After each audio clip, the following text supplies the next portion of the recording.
As the apocalypse descended, Guan Feiyu risked his life to search for food for his girlfriend and her lover. When he finally believed they were saved, the lover knocked him down with a club. Only then did Guan Feiyu learn the truth and discover the secret of his ancestral jade pendant. Thinking it was too late, he never expected that heaven would grant him a chance to be reborn. After rebirth, Guan Feiyu decisively broke up, retrieved his ancestral jade pendant, and began preparing for the apocalypse. Guan Feiyu suddenly sat up on the bed, his face filled with terror and fear. He had just seemed to have a dream. In the dream, he experienced 3 months of global extreme cold apocalypse. After the weather gradually recovered, he thought everything would improve, but the accumulated snow dozens of stories high began to melt, and then torrential rain started. A month later, the sea level rose and his city was nearly submerged, with only a few high-rise buildings still protruding above the water. At this moment, the survivors who had endured 4 months of apocalypse were all waiting for death in despair. Just then, several massive cargo ships arrived. They dispatched yachts and cruise ships to pick up the survivors and take them to the higher terrains of the southwest and northwest to rebuild their homes. Unexpectedly, after boarding the cruise ship, his girlfriend, Mu Qingqing, and Lin Ziyu killed him together. It turned out that Mu Qingqing had long been with Lin Ziyu, the young master of the Lin family. The reason Mu Qingqing and Lin Ziyu had stayed with him was because Lin Ziyu also lived in Wulong residential area. Of course, it was not the same residential area where Guan Feiyu currently lived. Guan Feiyu had always thought they were just college classmates with a good relationship. After all, they knew each other first, and Lin Ziyu's care for Mu Qingqing had never bothered him. He never expected that they had been in an improper relationship all along, even longer than when he knew them. He simply didn't know. However, as the young master of the Lin family naturally looked down on a girl from an ordinary family like Mu Qingqing. The Lin family even thought Mu Qingqing was a gold digger and had been obstructing them. Of course, if Lin Ziyu just wanted to have fun with Mu Qingqing, the Lin family wouldn't mind spending some money. But the precondition was that Lin Ziyu had to marry into a family chosen by the Lin family, and Mu Qingqing needed to find a boyfriend to avoid misunderstandings. Marriage between powerful families was normal, and playing around after marriage was an unspoken rule as long as the marriage was maintained. Thus, Mu Qingqing chose Guan Feiyu as her boyfriend. Because Guan Feiyu was easy to control and easy to fool. For Guan Feiyu, meeting a beautiful woman like Mu Qingqing with good looks, figure, education, and income seemed like a blessing from heaven. He obeyed her every word, utterly devoted. During the apocalypse, Guan Feiyu risked his life to gather various foods for Mu Qingqing and Lin Ziyu. Of course, Lin Ziyu, relying on his status as the young master of the Lin family, had not hesitated to make empty promises to Guan Feiyu. Lin Ziyu kept saying that the Lin family was trying to save him, and once he was rescued, he would definitely bring Guan Feiyu along. To survive and to be with Mu Qingqing, Guan Feiyu gave most of the food to the two, even if he himself didn't have enough to eat. He thought that once the rescue crews arrived and they boarded the cargo ship, they could continue living in the southwest or northwest. He never expected that the first thing Lin Ziyu and Mu Qingqing would do on the cruise ship was kill him. Before his death, Guan Feiyu only learned the truth from their mouths. Mu Qingqing even threw his most precious family jade pendant back to him. At that moment, Guan Feiyu was barely breathing. Besides anger, he could do nothing. But unexpectedly, the pendant landed on him, stained with his blood, and emitted a golden light. Before the golden light could do anything, Lin Ziyu, fearing a change, stabbed Guan Feiyu again, and then Guan Feiyu woke up. Thinking of this, Guan Feiyu didn't know whether it was a dream or he had been reborn. Guan Feiyu picked up his phone and saw it displayed September 1st, 2 months until the apocalypse in his dream. November 1st was the day the extreme cold apocalypse would descend. The question was, how could he prove whether it was a dream or a true rebirth? Suddenly, Guan Feiyu remembered something. On September 1st, a deputy city chief, Lu Ming, would give a speech at the opening ceremony of a primary school. The reason was that the school had built a new teaching building. Then, while Deputy City Chief Lu Ming was speaking, a window fell from the newly constructed building. Wasn't this a slap in Lu Ming's face? Lu Ming became furious and demanded a thorough investigation. A month later, Lu Ming was taken away by relevant authorities for investigation. In the eyes of the common people, Lu Ming had always been the epitome of a good city chief who prioritized safety, repeatedly emphasizing this in public, and even exposing some shoddy construction projects. To the people, Lu Ming had always been a model of a good city chief. Unexpectedly, he was eventually investigated for bribery, and the amount was unimaginably huge. Thinking of this, Guan Feiyu immediately opened his phone to check local news for this event.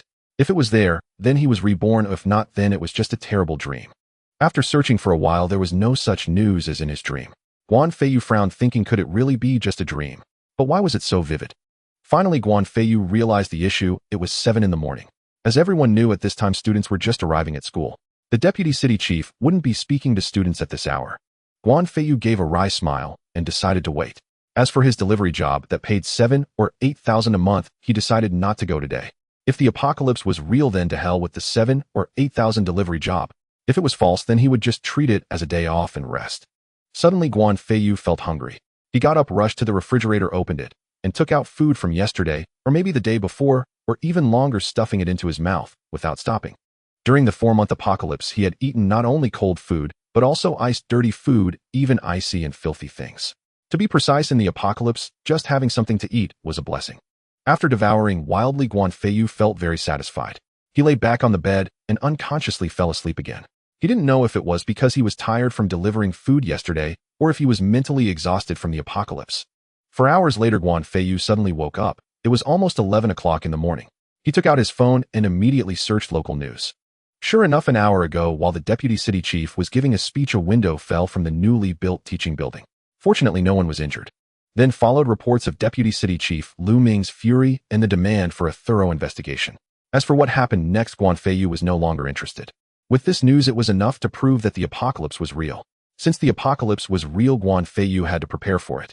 He thought of the psychic abilities, ancient martial arts, and various miraculous means that would gradually appear in the apocalypse. He thought of the most precious thing in the apocalypse, food. He thought of the people and events in that world. He thought of the jade pendant he had given to Mu Qingqing. Guan Feiyu's first task was to get his pendant back. Although he didn't know what the golden light was, he instinctively felt the pendant was extraordinary. If it was a psychic ability, Guan Feiyu could gain an advantage before the apocalypse, making many things easier. Just as he was about to contact Mu Qingqing, her phone call came in. Guan Feiyu, do you know what time it is? Why haven't you delivered my meal yet? Do you believe I'll break up with you? Hearing this, Guan Feiyu was furious and gritted his teeth, saying, "Fine, just wait." Mu Qingqing was full of confusion, as she felt that Guan Feiyu's tone today was very off. Could it be that Guan Feiyu had discovered something? Mu Qingqing shook her head, thinking it impossible. She and Lin Ziyu had hidden it so well. How could Guan Feiyu possibly know? Guan Feiyu stormed downstairs, jumped onto his delivery scooter, and sped off like the wind. Half an hour later, he arrived at the Lin Group building. Normally, Mu Qingqing never let Guan Feiyu come up, thinking he would embarrass her. But this time, Guan Feiyu decided to barge in and give Mu Qingqing a good show, humiliating her and Lin Ziyu. Before Guan Feiyu could enter the Lin Group, a luxury car stopped in front of him. Seeing this car, Guan Feiyu was filled with fury. Because this car belonged to Lin Ziyu. Lin Ziyu stepped out, a smile on his face, and said, "Feiyu here to deliver lunch to Qingqing again." In the past, Guan Feiyu would have responded with a smile, but now he felt pain all over. Before his rebirth, after Guan Feiyu boarded the cruise ship, Lin Ziyu struck him with a blunt object and then had his henchmen beat him half to death. It was during this process that Guan Feiyu learned everything. At that time, the cruise ship was sent by the Lin family to pick up Lin Ziyu, so naturally Lin Ziyu didn't need to act personally. But when the golden light appeared at the end, Lin Ziyu, with a ferocious face, killed Guan Feiyu to avoid any accidents. Guan Feiyu's face was full of murderous intent. "Qingqing, how affectionate you two are." Lin Ziyu, being the eldest son of the Lin family, was worldly wise and immediately sensed Guan Feiyu's murderous intent. However, Lin Ziyu didn't understand why Guan Feiyu suddenly harbored such murderous intent towards him.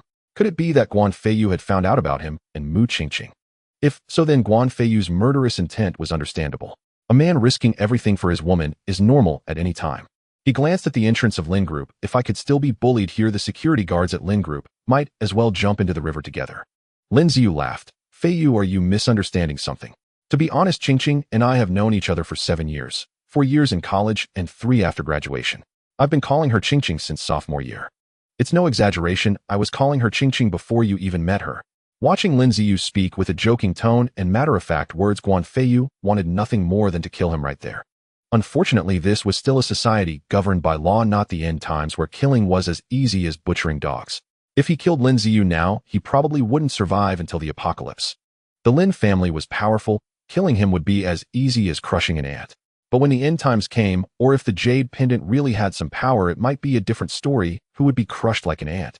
Before Guan Feiyu could speak, Mu Qingqing ran over.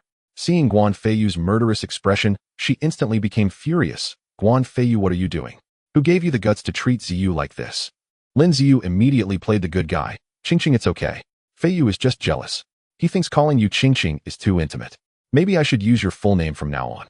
Guan Feiyu watched Lin Ziyu's hypocritical display and was instantly filled with rage. Mu Qingqing lashed out at Guan Feiyu. "Guan Feiyu, let me tell you, Ziyu and I are best friends. If you dare to say or do anything to him, we're breaking up. Let me tell you, a poor loser like you with no parents, no backing, no education, no house, no car.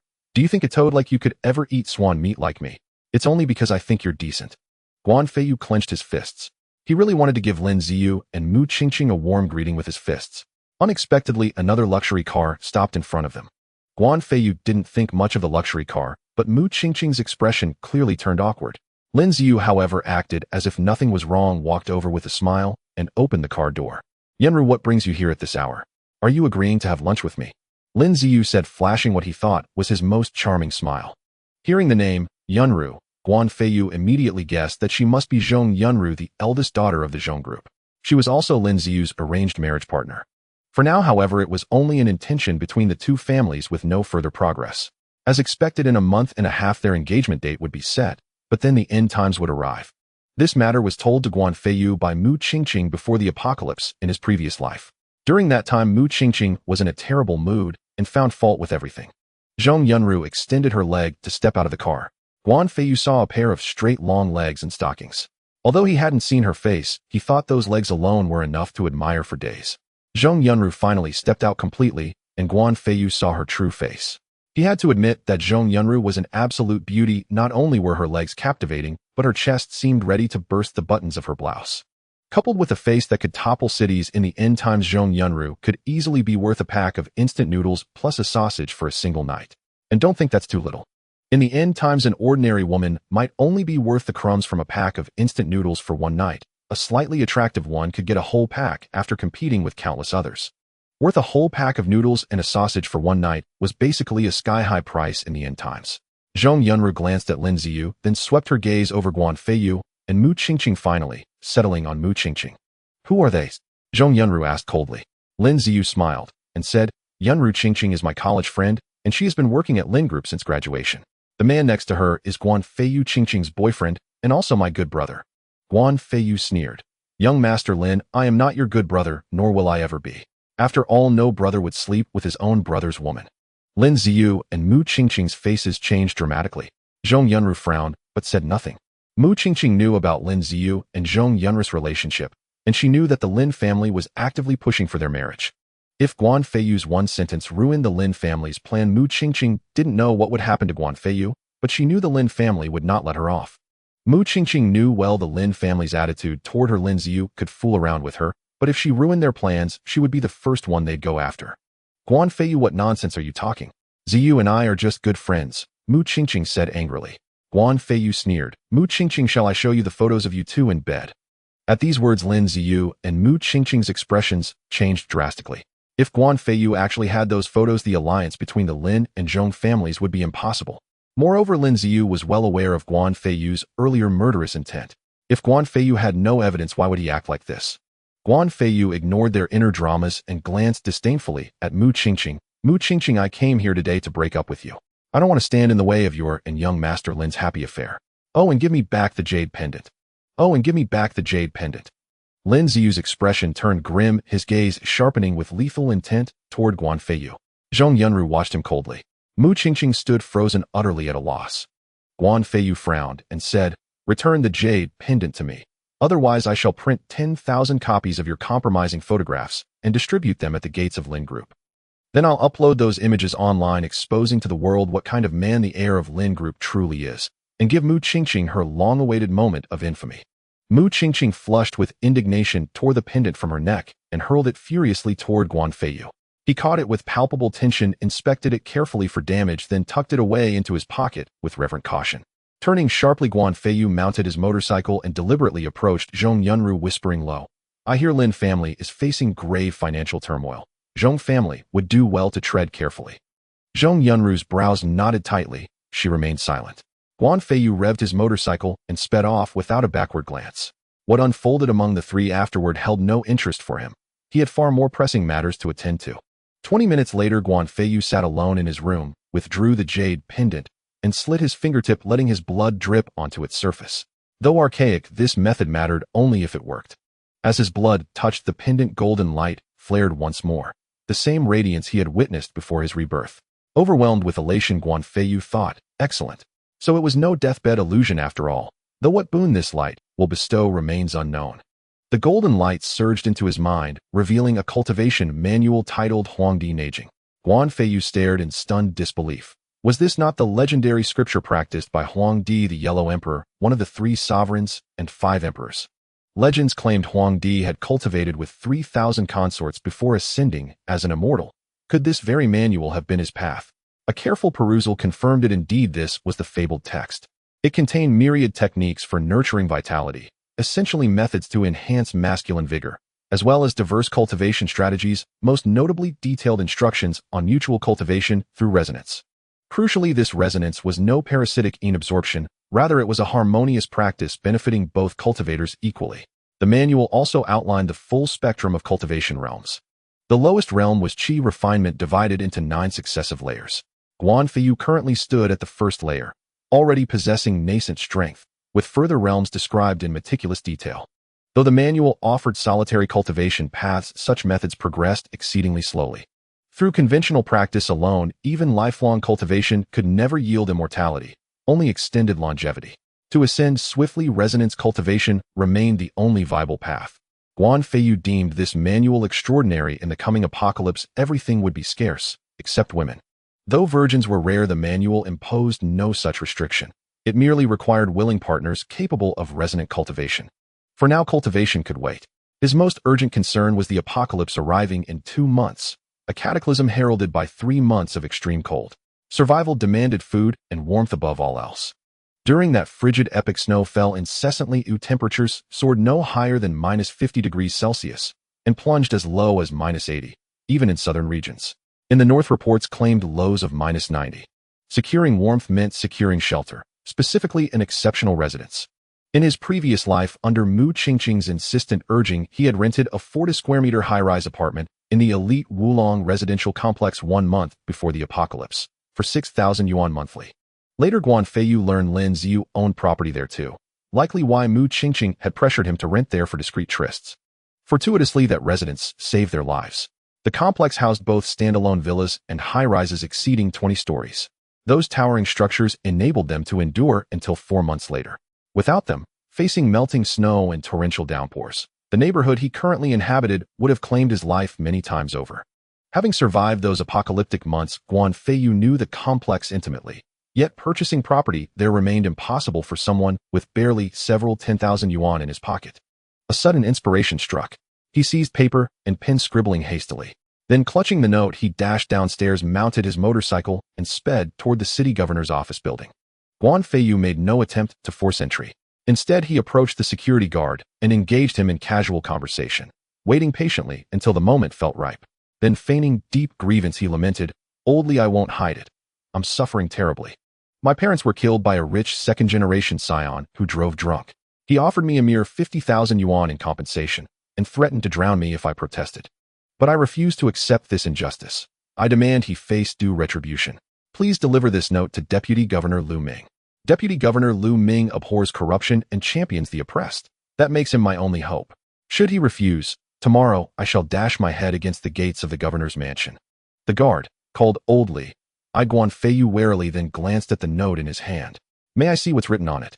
Guan Feiyu nodded and handed over the note. Unfolding it, Old Li read, "Villa District, a Wulong residential complex, 195 million yuan. Beneath it, Wulong residential complex building, B28th floor. At the bottom, pavilion on Wulong Mountain." Old Li stared, bewildered. What did any of this have to do with justice? He knew Wulong Villa Complex well. It was the city's most prestigious residential area, featuring both villas and high-rises, all 12 stories or taller, home exclusively to the affluent. Yet how did this connect to Guan Feiyu's tragedy? As for the pavilion on Wulong Mountain, he knew it well too, a landmark behind the complex familiar to every resident. What does this mean? Old Li asked, puzzled. Guan Feiyu assumed a trusting, earnest expression. "Old Li, I'll tell you plainly. I've been investigating this case. These locations are where that scion frequently appears. I listed them here to identify him to Deputy Governor Lu Ming. If he agrees to help, we'll meet at the pavilion on Wulong Mountain. If he fears the scion's influence, then he needn't come at all." Old Li nodded. "Rest assured, Deputy Governor Lu Ming rides his bicycle to work daily and always passes through here. I'll deliver your note personally." Guan Feiyu expressed heartfelt gratitude. "Thank you." Glancing at the time, he judged the moment right and departed immediately. Everything Guan Feiyu had stated earlier was factually true. His parents had indeed died in a tantrum, but the perpetrator remained unknown and official investigations had stalled indefinitely. Even in his prior life, he pursued the truth, unsuccessfully. The 50th Zandian settlement was pure fiction, yet such embellishment was necessary to awaken old Li's instinct to aid the wronged.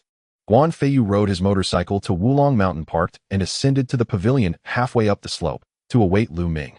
Half an hour later, a seemingly ordinary worker in his 50s approached. If not mentioned otherwise, anyone who saw this person would think he was just a man struggling for a living. But only those who often watch the news would know that this person was actually the deputy city mayor of this city, Lu Ming. Looking at the man before him, Guan Feiyu couldn't help but smile slightly. Isn't it exhausting to pretend like this? You're here. Guan Feiyu smiled at Lu Ming. Lu Ming looked at the young man before him and asked, who are you? Did the owner of that villa really cause your parents' deaths? When Old Li handed him the note, he inquired about the reason. After learning the cause, Lu Ming finally opened the note. Upon seeing the words on the note, Lu Ming's expression changed drastically, prompting him to rush to Wulong Mountain in haste. Guan Feiyu remained silent, instead waving his hand towards the stone table at the center of the pavilion. 2 unopened bottles of mineral water were placed on the table, and one of the bottles flew towards Lu Ming. Lu Ming was shocked, instinctively catching it, fully aware of what Guan Feiyu's gesture implied. Guan Feiyu chuckled. Is it really necessary to invite the deputy city mayor like this? As for what's written on the note, I believe the deputy city mayor knows better than anyone else. Lu Ming's gaze shifted as he stared at Guan Feiyu, clearly deep in thought. Seeing Lu Ming's eyes darting around, Guan Feiyu spoke again. There is over 100 million still in the abandoned building of the old scrapyard in the eastern part of the city. Lu Ming's expression changed. How do you know? Guan Feiyu found it amusing. Am I supposed to tell you that I have been reborn? Should I tell you that you'll be captured in a month and will confess all of this? I dare say, would you believe me? Guan Feiyu didn't answer Lu Ming, but looked down the mountain. I want the villa, I want the high-rise and the money in the villa and the abandoned building. I want that too. As for the gold bars beneath your ancestral grave, I'll leave those for you. Consider it a line of retreat for my kindness. Lu Ming looked at Guan Feiyu with a ghostly expression. The villa and the abandoned building were one thing. After all, he often visited, and even if it was in the middle of the night, it wouldn't be hard to be seen. It was normal for Guan Feiyu to know. After all the money, there wouldn't just sprout legs and walk away. But he had only been to the high-rise once, and he only visited the ancestral grave during Qingming and New Year. He had never gone there otherwise. Moreover, he had always been extremely cautious, making it impossible for anyone to know. How could this person before him know? A glimmer of murderous intent flashed in Lu Ming's eyes. Looking down at the mineral water in his hand, Lu Ming hesitated. However, Lu Ming was the deputy city mayor. If nothing else, his mentality and intellect were absolutely sufficient. How did you know? Guan Feiyu looked at Lu Ming and smiled. Because someone reported you. They have already started investigating you, and I estimate that in no more than a month you will be taken away. What? Lu Ming looked incredulous. Someone reported me. They have already started investigating me. How does he know about this? Guan Feiyu seemed to guess what was on Lu Ming's mind. Are you wondering how I found out? Lu Ming fixed his gaze on Guan Feiyu, wanting to know how he had been exposed. Does it matter how I know? This statement nearly made Lu Ming spit blood in anger. Of course it mattered. It was clear that the other party was toying with him, yet he felt utterly helpless. Guan Feiyu smiled. Actually, I'm helping you. Think about it. Although the villa and the high-rise are not under your name, as long as they investigate, they will definitely trace it back to you. If it's transferred to my name with your capabilities, others will definitely not be able to trace the intermediary. Consider this me helping you through a difficult time. As for that money, consider it a thank you fee for helping you through this crisis. Lu Ming thought to himself, thanks, but no thanks. However, as the deputy city mayor of a first-tier city, he was undoubtedly a decisive person. Lu Ming was very clear that the young man before him had definitely grasped evidence to bring him down, and he was extremely powerful. Otherwise, he wouldn't have the guts to act like this. Moreover, the person who reported him was definitely not Guan Feiyu. Otherwise, he wouldn't be asking him for a villa and money. As long as you tell me who reported me, I can give you everything. Lu Ming gritted his teeth, looking as if he hated this person immensely. Guan Feiyu felt a stirring in his heart. You have both great gratitude and great enmity towards this person. Can you guess who it might be? Lu Ming furrowed his brow. I have great gratitude and great enmity towards this person. Such a person seemed to fall within a narrow range, but for Lu Ming the range was vast. Despite appearing to be a righteous official who detests evil in front of people, in reality, many had been deceived by him. It was just that he covered his tracks well and cleaned up quickly, allowing him to reach today. Additionally, Lu Ming had helped some people rise to power only to later bring them down for various reasons. Thus, he had great gratitude and great enmity towards those individuals as well. Considering the aspect of great gratitude and great enmity, it was indeed hard to think of this person. It seemed he could only investigate slowly. Once he found out who it was, he must not let them go. All right, I've said everything I needed to say. I hope to see 2 property certificates by noon tomorrow with my name on them. After finishing, Guan Feiyu intended to leave. Lu Ming immediately asked, "You won't use this matter to control me for a lifetime, will you?" Guan Feiyu was taken aback, then smiled. "The things you've worked hard for all these years are basically in my hands. Do you think I could possibly control you for a lifetime? Of course, you could also come to trouble me 2 months later. In 2 months, it would be the apocalypse. At that point, you'd be too preoccupied to come after me. Surviving would be a miracle." In Lu Ming's heart, since Guan Feiyu claimed that an investigation had already begun, even if he wanted to trouble Guan Feiyu, he would probably have to wait a few months. Just as Guan Feiyu mentioned, perhaps this matter could only pass in 2 months. The key was that all his possessions had fallen into Guan Feiyu's hands, which meant he had no stains left. Even if he still held some evidence, with Lu Ming's reputation and methods, everyone would believe him and not Guan Feiyu. Watching Guan Feiyu leave, a strong sense of hatred and murderous intent flickered in Lu Ming's eyes. "My things are not so easily taken. For now, consider them stored in your hands." Although Lu Ming had just been taken aback by Guan Feiyu's actions with his identity, he still had ways to deal with Guan Feiyu. Guan Feiyu didn't think much and descended the mountain, hopped on his battle vehicle, ready to grab a bite to eat before going back to think about what he should prepare for tomorrow. Initially wanting to have a feast, he found himself short on cash. Although there was plenty of money in the villa, it was not the right time to take it. After pondering, he decided it was better to go to the night market. Sitting at a barbecue stall after ordering his food, Guan Feiyu suddenly spotted someone, and his expression changed instantly. His gaze shifted down, locking onto an ancient ring on the left pinky of the person. The man before Guan Feiyu was no ordinary individual. More precisely, the ring on his finger was extraordinary.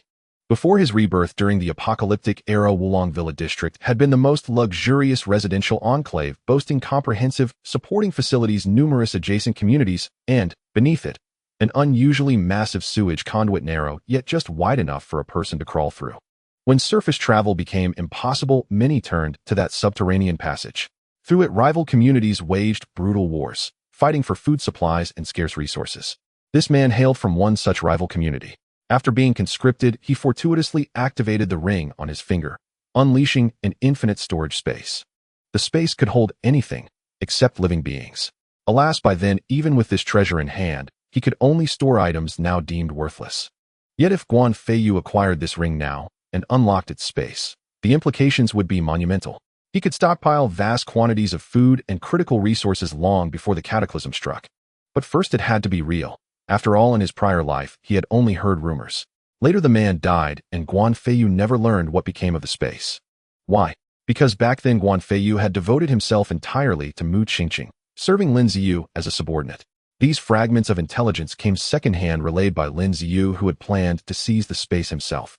At the time, both Lin Ziyu and other factions within Wulong Villa District suffered heavy losses vying for that ring. So much so that Xiao Bili remembered the man vividly, though Guan Feiyu never learned his name. "Brother, that jade ring on your finger is exquisite. Would you consider selling it to me?" A ripple of attention swept across the crowd, yet Guan Feiyu's gaze remained fixed upon the man. "Are you speaking to me?" The young man blinked in surprise.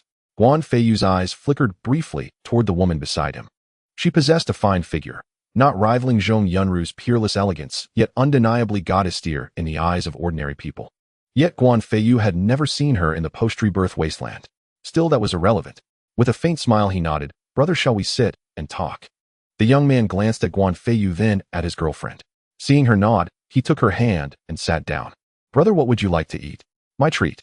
The young man shook his head, remaining silent. His expression clouded with suspicion. Had the surroundings not been crowded, he might have dismissed Guan Feiyu outright as a con artist.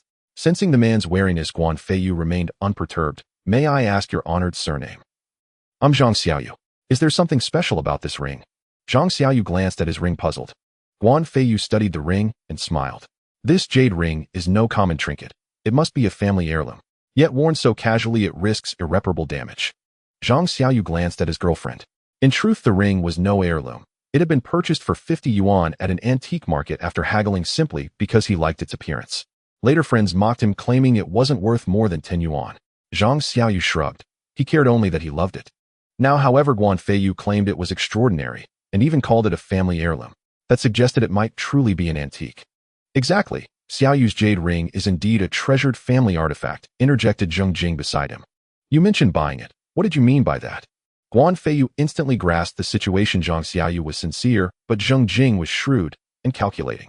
Her eagerness for profit was unmistakable. Who after all would question the sale of a genuine heirloom so bluntly? Guan Feiyu feigned ignorance, gazing intently at the ring. May I examine it closely?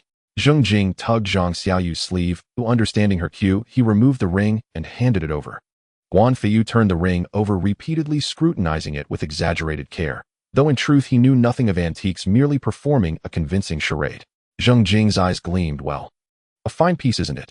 Guan Feiyu launched into his act, having already rehearsed his deception, first a solemn nod, then a disappointed shake of the head. Indeed, it is an authentic antiquity. Originally worth 100,000 yuan, yet severe, where has diminished its value, now no more than 10,000. A true pity. Zhang Xiaoyu and Zheng Jing stared incredulous. 50 yuan bought a relic worth 100,000. Even at 10,000, after depreciation, it would still be a windfall. Zheng Jing, however, refused to be easily swayed. Sir, I must disagree with your assessment. Where precisely do you see signs of wear? Guan Feiyu pointed to a subtle scratch. Observe here, and here. Such flaws render it defective. 10,000 is already generous. Very well, I'll offer 5,000. If you're willing to sell. Zheng Jing bristled. From 100,000 to 10,000, and now 5,000. No one would accept such a precipitous drop. Especially not Zheng Jing, a woman whose eyes lit up at the sight of money, who wouldn't hesitate to exploit others for gain. Staying with Zhang Xiaoyu meant having a devoted admirer and a steady source of funds. If this ring sold, Zheng Jing was certain every cent would flow straight into her own pocket. No, minimum 20,000. No, 20,000 is out of the question. 5,000 is already my final fair offer, Guan Feiyu replied with a wry smile, returning the ring to Zhang Xiaoyu. I'd bear considerable risk just to resell it. Even 5,000 is speculative. 20,000. Impossible. Zhang Xiaoyu instinctively reached to take it back, but Zheng Jing snatched it away. Zheng Jing studied Guan Feiyu, convinced he was serious and unwilling to let 5,000 vanish. Fine. You seem honest. I'll take 5,000. Inside, Guan Feiyu exulted, outwardly he frowned. Having just emphasized the risk, accepting too readily would arouse suspicion. Seeing his hesitation, Zheng Jing deployed a classic provocation. Sir, as a man, surely you stand by your word. There are witnesses all around us. Guan Feiyu furrowed his brow, glancing at the onlookers, his expression tightening, as if embarrassed. Fine, I'll honor it. 5,000. Hand me your phone.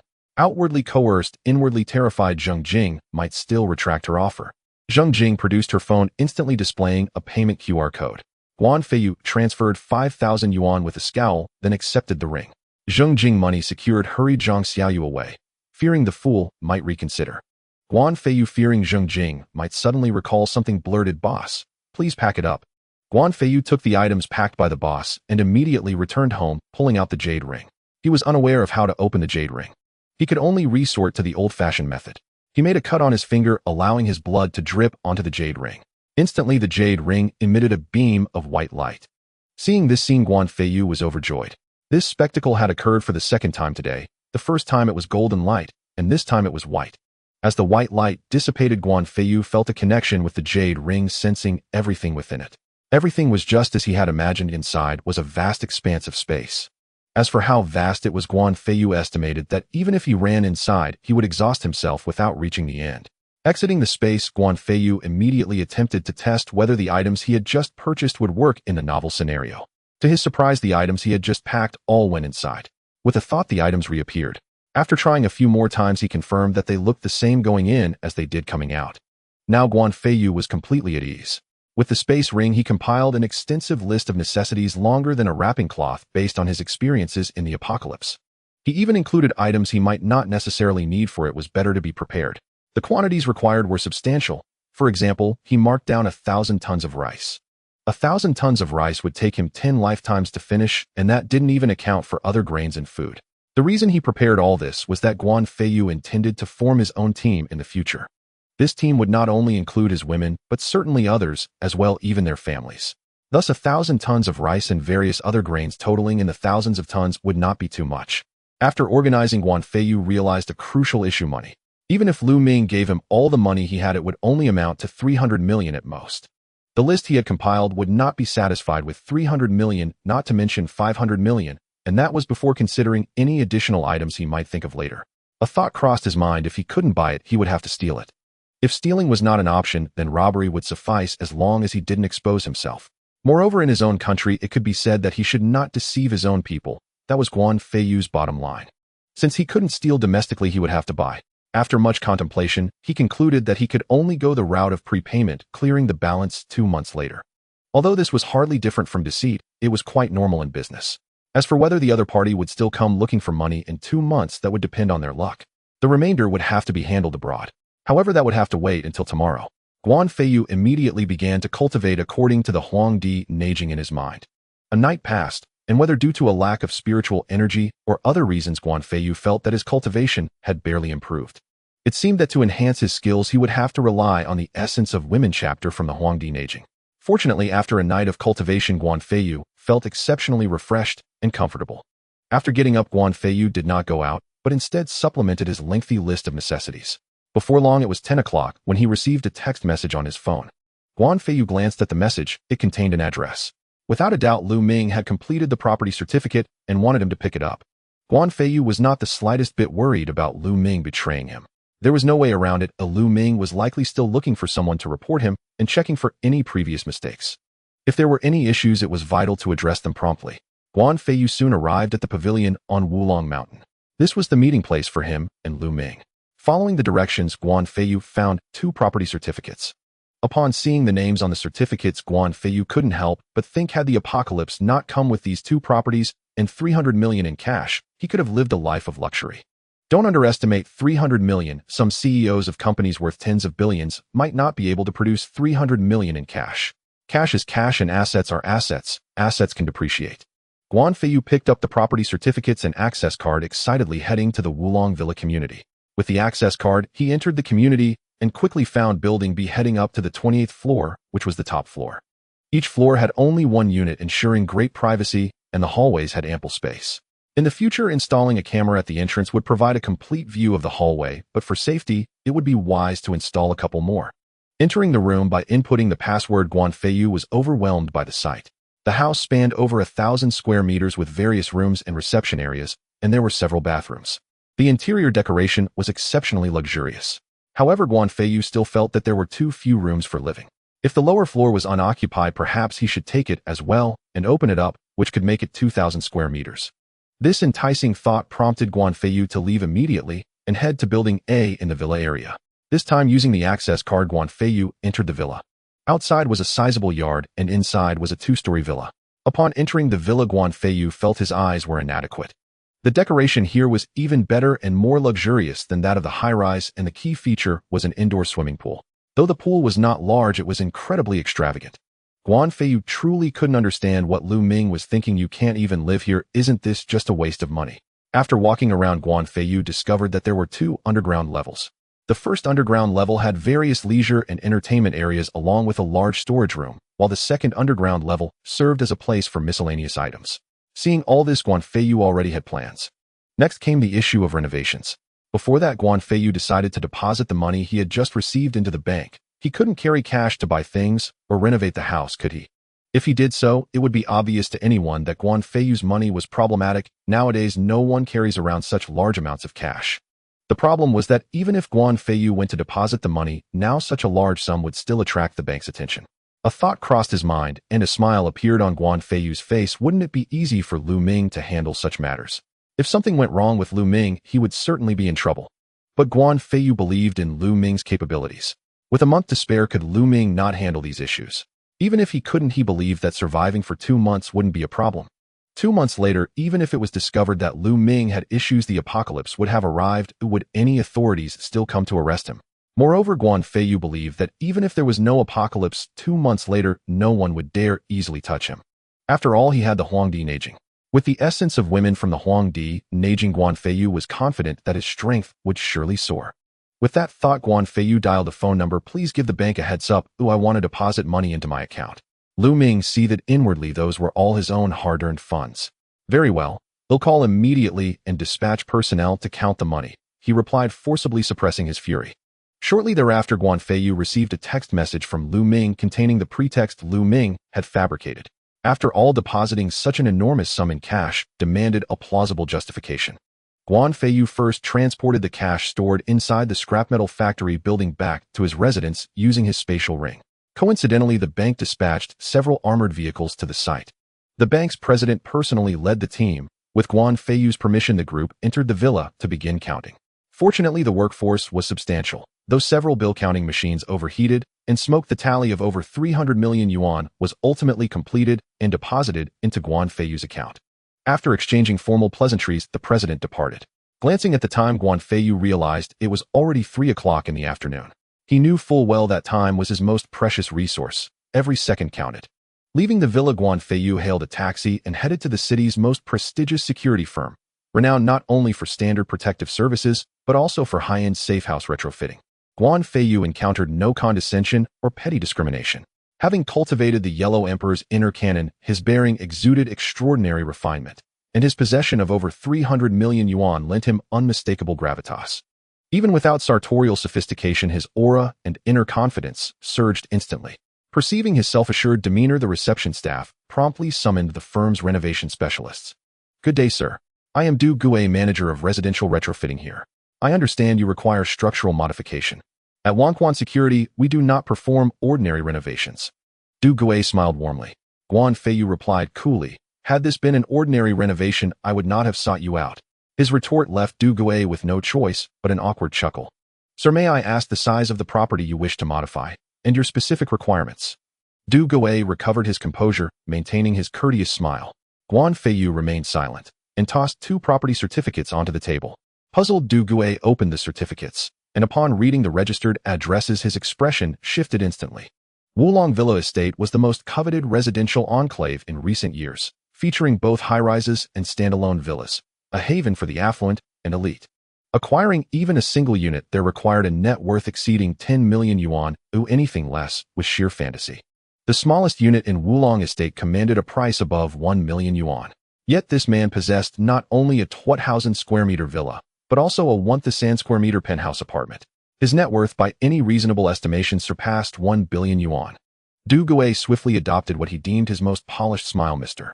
Guan, would you like the villa modified, or the penthouse? Please state your requirements freely. We at Wanquan Security pledge our utmost diligence and capability." "Both properties require modification," Guan Feiyu replied. "First, the interior temperature must remain stable at approximately 30 degrees Celsius, even when ambient temperatures plummet to minus 100 degrees Celsius. Likewise, when external temperatures soar to plus 100 degrees Celsius, the interior must still maintain precisely 30 degrees. Second, structural integrity must be absolute. The buildings must withstand extremes, not merely heat and cold, but also gunfire, explosives, and compressive loads of dozens, even hundreds, of tons without sustaining the slightest compromise. Doors and windows must meet identical standards. Internally, spaces must be thoughtfully zoned, balancing aesthetic elegance and comfort with uncompromising security. You may conceptualize these as fortified bastions, not only impervious to external threats, but also rigorously secured against internal vulnerabilities. Third, completion within 6 weeks is non-negotiable. Du Gue's astonishment gave way to stunned disbelief. He had never received such a commission before. This region lay deep in southern China. Its lowest recorded temperature rarely dipped below minus 10 degrees Celsius. Yet Guan Feiyu demanded specifications calibrated for minus 100 degrees. It wasn't a matter of technical feasibility. It was the hallmark of someone whose mind had long since boiled over. As for plus 100 degrees, preposterous. Though summer heat occasionally spiked to 40 or even 50 degrees, 100 degrees was physically impossible.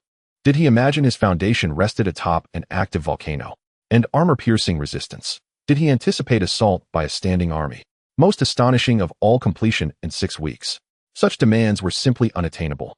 Du Gue hesitated before replying, "Mr. Guan, your first 2 stipulations, though formidable, remain within our capacity. But completing both projects within 6 weeks is categorically impossible." Guan Feiyu's brow furrowed slightly, and his overwhelming presence radiated outward. "I have stated my terms. Now name your price. If I cannot meet it, I will walk away. Should your firm prove incapable, I shall engage another. These 3 conditions are absolute, non-negotiable." Du Gue recoiled, startled by the sheer intensity of Guan Feiyu's aura. Among all those he had ever met, Guan Feiyu possessed the most commanding presence. Such authority signaled extraordinary stature, no need for speculation. Moreover, Du Gue had already discerned 2 truths: this man disdained superfluous discourse, and lacked neither resolve nor resources. Du Gui hurriedly input data into his computer. Mr. Guan, fulfilling your specifications within 6 weeks would require 350 million yuan. A 30% deposit is required upfront, another 30% within 3 months of completion, the remaining balance settled within 6 months. Our company further guarantees 10 years of complimentary maintenance. Does this arrangement suit you? Guan Feiyu nodded. Draft the contract. Du Gui blinked. Was that it? No haggling. No counteroffers. At the very least, one would expect comparative quotations or due diligence across multiple vendors before signing. Who signed contracts on the spot without negotiation? Were all clients like this, his firm would become unimaginably wealthy. Noticing Du Gui's hesitation, Guan Feiyu's brow tightened once more. Any further objections? Du Gui waved his hands frantically. None whatsoever. He sprang up and rushed to print the contract. Wangquan Security maintained standardized templates. Minor edits sufficed for immediate use. Du Gui handed the document to Guan Feiyu. Its thickness was staggering, likely longer than the inventory scroll Guan Feiyu himself had compiled. Given the exhaustive listing of materials and their precise technical specifications, its length was entirely expected. Yet Guan Feiyu did not so much as glance at a single clause, signing his name boldly at the final page, then transferring 120 million yuan instantly. The excess covers overtime wages and meal allowances for the crew.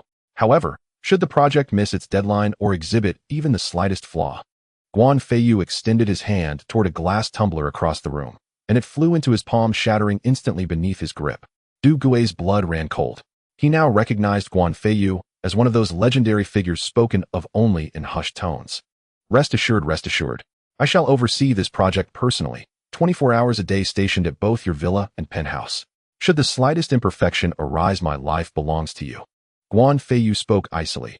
You have surveillance here. Forward this entire exchange to your CEO. Should either property falter in the slightest, your head shall not be the only one shattered like that tumbler. His will follow. Let us proceed now to inspect both properties on site. I expect preliminary renderings by tomorrow morning, and construction may commence this afternoon. Though the hour was late, money still commanded respect. Yet this man before him possessed not only wealth, but formidable power, elevating him beyond mere Sir de Grand Sir. Du Gui accompanied Guan Feiyu first to inspect the upper floors, meticulously documenting the layout, then proceeded to the villa. Originally, Guan Feiyu had purchased all 27 floors beneath his own. However, Du Gui informed Guan Feiyu that the floor directly below theirs had been sold to an enigmatic, exceedingly wealthy buyer, who by all accounts showed no intention of reselling. Guan Feiyu reluctantly abandoned the idea and instead adjusted the layout of his own penthouse. Once Du Gui had recorded the revised plan, he departed. Today would inevitably demand overtime. To finalize the design without delay, for failure would jeopardize the project's completion, and with it his very life.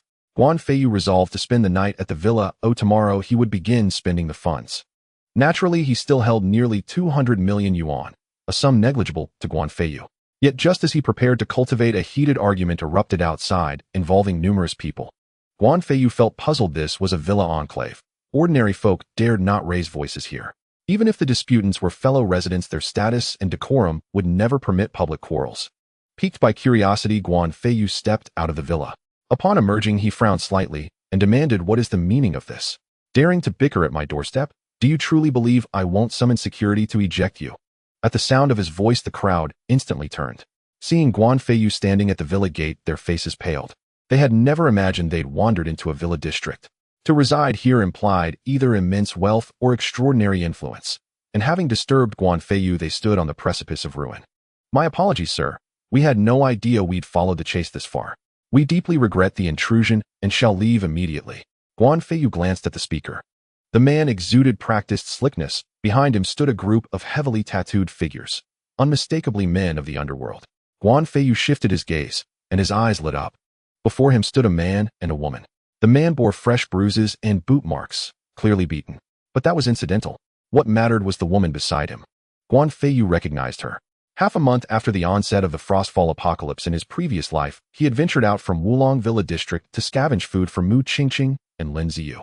At that time, the Villa District teetered on the edge of chaos. With supplies exhausted, many women began trading their bodies for sustenance, some even coerced by their own families. This woman, though outwardly delicate, possessed unyielding inner fortitude. She would sooner die than surrender her dignity. Yet her treacherous husband drugged her and sold her to a criminal syndicate. After 3 days of torment, she seized her chance when the syndicate's members left to forage for food and reinforcements, knocking out a guard and fleeing with whatever provisions she could carry. She stumbled upon Guan Feiyu, half frozen and near death having failed to find food. Without hesitation, she gave him her last rations. As consciousness gradually returned to him, he watched her offer a quiet, serene smile, the smile of one finally released, before she shattered the window and leapt to her death. That face Guan Feiyu had never forgotten. The details emerged later pieced together through conversations with Lin Ziyu and others. Yet even now he did not know her name. He studied the woman who in his past life had saved his life. Indeed, her attire bespoke refinement. Residents of such an enclave were invariably affluent. Her oval face was delicately proportioned, her features clear and elegant, an embodiment of grace and quiet strength. She stood tall, perhaps 167 centimeters, with a figure both statuesque and harmonious. Though not prodigious, her bust was full and well-proportioned, firmly within the cup range. Sensing Guan Feiyu's gaze, the woman instinctively retreated behind the man. Guan Feiyu turned sharply to the speaker. "Who are you? What is happening here? Why this commotion?" The man hurriedly offered a deferential smile. "Sir, I am Wang Qian, business manager of Longhu Credit. This man is Zhao Jun, founder of a tech firm. His business thrived until gambling consumed him. He mortgaged both company and property, losing everything. Later, he borrowed 5 million yuan from our firm. With accrued interest, the debt now stands at 5.5 million. We came today to collect. Unintentionally, we disturbed you. Please, for the sake of Lord, who grant us your indulgence and allow us to withdraw." Guan Feiyu's eyes hardened, piercing Wang Qian like blades. Wang Qian's earlier words had been tolerable, but that final phrase carried veiled threat. "Grant Lord Hu your indulgence." And if he refused? Guan Feiyu let out a cold snort. "Had you stopped at your earlier words, there would have been no issue. A life for a life, a debt for a debt. That requires no debate." But what precisely did that last sentence imply? Was it a threat? Wang Qian froze. Surely such phrasing was routine. Before he could respond, Guan Feiyu swept his hand forward, and Wang Qian flew backward. He crashed into a landscape tree 5 meters away, then collapsed onto the ground, spitting blood. Stunned silence fell. None could believe their eyes. Guan Feiyu had struck Wang Qian without physical contact, hurling him across the distance. 8 words flashed instantly through their minds. Qi projected outward. Primordial realm. Under normal circumstances, seeing their boss humiliated and bleeding would demand retaliation. But facing a master like Guan Feiyu, only fools would charge forward. Did their blood mean nothing? Their lives certainly did. Wang Qian did not blame his men. Had he stood in their place, he too would have hesitated. He knew full well he had just offended a true cultivator. If Guan Feiyu refused mercy, Lord Hu would execute them all upon their return. Wang Qian understood perfectly. Lord Hu's entire entourage, combined with every ally he could muster, would still fall short against Guan Feiyu. Survival now hinged solely on earning forgiveness. Struggling upright, Wang Qian approached Guan Feiyu and bowed deeply. "Master," I erred gravely. "I accept full punishment. I beg you spare my men." Guan Feiyu studied him. This was no time for unnecessary complications. Yet he could not stand by while the woman who once saved his life met the same tragic fate as before. He would save her. The problem lay in their complete lack of connection. Any abrupt overture, words or actions, risked provoking suspicion or aversion. Unconsciously, Guan Feiyu's gaze drifted back to her. Wang Qian, watching closely, immediately interjected, "Master, she is Zhao Jun's wife. Should you have any interest, I may be of service." At these words, the woman's face paled dramatically. Guan Feiyu's expression flickered with fleeting delight before settling into composure. "Humph, do you take me for such a man?"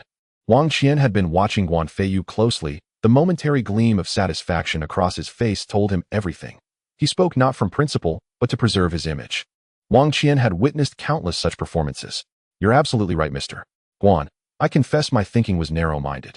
He paused, then added politely, "If you'll excuse me for a moment, I need to attend to something urgent. Would that be acceptable?" Guan Feiyu remained silent, his expression unchanged, a tacit acknowledgement. Wang Qian turned sharply, pressed a hand to his chest, and fixed his gaze on Zhao Jun. "Zhao Jun, repay the debt. Now, if you refuse today, I'll have one of your legs broken." Zhao Jun's face drained of color. He had already witnessed Wang Qian's brutality firsthand. There had been no restraint, only ruthless intent to cripple him. He had barely escaped, only to be seized again. With Wang Qian speaking so firmly, there was no doubt he would carry out his threat. A sudden thought struck Zhao Jun, and his eyes darted toward Guan Feiyu. He remembered how Guan Feiyu had appraised his wife moments earlier. Zhao Jun knew precisely how striking her appearance and figure were. Perhaps, if he offered his wife to Guan Feiyu, his crisis might dissolve like mist at dawn. Zhao Jun dropped to his knees with a thud, crawled forward, and clutched Guan Feiyu's thigh. Mr. Guan, please, save me. If you'll help me, I'll give you my wife. What do you say? Wang Qian thought inwardly, this Zhao Jun isn't half bad at reading the room. His wife recoiled in horror. She could never have imagined her husband uttering such words. Zhao Jun, we've been together 7 years. I've never looked down on you, not once. And now you'd sell me like chattel? How dare you face me after this? She wept as she spoke. Zhao Jun snapped back, impatient and cold. Zhao Shiyan, you have been with me 7 years. But I'm a broken man. On our wedding night, I crashed my car, shattered my dignity as a man forever. For years I've carried you, fed you, clothed you, even supported your parents. So tell me what's wrong with asking you to help me now. Guan Feiyu stiffened slightly, then understood. Zhao Shiyan was almost certainly still untouched. Given Zhao Jun's irreversible condition, it followed logically. If Zhao Shiyan joined him assisting in cultivating the Huangdi Neijing's art of consort cultivation, the benefits would be immeasurable. Though the text never specified the significance of a consort's first union, even common sense dictated its profound importance. Yet Guan Feiyu sensed her delicate exterior concealed unyielding resolve. Coercion would fail utterly. Only willing surrender would suffice. To earn that surrender, he must first shatter her faith in Zhao Jun completely. Guan Feiyu let out a sharp, disdainful snort. Zhao Jun, your wife is a human being, not merchandise. Do you imagine this is some bygone era, where people are bought and sold like livestock? Both Zhao Jun and Wang Qian stared stunned. Guan Feiyu had refused. Surely the expected response would have been eager acceptance, followed by force. Even if Zhao Shiyan later protested or Zhao Jun recanted, Wang Qian and his men would bear witness. With Guan Feiyu's influence, the matter would vanish without trace. So why this refusal? Even Zhao Shiyan was dumbfounded. She had seen the unmistakable hunger in Guan Feiyu's gaze just moments before. Guan Feiyu glanced coolly at Wang Qian. Instantly, Wang Qian grasped the truth. Guan Feiyu did not reject Zhao Shiyan. He rejected the method. A flash of insight lit Wang Qian's mind. He was after all a man of quick intelligence. He lashed out with a kick at Zhao Jun. What kind of man do you think Mr. Guan is? If Mr. Guan sought a woman, would he ever covet another man's wife? As he spoke, he winced, his fresh wound flaring with pain. Zhao Jun had once run a company, sharp-witted by necessity. Now his mind raced faster than any processor, instantly deciphering the subtext. Manager Wang, the 5,050,000, I truly cannot repay. But 3.5 million, I can find a way. He leaned forward earnestly. Grant me 1 month. I swear I'll deliver every cent. Is that agreeable? Wang Qian's pulse quickened. He sensed Zhao Jun's intent. To serve Guan Feiyu's unspoken aim, he played along perfectly. And the remaining 2 million. I'm still married. The debt belongs to us jointly. Since Zhao Shiyan refuses my proposal, I'll divorce her immediately.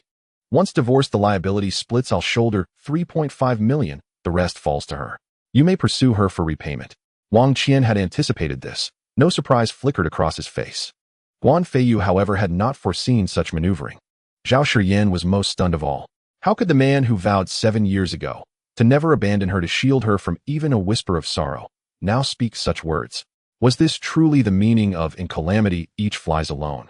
Wang Qian mused aloud. That arrangement is possible, but you're not yet divorced. Zhao Jun replied instantly. Now, no, tomorrow morning. We'll file first thing. Do you take me for a fool? Wang Qian exploded. There's a mandatory 30-day cooling off period. By the time you're free of her, my 5.5 million will have ballooned to 6 million. A subordinate murmured nearby, Boss Wang, you could arrange for the cooling off period to be waived.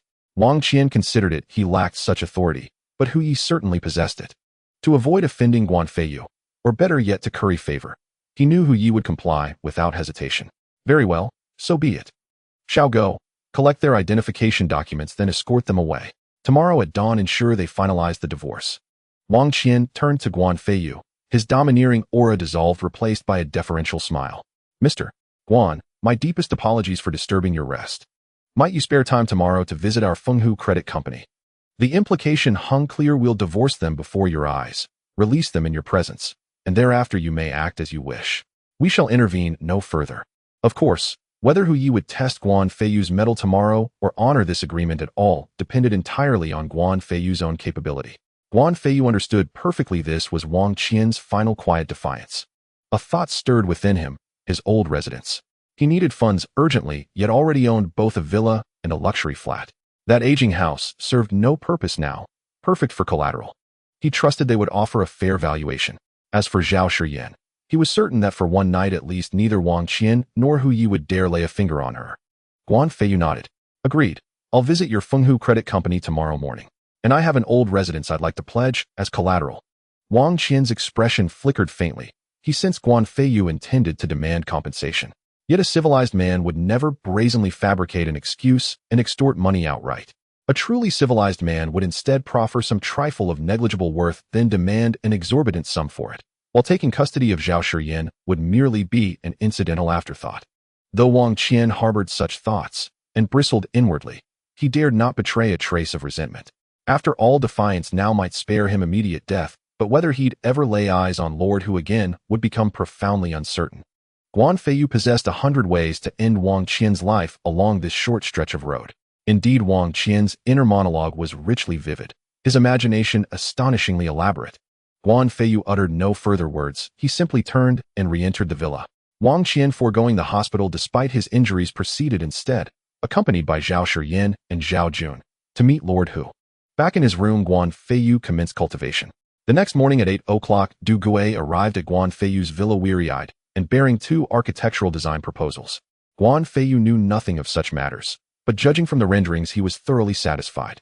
He handed Du Gui the access card and its password, then relinquished all further responsibility. Returning to the ancestral residence, Guan Feiyu retrieved the property deed and headed straight to Fenghu Credit Company.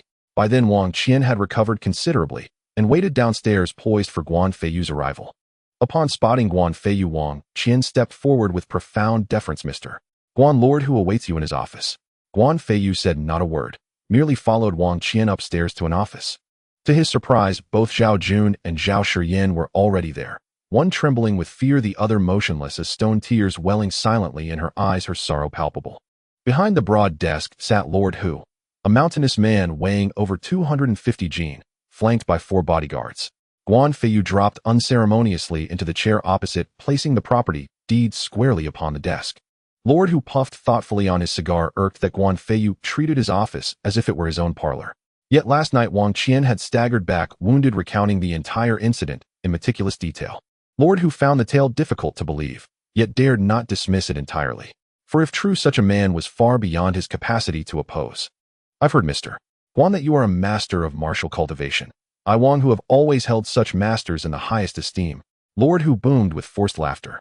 Your presence here today brings unparalleled honor to Fenghu Credit Company. Guan Feiyu understood instantly Lord Hu did not trust him, and spoke thus only to provoke a demonstration of power. Everything else was mere formal courtesy. Guan Feiyu glanced toward the tea set beside him, then swept his hand outward. Instantly the teapot and teacup soared through the air, the cup landing precisely before him on the desk, the pot settling perfectly into his palm. He poured himself a cup of water and drank it in one smooth draught. At that moment Lord Hu's face paled, realizing at last that Wang Qian's account had been no exaggeration. This man before him might well be a legendary primordial realm expert, a being whose wrath he could neither withstand nor afford to incur. Lord Hu's earlier smirk vanished, replaced by a grotesquely obsequious grin, his jowls quivering with sycophantic fervor. Setting down the teacup, Guan Feiyu slid the property deed across the desk toward Lord Hu. I wish to pledge this residence as collateral for a loan. How much might you advance me? Inside, Lord Hu seethed. What audacity. You already own a villa, yet bring some decrepit dwelling to pawn. And you dare leverage yesterday's incident to pressure me. Is this even collateral? It's sheer extortion, disguised as legitimacy. Refuse and I'll face ruin, concede and I'll bleed dry. No, it was far more refined than crude robbery. Even in court, he'd have no recourse, for the deed itself lent the transaction a veneer of legality. Lord Hu examined the deed, an aging, dilapidated residence, worth at most 1 million yuan on the open market. Ordinarily, such a property would secure no more than 500,000 yuan. But now, dared he offer even that? Mr. Guan, Lord Hu ventured cautiously, I know the location of this residence well. I can approve a loan of 5 million yuan. Guan Feiyu was stunned. He knew the property's true value better than anyone, yet here it stood inflated fivefold in Lord Hu's estimation. He'd expected 2 million at best. Clearly his earlier display had struck deep terror into Lord Hu. Disbelieving, Guan Feiyu asked quietly how much. Lord Hu's face drained of color. He assumed Guan Feiyu found the sum inadequate. If Guan Feiyu struck, now how many seconds would he survive? Mr. Guan, Lord Hu stammered, sweat beading on his brow. Upon closer inspection, this residence qualifies for a 10 million yuan loan. Guan Feiyu hadn't anticipated that 2 simple syllables would double the figure overnight. What if he pressed further? He paused, then relented. Even hares bite when cornered. Oh, better not push too far. Very well, 10 million yuan. Guan Feiyu remained utterly composed, poured another cup of water, and produced a bank card. Transfer it to this account. Wang Qian accepted the card and passed it to a subordinate, who rushed off to process the transfer. Guan Feiyu shifted his posture almost imperceptibly. Wang Qian mistook the gesture as inquiry about Zhao Shiyin and Zhao Jun. Mr. Guan, Miss Zhao and Mr. Zhao have finalized their divorce. Mr. Zhao bears 3.5 million yuan in debt, Miss Zhao 2 million. Guan Feiyu had no idea what methods Wang Qian had employed to bypass the mandatory cooling-off period, or why Zhao Shiyin had agreed to assume 2 million yuan in liabilities. Yet the utter desolation in Zhao Xian's eyes upon hearing the figure confirmed his suspicion Wang Qian had wielded coercion. From his limited knowledge of Zhao Xian, Guan Feiyu knew she would never have consented voluntarily, unless Wang Qian had threatened her family. This was no apocalypse, no world where kinship had already perished, rendering suicide a welcome release. Here and now, with her family held hostage, Zhao Shiyin had no choice but to shoulder the debt. Guan Feiyu rose and gazed toward Zhao Xian, standing motionless nearby. Miss Zhao, what are your plans? In truth, he longed to ask, do you blame me? Though the matter bore little direct connection to him, had Guan Feiyu not cast that appraising glance toward Zhao Xian, Wang Qian might never have acted. Still, even without the apocalyptic backdrop, or Guan Feiyu's gaze, marriage to a man like Zhao Jun would scarcely have secured her a gentler fate. Zhao Shiyin fixed him with a hollow, lifeless stare, held it for a long while, then glanced briefly at Zhao Jun before returning her gaze to Guan Feiyu and shaking her head slowly. Had he not gambled, would any of this have happened? Without your intervention, Mr. Guan, I doubt he'd ever have permitted me to depart. Even for the price of 2 million yuan, she added, a bitter smile playing upon her lips. Guan Feiyu hadn't expected her insight to run so deep. He spoke plainly, I will assume your 2 million yuan debt, but for 2 months you will serve under my direction. During that time, I shall require nothing of you against your will. After those 2 months, you are free to stay or go. How does that sound? The apocalypse would arrive in 2 months. By then, Zhao Shiyin would have no chance to leave. Yet from the very second she laid eyes on Guan Feiyu, she sensed he harbored intentions toward her. She had never imagined he would speak so plainly. Was he merely deceiving her? But sincerity shone unmistakably in his gaze. Moreover, even Hu Yi, a man feared by many, trembled before Guan Feiyu. Should Guan Feiyu wish to act upon her, he would need neither word nor command. Only a glance, and men like Hu Yi and Wang Qian would carry out his will without hesitation. Is this truly what you mean? Zhao Shiyin asked, disbelief tinging her voice. Guan Feiyu smiled faintly. Given my capabilities, do you truly believe I would stoop to lying to you? She had already grasped that much, but what precisely did he expect of her? Mr. Guan, I'll agree, but I will never commit an illegal act. Though I hold a university degree, my only professional experience has been managing warehouse operations for a short time. Beyond that, I possess no other expertise. She spoke plainly, not to resist, but to set clear boundaries from the outset. Guan Feiyu's eyes lit up. What he urgently needed was someone trustworthy within the country to procure vast quantities of supplies and store them securely, while he himself departed overseas to acquire additional resources discreetly. To discover Zhao Shiyin possessed exactly such experience felt like divine timing, like a pillow arriving just as one drifted into slumber. He smiled. Illegal acts. Even if you asked me to commit them, I wouldn't. There are far too many legitimate, profitable paths to wealth. Since you're skilled in warehouse management, you'll manage mine. I intend to purchase a great deal. It made perfect sense. A man of Guan Feiyu's stature had no reason to risk illegality. Hadn't he just earned 10 million yuan, fairly transparently, and without breaking a single law? Zhao Shiyin nodded. Very well, I'll serve you, Mr. Guan. Guan Feiyu turned toward Hu Yi, who in turn glanced at Wang Qian. Wang Qian immediately produced a loan contract and presented it with deep deference. Guan Feiyu accepted it without glancing, then crumpled it effortlessly in his palm, reducing it to finer fragments than any shredder could achieve. Zhao Shiyin is now under my protection. Should so much as a single hair fall from her or her family's heads, I will hold you both personally accountable. I trust you won't force me to revisit this matter. His tone carried unshakable authority. Hu Yi hastened to pledge, you may rest assured, Mr. Guan. Miss Zhao is henceforth Madame Guan, and her family shall be honored as my own elders. I shall revere them even more than my own parents.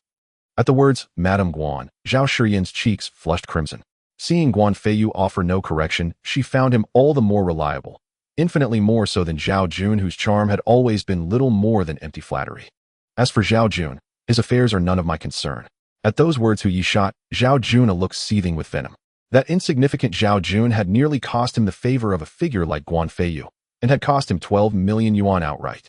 Zhao Jun would repay every cent, 12 million plus the 3.5 million he already owed, totaling 15.5 million. Should he fail to pay, Hu Yi would dismantle him piece by piece and sell him for spare parts. Just then a subordinate returned with Guan Feiyu's bank card.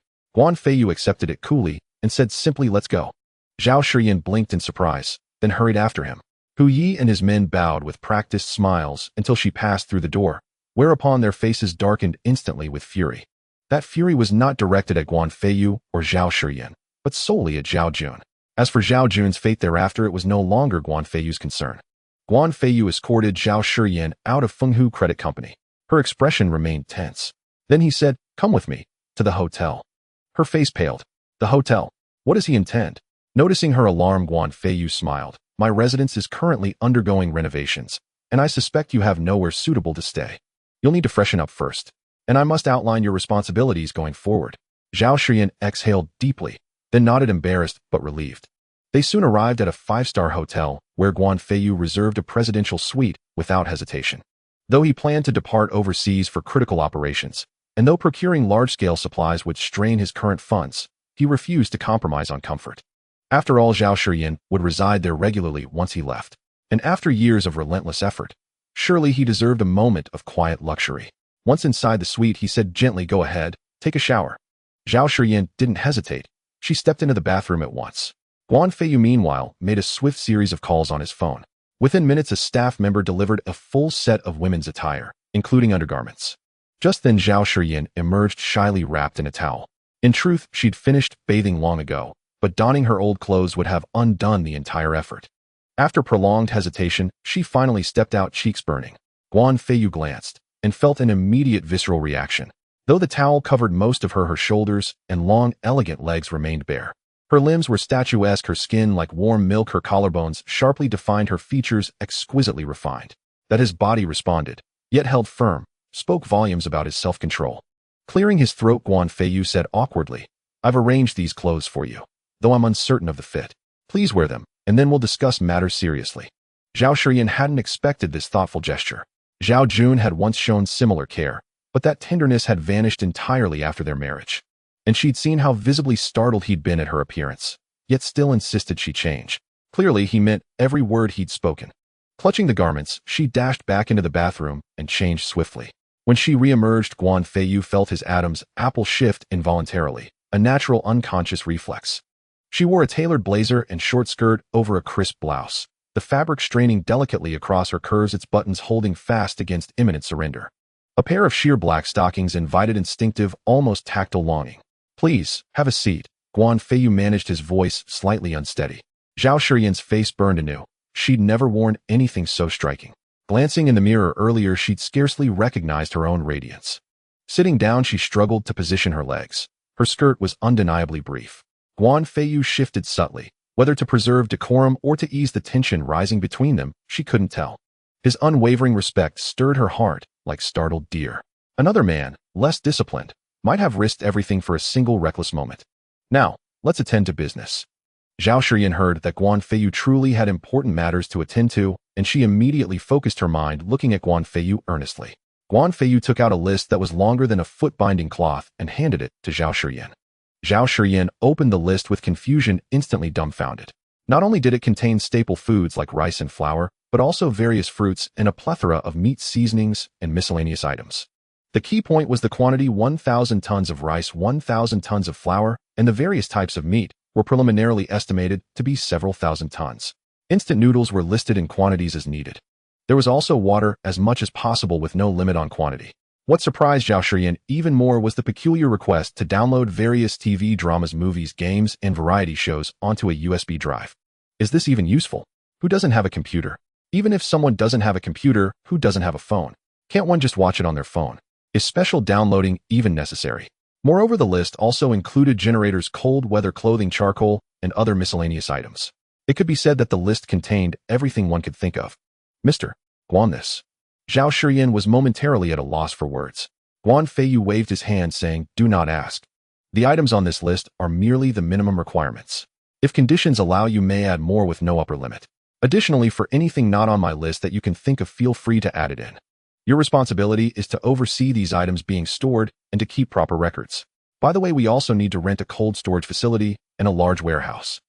Since Guan Feiyu had said so, although Zhao Shiyin did not know his plans, she would not ask further and would simply comply. After thinking for a long time, Guan Feiyu realized he could not rent a cold storage or warehouse in a short time. It wasn't that there weren't any available, rather he had no connections.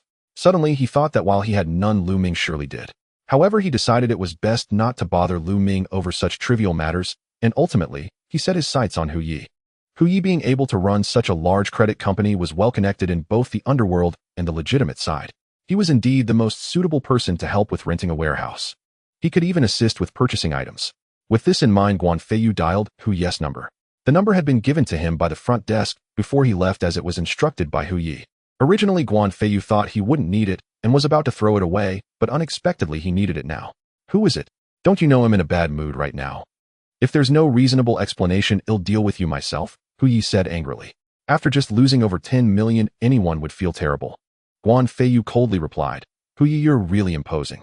Is this your dissatisfaction with me, Guan Feiyu? Hu Yi was still trying to figure out who Guan Feiyu was. Looking down at the property deed, Hu Yi's expression changed drastically, and his tone immediately became servile. I'm sorry, Mr. Guan. One of my subordinates messed up, which made me furious. I certainly have no dissatisfaction towards you, Mr. Guan.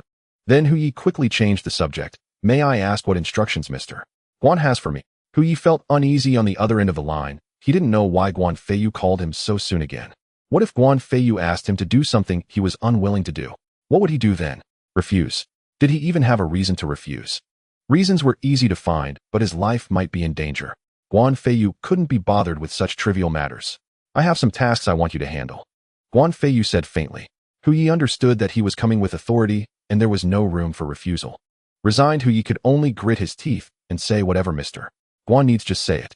I will definitely handle it beautifully for you. Guan Feiyu said sternly, there are several things. First, find me a cold storage and warehouse. The closer they are to each other, the better. I need them to be large, and I want to rent them for 2 or 3 months. This must be completed today. Second, I need to purchase many items. Since I have other matters to attend to recently, I will leave the purchasing to Shiyin, and you help her find the connections. However, you can rest assured that all are daily necessities. There's nothing that crosses the line. Third, Shiyin may not be able to handle it alone, so find a few reliable people to assist her. All transactions should be conducted as commercial dealings. I won't owe anyone money, but I also don't want anyone to try and take advantage of me. If you handle this well, once I'm done with my busy schedule, I can teach you a trick or two. What do you think? Upon hearing this, Hu Yi couldn't help but breathe a sigh of relief. He had thought it was a serious matter, but it turned out to be such trivial tasks. For him, this was nothing. Mr. Guan, rest assured you can leave this matter to me. I will definitely cooperate well with Madam. If there's even a slight issue, I'll come and face you directly. Hu Yi quickly made his assurances. The tasks Guan Feiyu assigned were only urgent, but not difficult to handle. But was urgency a problem? Is urgency more frightening than illegality? Guan Feiyu said, all right, I entrust this to you. Once you handle it well, I'll guide you a bit. If you mess it up, you won't have to come face me. I will make it so you can neither live nor die. But remember, you only have 2 months for these tasks. After saying that, Guan Feiyu directly hung up the phone.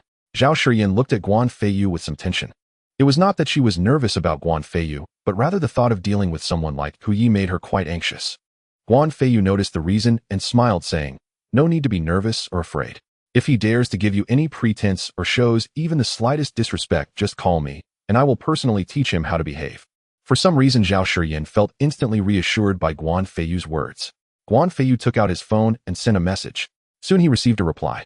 The message was sent to Lu Ming. He needed to go abroad, so he required a passport, which was obviously quickest to leave to Lu Ming. Lu Ming agreed. All right, let's go out for a bit, and then have a meal. I need to leave tomorrow, Guan Feiyu said with a smile. Zhao Shiyin did not know where Guan Feiyu wanted to go, but she did not ask further. The two left the hotel, and Guan Feiyu took Zhao Shiyin to a mall, buying her many things. In fact, these items weren't much for Zhao Shiyin, they were just a bit expensive. After all, Zhao Jun had previously been a boss and treated Zhao Shiyin well, so she naturally lacked for nothing. But this exorbitantly expensive price was quite outrageous. What unsettled her most was Guan Feiyu's manner, an attitude that brooked no refusal, which left her emotions in tangled knots. If it was fear, then yes, to some extent. If it was affection, that too seemed to stir within her. They wandered until noon and grabbed a quick bite. Guan Feiyu received a call from Hu Yi, who said that the matters of the cold storage and the warehouse had been settled. If possible, they could go see it right away. Guan Feiyu took Zhao Shiyan and went straight to the place Hu Yi had mentioned. At that moment, Hu Yi was there with Wang Qian and 2 bodyguards accompanied by 2 managers wearing ingratiating smiles. When he saw Guan Feiyu and Zhao Shiyan arrive, Hu Yi trotted over. His rotund figure trembled comically. Mr. Guan, Madam Guan, you have arrived. These 2 are the managers of the warehouse and the cold storage. Hu Yi returned the same obsequious smile the managers had used toward him when greeting Guan Feiyu and Zhao Shiyan. The 2 managers, seeing Hu Yi's commanding presence and how cautiously he treated the young couple, knew instinctively that this was someone they could not offend. Guan Feiyu said calmly, "Introduce them." One of the managers replied, "Mr. Guan, my warehouse is 120 square meters and kept immaculately clean. Would you like to take a look?" Guan Feiyu nodded. The manager led the way, and soon they arrived at a vast warehouse. It was indeed large, with various handling vehicles inside. The manager, seeing Guan Feiyu's approval, breathed a sigh of relief. The other manager hurried to say, "Mr. Guan, my cold storage is next door, roughly 200 square meters." After speaking, they all went to inspect the cold storage. Guan Feiyu was very satisfied and asked, "I need to rent for 2 to 3 months. How much?" He put it casually, so it would sound flexible rather than rigid in business, specifying an exact 2 months could cause trouble if delays occurred and the owners committed elsewhere. Thus, Guan Feiyu preferred to rent an extra month. The 2 managers exchanged glances, momentarily at a loss. This was a person even Hu Yi dared not offend. They truly did not know what to demand. Guan Feiyu frowned and said, "Charge whatever is proper." The warehouse manager said, "Mr. Guan, we normally charge 1 yuan per ping per day. That comes to 3.6 million for a month, 10.8 million for 3 months. If you rent it, I'll round it down to 10 million. Of course, you may use the vehicles inside at will. If any break down, we will be responsible for repairs." The cold storage manager added, "Mr. Guan, our cold storage is also 1 yuan per ping per day, electricity at your expense. 3 months would be 1.8 million, but if you rent it well, make it 1.5 million. Hu Yi, seizing a chance to show off, impatiently said, "Mr. Guan, using your warehouse is a favor to you, and you're only shaving off a few 100,000. Are you refusing, Mr. Guan face, or are you slapping old Hu in the face?" "All right, then the warehouse 9 million, the cold storage 1.2 million. The 2 managers felt bitter, but could only keep smiling. "Hu Yi, you are right, Mr. Guan, using our warehouse brings us face." Happy to save money, Guan Feiyu naturally would not give an extra cent. Both sides signed and transferred the funds. Guan Feiyu said, "Find drivers for those vehicles for me." They had rounded off more than 2 million in change. Would they fuss over 10 or 20,000 in wages? "Rest assured, Mr. Guan, we will handle such minor matters even without your instruction." Guan Feiyu remained silent and showed no intention of leaving. The 2 managers, knowing he still had matters to discuss with Hu Yi, quickly found an excuse to depart. "Shiyan, let Lao Hu see that list of mine," Guan Feiyu said coolly. Zhao Shiyan took out the list and handed it to Hu Yi. Hu Yi glanced at it and was utterly dumbfounded. "Mr. Guan, this?" Hu Yi found himself at a loss for words. Guan Feiyu frowned and said, "Don't ask about things you shouldn't. I will ask you only one thing. If I want to buy these items, and perhaps many more, can you help me find buyers?" Hu Yi skimmed the list and, aside from the sheer volume, found nothing amiss. "Mr. Guan, rest assured these goods are fine, but you must control timing. Some items cannot be stored for long, and even a cold storage may be unsuitable for certain things," Hu Yi cautioned carefully. This point had not occurred to Guan Feiyu. Since he was about to go abroad, he could not manage a pattern of having each batch arrive and then immediately take it away. Guan Feiyu, rarely smiling at Hu Yi, said, "No wonder you are Hu Yi. You are unexpectedly thoughtful. Shiyan, buy first the items that can be stored long-term or those that a cold storage can preserve for 1 to 2 months. As for fruits and similar perishables that are unsuitable for long storage or for refrigeration, reserve them for now and wait for my instructions." Zhao Shiyan immediately said, "I understand." Guan Feiyu continued, "All right, Lao Hu, help me make the contacts. Pay according to the market, or whatever deposit is required, pay that amount. When the goods arrive, I will not pay everything at once. I will pay a portion now, and in 2 months I will settle the balance in full. Is that acceptable?" Hu Yi laughed at once. "Mr. Guan, you jest. For such a large purchase, even if payment were spread over 6 months, you would still be among the fastest payers." Guan Feiyu did not concern himself with such matters. If Hu Yi said it, he felt reassured. There was no way around it. After paying for the renovation of the villa and the large flat, and after handing over 10 million for the warehouse, Guan Feiyu had just 200 million left. Guan Feiyu knew that this sum would not suffice. He would have to raise funds quickly. Naturally, the effort to acquire capital would have to be undertaken abroad. Lao Hu, start this from tomorrow, as Shiyan will be in charge. "All right, disperse." With that, Guan Feiyu left with Zhao Shiyan. They did not return to the hotel immediately, but went to a top private restaurant. Seeing this imperial-style private dining house, Zhao Shiyan's eyes showed a slight nervousness. This establishment was one of the finest private restaurants in Jinling reputedly, with an average spend starting at 50,000 per person. And yet the kitchen remained properly traditional. Rumor had it the owner was descended from the imperial chefs of the previous dynasty. A single table began at 1 million, and whether he would cook for you depended on his mood. Zhao Jun had once promised to bring Zhao Shiyan here, but he feared the price. Moreover, although his company was decent, its early returns were sparse and later profits only 2 or 3 million a year. By the time Zhao Jun could have afforded it, he had fallen into gambling, ending up as he did, as Zhao Shiyan therefore had never visited. When they entered the imperial private restaurant, a waiter promptly led them to a private room. Guan Feiyu casually ordered a few specialties and discussed the goods with Zhao Shiyan, then gradually the conversation turned to her past. Meanwhile, in a vast office of the imperial private restaurant, a beautiful woman lounged lazily on a sofa. Another beauty watched a surveillance monitor with a furrowed brow. She had never expected this person to appear at the restaurant, nor to bring a young beauty into a private room. The woman on the sofa, seeing the other's worried expression, asked curiously, "Yunru, what is it?" The woman named Zhong Yunru had once been Lin Ziyu's fiancée. The beauty reclining on the sofa was the proprietor of this Gongting private kitchen, Mu Qingqing. At that moment, they all turned toward a large screen divided into many panels that showed every corner beyond the private dining rooms of the Gongting private kitchen. The kitchen occupied the most frames, leaving no blind spot. Zhong Yunru pulled up the footage showing Guan Feiyu and Zhao Shiyan entering. "What's the matter, Yunru? Surely you don't have a history with this handsome man." Wu Qiaoyu laughed teasingly. Zhong Yunru tapped Wu Qiaoyu's leg and, feigning annoyance, said, "Qiaoyu, whatever do you mean? I only think this man is a little mysterious." At that, Wu Qiaoyu sat up alert and urged Zhong Yunru, "Speak quickly. A man whom Miss Zhong herself finds mysterious. What is he like?" Zhong Yunru shot Wu Qiaoyu a look. "This man is Guan Feiyu. He used to be Mu Qingqing's boyfriend." Before she could continue, Wu Qiaoyu, incredulous, blurted, "That wretched turtle." Clearly, Wu Qiaoyu already knew about the relations among Guan Feiyu, Lin Ziyu, and Mu Qingqing. Seeing Zhong Yunru grow angry, she offered an awkward smile. "Go on. I promise I won't spill." Wu Qiaoyu only dared to be so playful in front of Zhong Yunru. To outsiders, she maintained the image of the Gongting private kitchen's proprietor, a descendant of an imperial court chef. Zhong Yunru knew Wu Qiaoyu's familiarity explained her tone, so she did not take offense. Frowning, she said, "3 days ago I intended to go to the Linshire group and publicly refuse Lin Ziyu. That way Lin Ziyu and the Lin family would lose face and could no longer pester me. But when I reached the entrance, I found Guan Feiyu and Mu Qingqing arguing about a breakup, and he even confronted Lin Ziyu. From Guan Feiyu's eyes, I saw a murderous intent toward Lin Ziyu. In such a case, any man might feel that way. After all, Mu Qingqing had been unfaithful. Only they were merely lovers, not married. In reason, even angry, he should not harbor murderous intent." Wu Qiaoyu found Zhong Yunru's reasoning sound. Between spouses, an affair might provoke murderous thoughts. But among lovers, it should not come to that unless something else was at play. Zhong Yunru frowned and continued, "What surprised me was that before he left, Guan Feiyu whispered in my ear that the Linshire group was having financial trouble. Ordinary people wouldn't know that.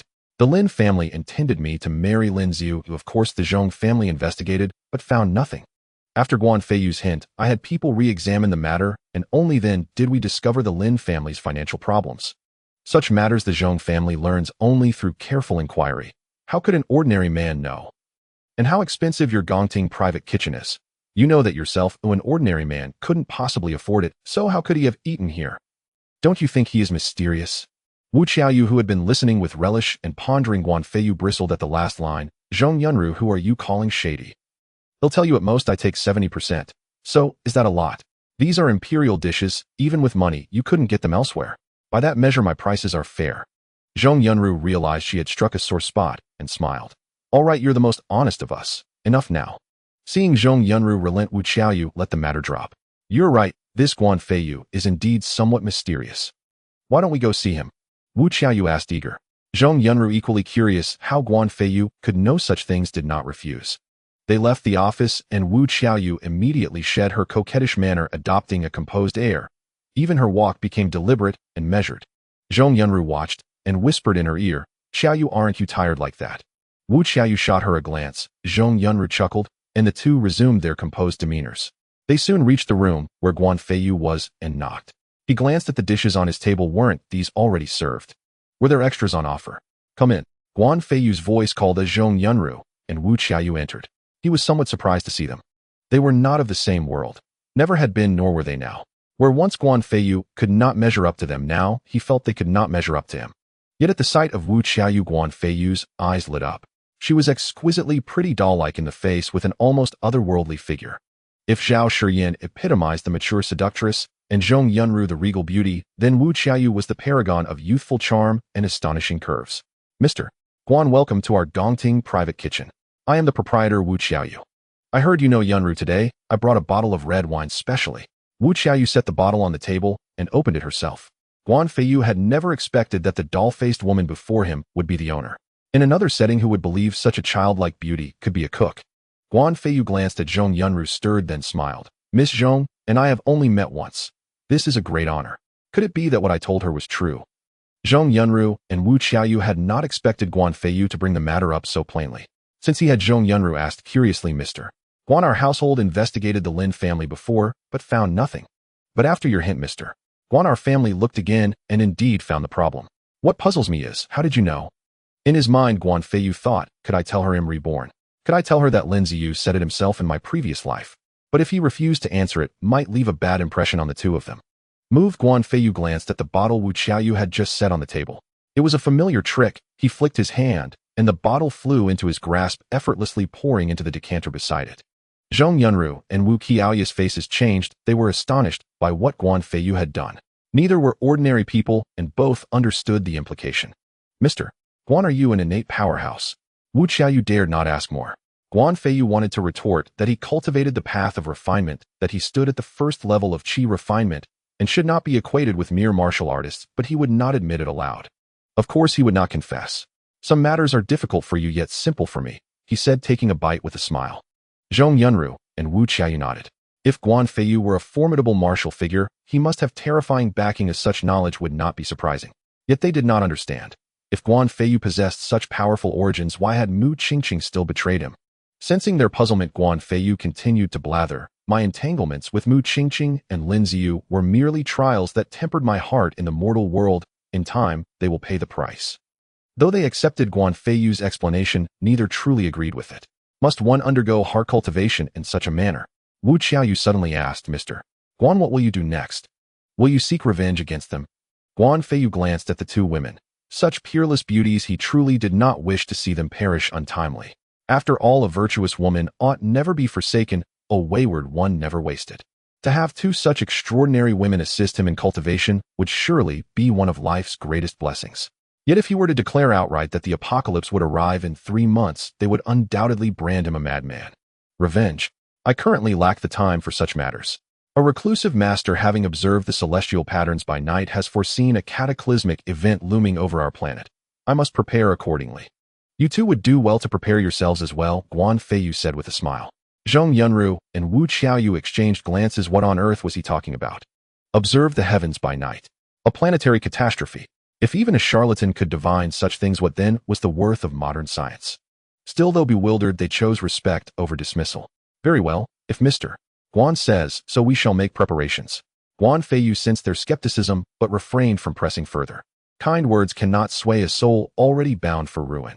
And beautiful women were plentiful, especially in a place like Wulong Villa Estate. Please continue your meal, Mr. Guan. We shall take our leave now. Wu Qiaoyu offered a polite farewell before departing with Zhong Yunru. Zhao Xian, reflecting upon the day's events, the impossibly long shopping list, and Guan Feiyu's cryptic remarks, could no longer contain her curiosity. Mr. Guan, are all the preparations you made today truly intended for the impending calamity you mentioned? Guan Feiyu smiled enigmatically, offering no reply. Having finished their meal, the two returned to the hotel. Guan Feiyu retrieved his bank card, then swiftly performed several operations on his phone before handing the card to Zhao Shiyan. This card holds 150 million yuan. Take it for now. I shall depart tomorrow. Use this sum to procure essential supplies. Remember, minimize advance payments wherever possible.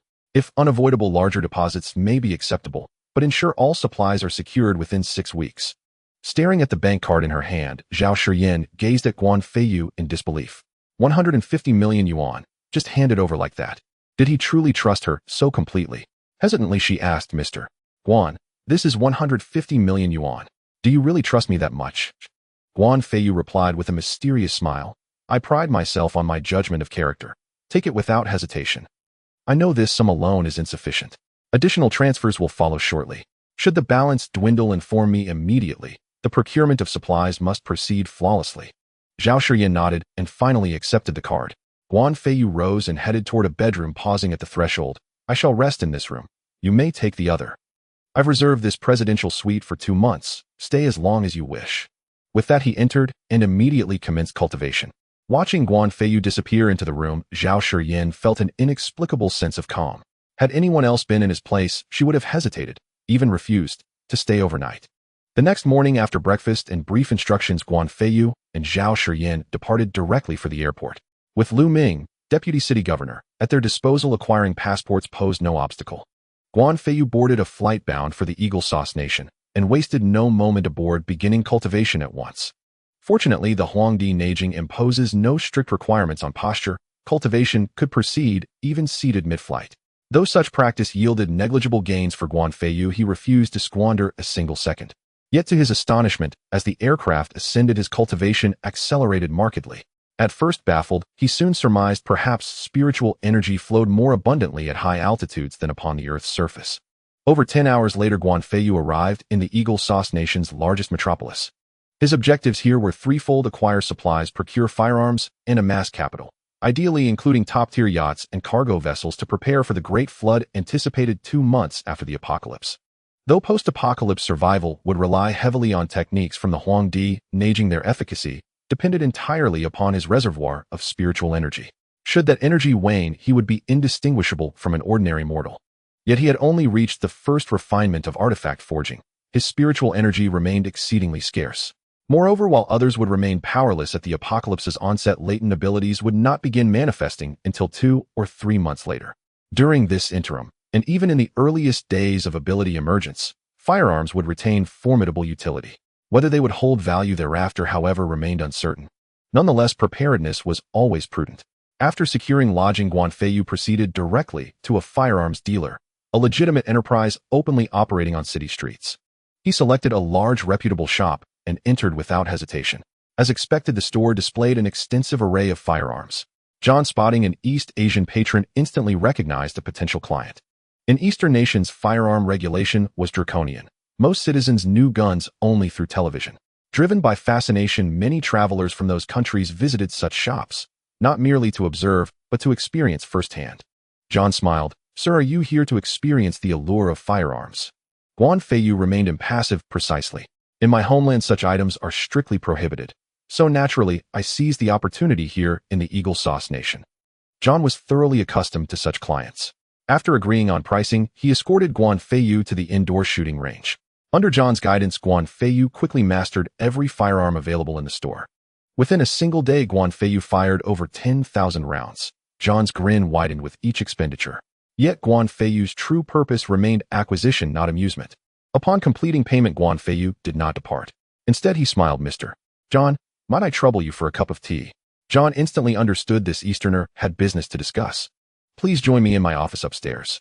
They ascended to the second floor, where John offered Guan Feiyu a chilled beverage. Serving tea to a Westerner was, of course, a humorous notion, but irrelevant to the matter at hand. John took the initiative. Sir, are you seeking a handgun for personal defense upon your return home? I understand your nation maintains exceptionally stringent firearm regulations. Guan Feiyu flicked the beverage he held, sending it gliding smoothly across the desk to hover motionless before John. John's expression turned ashen. The precision of that motion, fluid, controlled, utterly still, betrayed impossible mastery. John instantly grasped this man was no ordinary traveler. Mr. John, I do not seek a single handgun. I require firearms of every caliber and configuration. Should you also handle grenades or rocket launchers, I would welcome those as well, though I wonder whether you possess the necessary connections. Rest assured, Mr. John, your commission will be generous. John did not rejoice at the brokerage fee. Instead, his brow furrowed deeply. Sir, though our nation appears free on the surface, regulations governing matters of this scale remain exceptionally stringent. Moreover, your country enforces even stricter controls on firearms. We simply cannot deliver them to you. Therefore, sir, please refrain from jesting. Though firearm ownership in Eagle Sauce is comparatively permissive, it remains strictly limited to individuals possessing valid licenses. A large-scale arms trafficking lies far beyond the reach of a man like him. Such transactions belong exclusively to the realm of national-level operations. Even if such stockpiles could be sourced, they would never be exchanged lightly, especially not with a major Eastern power. Guan Feiyu knew he had come to the right place. Since the other party had not outright refused, negotiation remained possible, particularly as their concern centered not on refusal to sell, but on inability to deliver. Did Guan Feiyu even require them to handle delivery? He smiled faintly. Mr. John, you've misunderstood. I do not expect you to arrange transport. So long as you agree to the transaction, it may take place entirely within Eagle Sauce. My people will remove the goods themselves. John stared at Guan Feiyu in disbelief. This was Eagle Sauce. How could anyone possibly extract such quantities undetected? Could this man before him, ostensibly Eastern, be acting on behalf of others? If so, everything suddenly made sense. Sir, if that is indeed the case, I may inquire on your behalf. John replied, a shrewd merchant's smile flickering across his lips. Guan Feiyu responded indifferently. Then I thank you, Mr. John. I await your call. Leaving his number behind, Guan Feiyu departed the gun shop and returned to his hotel. After dining, he spread out a map and began identifying the locations of major supermarkets' distribution centers across Eagle Sauce's largest metropolis. He swiftly marked several key sites and charted optimal infiltration routes. Operation commencement was set for that very night. At midnight, Guan Feiyu donned a form-fitting black bodysuit, secured a mask and cap, then leapt unhesitatingly from the 6th floor. Surveillance cameras were ubiquitous, present in every nation, especially within the premier metropolis of a global superpower like Eagle Sauce. His descent was deliberate, an alibi built upon absence. As for the 6-story drop, it posed no challenge whatsoever to a cultivator at the first level of chi refinement, no more difficult than vaulting a low garden wall. Upon landing, he accelerated to his utmost speed, navigating exclusively through dim, sparsely trafficked alleys. An hour later, Guan Feiyu arrived at his first objective, the regional distribution hub of the world's largest comprehensive supermarket chain, situated in Eagle Sauce's foremost city. Spanning millions of square meters, the facility housed virtually anything imaginable and nothing unimaginable. Moving with meticulous stealth, Guan Feiyu skirted both surveillance lenses and patrolling guards until he reached the perimeter of the first warehouse. Once assured of safety, he slipped inside. Darkness enveloped the interior, but it mattered little. Guan Feiyu cared not what lay stored within it, better to seize it all and examine the haul later. Accelerating to blinding velocity, he swept through the warehouse, its contents vanishing before his passage. Though CCTV monitored the premises, the control room staff initially dismissed the anomaly as optical illusion. Rubbing their eyes, they confirmed the first warehouse stood utterly emptied and instantly triggered alarms and emergency alerts. Guan Feiyu paid them no heed. Indeed, he had orchestrated this very outcome. His aim was precise: lure the bulk of security personnel toward the first site, thereby clearing access to the remaining warehouses. Such a vast complex could hardly rely on a single storage unit, nor could such staggering inventory be housed without meticulous categorization across numerous dedicated facilities. Guan Feiyu entered the second warehouse and again unleashed his full speed. The interior remained pitch black, lit only by infrared cameras. Though high definition, they proved insufficient. Clad head toto in black and moving at supersonic velocity, Guan Feiyu evaded detection entirely. When monitors confirmed the second warehouse's contents had likewise vanished without trace, they urgently relayed the crisis outward. Yet Guan Feiyu had already infiltrated the third. This time, every light blazed to life. Guan Feiyu intended not merely disruption, but terror deliberately sown across Eagle Sauce's heartland. Once more, he surged forward at maximum velocity. Surveillance feeds captured only a fleeting silhouette, then watched in horror as shelves and floors alike emptied instantaneously. A monitor screamed into his headset, the devil has come." That cry echoed across countless channels, reverberating through command centers and patrol units alike. Outdoors, officers exchanged bewildered glances. What in the world? The devil? And in that stunned silence, Guan Feiyu seized the fourth and fifth warehouses. By the time sirens wailed, Guan Feiyu stood outside the compound. Naturally, he had not confined himself to a single facility. Eagle Sauce's largest city hosted multiple mega-supermarket distribution hubs. Before dawn broke, he had raided every major warehouse encircling the metropolis. His speed stemmed from strategic proximity. These colossal depots had been deliberately clustered for logistical efficiency. In the process, several individuals fell unconscious, or worse. Whether alive or dead held no bearing on Guan Feiyu's calculations. At dawn, Guan Feiyu sat calmly in his hotel room breakfasting while watching televised reports of the previous night's devastation. Eagle Sauce's police announced preliminary losses exceeding hundreds of billions, alongside 1 fatality, 9 injuries, and 7 persons missing. Missing? Guan Feiyu blinked in genuine confusion. Fatalities and injuries. He accepted those; his strikes lacked restraint and death was inevitable. But missing? That defied logic. Instantly, he sank his consciousness into his spatial ring, where all acquired goods rested arranged precisely in order of acquisition. A careful inspection left him utterly dumbfounded. Within the ring lay 7 corpses. Evidently, some warehouse staff had been napping on duty, and when Guan Feiyu swept the premises, he had inadvertently absorbed them along with the cargo. A spatial ring accepts only inanimate matter. Living beings entering it perish instantly. After brief reflection, Guan Feiyu resolved to leave the bodies where they lay, for now. Sirens had blared relentlessly since midnight as investigators scoured every clue. The scale of loss demanded exhaustive inquiry. Guan Feiyu remained perfectly composed, even venturing outside to observe the chaos firsthand and casually question bystanders about the unfolding events. At noon, a John's call arrived. The cellar had been secured and face-to-face negotiation was required. Guan Feiyu assented without hesitation and boarded a flight to another city within Eagle Sauce. After a series of detours and delays, Guan Feiyu finally arrived at the designated meeting site. Night had fallen and John had finalized the exact coordinates. Guan Feiyu entered a secluded forest grove, where John awaited alongside 2 men radiating raw, intimidating menace. John introduced the pair tersely, then steered the conversation toward business. What you intend to do with the arms is none of our concern, nor how you'll extract them. But we demand payment up front, declared Smith, his voice edged with steel. Guan Feiyu smiled. You wish to see money first. I wish to see the arms first. To conduct this trade, both parties must demonstrate sincerity. You bring the arms, I bring the funds. Cash on delivery, hand over hand. Otherwise, consider this meeting never occurred. Both men glared at Guan Feiyu with undisguised malice.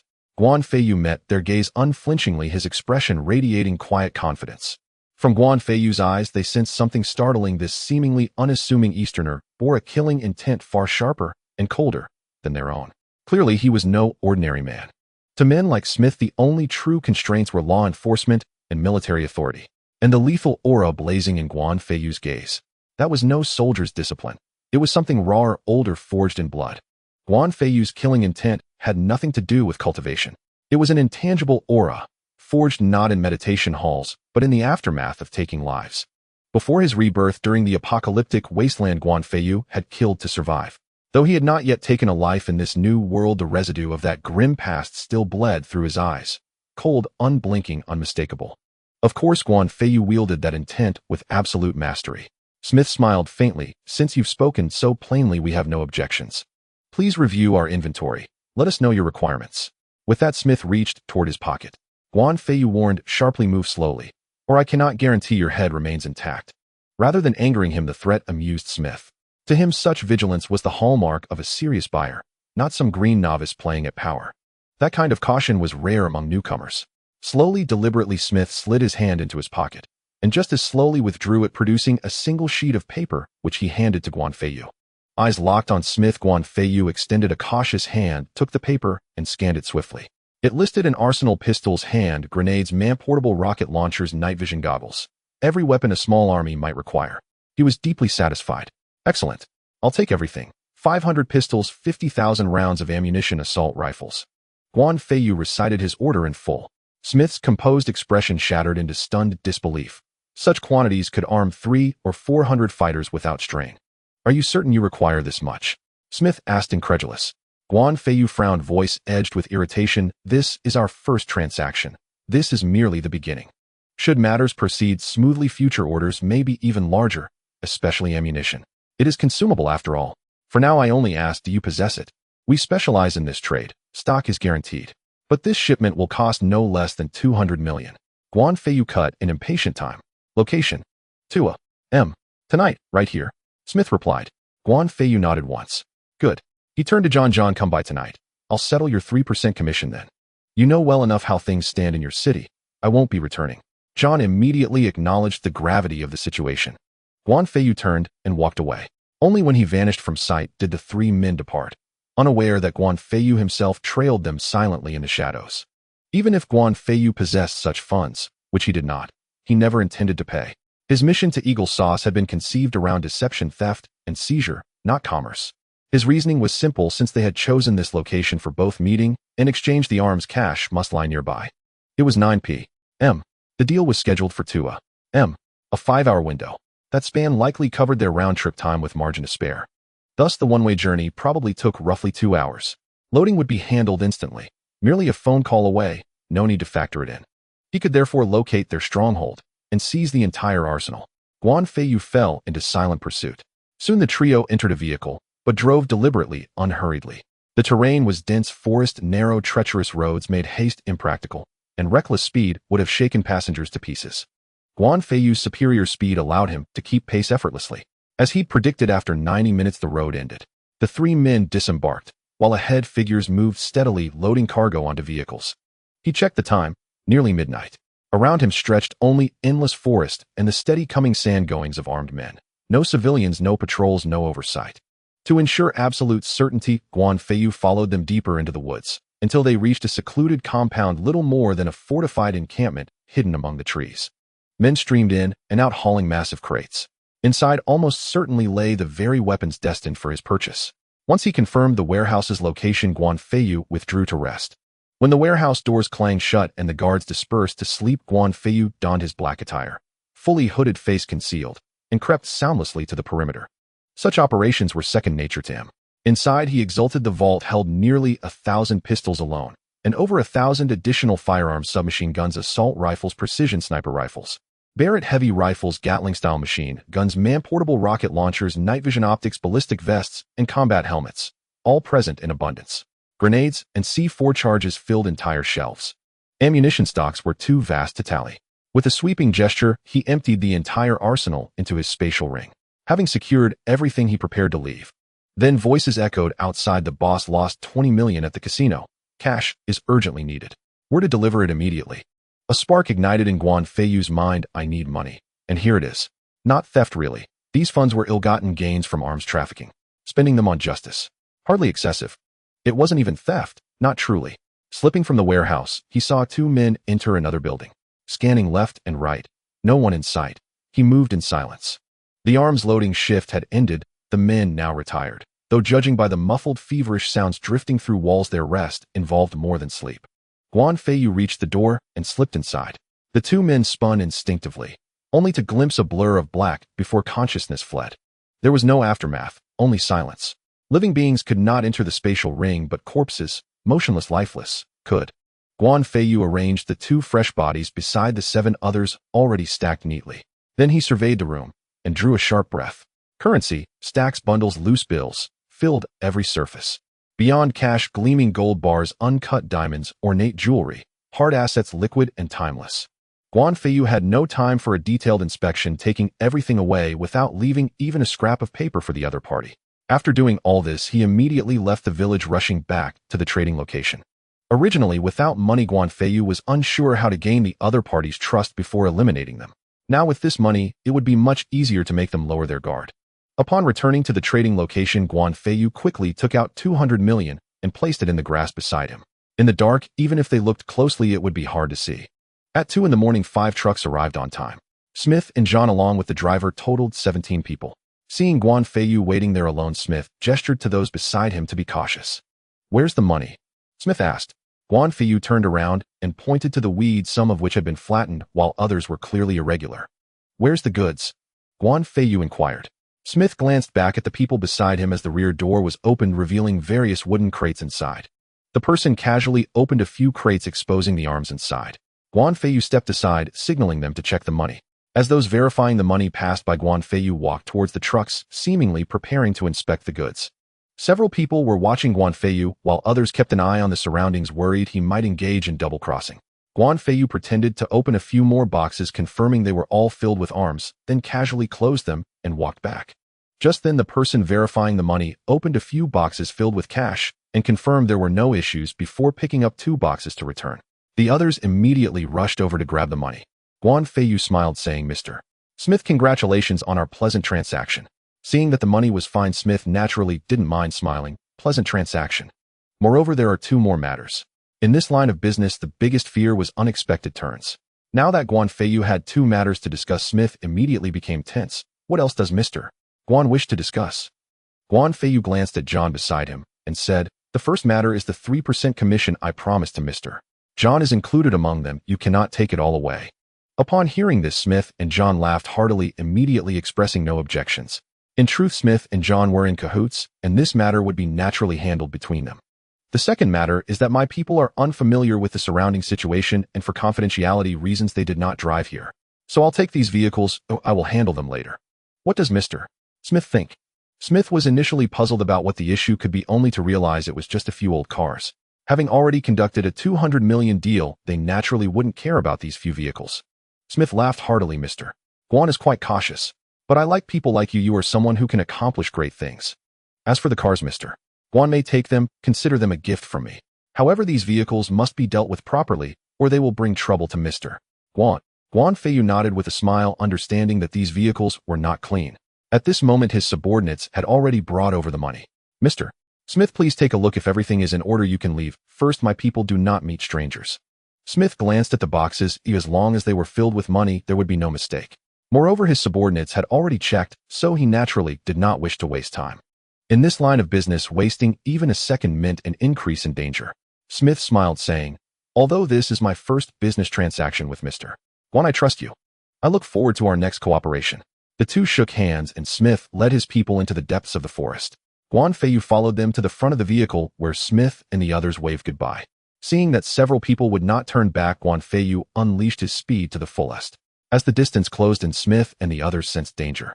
Just as they were about to look back, a terrifying force struck. 17 people were simultaneously sent flying, crashing into the distant trees. After they fell aside from instinctively twisting their bodies, there was no other reaction. Guan Feiyu did not want to create trouble for himself. Those who had seen him must die, and not a single person could be left alive. Thus, Guan Feiyu directly employed techniques from the Huangdi Neijing to exterminate these individuals.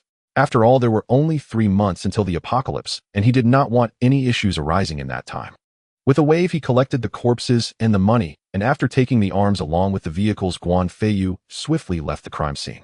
By the time the villagers realized something was amiss, Guan Feiyu had long since vanished. In the early morning, Guan Feiyu returned to the hotel undetected. Then, like a tourist, he took in the sights of the city. Guan Feiyu seemed dissatisfied with the city and left that very night, aiming for the world's largest gambling city. Before coming, he had already planned to find a way to win some money in the casino. As for whether he could win, he would have to wait and see. How after all, the over 100 million left for Zhao Shiyin was certainly not enough. This time he had obtained several hundred million from these arms dealers, but all of it was cash and difficult to bring back to the country. Moreover, Guan Feiyu still had some unfinished business and couldn't return just yet, so he would have to transfer the money. Going to the gambling city would be much easier. Bringing cash in and having the other party swipe a card, when leaving, wouldn't the money just go back? Of course, whether the transferred money would incur taxes would be dealt with upon his return. After all, the money was all obtained without effort. It didn't matter if some went to the state, considering the state had educated him for so many years. The next morning, Guan Feiyu arrived at the gambling city, found a hotel, and immediately inquired about the location of the casino. In fact, Guan Feiyu didn't even need to ask. Since it was a gambling city, how could he not find a casino? Upon seeing a tip, the server's eyes lit up immediately and shared everything he knew. Guan Feiyu asked a few more questions, and the server provided answers. That night, Guan Feiyu entered the casino with a box and exchanged all of it for chips. He began to play casually, but caught the attention of the casino staff. The reason was that Guan Feiyu arrived with a large amount of cash, and after exchanging chips, was playing very small bets. This immediately raised suspicion among the casino staff. They quickly realized that Guan Feiyu's money might not have been obtained through legitimate means.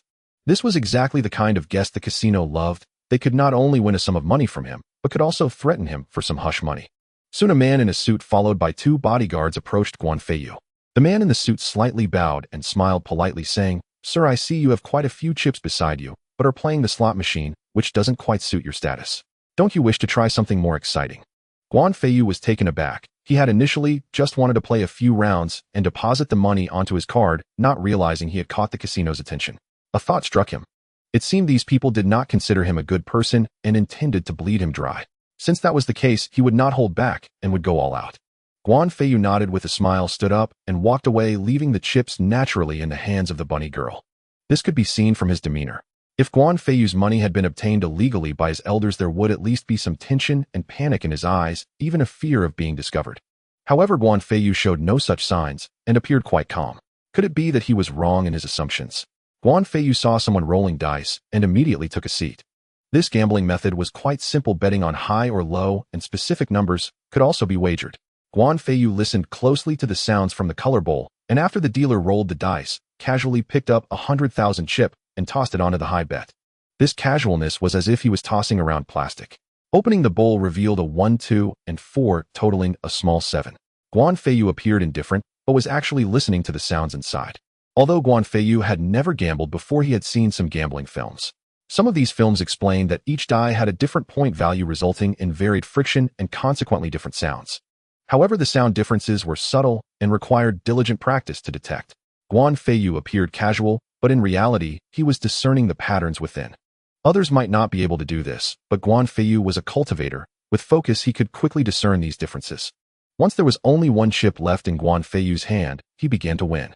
100,000 chip quickly turned into 200,000, then 400,000, and soon it reached 800,000. When he lost, Guan Feiyu lost at least a dozen rounds before losing his money, but he only needed 3 rounds to recoup his losses, and from then on he was winning. Moreover, previously he was betting in increments of 100,000, but now he was betting all at once. If this continued, it wouldn't be long before the casino would have to close its doors. They might as well just rename it after Guan. The key point was that those around him recognized that an opportunity to pick up money had arrived. Whatever Guan Feiyu bet on, they would follow. The people in the surveillance room could no longer sit still and immediately reported the situation. Soon many individuals arrived at the monitoring room to observe Guan Feiyu through the cameras. However, they did not see Guan Feiyu cheating. He didn't even touch the table, and the chips were placed by the waitstaff. These people realized this situation could not continue. A person in charge, accompanied by a group of bodyguards, approached Guan Feiyu and said, "Mr. Guan, my name is James, and I am the manager of this casino. Can we have a word aside?" At this moment, many people had gathered around, and James could not afford to act too excessively, otherwise the casino would not attract patrons in the future. As for knowing Guan Feiyu's name, that was easy. With their power, it was simple to gather such information from the airline. Guan Feiyu was taken aside, surrounded by bodyguards. Those outside could only vaguely see the people inside through the gaps between the guards. "Mr. Guan, do you think your actions show a lack of respect for us?" James frowned, looking displeased. Guan Feiyu replied lightly, "I just wanted to play casually. I didn't expect your people would invite me to play, and in the end you lost, and brought me here. Can't you take a loss?" Upon hearing this, James' face instantly turned a bit awkward. Just as Guan Feiyu said, he had indeed just been playing the slot machines outside, and they had mistakenly thought he was an easy target. Unexpectedly, he was not an easy target at all, but rather a master of gambling, able to discern high or low just by listening. If they allowed Guan Feiyu to continue gambling, it wouldn't take until tomorrow for their casino to close. "Mr. Guan, our casino is too small and not suitable for someone like you. Why don't you try your luck elsewhere? We would be willing to offer you some drinks," James stated. For casinos like theirs, they either had to invite the opponent to leave or find a master to win Guan Feiyu's money back. If all else failed, they would have to eliminate him. The problem was that eliminating someone was quite troublesome, especially since Guan Feiyu was from a major Eastern nation, who failing to handle it properly could lead to serious diplomatic incidents. If they sought out a master, that would also incur a significant expense. Moreover, other casinos would see them as lacking strength. Only the method of inviting him to leave was the most suitable, the least costly, and would not ruin relationships. In the future, they might even ask for his help. Guan Feiyu's heart stirred. "I can do that. However, you need to help me with something." James' expression changed slightly as he frowned and asked, "What does Mr. Guan wish us to assist with?" Guan Feiyu smiled. "I have a sum of cash, about 1 billion, and some gold bars. It's inconvenient for me to carry, so I want to give you this cash and gold. You can directly transfer the money to my card along with my previous winnings." Guan Feiyu had won a considerable amount in those few rounds, and he did not want to give anyone a bargain. After all, he was in dire need of money. James did not expect Guan Feiyu's request to be this.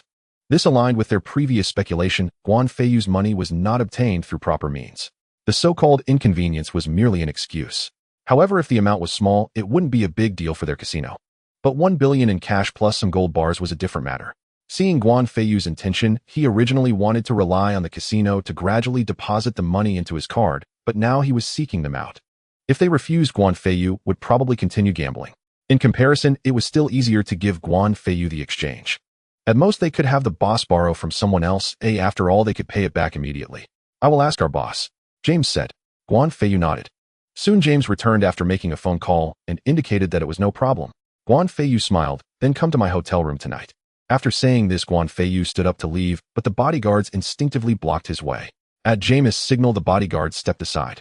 Guan Feiyu smiled and said, "You are a clever man." With that, he walked away. Back at the hotel, Guan Feiyu immediately placed all the cash he had obtained in the room, and he also took out all the gold. 3 hours later, James arrived with a few people, including a blonde, blue-eyed beauty with a typical European style. "Mr. Guan, where are the items?" James asked. Guan Feiyu gestured towards the guest room. Now Guan Feiyu was certainly staying in the presidential suite. After all, although he was short on money, he still wanted to enjoy himself. James and his companions entered the guest room, their eyes instantly widening. They never expected that in the corner of the room there was so much gold. This visual impact was something ordinary people could hardly bear. These gold bars, based on current gold prices, were estimated to be worth 2 to 300 million. James finally realized the oversight and led his men to another room. After confirming the funds were in order, he immediately transferred 12 billion yuan into Guan Feiyu's account.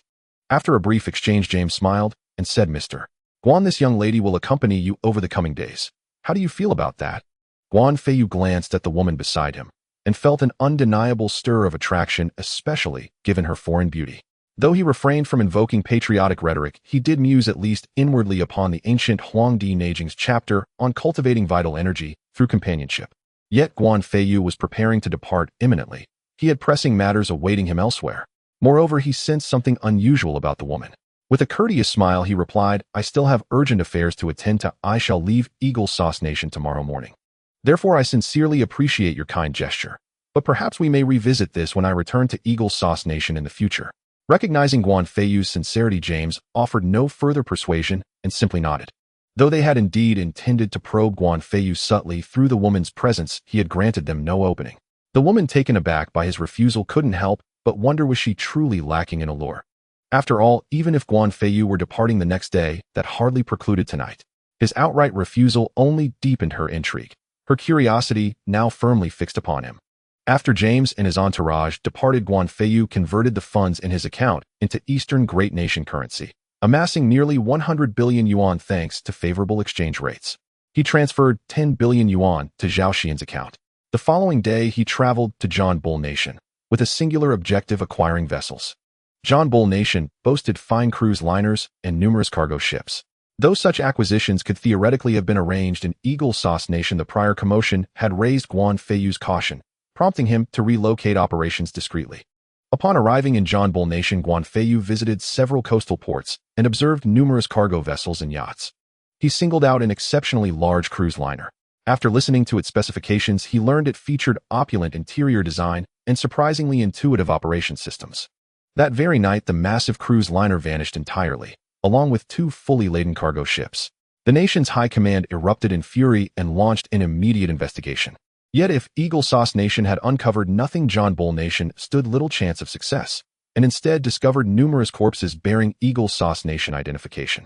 These bodies had been sealed away into Xiao Bieli's spatial domain, including those accidentally absorbed from storage facilities, as well as Smith and his associates.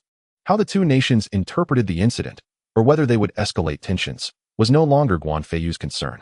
Next, Guan Feiyu traveled to the Middle East, seizing vast quantities of crude oil, gasoline, diesel, aerospace-grade fuel, and even the refinery equipment used to process crude.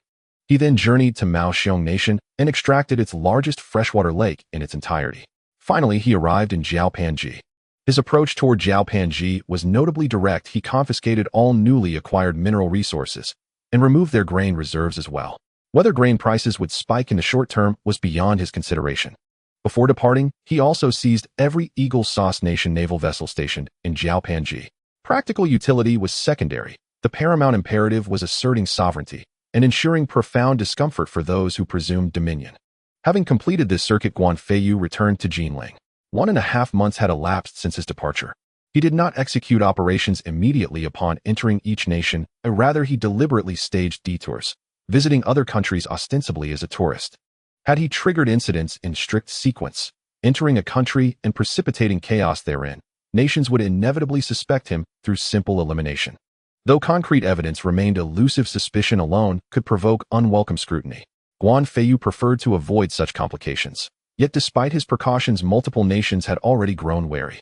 Suspicion first stirred in Eagle Sauce Nation after Guan Feiyu's arrival, prompting heightened scrutiny of all foreign nationals, though at that stage he himself had not yet drawn specific attention. When Guan Feiyu arrived in John Bull Nation, the disappearance of the cruise liner and cargo ships followed swiftly. He departed the very next day. His name appeared on Eagle Sauce Nation's watch list, and soon thereafter on John Bull Nation's. Then came the Middle Eastern states, where vast quantities of oil and refined fuels had vanished without trace. If earlier coincidences had seemed plausible, suspicion crystallized definitively after Guan Feiyu entered the Middle East. When Mu Qingqing Nation's largest freshwater lake disappeared, and Guan Feiyu's entry records confirmed his presence, the conclusion became virtually inescapable. Finally, Jiao Panji, his name again surfaced on official logs, rendering attribution irrefutable. Yet one question lingered unresolved: if Guan Feiyu had stolen these assets, where precisely had they gone? Guan Feiyu had entered and exited each nation lawfully, arriving alone, departing alone. By the time he reached Mu Qingqing Nation and Jiao Panji, both governments were observing him covertly. Neither detected contact between Guan Feiyu and any accomplices, nor observed any suspicious activity. At most, he had briefly observed foreign naval vessels stationed in Jiao Panji during daylight hours, nothing more. If all these events truly stemmed from his actions, how had he accomplished them? Nations collectively alerted the Eastern Great Nation, which initiated its own quiet investigation. Yet after exhaustive inquiry, they uncovered nothing. The sole anomaly. 2 months prior, Guan Feiyu had been penniless. Now he owned a villa and had orchestrated massive procurement through Zhao Shiyin and others like Lao Hu. Where then had his wealth originated? Lu Ming had handled every detail with consummate discretion. Even certain tasks had been delegated to him by higher authorities. To expect discovery would be sheer folly. Guan Feiyu believed his operations flawless, yet in truth they bristled with vulnerabilities. While the Eastern Great Nation deployed silent surveillance, Eagle Sauce Nation's arms dealers had already tracked him down. Though Guan Feiyu assumed no traces remained, he had overlooked one critical detail: the firearms shop, where he'd appeared, was equipped with surveillance cameras. Moreover, John, the arms dealer's associate, had reported Guan Feiyu's identity and conduct during the transaction. Following the deal's completion, John and Smith vanished, while Guan Feiyu reappeared in the Eastern Great Nation. Learning of the widespread losses across multiple nations, the arms dealers concluded their funds, weapons, and gold bars had likewise been taken by Guan Feiyu. Such staggering losses demanded retribution, and even the casinos began speculating that Guan Feiyu lay behind the string of international thefts. Upon learning that vast arsenals and bullion had disappeared, they instantly grasped the truth: Guan Feiyu had used them, not as partners, but as unwitting conduits for laundering stolen assets. To shield themselves from fallout, they resolved to ensure Guan Feiyu remained unharmed, for his demise would inevitably expose them. Unaware of this web, Guan Feiyu had just returned to Jinling and reunited with Zhao Shiyin. Zhao Shiyin greeted him with unmistakable fervor, a reaction even she struggled to explain. At the sight of him, she broke into a sprint, rushed forward without hesitation, and embraced him tightly, her voice trembling with tender shyness. "You're back."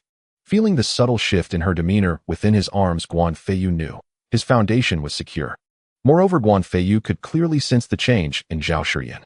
The current Zhao Shiyin had lost a bit of her previous fragility and gained more resilience. Guan Feiyu patted Zhao Shiyin on the back and smiled, "I'm back." Only then did Zhao Shiyin realize that she had rushed into Guan Feiyu's arms and quickly pushed him away. Guan Feiyu smiled, slightly clearly shy.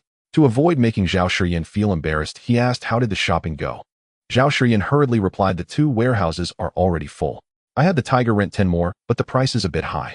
These 10 warehouses are also filling up quickly. And then there are those items that are hard to preserve. I've already arranged for them to be delivered at any time. However, the 60 billion you sent me is running low." Guan Feiyu was quite satisfied with Zhao Shiyin's actions. Although he had enough supplies abroad for 1,000 people to eat for 100 years, no one would complain about having too much food. As for the money, Guan Feiyu felt he was spending it a bit slowly. He still had several billion in hand. Before the apocalypse, spending was not an issue. After the apocalypse, he felt it was hard to spend it, and its only value was to ignite. Unfortunately, this money was still in the bank, reduced to a pile of numbers, making it impossible to ignite. "All right, you go inform those bosses that they can deliver the fruits and items that are hard to preserve." Zhao Shiyin was taken aback. "Mr. Guan, our warehouses are full and can't hold any more." Guan Feiyu smiled affectionately. "Please don't call me Mr. Guan anymore, it feels distant. Just call me Feiyu." Zhao Shiyin's face instantly turned red. Calling him that would mean their relationship had become closer. Yet she shyly nodded. "As for those items, you don't need to worry about them. I have my own arrangements." Since Guan Feiyu said so, Zhao Shiyin naturally had no objections and immediately went to make contact. After glancing at the time, it was already dinner time. Guan Feiyu arrived at a top-notch restaurant, and they had a feast. With a thought, Guan Feiyu came up with an idea. "Shiyin, what do you think of the food at this restaurant?" Zhao Shiyin did not understand what Guan Feiyu meant, but still nodded. "It's very good, I really like it." Guan Feiyu did not speak further, but continued to eat. After finishing, he said, "Shiyin, you go back to the hotel first, I have some matters to attend to." Zhao Shiyin did not understand what else there was to do just after returning. However, since Guan Feiyu said so, she obediently returned to the hotel. "Waiter, bring over your menu, and also call your boss here." The waiter was taken aback, first handing the menu to Guan Feiyu, then curiously asking, "Sir, is there something you are not satisfied with regarding our dishes? Or is there something about my service that you are unhappy with?" But if he was unhappy, why bother with the menu? Guan Feiyu smiled and said, "It's precisely because I am very satisfied with your dishes that I have a business deal to discuss with your boss. As for your service, it's also very good. You will earn a considerable commission later." The waiter was somewhat confused, but as long as he wasn't dissatisfied with his service, it was fine. Soon the waiter brought over a manager dressed in a suit. "I'm sorry, sir, our boss is very busy. I am the manager here." The manager spoke very politely. "I just heard from our waiter that you have a business deal to propose, and I can take charge of this matter." Guan Feiyu glanced at the manager with a hint of amusement. "It's good that you can take charge. I've seen your menu and tried your dishes. They taste pretty good. So I would like you to prepare 1,000 portions according to the menu. Is there a problem with that?" The manager was stunned and the waiter was shocked. They had never seen anyone order so many dishes. He had heard of copying a menu but had never seen it done. To copy a menu and want 1,000 portions. He had never even heard of such a thing. "Sir, you're not joking, are you?" The manager asked in disbelief. Guan Feiyu replied calmly, "I am busy and don't have time to joke with you. I'm just asking if you can do it." The manager quickly bowed. "I'm sorry, sir, I cannot make that decision. I'll call the boss over right away." Saying that, the manager hurriedly went out, leaving the waiter to take care of Guan Feiyu. In fact, the waiter was dumbfounded and could not take care of Guan Feiyu at all. Fortunately, the manager and the boss arrived quickly. "Sir, are you really not joking?" The boss wanted to confirm again. Guan Feiyu frowned and nodded. The boss immediately said, "Making it is certainly not a problem, but if we are to copy the menu, each portion will cost 100,000. Additionally, we can offer a bottle of red wine, 2 bottles of Feitian, and some freshly squeezed juice and beer." The boss looked at Guan Feiyu with a skeptical gaze. According to his prices and the quantity Guan Feiyu wanted, that would be 1 billion. Such a price would likely only be paid by top-tier wealthy families during significant celebrations. Moreover, they wouldn't order so much. He truly suspected Guan Feiyu was joking. But if it was real, he would strike it rich. He could lay back for a long time. Guan Feiyu glanced at the menu, which still had various seafood dishes, and an entire menu with around 100 dishes. 100,000 per table was not actually expensive. After all, they were calculating at normal prices. That's fine. However, these must be completed within half a month and delivered to the designated location by 8 o'clock every evening, while ensuring the freshness and taste of the ingredients. Additionally, the plates and such should be provided as well. Is there a problem with that?" Guan Feiyu said. The boss thought carefully and nodded. "No problem.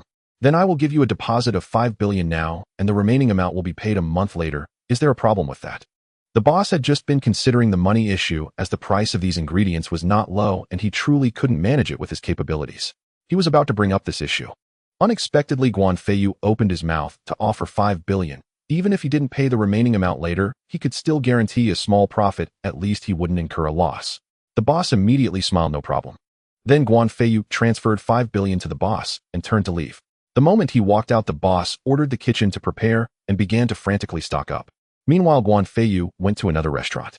Eating at just one place would eventually become monotonous. He needed to mix things up with different flavors.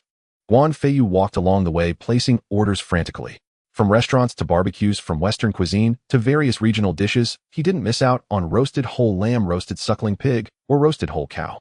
Of course, he also planned to order more varieties of breakfast, ensuring diversity so that it wouldn't become boring.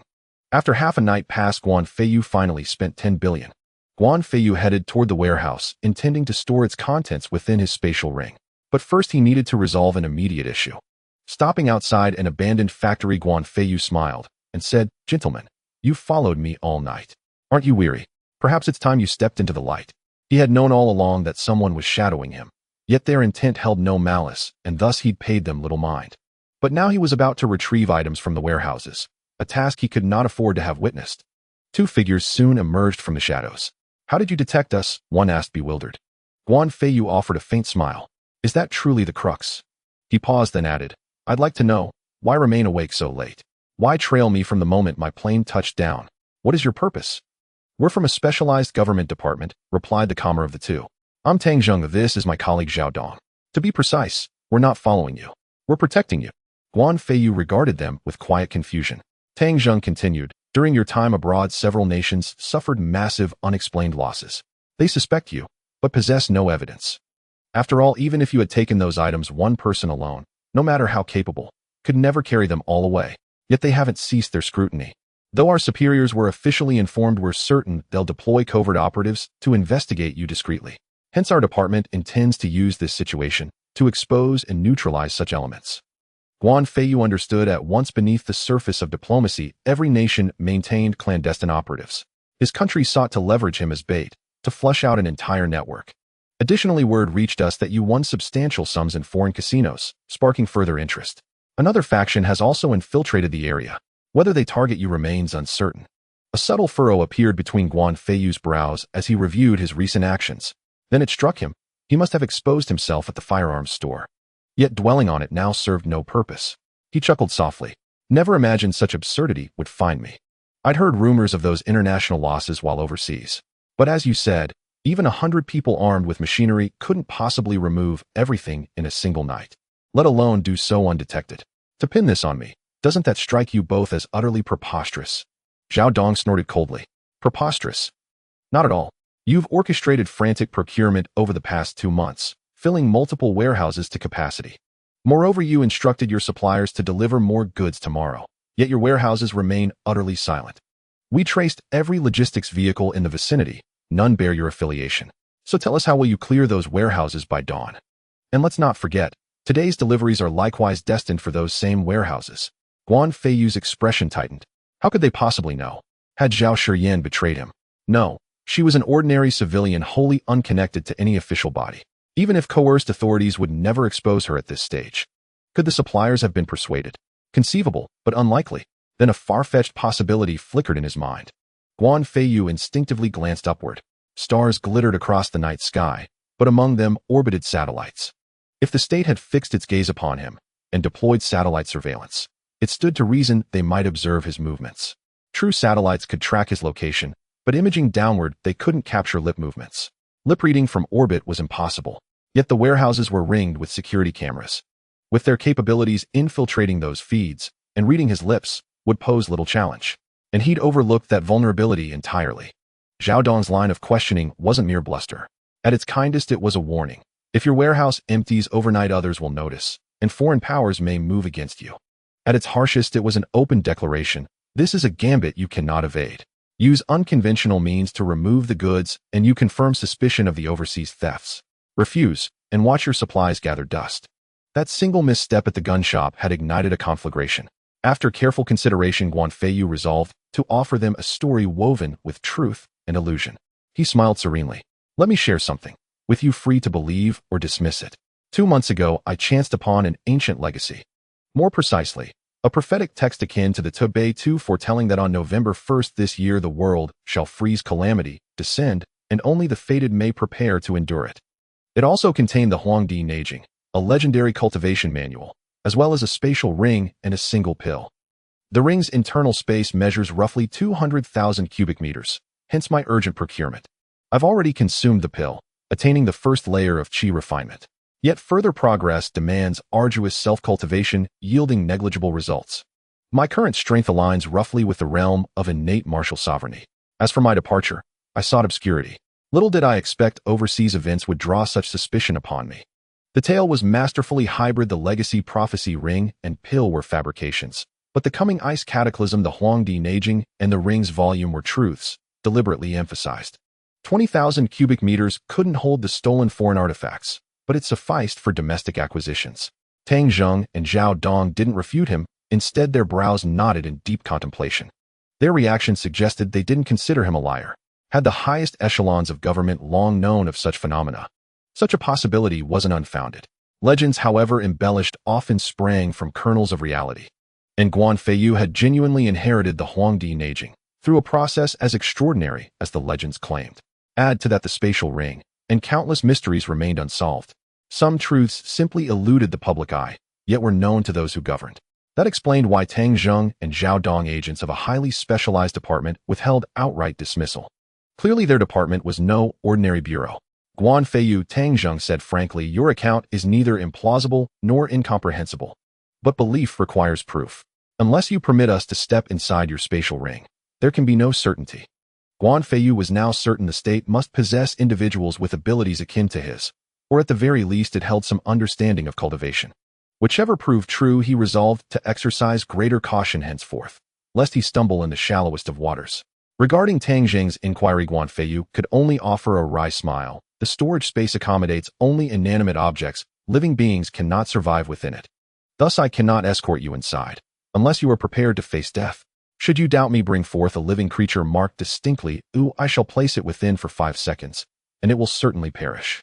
Moreover, do not assume surveillance devices, cameras, or recording equipment could fare any better. Time within is suspended, a fact explaining why none of my purchases degrade and why I've only recently acquired perishables like fruit. Tang Zheng and Zhao Dong exchanged a glance as Zhao Dong departed immediately.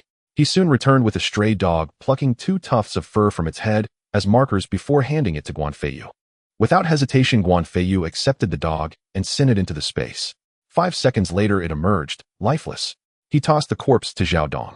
Zhao Dong examined it closely, then turned to Tang Zheng and nodded solemnly. Tang Zheng fixed his gaze upon Guan Feiyu. We accept the existence of your spatial ring. We shall report this matter to the higher echelons shortly. They will undoubtedly make arrangements for you. Guan Feiyu's brow furrowed. The arrangements likely entailed service to the state.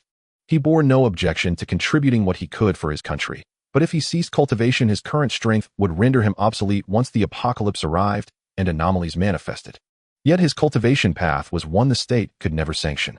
Thus immediate cooperation was impossible, though long-term alignment remained plausible, for humans are by nature social beings. Gentlemen, I have a request, one I hope you might convey to your superiors. Would that be permissible? Guan Feiyu asked, his expression grave. Zhao Dong's face hardened. Are you about to impose unreasonable demands? You were nurtured by the state. Our investigation revealed your loyalty remains unshaken. This was evident when abroad you won vast sums, yet chose to pay taxes and transfer funds legitimately, rather than smuggle them home via your spatial ring. And yet now you seek conditions. How then can you claim to honor the state's investment in you? Tang Zheng gently restrained Zhao Dong, then addressed Guan Feiyu directly. Speak. We are listening. Guan Feiyu paused, then said, I have only just inherited this legacy. My strength remains exceedingly modest. Should the state formally recruit me, a probationary period would follow, accompanied by constraints that would hinder, not aid my growth. Besides, the apocalypse draws near. Let me propose this: if the state chooses not to recruit me, so much the better. If recruitment remains under consideration, let it wait until after the cataclysm descends. Tang Zheng nodded. Your words will be relayed upward. How they respond lies beyond my authority. Guan Feiyu voiced no objection. After a moment's reflection, sensing Guan Feiyu's latent self-defense capability, Tang Zheng added, since you prefer no direct oversight, we shall withdraw our personnel. But heed this warning: commit no unlawful act. Should hostile forces target you, you may respond at your discretion, provided civilians remain unharmed and no catastrophic consequences unfold. Guan Feiyu had not anticipated such latitude. Very well. I give you my word, I seek only survival. So long as none provoke me, my hands will remain still. He offered his solemn assurance. Tang Zheng and Zhao Dong departed. Though they pledged no physical surveillance, their withdrawal applied solely to personnel. With modern technology, remote monitoring required no human presence. The moment they left, Guan Feiyu raced to the warehouse, cleared its contents into his spatial ring, and returned to his hotel. He arrived at the hotel past midnight. Zhao Shiyan remained awake waiting. Feiyu, why so late? She stood there like a wife awaiting her husband's return, her expression both plaintive and anxious. Without prompting, she stepped forward to help him off with his coat and fetch his slippers. Such tenderness was something he had never experienced with Mu Qingqing. Guan Feiyu smiled. I secured the warehouse goods and made further preparations. It's late. Rest now. Zhao Shiyan nodded, hesitated briefly, and then retreated to her room. Guan Feiyu noted her hesitation and smiled faintly. Good things await those who wait. The next morning, as they prepared to leave, a young woman stood waiting outside. She appeared barely 20, her gaze locked unwaveringly onto Guan Feiyu. He studied her carefully. She possessed striking features and a graceful figure more than pleasing to ordinary eyes. Crucially, he did not recognize her. Zhao Shiyan, seeing the woman block the doorway, instinctively suspected an ambiguous history between them. Yet observing Guan Feiyu's unmistakable bewilderment, she surmised, correctly, that he knew the woman not at all. Miss, may we ask your business? Zhao Shiyan spoke first. The woman ignored her, fixing her eyes on Guan Feiyu. Is the A building of Wulong Villa yours? At those words, Zhao Shiyan blinked in utter confusion, while Guan Feiyu instantly recognized her, Li Ziyun, Lu Ming's adopted daughter. Li Ziyun was also the one who had exposed Lu Ming. Years earlier, her father and Lu Ming had been close friends and fellow civil servants. During a joint project, they discovered their colleague had engaged in shoddy construction. Initially, they demanded rectification and refused to sign the final inspection report. Lu Ming was subsequently coerced into siding with the corrupt official, and later used shared meals, wine, and dishes to persuade Li Ziyun's father. Trusting their friendship, the father lowered his guard and dined freely with Lu Ming. When near the end of the meal, Lu Ming raised the issue of signing the inspection. Li Ziyun's father flatly refused. Both men, intoxicated, grew heated, first arguing, then shouting, then shoving. As Li Ziyun's father rose to leave, Lu Ming barred his way. In that volatile moment, Li Ziyun's father declared he would expose Lu Ming. Hearing this, Lu Ming panicked. He had already accepted the bribe. Exposure meant ruin. Seizing a club, he struck Li Ziyun's father squarely on the head, killing him instantly. In the aftermath, Lu Ming recoiled in terror. But with blood-spilled, retreat was impossible. He concealed the body in concrete, erased all traces, and adopted Li Ziyun, then only a child, raising her publicly as a benevolent guardian, thereby securing enduring acclaim. Yet what Lu Ming never anticipated was that after exercising caution for so many years, he would be spotted by Li Qiaoyun purely by chance. One evening during a road closure, Li Qiaoyun had no choice but to take a detour home, and there she saw Lu Ming entering Wulong Villa Estate. Curious, she followed him and watched as he entered Building A of Wulong Villa Estate. Such a villa was far beyond Lu Ming's apparent means. Li Qiaoyun grew deeply intrigued. After several more instances of surveillance, Li Qiaoyun uncovered Lu Ming's secret. She began to suspect that Lu Ming was far more complex than he appeared, and even wondered whether her father's mysterious disappearance decades earlier might be linked to him. That suspicion led her to file an official report, hoping authorities would investigate thoroughly. Yet to this day, Lu Ming had merely been summoned for brief interviews, nothing more. His routine remained utterly unchanged. Instantly sensing something amiss, Li Qiaoyun leveraged her status as his adopted daughter to launch her own inquiry. She discovered unexpectedly that Building A of Wulong Villa Estate belonged to Guan Feiyu, and thus came here. Having deduced the other's identity, Guan Feiyu turned to Zhao Shiyin with a faint smile. Please go ahead. I'd like a word with this young lady.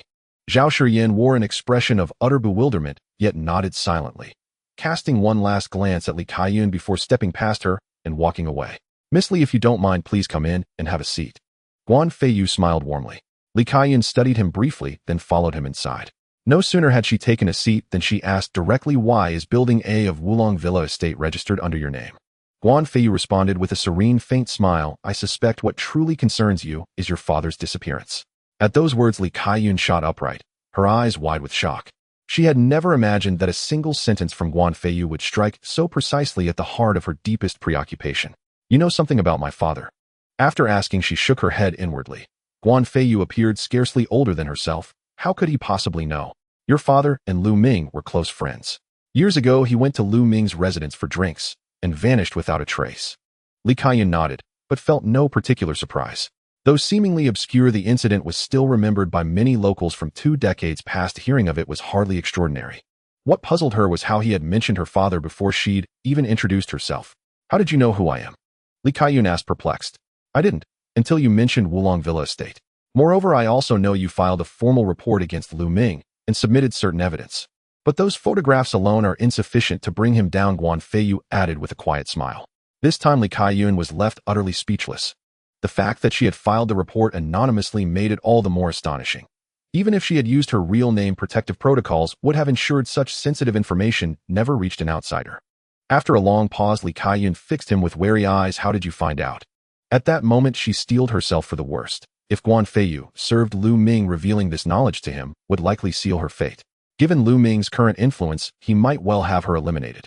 Even if he chose discretion over confrontation, he might arrange her forced exile, followed by a staged accident, ensuring her permanent silence. Yet Li Qiaoyun chose honesty, not out of trust, but singular purpose. She needed the truth. Even death would not deter her from uncovering it. Reincarnation was not something Guan Feiyu could, or would, disclose, as she would never believe it. So how then could he make her believe? He reverted to an old method. With a subtle flick of his wrist, the remote control across the room flew into his palm. Li Qiaoyun stared, stunned anew. Though raised by Lu Ming and treated kindly by him, her exposure to extraordinary phenomena remained limited compared to Zhong Yunru or Wu Qiaoyu. You've just witnessed proof that I am no ordinary man. And if I am no ordinary man, then naturally I command considerable influence behind me. My network, through serendipitous intelligence, learned of Lu Ming's misdeeds and informed me. Using discreet means, I acquired both his villa and the illicit wealth he amassed over the years.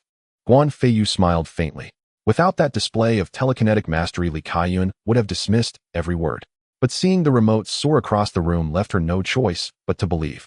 Though unfamiliar with martial cultivation traditions, Li Qiaoyun knew China harbored ancient reclusive clans, mysterious, immensely powerful, and entirely invisible to the common populace. Could Guan Feiyu belong to one such lineage? If so, his knowledge would be unsurprising, and enacting justice on her behalf would prove effortless. Her pulse quickened. Mr. Guan, please help me. Vindicate my father. I swear, I will serve you unconditionally for the rest of my life. Serve unconditionally wasn't the traditional phrasing, offer myself to you. It was said that when a woman pleaded with a man if he were handsome, she offered herself. If plain, she pledged servitude. Did he appear unattractive? No, that couldn't be right. He considered himself reasonably presentable. Guan Feiyu drifted into idle speculation. Tears streaming, Li Kaiyun sank to her knees before him, clutching his leg. Mr. Guan, if you'll only vindicate my father, I'll obey your every command. Even if it means becoming your concubine, I accept it wholeheartedly. That phrasing edged closer to offering herself, even implying a lower status than mere devotion. Yet could he possibly agree? The villa high-level connections and ill-gotten funds were now firmly in his possession, and both the villa and its associated networks were undergoing comprehensive restructuring. Exposing the matter would trigger immediate confiscation of everything, and worse, he risked being charged as an accomplice for concealing Lu Ming's crimes and laundering his assets, ending in arrest. The apocalypse loomed ever closer, and Guan Feiyu had no intention of courting disaster. He lowered his gaze, preparing to refuse, yet before the words formed, his vision locked onto her. He had previously thought little of Li Ziyun's figure, but now kneeling before him, the downward angle transformed his perception entirely. Though perhaps less striking than Zhong Yunru's or Zhao Xian's, her form was undeniably voluptuous. The depth of that valley unmistakable, and the delicate balance between youthful innocence and emerging maturity stirred him deeply. His refusal dissolved into silence. Miss Li, please rise. He stepped forward and gently helped her up. She sat again upon the sofa. Miss Li, I am no paragon of virtue, nor do I sacrifice myself for others. You now know Building A belongs to me, but you may not know I also secured Building B's 28th floor penthouse along with 300 million yuan in cash, both wrested from his grasp.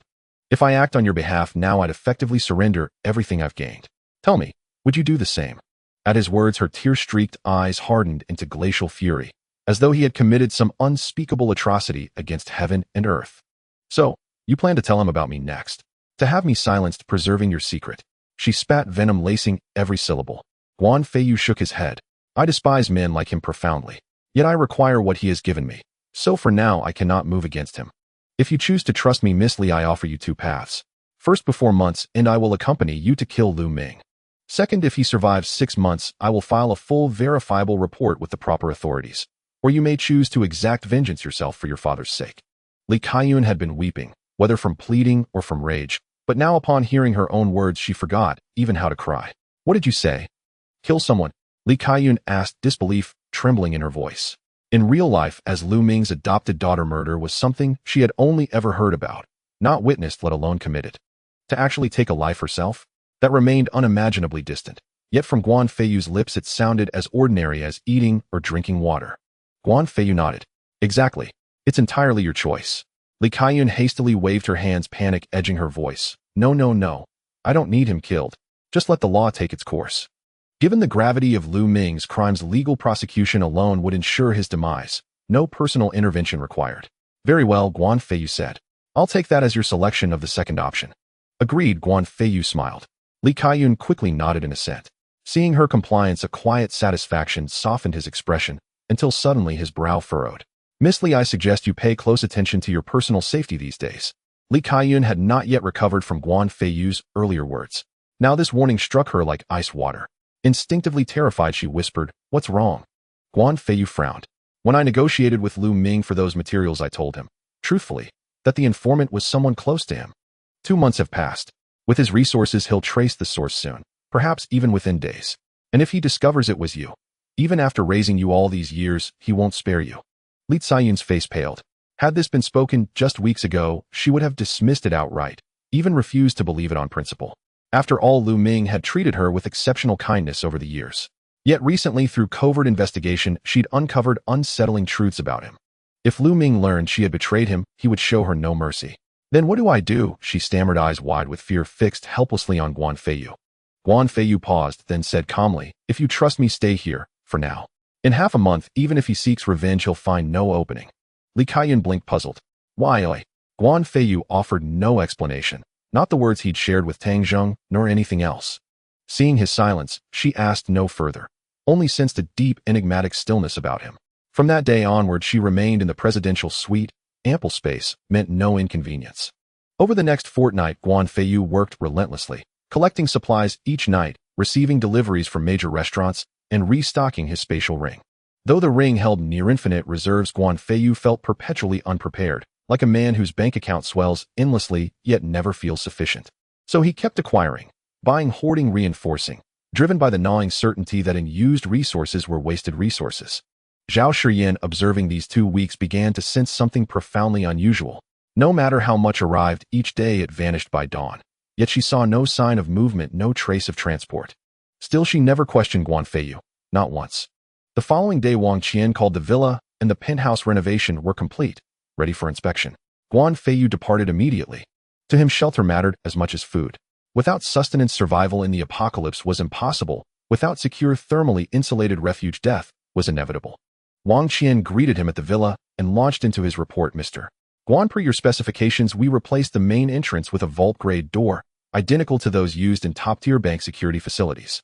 The entire structure, interior and exterior, is reinforced with aerospace-grade titanium alloy plating plus advanced thermal insulation layers within the walls. Even if ambient temperatures plummet to -100 degrees Celsius, our integrated heating system maintains an internal climate of approximately 30 degrees, with full temperature control capability. As Wang Qian spoke, Guan Feiyu nodded repeatedly, deeply satisfied. All auxiliary systems, climate control, sanitation, waste management, were flawlessly engineered. Each was installed across 2 subterranean levels, fully concealed and unobtrusive to daily living. Then they moved on to inspect the penthouse. Compared to the villa, the penthouse fell slightly short, but only marginally. Its sole compromise lay in waste disposal, while the villa channeled effluent underground. The penthouse, occupying a single floor, relied solely on vertical piping. Yet the penthouse was designed specifically for post-apocalyptic extreme cold. What transpired downstairs afterward held no concern for Guan Feiyu. Beyond that, there was no meaningful disparity between the two. Guan Feiyu gave a slow, approving nod. Excellent. Wang Qian bowed respectfully. Since you're satisfied, may we proceed with your formal sign-off? Guan Feiyu signed without hesitation. Finally, Wang Qian presented a tablet. Mr. Guan, this controls all surveillance systems, installed across the underground parking garage around the villa perimeter and encircling the penthouse. Additionally, all specialized internal mechanisms within the villa, per your instructions, are operable via this interface. Through this device, you can monitor every corner of the underground garage and every room of your penthouse. Even the villa's interior systems adhere strictly to your design parameters. Guan Feiyu skimmed the tablet, verified functionality, and smiled. Thank you. He then transferred a separate sum directly to Wang Qian. Wang Qian glanced at his phone, then beamed flatteringly. Truly magnanimous, Mr. Guan. Oh, and don't forget to reset all passwords. Guan Feiyu chuckled and nodded.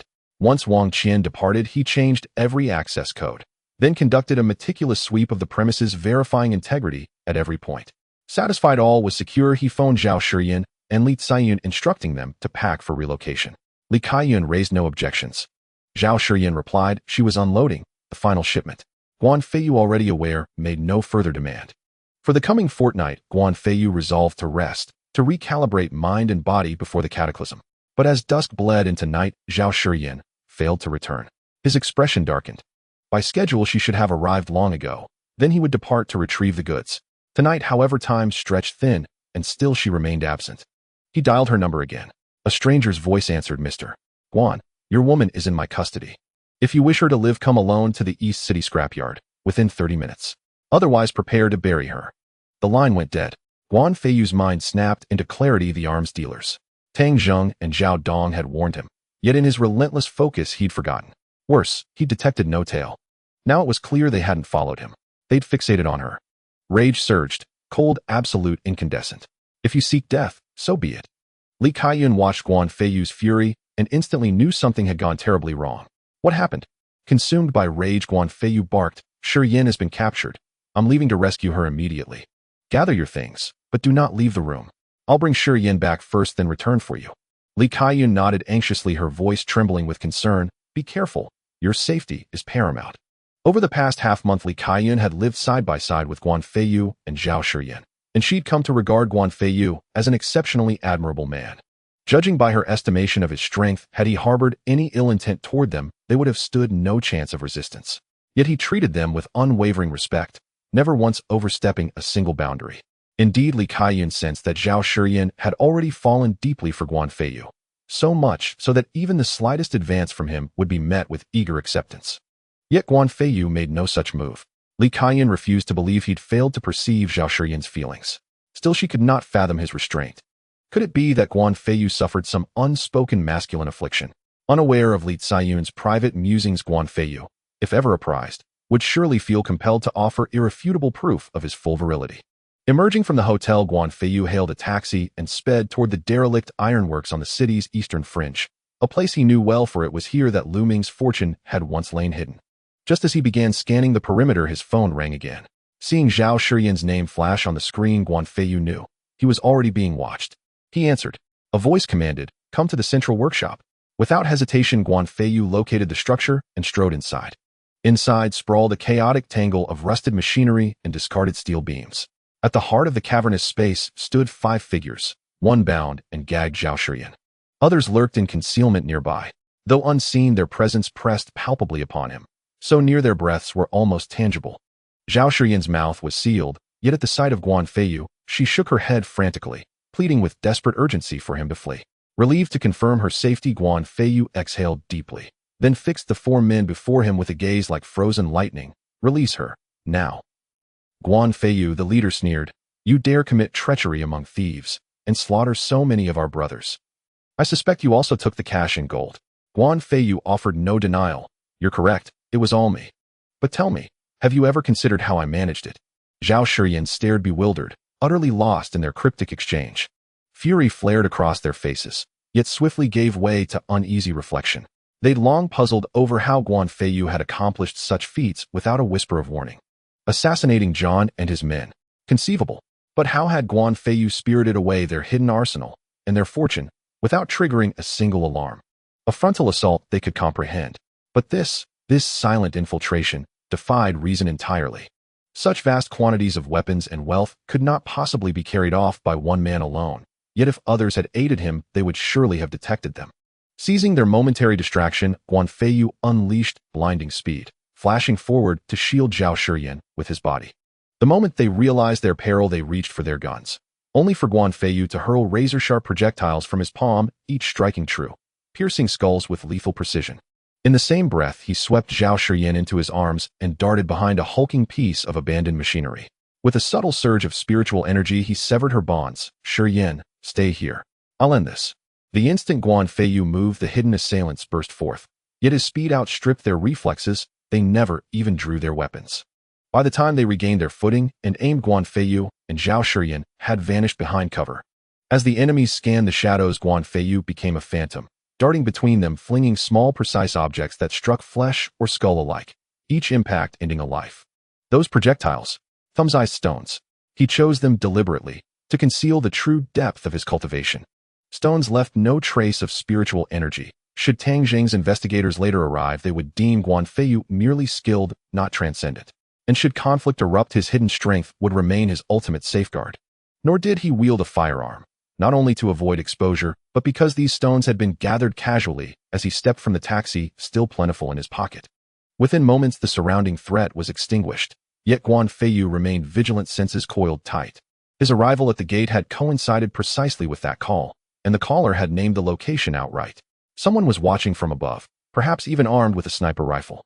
To most, such a weapon was mythic. To arms dealers, it was commonplace. Though smuggling one into the eastern great nation posed formidable challenges, perhaps even insurmountable ones.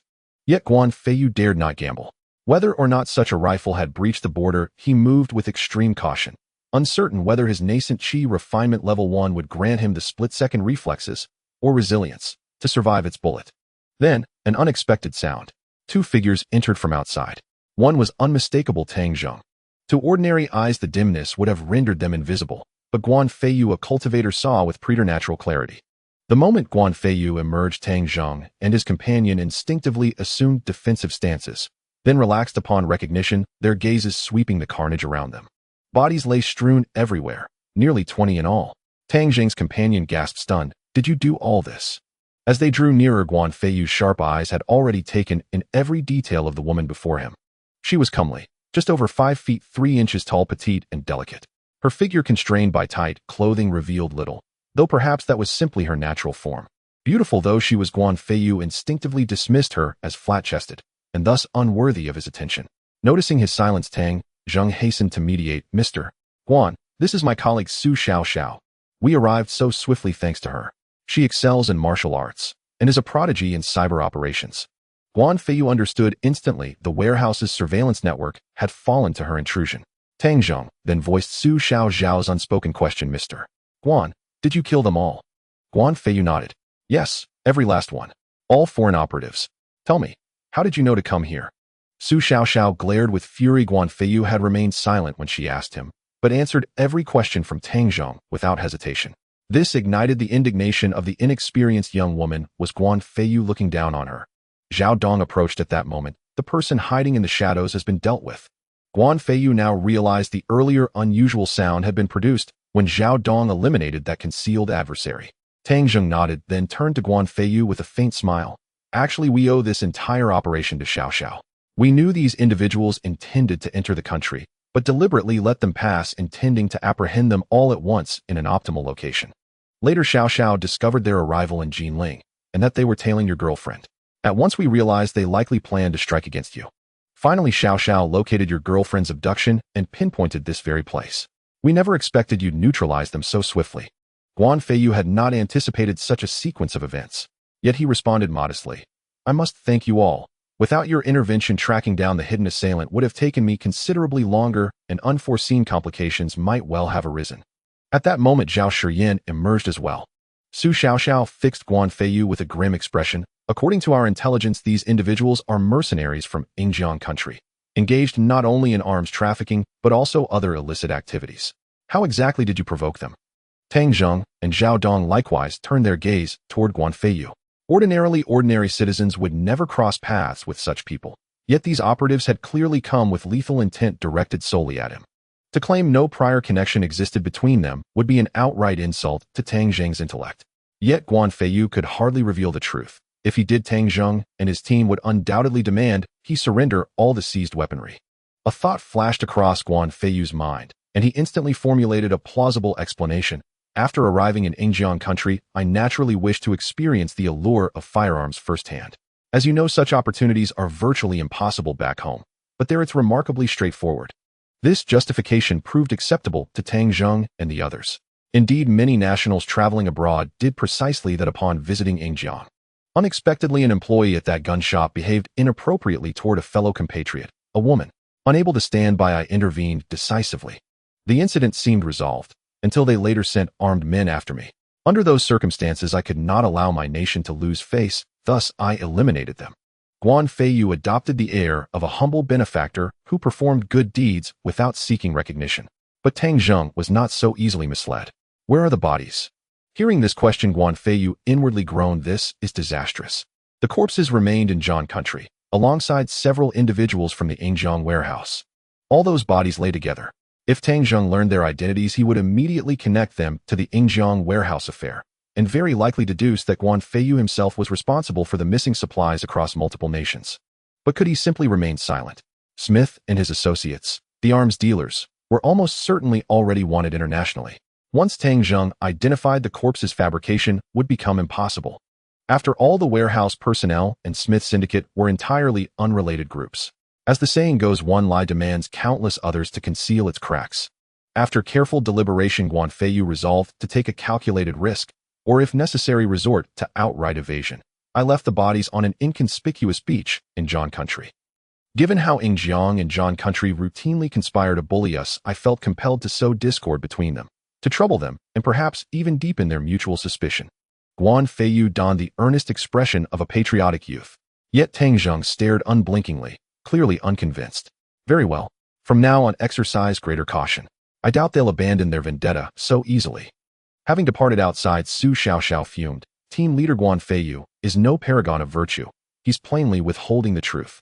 Tang Zheng nodded. I know he's concealing the truth. Then why don't we arrest him? Su Xiao demanded, agitated. Tang Zheng glanced at her. You're still too young.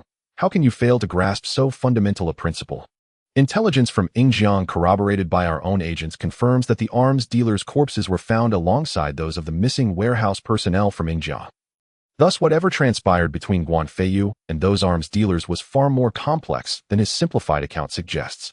He possesses a spatial ring capable of holding vast quantities, perhaps even large caches of weapons. Moreover, he dispatched so many adversaries in such a short span. Could any of us have accomplished that? Should he ever turn hostile toward us, fleeing into exile or deploying those weapons domestically, the resulting devastation would be catastrophic. Have you weighed the scale of that danger?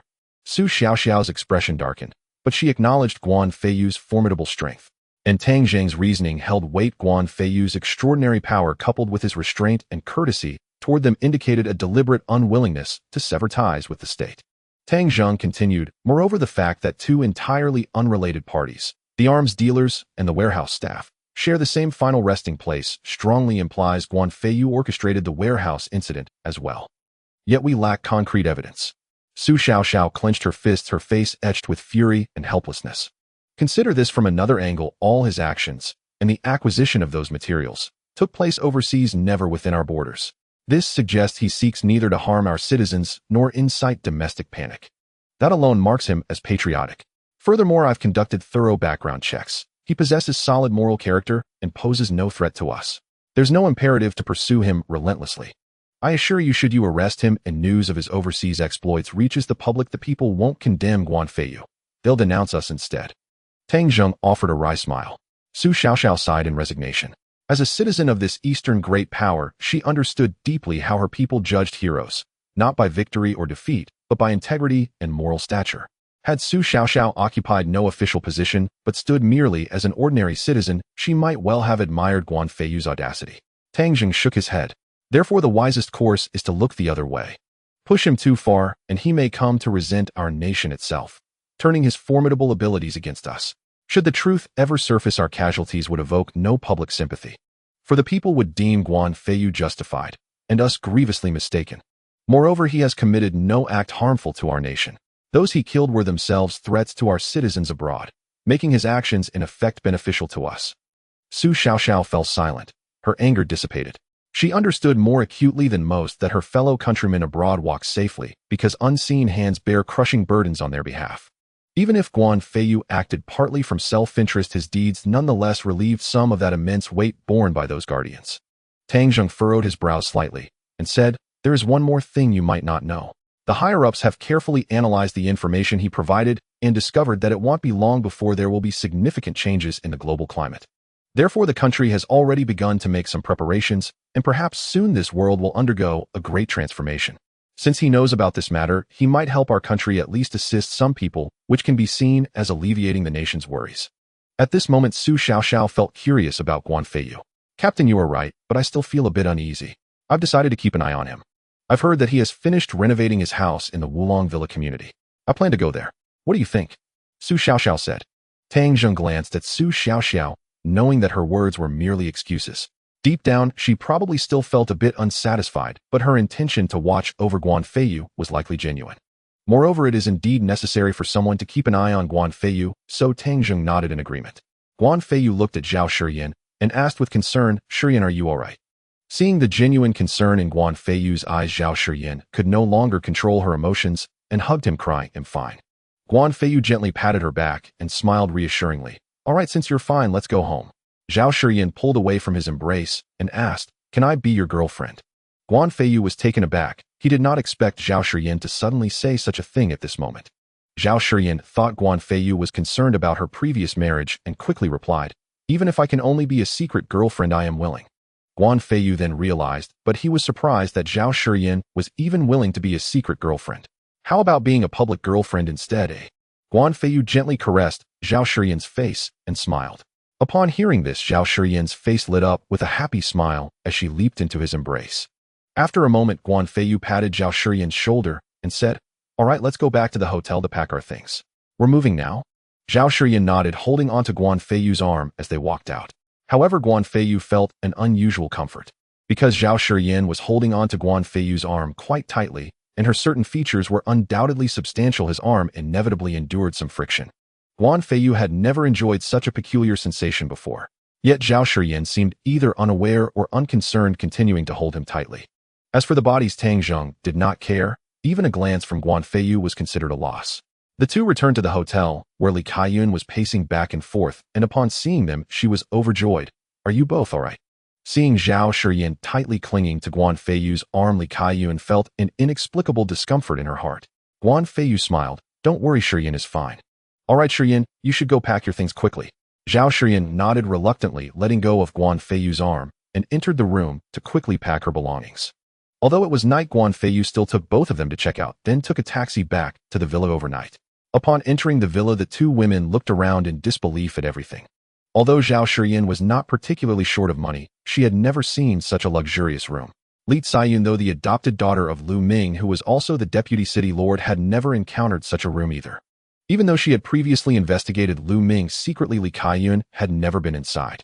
Therefore, it was both of their first times seeing such an opulent house. Feiyu, will we be living here from now on? Zhao Shiyan asked somewhat incredulously. Guan Feiyu nodded. For the time being, we'll be staying here. Zhao Shiyan and Li Kaiyun did not catch the implication of the word temporarily and continued to look around the environment. You can explore the surroundings. You can also check out upstairs. Aside from the master bedroom, Kaiyun can choose her own room. Guan Feiyu said with a smile. Zhao Shiyan and Li Kaiyun had already been looking around for a while, and their astonishment was slightly wearing off. They had not noticed Guan Feiyu's earlier mention of temporarily, but they did pay attention to the phrase Kaiyun can choose her own room. This implied that Guan Feiyu was allowing Li Kaiyun to choose a room, but he hadn't mentioned Zhao Shiyan. Upon hearing the distinction, Zhao Shiyan's face instantly flushed, but she did not refuse.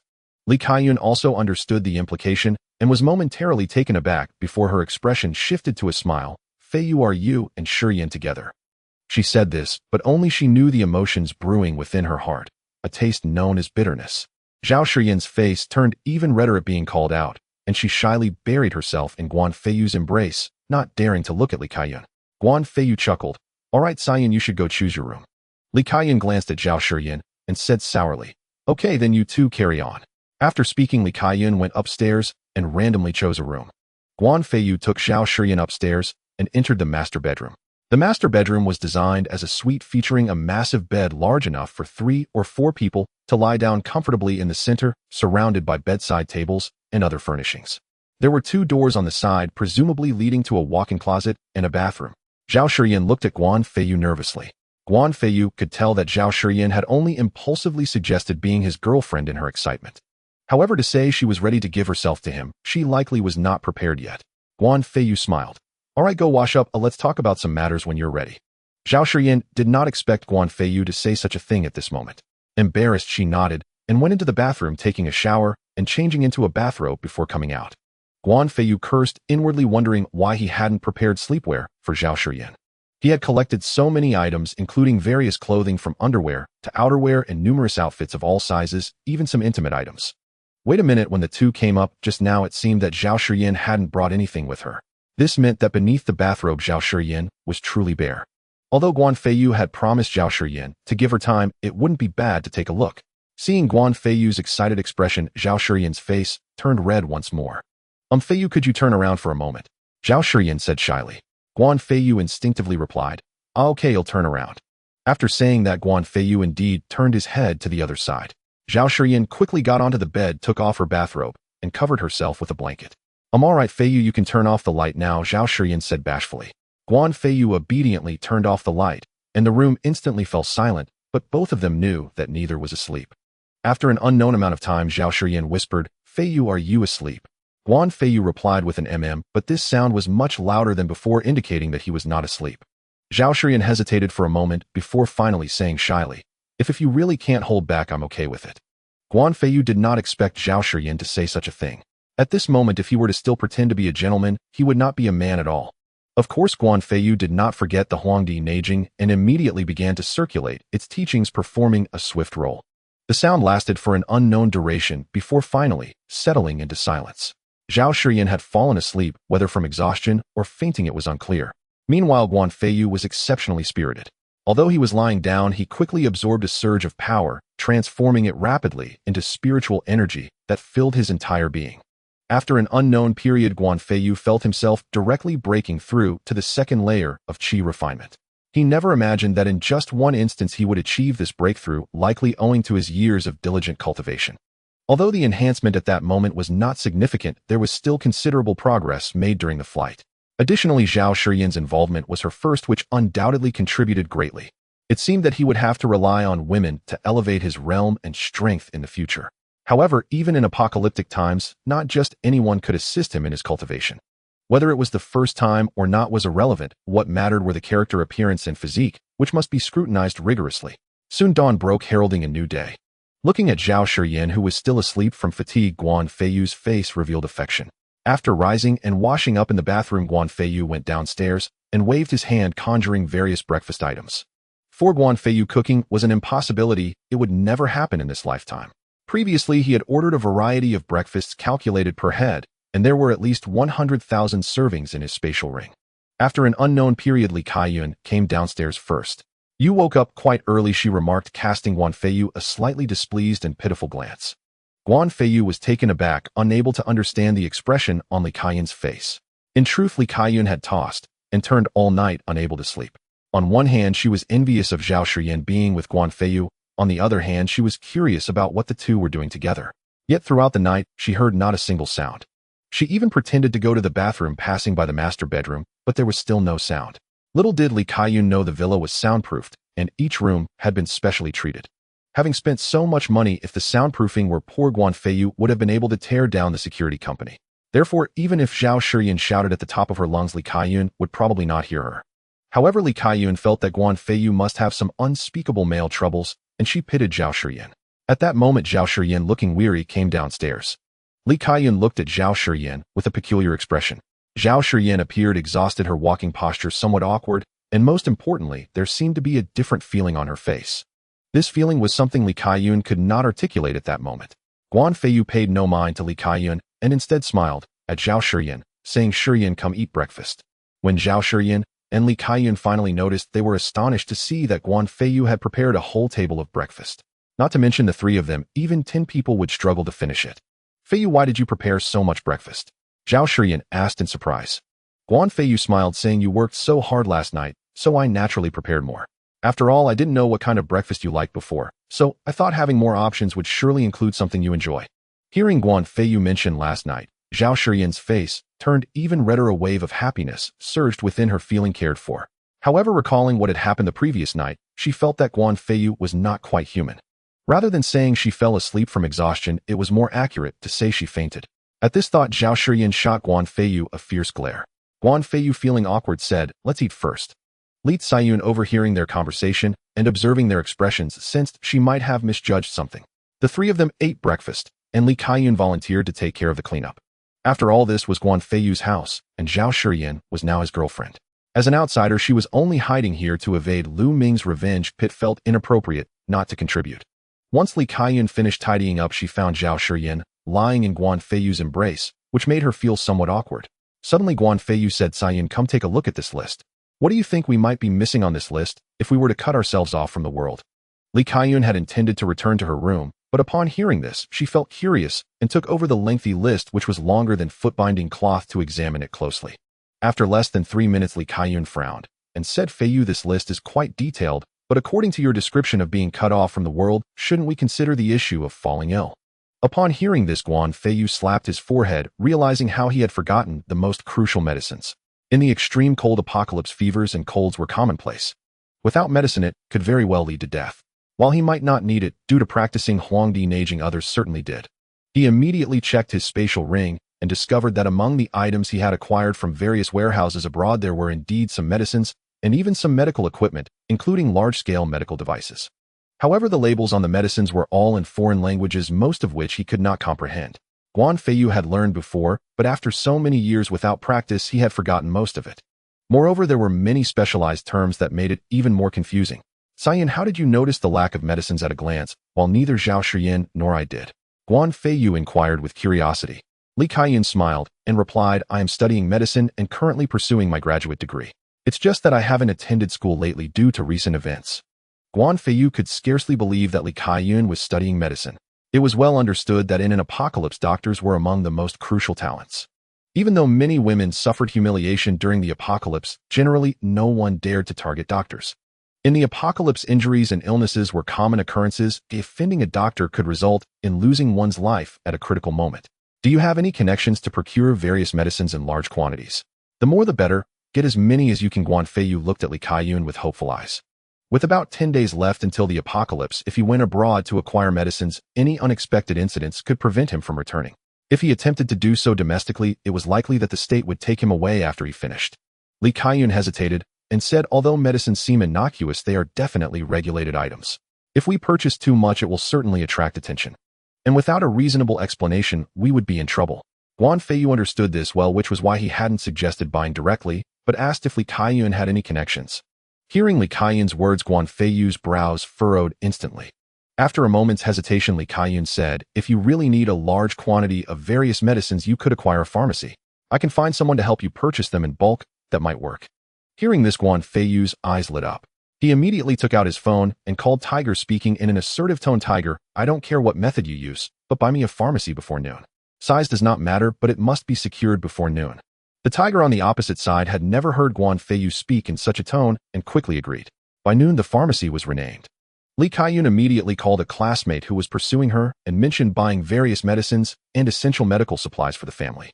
This classmate's family was in the pharmaceutical business, and upon hearing that the person he liked needed these items, he eagerly agreed. Seeing that the medical issues were resolved, Guan Feiyu sighed in relief. Suddenly, Guan Feiyu thought of something. Shiyan, you must have some food suppliers' phone numbers, right? Call them and have them send some supplies over here. Zhao Shiyan was somewhat puzzled. Feiyu, why send it here? In the apocalypse, strength was crucial, but Guan Feiyu felt that with only Zhao Shiyan and Li Ziyun, who would arrive sooner or later, it wasn't enough. The residents of Wulong Villa were unaware of Guan Feiyu's intentions. He wanted to attract their attention, especially in the apocalypse, and the only way to do that was through food. As long as a large amount of supplies came in during this time, when the apocalypse arrived, it would surely attract the attention of others. With the apocalypse upon them, all eyes would likely be on him, allowing him to choose from among them. Moreover, before his rebirth, there were quite a few enemies here that he needed to resolve grudges with during the apocalypse. Shiyan, we've just moved here, and we still lack many essentials. It doesn't look like a household at all. Since this is our home, it should naturally have the appearance of one. As a household, we need to prepare some food and household items. Guan Feiyu smiled. Zhao Shiyan, puzzled, said, even if we need to buy things, we don't need too much, and we can go buy them ourselves. There's no need to have them delivered, right? Guan Feiyu wanted to create a stir, waiting for them to come find him, and then instigate some conflict. This was called fishing for law enforcement. If they went to buy things, or bought too little, the commotion would be minimal. What if no one noticed? We don't have a car, and we need a lot of things. Moving them one by one would be too exhausting. Besides, we don't lack money, let's have them deliver it. Guan Feiyu smiled. In fact, Zhao Shiyan and Li Kaiyun had long been curious as to why Guan Feiyu, who was so wealthy, did not buy a car. Initially, he felt he didn't have enough money, and later, when he had it, he simply forgot. By the time he returned from abroad, the apocalypse was approaching, and he felt buying a car was somewhat wasteful, which was why he hadn't considered it. As for cars, he had quite a few in his spatial ring, including snowmobiles and small yachts for the sea, but there was no need to take them out at this time. Hearing Guan Feiyu say this, Zhao Shiyan no longer asked further questions. It was only after experiencing last night's events that Zhao Shiyan would ask so much. In the past, she would never have questioned him. Soon someone began delivering items, letting those around know that Building A of Wulong Villa had a new owner. The property management contacted Guan Feiyu and added him to the villa owners group. Guan Feiyu felt it was insufficient and gave some money to the property staff in charge of this matter, getting his account added to all the owners' groups. That evening, Guan Feiyu added Li Kaiyun and Zhao Shiyan's accounts to the group. Moreover, he created some alternate accounts and added them to these groups as well. Although Zhao Shiyan and Li Kaiyun were curious about what Guan Feiyu was doing, they did not ask further. That night, Guan Feiyu and Zhao Shiyan returned to their room. Since it was their first time yesterday, Guan Feiyu did not continue, but let Zhao Shiyan rest for a day. Starting the next day, Guan Feiyu went out daily to collect the medicines into his spatial ring. After all, they went at night, so no one noticed. Of course, Guan Feiyu wouldn't just sit idle at night, and Zhao Shiyan naturally enjoyed it and did not refuse.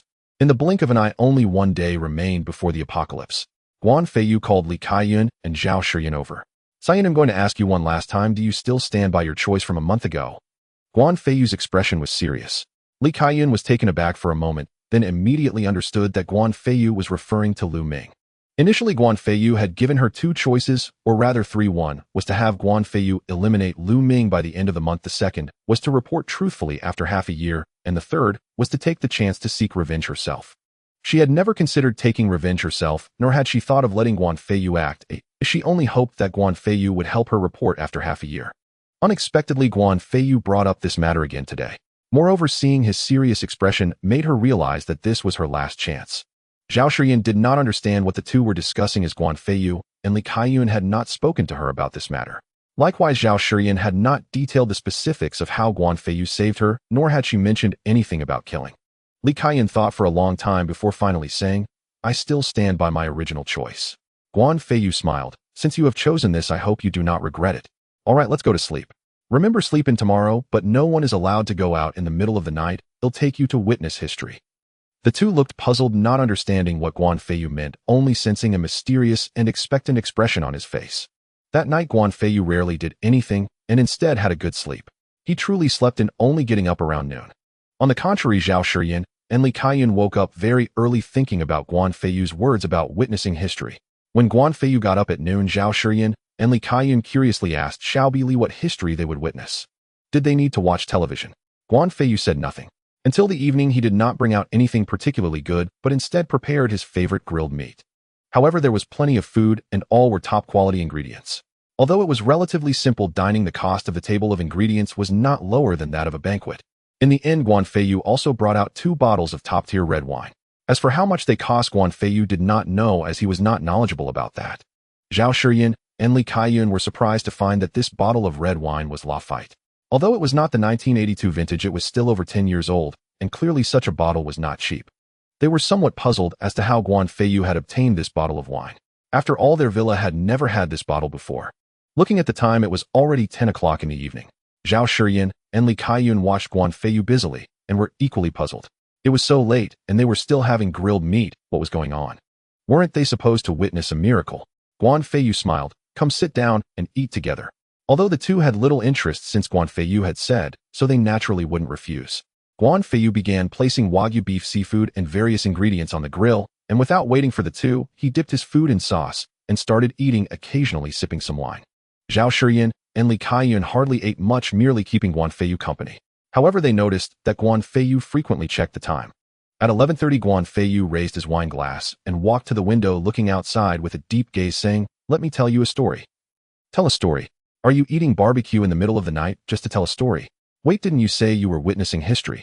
Guan Feiyu took a sip from his wine glass and said, "In the early hours of November 1st, the sky suddenly began to snow. In southern cities, it's not that it doesn't happen, but it's very rare. But it snowed for 3 consecutive months, and at the same time it snowed globally. I doubt anyone has seen that before, right?"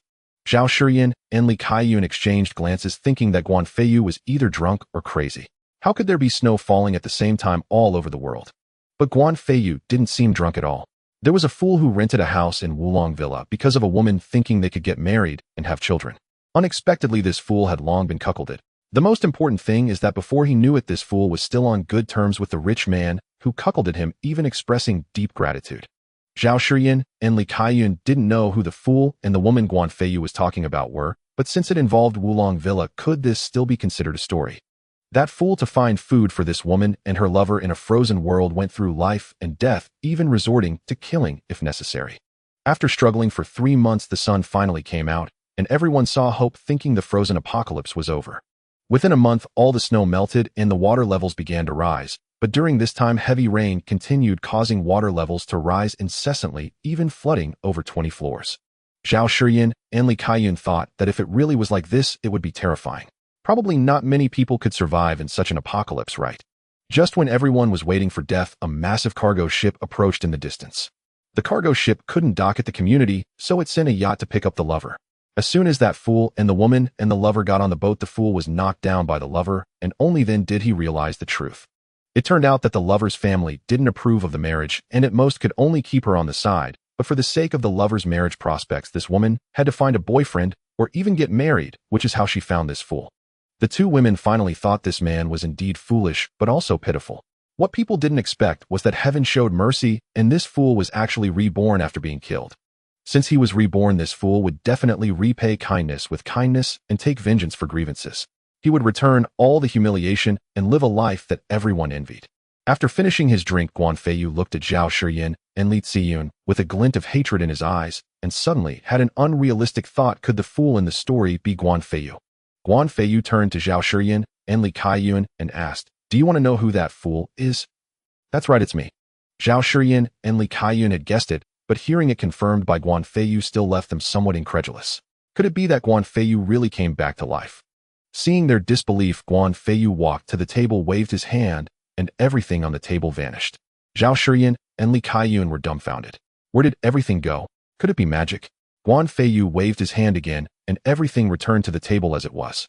With a flip of his hand, Guan Feiyu suddenly had an apple that wasn't there before, and he took a bite. If you have any questions, feel free to ask. Guan Feiyu smiled and said. Li Kaiyun instinctively asked, what you told is not a story, it's all true. Guan Feiyu nodded.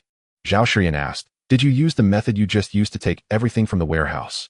Guan Feiyu smiled and said, not only did I take everything from the warehouse, but even the things lost abroad were taken by me. As soon as these words came out, Zhao Shiyan and Li Kaiyun looked at Guan Feiyu in disbelief. The massive loss of items abroad had long circulated back to the country. Many people in the country felt they deserved it, while some believed it was the work of aliens. But the two never expected that the person behind it was Guan Feiyu. Then why did you keep us around? Was it just for company? Zhao Shiyan was somewhat afraid to know the answer. If Guan Feiyu only kept them around for companionship, it would mean he had no feelings for Zhao Shiyan, only for beauty and company. Li Kaiyun was also curious about this question. Guan Feiyu keenly sensed the change in Zhao Shiyan. Before my rebirth, your ex-husband Zhao Jun wanted you to go out and sell yourself to survive. Such things were commonplace in the apocalypse. Your asking price at that time was still considered high, a bag of instant noodles for one time. You absolutely refused, but Zhao Jun drugged you and sent you to someone else. After that, you were on your way home when you encountered me, who was searching for food and was on the verge of death. You saved me and gave me all your food, then jumped off the building. The rest goes without saying. It's clear what would happen to Zhao Shiyan after jumping down. Zhao Shiyan's face turned extremely pale, and she never expected Zhao Jun would do that to her. Although she didn't experience that incident when she met Guan Feiyu, didn't Zhao Jun also suggest giving her to Guan Feiyu? If Zhao Jun could do such a thing at that time, it was no surprise he would do the same in the apocalypse. Are you sad? A little.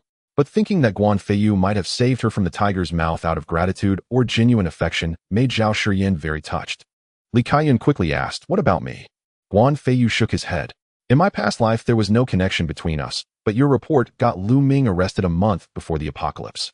But in this life, because I needed this villa and the penthouse as well as the money in his hands, I informed him about the report. Therefore, he was prepared and likely cleaned up the previous matters again.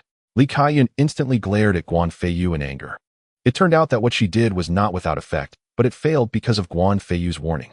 Guan Feiyu did not stop because of Li Kaiyun's anger. Instead, he continued, because of this, when you came to find me, I guessed your identity and gave you a choice. If you wanted Lu Ming to die yesterday, I would have gone personally to kill him. But since you insisted on your choice back, then you'll have to wait for 4 months. I believe that with his status, he will definitely survive, and then you can take your revenge with your own hands. Li Kaiyun's expression changed.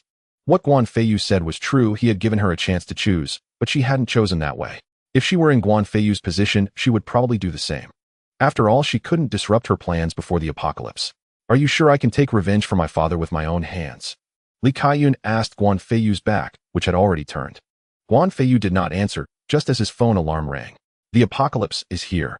Zhao Shiyan and Li Kaiyun instinctively turned their gaze outward upon hearing Guan Feiyu's words, just as a single snowflake drifted down, followed swiftly by a torrent of snow. They stared in disbelief. This was the south. Though winter had arrived, daytime temperatures still hovered above freezing. Now they harbored not a shred of doubt about Guan Feiyu's words. As snow fell precisely as he had foretold, he turned to Li Kaiyun and said, 3 months after the apocalypse begins, many will awaken extraordinary abilities. I do not know how such abilities manifest, but this is undeniable truth. Once you awaken your own ability, personal vengeance will no longer be beyond reach. And should your strength prove insufficient, I shall stand by you. Then have you awakened such an ability? Li Kaiyun asked. Guan Feiyu smiled faintly. I possess no awakened ability, but I cultivate a Taoist cultivation art. Moreover, my cultivation advances swiftly through certain practices. Half a month ago, I stood only at the first layer of qi refinement. Since uniting with Xian, I have broken through to the second layer. Zhao Shiyan and Li Kaiyun gazed at Guan Feiyu in stunned silence. To claim ignorance of cultivation methods would be pure fabrication.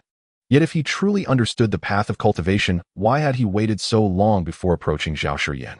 Especially then, when Zhao Jun and his men had made their intentions unmistakably clear. Still, Guan Feiyu took no action, not even after rescuing her and sharing a hotel room.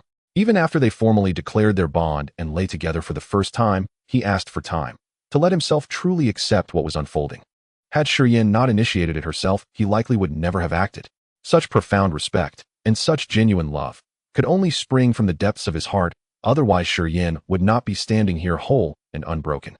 And had he forced himself upon her then, she would have known resistance futile, perhaps even chosen death. Or worse, without his protection she might not have survived the coming apocalypse at all.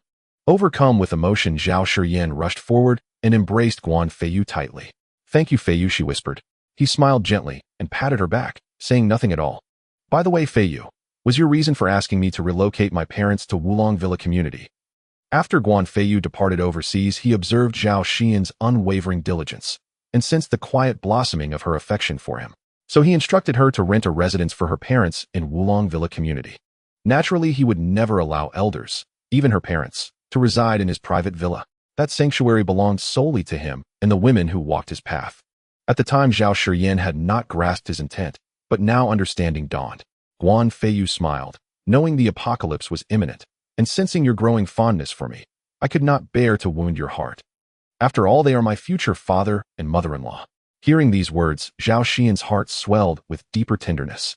Then why did you not invite Xiyin's parents into the villa itself? Li Kaiyun asked, though envy shimmered beneath her question. Guan Feiyu replied with calm assurance, 2 reasons. First, the hearts of men grow treacherous in the apocalypse. I fear my elders' innate kindness may one day open that door and doom us all. Second, you've surely already discerned from my earlier words my cultivation method requires the presence of multiple women. Their presence here would cause discomfort, or worse, profound embarrassment. Yet I swear they shall want for nothing, neither food nor warmth nor shelter. Zhao Shiyin felt no anger. After all, she was a married woman. Though still untouched, that fact alone stirred subtle unease within her. Moreover, even in ordinary times, many young couples prefer distance from their elders. And in the apocalypse, merely surviving becomes triumph enough. Most crucially, she knew her parents' nature, while deeply compassionate and rigidly traditional. Were they brought here directly, they would surely open the gate to anyone who begged. Human hearts are unpredictable, especially amid collapse. His traditionalism would also render him incapable of accepting Guan Feiyu's pursuit of other women. Perhaps only the crucible of the apocalypse could reshape that conviction. There was another truth too. Though only 10 days had passed, Zhao Shiyin found herself increasingly unable to withstand Guan Feiyu's intensity.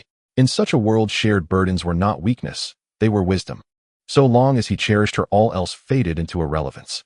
Enough, we shall rest now. Tomorrow marks the dawning of a new world. With those words, Guan Feiyu drew Zhao Shiyin close and departed. Li Kaiyun stood frozen watching them go, her mind reeling. He had just stated plainly his cultivation required women. Then was her presence here also meant to serve his practice? And, astonishingly, Shiyin seemed neither shocked nor opposed. Wait, how could she possibly bind herself to him before avenging her father? Though Guan Feiyu bore no responsibility for her father's death. Yet had he intervened earlier, as he claimed, Lu Ming would already face justice. Still, had he even known her then? Burdened by inner conflict, Li Kaiyun retreated to her room. For Guan Feiyu, the apocalypse had already begun, and cultivation was no longer optional. As for the method of cultivation, his chamber echoed once more with ragged breaths and soft pleading whispers. At dawn, he laid out a prepared breakfast awaiting their arrival. Outside, the world had vanished beneath a blinding expanse of snow, over a foot deep in just half a night. And still the storm raged on without pause. Li Kaiyun dashed down the stairs in alarm. Feiyu, how could the snow be so immense? Outside, it was no longer mere snowfall. It was as if reality itself had been submerged, buried beneath an endless white. No one had ever witnessed snow of such magnitude. Zhao Shiyin emerged anxiously just then, catching Li Kaiyun's startled question. Guan Feiyu smiled serenely. Do not fear. This will continue for 3 months. 3 months? How can you remain so calm? The first 7 days will bring the heaviest snowfall, and since this is your first encounter, astonishment is inevitable. After that, the intensity will ease. Whether it resumes at such scale again, I cannot say. I did not study it in detail. Suffice it to know, over the next 3 months, snow will accumulate to the height of 15 or 16 stories. 15 or 16 stories. Assuming 3 meters per floor, that equals over 45 meters. Even at 2.5 meters per story, the depth exceeds 35 meters. Then, can our villa withstand such weight? Li Kaiyun asked, voice edged with dread. The crushing pressure was unimaginable. Should the structure fail, they would be entombed alive. Guan Feiyu replied calmly, rest assured. The villa was reinforced with aerospace-grade steel during renovation. It will not collapse under the snow's burden. And should the villa falter, we have the penthouse as our refuge. Meanwhile, the three of them had already received countless messages on their phones. Most of them were optimistic, as many in Jinling had never seen real snow before. Moreover, with such heavy snowfall, it was clear that there was no need to go to work or school. Everyone was enjoying the rare tranquility. Until the evening, they discovered a significant problem: the temperature had dropped.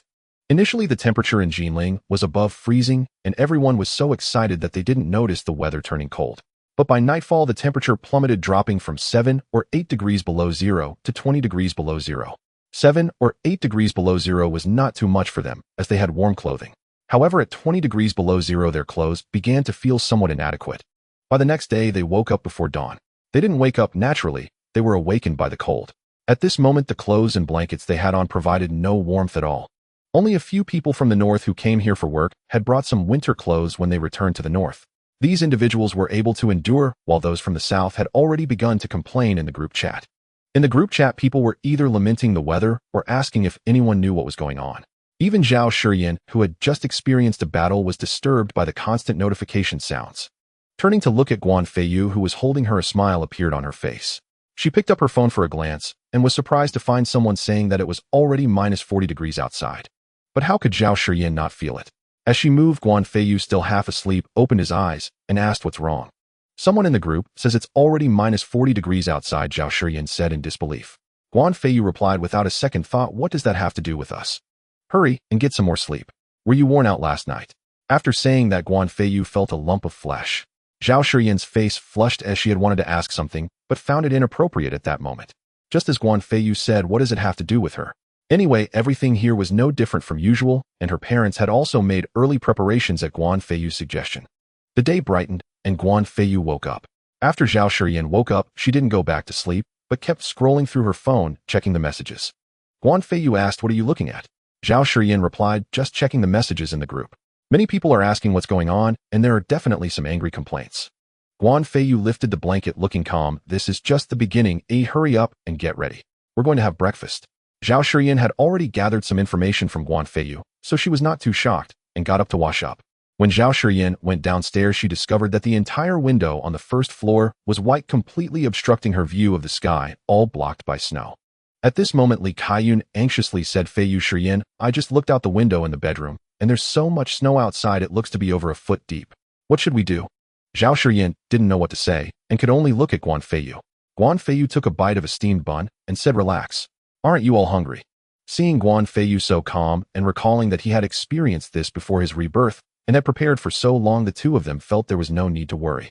After breakfast, Guan Feiyu turned on the television, where all the channels were discussing the heavy snowfall and encouraging everyone to persevere. They informed everyone that scientists were researching the cause and would resolve the crisis in the shortest time possible. Feiyu, do you know why this situation has arisen? Li Kaiyun asked. Guan Feiyu replied, uncertainly, before my rebirth, there were rumors that an extremely cold planet was traveling at high speed through the universe and heading towards our planet. Such planets in motion were observed by some countries, but they didn't pay much attention to them.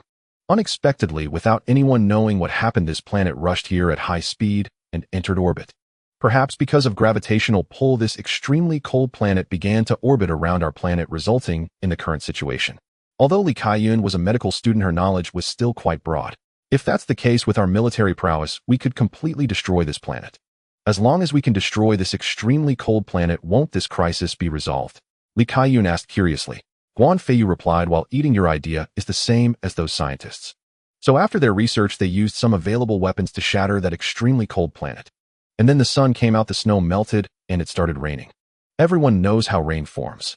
If that's the case, shouldn't everything return to normal? Li Kaiyun asked. Guan Feiyu smiled, whether it's normal or not, I don't know. Because 4 months after my rebirth, I died. Moreover, after the end of the world, various ability users emerged. Some people inexplicably became martial arts masters.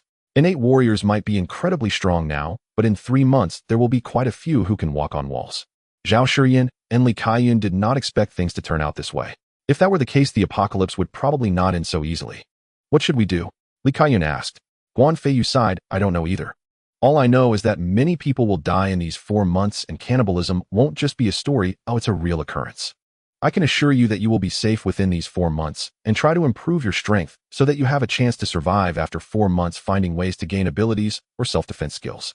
Of course, I am also doing the same. Additionally, the huge commotion I caused abroad was all for the future. I prepared everything I could think of, and now it's up to us. Upon hearing this, both women felt a deep sense of fear. However, since Guan Feiyu was so well prepared, they felt reassured. At least they had a greater chance of surviving than others. Okay, after breakfast you both rest for a while, then we can go to the gym I prepared for your workouts, which will help you in the future. Zhao Shiyan and Li Kaiyun sensed the crisis and naturally had no objections.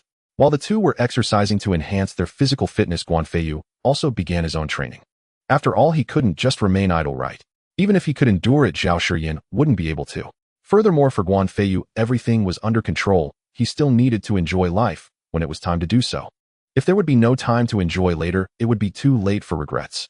By noon, people in the group had started trading food. Guan Feiyu was unsurprised by this development. Before his rebirth on the second day of the apocalypse, people had already begun stockpiling food. Despite this neighborhood being considered an affluent enclave, many residents were in fact elite members of society. Though these individuals were elites, their demanding lifestyles left them little time to cook. Most relied entirely on takeout or ready-made meals. Their homes typically held only fruits and snacks. Only a handful had purchased property here precisely to economize and thus kept modest reserves of staple grains. In most other households, grain stores were exceedingly scarce. Hence, as early as the second day of the apocalypse, people began urgently acquiring food. Some sensed impending catastrophe, while others had received vague, unconfirmed reports. They realized this blizzard was no ordinary storm, and so they rushed to hoard provisions and thermal supplies. Guan Feiyu glanced at the group chat. Pork that once cost over 10 yuan per jean now sold for more than 100. Instant noodles, previously 2 or 3 yuan per pack, now fetched dozens of yuan. Prices for nearly all foodstuffs had surged tenfold or more. A spark ignited in Guan Feiyu's mind. He immediately posted buying instant noodles at 100 yuan per pack, purchasing pork at 1,000 yuan per jean. With that single message, he escalated prices already inflated tenfold by another factor of 10. Group members stared in stunned disbelief at his audacious offer. 3 distinct reactions soon emerged within the group. First, some pondered Guan Feiyu's motives. Had he received privileged intelligence? Otherwise, why would he act so recklessly? Residents here were not only wealthy, they were shrewd, and their instincts instantly flagged something deeply amiss. Second, others dismissed him as merely naive and extravagantly rich. Only such a person would behave so irrationally. Third, several promptly joined the bidding war, eager to outcompete him. After all, many here possessed limitless capital. These competitors likewise suspected Guan Feiyu had obtained inside information. Though they lacked concrete details themselves, their seasoned business acumen and acute perceptiveness told them this calamity was far from ordinary. A few who knew Guan Feiyu well watched this unfold with mounting fury. By doing this, he's plunging the entire community into chaos. Those blinded by greed will surely sell off their rations, and they'll be the first to perish. Yet since the transactions were voluntary, and no coercion involved, they could voice no formal objection.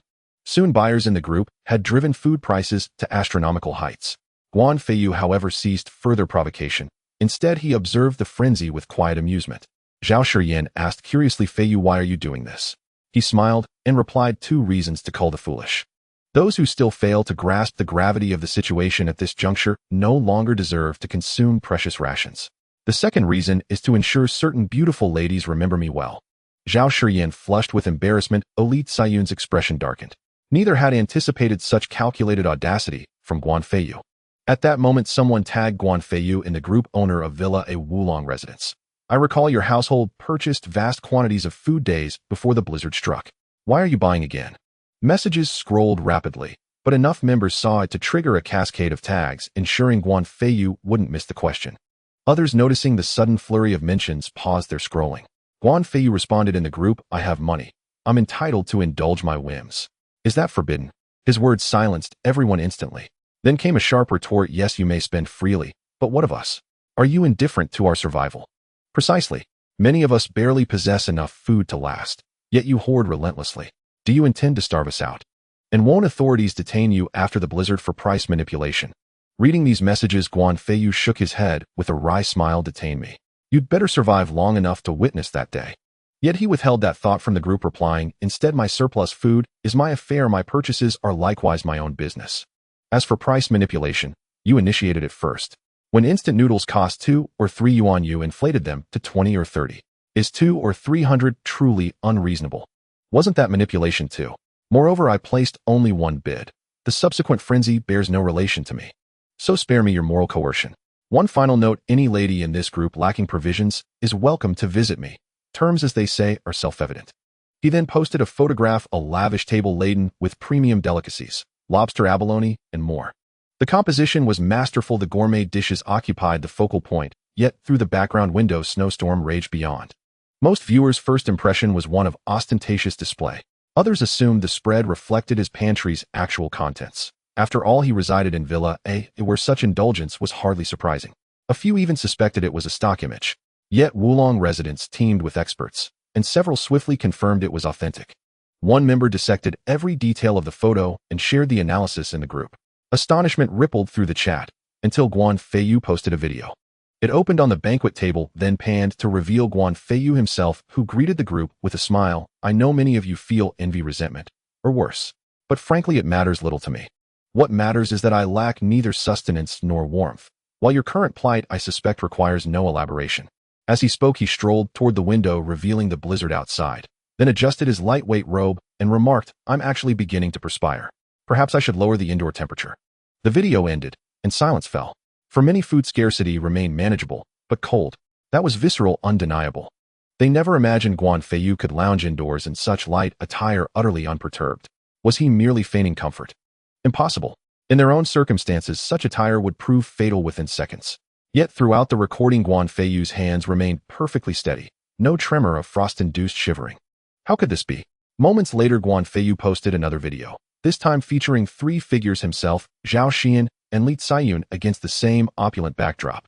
All noticed Guan Feiyu filming himself. Zhao Shiyan reclined languidly on the sofa, Li Ziyu nibbled fruit with serene ease. Some fixated on the food, others scrutinized their attire, still others admired Zhao Xian's and Li Ziyu's grace and poise. Guan Feiyu then added, almost forgot, I meant every word I said to our lovely ladies.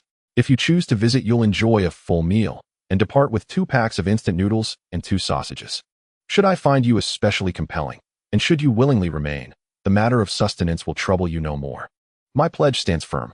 Please add me as a contact first, then send a verifiable original photo.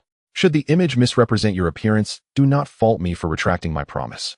The video concluded there. Guan Feiyu knew full well that everyone would be condemning him now, so he would let the storm rage a little longer. At most 3 days would pass before his account overflowed with messages. Meanwhile, as many witnessed this scene alongside the furious denunciations of Guan Feiyu, a faction began to scrutinize him with quiet calculation. Inside a high-rise apartment, a dozen foreigners gathered, grim-fist hardened and radiating menace. Their leader's expression darkened. Our mission was to eliminate Guan Feiyu, but this accursed weather has thrown everything into chaos. We've failed our objective and our rations are nearly exhausted. What do you suggest we do? Sir, one man replied, our target is Guan Feiyu, and he possesses both food and warmth. His residence appears well heated. Why not simply kill him and seize his home? That solves both shelter and sustenance, and adds 2 beautiful women to the bargain, far preferable to this one. These foreigners were operatives sent once again by arms dealers, whose previous team had been slaughtered by Guan Feiyu, provoking furious retaliation from their boss. Having finally reached the eastern great nation, they'd come to the Wulong Villa estate to surveil Guan Feiyu's movements and gather intelligence. But before they could even begin their reconnaissance, the apocalypse descended. Instantly, those already stationed here seized control of the apartment's owner and summoned their comrades to this stronghold. Fortunately, they acted swiftly, braving the first day's blizzard to reach safety. Had they delayed, the consequences would have been dire, perhaps fatal. Using the apartment owner's phone, they accessed group chat messages. Another man added, Boss Jack is right. Eliminating Guan Feiyu resolves every problem we face. If this damned blizzard persists, we'll seize control of the entire estate. With our firearms, it's entirely within our reach. Once the blizzard lifts, we'll take hostages and force our way out of the eastern great nation. The leader nodded, convinced it was sound strategy. Murder meant nothing to them. Survival had long since erased all moral boundaries, and tonight they would strike. In another apartment, Su Xiaoxiao watched Guan Feiyu's video from beneath her quilt, seething. How dare Guan Feiyu, of all times, indulge his selfish desires instead of aiding others? Once the blizzard ends, I'll bind him myself. With that, she initiated a friend request to Guan Feiyu. Su Xiaoxiao was in Wulong Villa estate because days earlier she'd volunteered to monitor Guan Feiyu and rented an apartment here for that very purpose. She'd also received fragmented intelligence from Tangzhong, though she'd paid it little heed. Still, to sustain long-term surveillance, she'd stockpiled provisions. Thus, Su Xiaoxiao wasn't yet facing scarcity. Yet this morning someone knocked on her door pleading for emergency rations. Without hesitation, she shared what she could. Inside a villa, Zhong Yunru and Wu Qiaoyu huddled beneath the covers, scrolling through their phones. Upon watching Guan Feiyu's video, Wu Qiaoyu flared with indignation. I never imagined Guan Feiyu would prove so contemptible. He dares demand companionship in exchange for a single meal and some junk food. Before the cataclysm, even after learning of the Lin family's precarious circumstances, the Zhong family had still agreed to the marriage alliance. The reason? The Lin family offered 10% equity in their conglomerate. Enraged upon hearing this, Zhong Yunru quarreled bitterly with her family and retreated to her private villa. Wu Qiaoyu, learning of her distress, came to console her, only to be stranded there when the blizzard struck. Zhong Yunru furrowed her brow. Qiaoyu, have you ever considered what happens if this blizzard never ceases? Wu Qiaoyu instinctively retorted, that's impossible. Impossible? Zhong Yunru shook her head. Even beyond your lifetime. Has history ever recorded snowfall like this in Jinling? Struck silent, Wu Qiaoyu realized she truly had never heard of such a storm. Then what do you suppose? Wu Qiaoyu hesitated, her voice trembling with unspoken dread. Zhong Yunru sighed. Do you recall what Guan Feiyu said at your private restaurant? Wu Qiaoyu paled, suddenly remembering his words. At the time they'd seemed delusional. Now they resonated with chilling clarity, as if he'd foreseen the calamity, issuing a warning veiled in madness. Zhong Yunru continued. He warned us, and we dismissed him. Now this has unfolded. Clearly Guan Feiyu knew something vital. Moreover, my investigation reveals he prepared meticulously. His stores must be abundant. If survival is our aim, we must follow his lead. Refuse, and starvation awaits. Is this truly the end of the world? Wu Qiaoyu's face drained of color, horror dawning in her eyes. Then what do we do? Wu Qiaoyu asked. Zhong Yunru offered a wry, weary smile. My supplies will last 2 more days. After that, either slow death by hunger, or a choice. And that choice need not be surrender to Guan Feiyu. Though for now he remains our best hope. To choose death is merely to cling to pride. In another villa, Mu Qingqing nestled against Lin Ziyu's chest. Young Master Lin, what shall we do? They clung to each other, not for passion, but for shared warmth. In these dire hours, frivolity had no place. Lin Ziyu stared at his phone, his gaze shifting, then hardened with venom. Guan Feiyu hoards abundance. He does not deserve such wealth. Message him now, deliver his food to me. When the blizzard ends, I'll appoint him vice president of Lin Group. Refuse, and he forfeits his life. Mu Qingqing faltered. Young Master Lin, Guan Feiyu lives in a villa too. He cannot be destitute. His fortune's origins remain unclear, but he clearly isn't broke. He may refuse. Lin Ziyu glanced at her, a sly smile playing on his lips.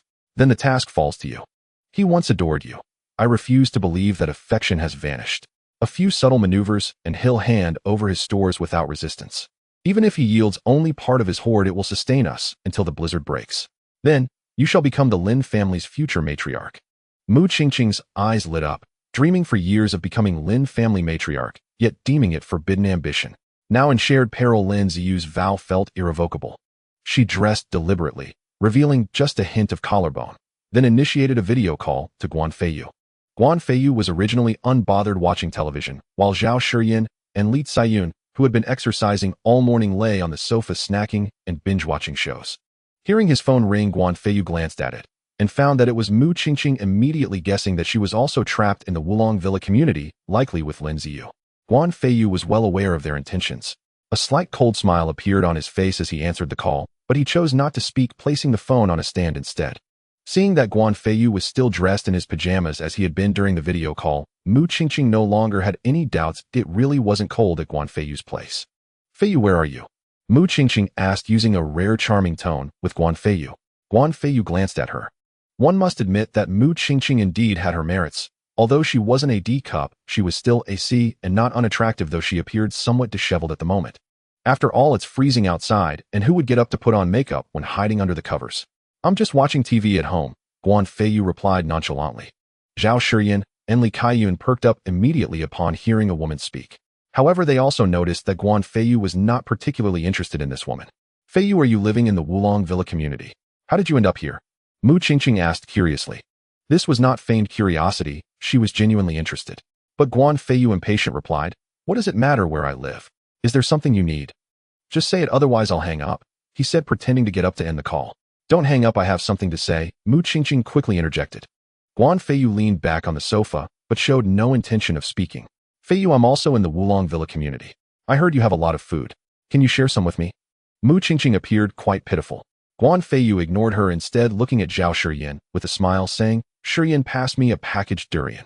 Zhao Shiyin, although puzzled as to why Guan Feiyu suddenly wanted durian, still handed him a piece. However, Zhao Shiyin found it strange. Just earlier when he had offered her some, he had shown disdain, so why was he now asking for durian? Guan Feiyu took the durian, sniffed it, and remarked, "Shiyin Sayun, I don't understand how you can eat this smelly thing. Forget it, just pass me some strawberries instead." With that, Guan Feiyu casually tossed the durian into the trash can, which was not far from his feet, visible in the video. Zhao Shiyin was taken aback. This was premium durian. Even if Guan Feiyu didn't eat it, why would he throw it away? Let alone right now, even before the apocalypse, that durian was worth quite a bit. Though she didn't understand Guan Feiyu's reasoning, Zhao Shiyin still brought over a box of strawberries, of which she had only eaten one. There were many kinds of fruit on the table, so why did Guan Feiyu specifically choose these two? Because they were Mu Qingqing's favorite fruits. At this moment, even if Lin Ziyu had fruits at home, they would probably be frozen harder than a stone. No one would be able to bite into them, and even if they could, who would want to eat them? After all, it was already cold enough, and who could stand eating cold things? Yet Guan Feiyu had unfrozen durian and strawberries. Upon seeing them, Mu Qingqing's eyes lit up instantly. Guan Feiyu took a bite of a strawberry before speaking. "Mu Qingqing, I do have food, and quite a bit, but why should I give you any?" Mu Qingqing finally reacted, saying, "I'm your girlfriend, so of course you should share with me." Guan Feiyu immediately replied, "Please mind your words, you are at most my ex-girlfriend, the one who cheated on me. Do you really think I would give you anything? By the way, I currently have a girlfriend, and her name is Zhao Shiyin," he said, gesturing for Zhao Shiyin to come over. Zhao Shiyin immediately leaned into Guan Feiyu's embrace, looking blissful and shy. It's worth noting that apart from Li Ziyun, this was the first time Guan Feiyu had admitted to anyone in front of his ex that Zhao Shiyin was his girlfriend. This made Zhao Shiyin feel valued. Upon seeing Zhao Shiyin, Mu Qingqing's expression changed instantly. One must admit it was evident from the video that Zhao Shiyin surpassed her in both looks and figure. However, Mu Qingqing was unwilling to accept this, and quickly found a rebuttal. "Feiyu, she's clearly much older than me. Oh, she's not worthy of you at all." Indeed, Zhao Shiyin was 3 years older than Guan Feiyu and Mu Qingqing. Guan Feiyu looked at Li Ziyun, and the implication was clear. Yet Li Ziyun was not Guan Feiyu's girlfriend, and for a moment, she didn't know how to respond. She realized that the woman in the video was clearly the one who had cheated on Guan Feiyu before his rebirth, which made her quite displeased. Although she wasn't Guan Feiyu's girlfriend, Li Ziyun didn't mind providing him with an outlet for his frustrations. Li Ziyun got up, walked around the table, and directly sat beside Guan Feiyu, hugging his arm, and saying with a smile, "Ex-wife, oh no, I should say ex-girlfriend, Shiyin may be older than you, but she has a mature aura that you lack. I can't compete with that." Sigh. Guan Feiyu looked at Li Ziyun in disbelief. This was a bit hard to take. "You say Zhao Shiyin is older than you, but I call you sister. Oh, does that mean you're also older than me?" One must know that men are youthful until death and envy the ancient emperors. Moreover, by praising Zhao Shiyin for her aura, Li Ziyun was indirectly saying that Mu Qingqing lacked it. This round of verbal sparring truly left Mu Qingqing with no room to maneuver. Upon seeing another beauty, one who was superior to her in every way, Mu Qingqing was instantly at a loss for words. Guan Feiyu, holding both Zhao Shiyin and Li Ziyun, smiled and asked, "Mu Qingqing, do you have anything else to say? If not, then let's hang up. I don't want to waste time watching TV. I'm afraid if I talk too much, my girlfriends will get mad. You should just focus on your Lin Xiao. Oh, let's not disturb each other," Guan Feiyu said, and with that he hung up the video call. Li Ziyun immediately pushed Guan Feiyu away, saying, "That's enough. Consider yourself lucky this time." Zhao Shiyin smiled and said, "Ziyun, now that things are like this, I think you might as well join me and follow Feiyu too. This way you can secure your position, which will surely be higher than others in the future. Who knows if the apocalypse is real or not?" Guan Feiyu and Zhao Shiyin both smiled. They understood well that Li Ziyun did not reject the notion of the apocalypse so much as felt a touch of shyness. Otherwise, she would not have taken the initiative to come over just now. At that moment, Zhao Shiyin's phone rang as well, and it was a video call. Seeing the caller name, she tensed and hurriedly answered. An elderly couple appeared on the screen. The couple were not lying under covers, but were each wearing a down jacket surrounded by numerous heating devices. The scene looked rough, yet in the Wulong Villa community, it perhaps ranked among the better 10. "Dad, Mom, what happened?" Zhao Shiyin asked anxiously. Indeed, the people on the screen were her parents. Their faces were grim, especially Li Xiaomei. Li Xiaomei said with a sour expression, "We are fine, but what is going on with that boyfriend of yours?" At those words, Zhao Shiyin felt embarrassed. In truth, Li Xiaomei and her husband did not much care what kind of man their daughter chose, as long as he had good character and treated Zhao Shiyin well, that would suffice. Once they learned of Guan Feiyu's situation, they even felt their daughter might not be worthy of him. But after seeing the video Guan Feiyu had posted in the chat group, the elderly couple immediately grew indignant. Zhao Shiyan looked at Guan Feiyu at a loss for words. Not wanting Zhao Shiyan to be put on the spot, Guan Feiyu stepped into the video call and politely said, "Uncle Andy, hello. My name is Guan Feiyu. I am Zhao Shiyan's boyfriend." At the sight of Guan Feiyu, their expressions soured further. Though Zhao Jinxing ordinarily appeared honest and simple, he now assumed the gravitas expected of a father. "Young man, the fact that you do not mind Shiyan's past and are willing to be with her makes us very happy. But if you are as that video suggests, then return Shiyan at once. I will not allow my daughter to be wronged," Zhao Jinxing said angrily. Zhao Shiyan felt moved. That was the sort of father she had. At home, he often seemed to be pushed around by his wife, yet when matters were serious, he was the one to decide, and he could step forward to defend his family. But in that moment, Zhao Shiyan did not know what to say. Guan Feiyu pondered. He could tell Zhao Shiyan and Li Kaiyun about the apocalypse, but not yet tell Zhao Jinxing and Li Xiaomei for fear they could not accept it. If he kept silent, given the parents' disposition, even if he were brave, they might well come through the underground parking and take Zhao Shiyan away. After weighing his options, Guan Feiyu decided to cautiously broach the subject of the apocalypse and then handle matters accordingly. "Uncle, do you know the story of Noah's Ark?" he asked. Zhao Jinxing and Li Xiaomei were taken aback. They did not understand why he asked. Li Xiaomei had once believed in religion, if not devoutly, yet she still knew the legend. Li Xiaomei replied, "Young man, is Noah's Ark not the Western tale of a flood at the end of the world where animals and people were saved?" Since Li Xiaomei recognized the reference, the conversation became easier to pursue. "Auntie, because you know that legend, I can tell you now that what we are facing is not an ordinary blizzard, nor a commonplace natural disaster, but the onset of the apocalypse," Guan Feiyu said. His words left Zhao Jinxing and Li Xiaomei stunned and incredulous.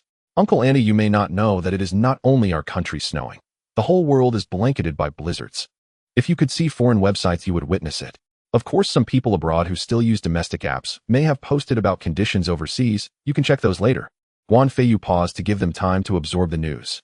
Zhao Jinxing checked his phone and indeed found related videos on several apps. Seeing Zhao Jinxing nod to Li Xiaomei, Guan Feiyu continued, "Because I learned of this in advance, I made preparations. Also, because I discerned that Shiyan cared for me, I had her do everything possible to get you settled into the Wulong Villa community, and I prepared the supplies you would need. Naturally, what I said in the videos I posted in the group is true. I cannot reveal all the specifics now, for I fear you might not be able to accept them. I can only say that I did this for myself, for Shiyan, and for everyone." Guan Feiyu spoke with heartfelt sincerity, and Zhao Jinxing and Li Xiaomei grew calmer, though still unsettled. Feeling he had said nearly enough, Guan Feiyu offered a final caution. "Uncle Auntie, I must warn you about a few things. First, from now on, anything I give you, especially food, you must not give to anyone. Even if someone begs and looks utterly pitiful, do not open the door. This concerns your very lives. Unless Shiyan and I come, open the door to no one. I act as if you do not exist. Second, I had Shiyan hang very thick curtains in your residence. Never open them, and do not out of curiosity peer outside. Being discovered would put you in grave danger. Of course, you may read messages in the group, but do not speak there." Zhao Shiyan, who knew more, immediately urged, "Dad, Mom, you must remember what Feiyu said. In extraordinary times, people's hearts can turn treacherous. Do not let your kindness be exploited and endanger yourselves." Zhao Jinxing and Li Xiaomei were not fools. Though still hesitant to accept the apocalypse, they trusted their daughter's words and would at least investigate further. Until they were certain, they would follow Guan Feiyu's instructions. "Daughter, rest assured, your father and I will do as you say," Li Xiaomei said. Guan Feiyu smiled and said, "Uncle Auntie, soon the water and power will be cut. I had Shiyan prepare a small generator for you, enough for your daily needs. It may not be as before, but it will sustain your basic life. Also, the internet will soon go down. I had Shiyan prepare walkie-talkies. Do not power them on except to check the battery. Be sure the walkie-talkies have charge so that if danger arises, you can contact Shiyan immediately. And of course, if you need anything, you can contact Shiyan and I will bring it to you. Do not be overly formal with me." Whether his words were true or not, they could see that Guan Feiyu took them seriously. More precisely, he valued Zhao Shiyan highly, otherwise he would not have offered such meticulous advice. That realization put them considerably at ease. Worried her parents might think they were living in comfort, while others suffered, Zhao Shiyan, feeling awkward, said, "Dad, Mom, Feiyu said before he is not unwilling to have you come, but some things he will do later you might not be able to accept. So he left you outside. Please do not overthink it." Zhao Jinxing and Li Xiaomei were honest, not fools. They had already suspected that if the apocalypse were real, the world would not remain peaceful. After all, in times of chaos, there is no peace, all the more so in an apocalypse. "Do not worry, we understand," Li Xiaomei said, allowing a rare smile. She reminded them a little longer before ending the video call. Only then did Guan Feiyu notice someone had added him as a friend. Guan Feiyu glanced at the profile picture. It was a cartoon avatar. Though he had no idea who this person was or what they looked like, he decided to accept the friend request anyway, intending to see what they had to say. If their tone proved unacceptable, he could always delete them later. Guan Feiyu tapped accept, but remained silent. Upon seeing his approval, Su Xiaoxiao immediately sent a voice message. Guan Feiyu, what did you mean by posting that video in the group chat? You're taking advantage of someone in distress. After all the years the state invested in training you, this is your gratitude. I once thought you were a decent man, but now it's clear you're one who abandons principle for desire.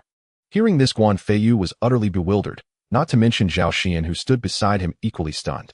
Feiyu, who is this person? Why are they scolding you like this? Zhao Shiyan wore an expression of pure confusion. Guan Feiyu raised both hands and mimed a turtle with his fingers. If I knew who they were, I'd be this. Zhao Shiyan suppressed a smile at the gesture. Perhaps she was the first person in the apocalypse capable of laughing so freely. Still, anyone bold enough to speak to him this way clearly knew him. Yet he hadn't added them as a contact, and they'd sent the request through the group chat. The puzzle deepened. He had no acquaintances in this residential complex, except perhaps from before his rebirth. And yet, that voice sounded strangely familiar.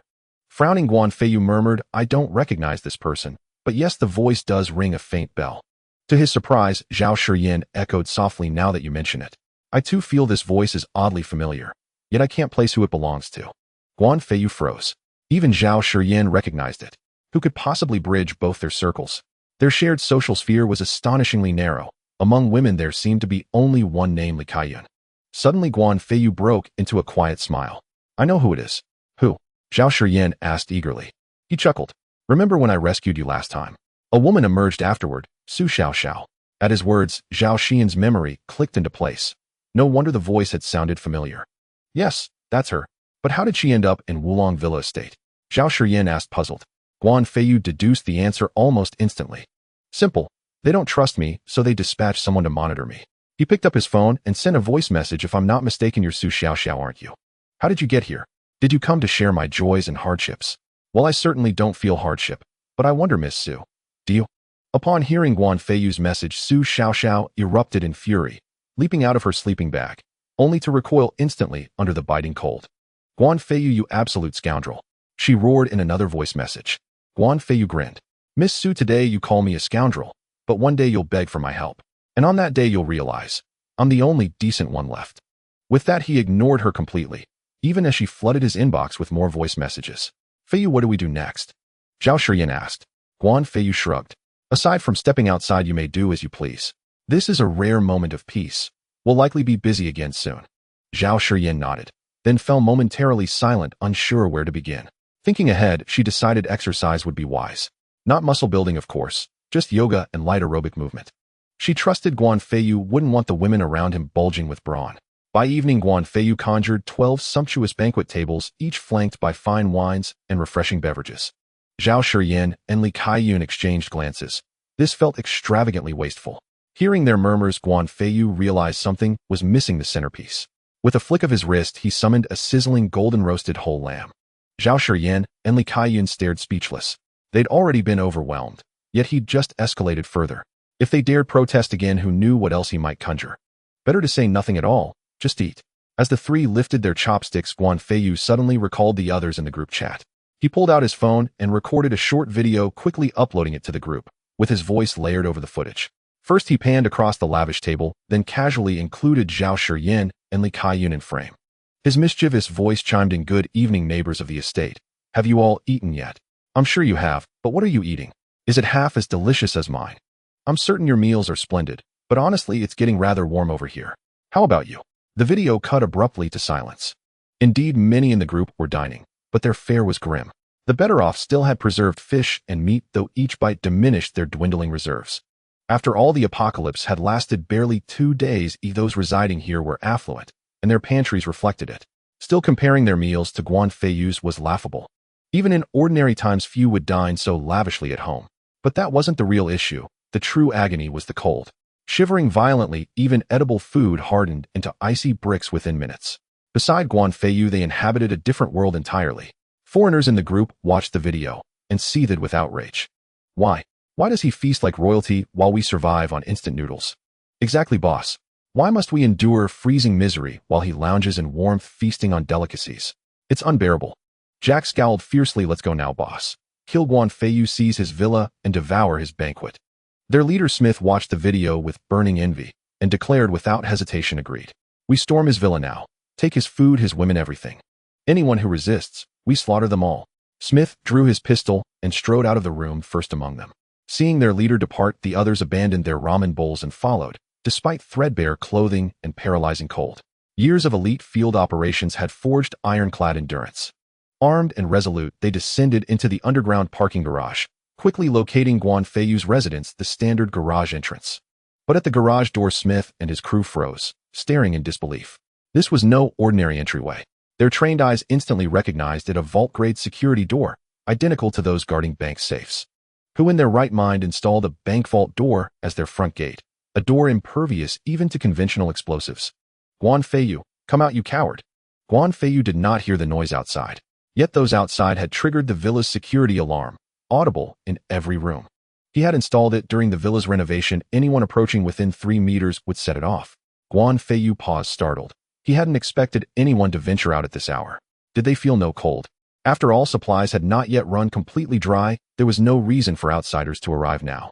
Even if famine struck, no one would come at such an hour. Though not yet midnight, it was deep evening. Everyone knew daytime temperatures remained higher than those at night. Still, as the alarm blared, Guan Feiyu seized his tablet and immediately pulled up the exterior surveillance feeds. Zhao Shiyan and Li Ziyu, curious about the commotion, joined him and saw the figures outside. All three exchanged puzzled glances. Why were they all foreigners? Guan Feiyu especially had known nearly every resident of the estate before his rebirth, save those who perished early from starvation. Anyone surviving into the later stages was familiar to him. Yet these foreigners bore fierce, hardened expressions, clearly no ordinary individuals. In his past life, such people would never have died prematurely. So why did he have no memory of them? Suddenly, Guan Feiyu sensed something amiss. His very presence had already altered certain events. Su Xiaoyao, for instance. Before his rebirth, Su Xiaoyao had never existed in Wulong Villa Estate. But because of him, she had arrived there. Could these foreigners likewise have been drawn here by the ripples of his actions? Guan Feiyu immediately thought of the arms dealers, the ones who had sent men to assassinate him, then kidnapped Zhao Shiyan. He had killed them all. If those slain operatives failed to report back in time, the arms dealers would receive no confirmation and would inevitably dispatch another team to eliminate him. These men were likely that second wave, sent to kill him, yet stranded here by the sudden onset of the apocalypse, unable to complete their mission or retreat. As task-oriented operatives, they would have arrived unprepared. Seeing the group chat messages, they decided to confront him directly. All this remained mere conjecture, for now. To verify it, Guan Feiyu first activated the recording function, then enabled external audio transmission. Who are you, and why have you come to my home? Guan Feiyu's voice echoed outside. Smith and his men froze, then quickly grasped what was happening. Guan Feiyu, we came to kill you. But then that accursed blizzard struck. Hand over your villa and food, and I'll leave you enough rations, and spare your life. Refuse, and once we breach the door, we'll kill you. And take your women for sport, Smith roared outside. Guan Feiyu studied the group. Though heavily clothed, they could scarcely endure the plummeting temperatures, nearly minus 50 degrees Celsius, beyond the walls. So why not use them? Let their presence reveal the true strength of his villa to the entire estate. Do you take me for a 3-year-old child? You came to kill me.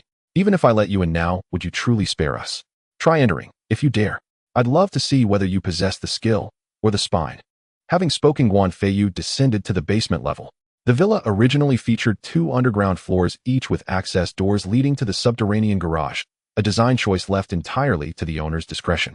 Guan Feiyu had converted the lower basement into a utility zone housing generators, heating systems, and water purification units, sealing all its original doors. Only the upper basement retained an external access door, the very one where Smith and his men now stood. Guan Feiyu moved straight to that door and observed the scene through the surveillance feed. Jack growled in frustration, boss, let's move now. The sooner we eliminate Guan Feiyu, the sooner we get inside and warm up. It's freezing out here. Jack, you've always been sharp. Why act foolish now? Smith shot him a stern glance. Look at that door. With the firearms we carry, do you truly believe we can breach it? Jack finally understood their weapons were useless against that door. Only a substantial charge of C4 could possibly shatter it. Then let's seize hostages from the neighborhood to force Guan Feiyu out. Don't people in your eastern great nation pride themselves on self-sacrifice? He'd never stand idle while others died for him, Jack proposed.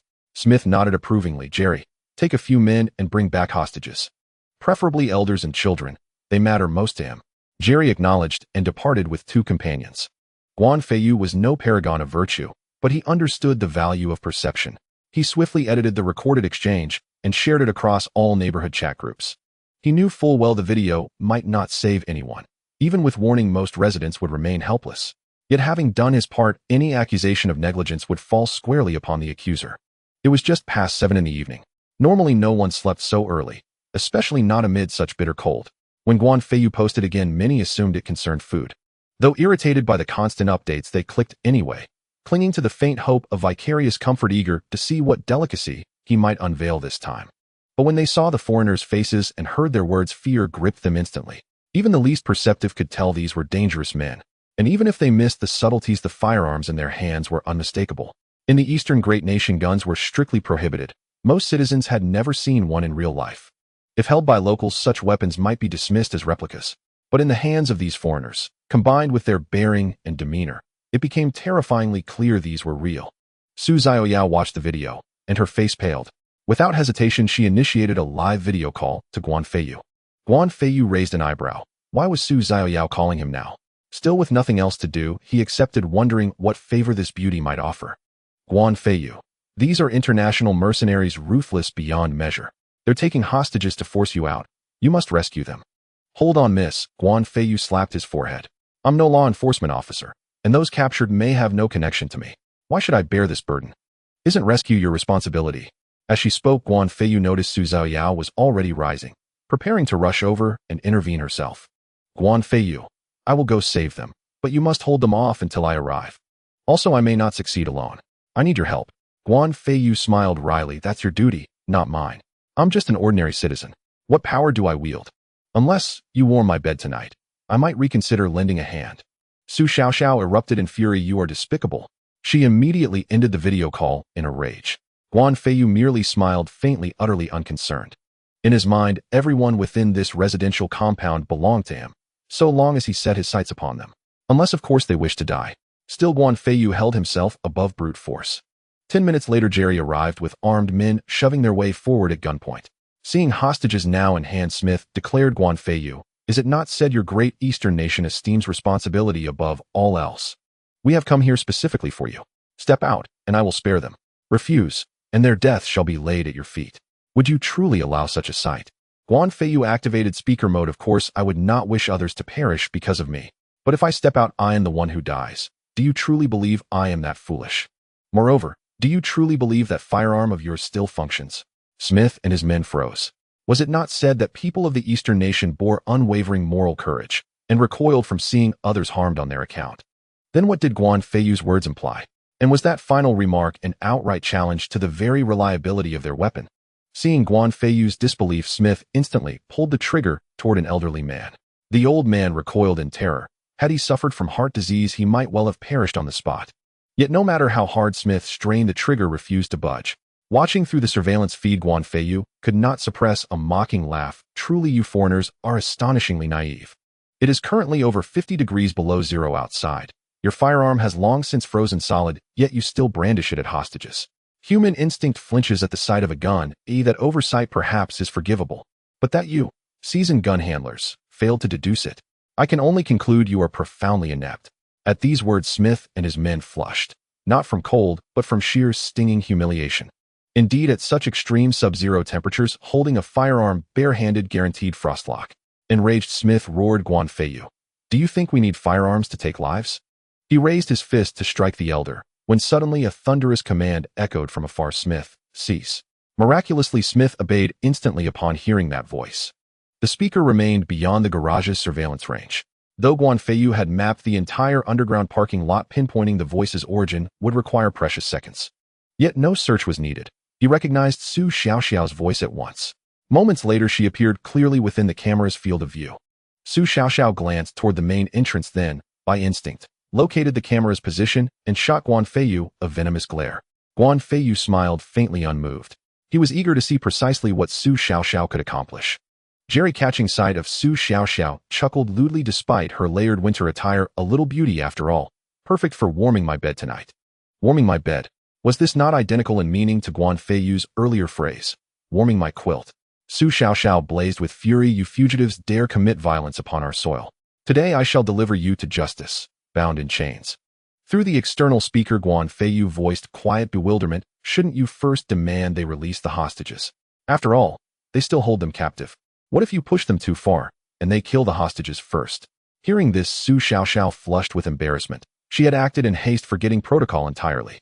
Release them, or face the harshest judgment imaginable. Su Xiaoxiao commanded, her gaze locked fiercely upon Smith. Smith burst into raucous laughter. Release them. Judgment? Are you jesting? Do you truly believe, alone, you could apprehend us? By now any allies you might summon are surely unable to reach you. As for this place, Smith cast a contemptuous glance toward the main entrance and sneered, they are all cowards. None dare emerge. Su Xiaoxiao's brow tightened. Her strength alone stood no chance against so many. Only with Guan Feiyu's intervention could victory be possible. She knew full well Guan Feiyu's formidable abilities, yet could not fathom why he withheld his power when lives hung in the balance. Her eyes flicked instinctively toward the entrance, and without thinking she snapped, Guan Feiyu, you are no man at all. To others it might have been mere provocation. But before Guan Feiyu such words struck at honor itself. Su Xiaoxiao, whether I am a man or not is hardly something you as my non-girlfriend can claim to know. Let me reiterate, warm my quilt, and I shall intervene. Decline, and I remain uninvolved. After all, I am but an ordinary citizen. Guan Feiyu grinned. Su Xiaoxiao was stunned. First Jerry, now him uttering the same crude proposition. Was this her fate? No, he was the despicable one, not others. Seizing her momentary distraction, Jack lunged at Su Xiaoxiao and threw a devastating punch. Though momentarily off guard, Su Xiaoxiao sensed danger instantly. She recoiled sharply, evading the blow. Jack's fist missed its mark. He followed with a sweeping kick, forcing her into another desperate evasion. To be sure, Su Xiaoxiao, despite being a woman, possessed remarkable skill. Holding her own against Jack, an internationally wanted criminal, spoke volumes about her exceptional prowess. Most men placed in her position would have crumbled under such pressure. Zhao Shiyan asked anxiously, Feiyu, will you truly stand aside and let them die? Guan Feiyu frowned slightly. Originally, I had no intention of intervening. Yet Su Xiaoxiao once aided me. I cannot simply watch her fall. Li Kaiyan scoffed dismissively, surely you're only helping because she's beautiful. For once Guan Feiyu's cheeks flushed with rare embarrassment. Though he had not glimpsed her figure last time, Su Xiaoxiao's face was undeniably exquisite. More importantly, during Zhao Xian's rescue, Su Xiaoxiao had lent genuine assistance. Even without her aid, Guan Feiyu could have succeeded, but gratitude demanded acknowledgement. Do I strike you as that sort of man? With that, he donned an ultra-insulated suit reserved for polar scientific expeditions. Such suits withstand temperatures as low as -80 or 90 degrees Celsius, yet remain remarkably lightweight, affording full mobility. Though Guan Feiyu had already reached the second tier of Qi cultivation and neared the third, he saw no reason to waste spiritual energy resisting the cold. To deplete his reserves recklessly risked unforeseen peril, and with such rigorous preparation at hand, why delay its use? Guan Feiyu casually grabbed an oversized bucket filled with water, input the door's access code, and stepped outside. Emerging into the biting cold, he let loose a thunderous cry. Su Xiaoxiao, I have arrived. Today I shall prove to you whether I am a man or not. Having spoken, Guan Feiyu shot forward at blinding speed toward the spot where the two were fighting and casually flung the water from the bucket onto them. With his cultivation base, dousing them was effortless. The moment the icy water struck their bodies, a wave of cold far more intense than before surged into their meridians. Instinctively, they broke off their fight. The water Guan Feiyu had drawn from his spatial ring had been at room temperature, but by the time he dashed over and hurled it, combined with the ambient sub-zero chill, it was already miraculous that the two hadn't frozen solid on the spot. Su Xiaoxiao and Jack had never imagined Guan Feiyu would actually emerge, still less that he would end their duel in such an unorthodox manner. Guan Feiyu turned to Su Xiaoxiao and smiled. Su Xiaoxiao, have you calmed down yet? Remember, a man's dignity is his most sacred possession. You may insult me however you like, but questioning whether I am a man, no man could ever bear that. Shivering violently, Su Xiaoxiao's teeth chattered too fiercely for retort.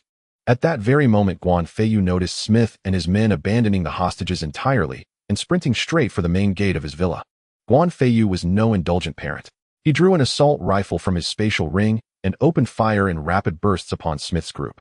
At the crack of gunfire, Smith's first thought was, our weapons failed, so why do theirs still work? In the ensuing chaos, every one of them was struck. The luckless among them lay dead. The fortunate still drew ragged breaths, but without immediate aid their wounds might not kill them, yet the frigid air certainly would. Guan Feiyu glanced at the hostages. Gentlemen, aren't you cold? Go home. I don't serve meals here. Grateful, they exchanged glances and hurried away, leaning on each other for support. Yet whether they'd survive such extreme exposure remained uncertain. Guan Feiyu turned back to Su Xiaoxiao and Jack, both now frantically moving to stave off hypothermia. Hypothermia means certain death, he said with a smile. Su Xiaoxiao, my home is warm, and I have hot water for bathing. Would you like to wash off? Su Xiaoxiao stared at him incredulous. Though only the second day of the apocalypse, the upper floor pipes had already frozen solid. Given the temperatures, such freezing was inevitable. Only ground floor residents who kept taps running continuously retained any water flow. True, Guan Feiyu lived in a villa, so having water wasn't surprising. But hot baths, that bordered on decadence. Still, she had little choice but to trust him. After all, she'd likely freeze to death before reaching her own door. Though silent, Su Xiaoxiao's reluctant gaze, her final quiet defiance, spoke volumes. All right, let's go. Guan Feiyu strode ahead, Su Xiaoxiao followed stumbling. As they passed the fallen men, he collected their firearms without hesitation. The guns weren't broken, merely frozen. They might yet function. Even if accuracy suffered, they remained lethally dangerous. Better then that such weapons remain under his control. If others learned of them, desperate midnight raids would only deepen the neighborhood's chaos. And should one stray bullet strike him by accident, he'd be mocked into oblivion. His mercy wasn't compassion, it was calculated cruelty, letting them suffer while dying slowly. After all, they wouldn't last 10 minutes. Why soil his hands? Just before entering, Guan Feiyu raised his weapon and fired a single shot, striking Jerry, who danced wildly toward the stairwell. They'd arrived together, so fairness demanded equal treatment. And though the shot accidentally struck Jerry's leg, its effect was absolute. Even if healed, he'd never dance again. Su Xiaoxiao watched realization dawning. Guan Feiyu was merciless. Not one of them would escape his judgment. Jerry might once have fled with a sliver of hope, but that bullet didn't just wound his leg, it severed his last thread of survival. Inside the villa's garage, Su Xiaoxiao immediately felt enveloped by warmth. Zhao Shiyin stepped forward and helped Guan Feiyu shed his insulated outerwear, as if a devoted wife. Those thermal suits, vital outdoors, were stifling indoors. Once dressed normally, Guan Feiyu said simply, "Let's go inside." The four entered the villa proper. To Su Xiaoxiao, the interior decor held no particular wonder, but the ambient temperature left her stunned. What was it like outside? -40 or 50 degrees Celsius, and likely plummeting toward -60. Yet here conservatively it hovered above 20 degrees. Didn't Zhao Shiyin and Li Kaiyun already discard their heavy coats upon entering the garage? To anyone beyond those walls, this place was paradise. Guan Feiyu gestured beside him. "Go on, take a hot bath. And remember to clean the bathroom afterward." Su Xiaoxiao remained silent, but Zhao Shiyin and Li Kaiyun exchanged startled glances. Yes, the space was indeed a bathroom equipped with both shower and soaking tub. Yet neither woman ever used it. Why? 2 words: stark simplicity. It contained only the barest essentials. No tiles, no finishes, just smooth concrete flooring. To claim it was overlooked during construction was absurd. To suggest Guan Feiyu lacked funds was equally implausible, even for a single bathroom. Li Kaiyun had asked him directly. His reply: it wasn't meant for family, so why waste quality on it? Without another word, Su Xiaoxiao stepped inside and swiftly stripped off her clothes, turning the faucet handle. Warm water flowed, genuine steady heat. The sensation nearly brought her to tears. Even under normal circumstances, she never went more than 2 days unwashed. Now finally she could cleanse herself. She hurried to lather up. Then she froze. Aside from a single towel, the bathroom held nothing else. "Guan Feiyu, where are the bathing supplies?" she snapped. He replied coolly, "Do you think this is your home? Shall I summon attendants for a massage too?" She paused, stunned. Of course, it wasn't her home.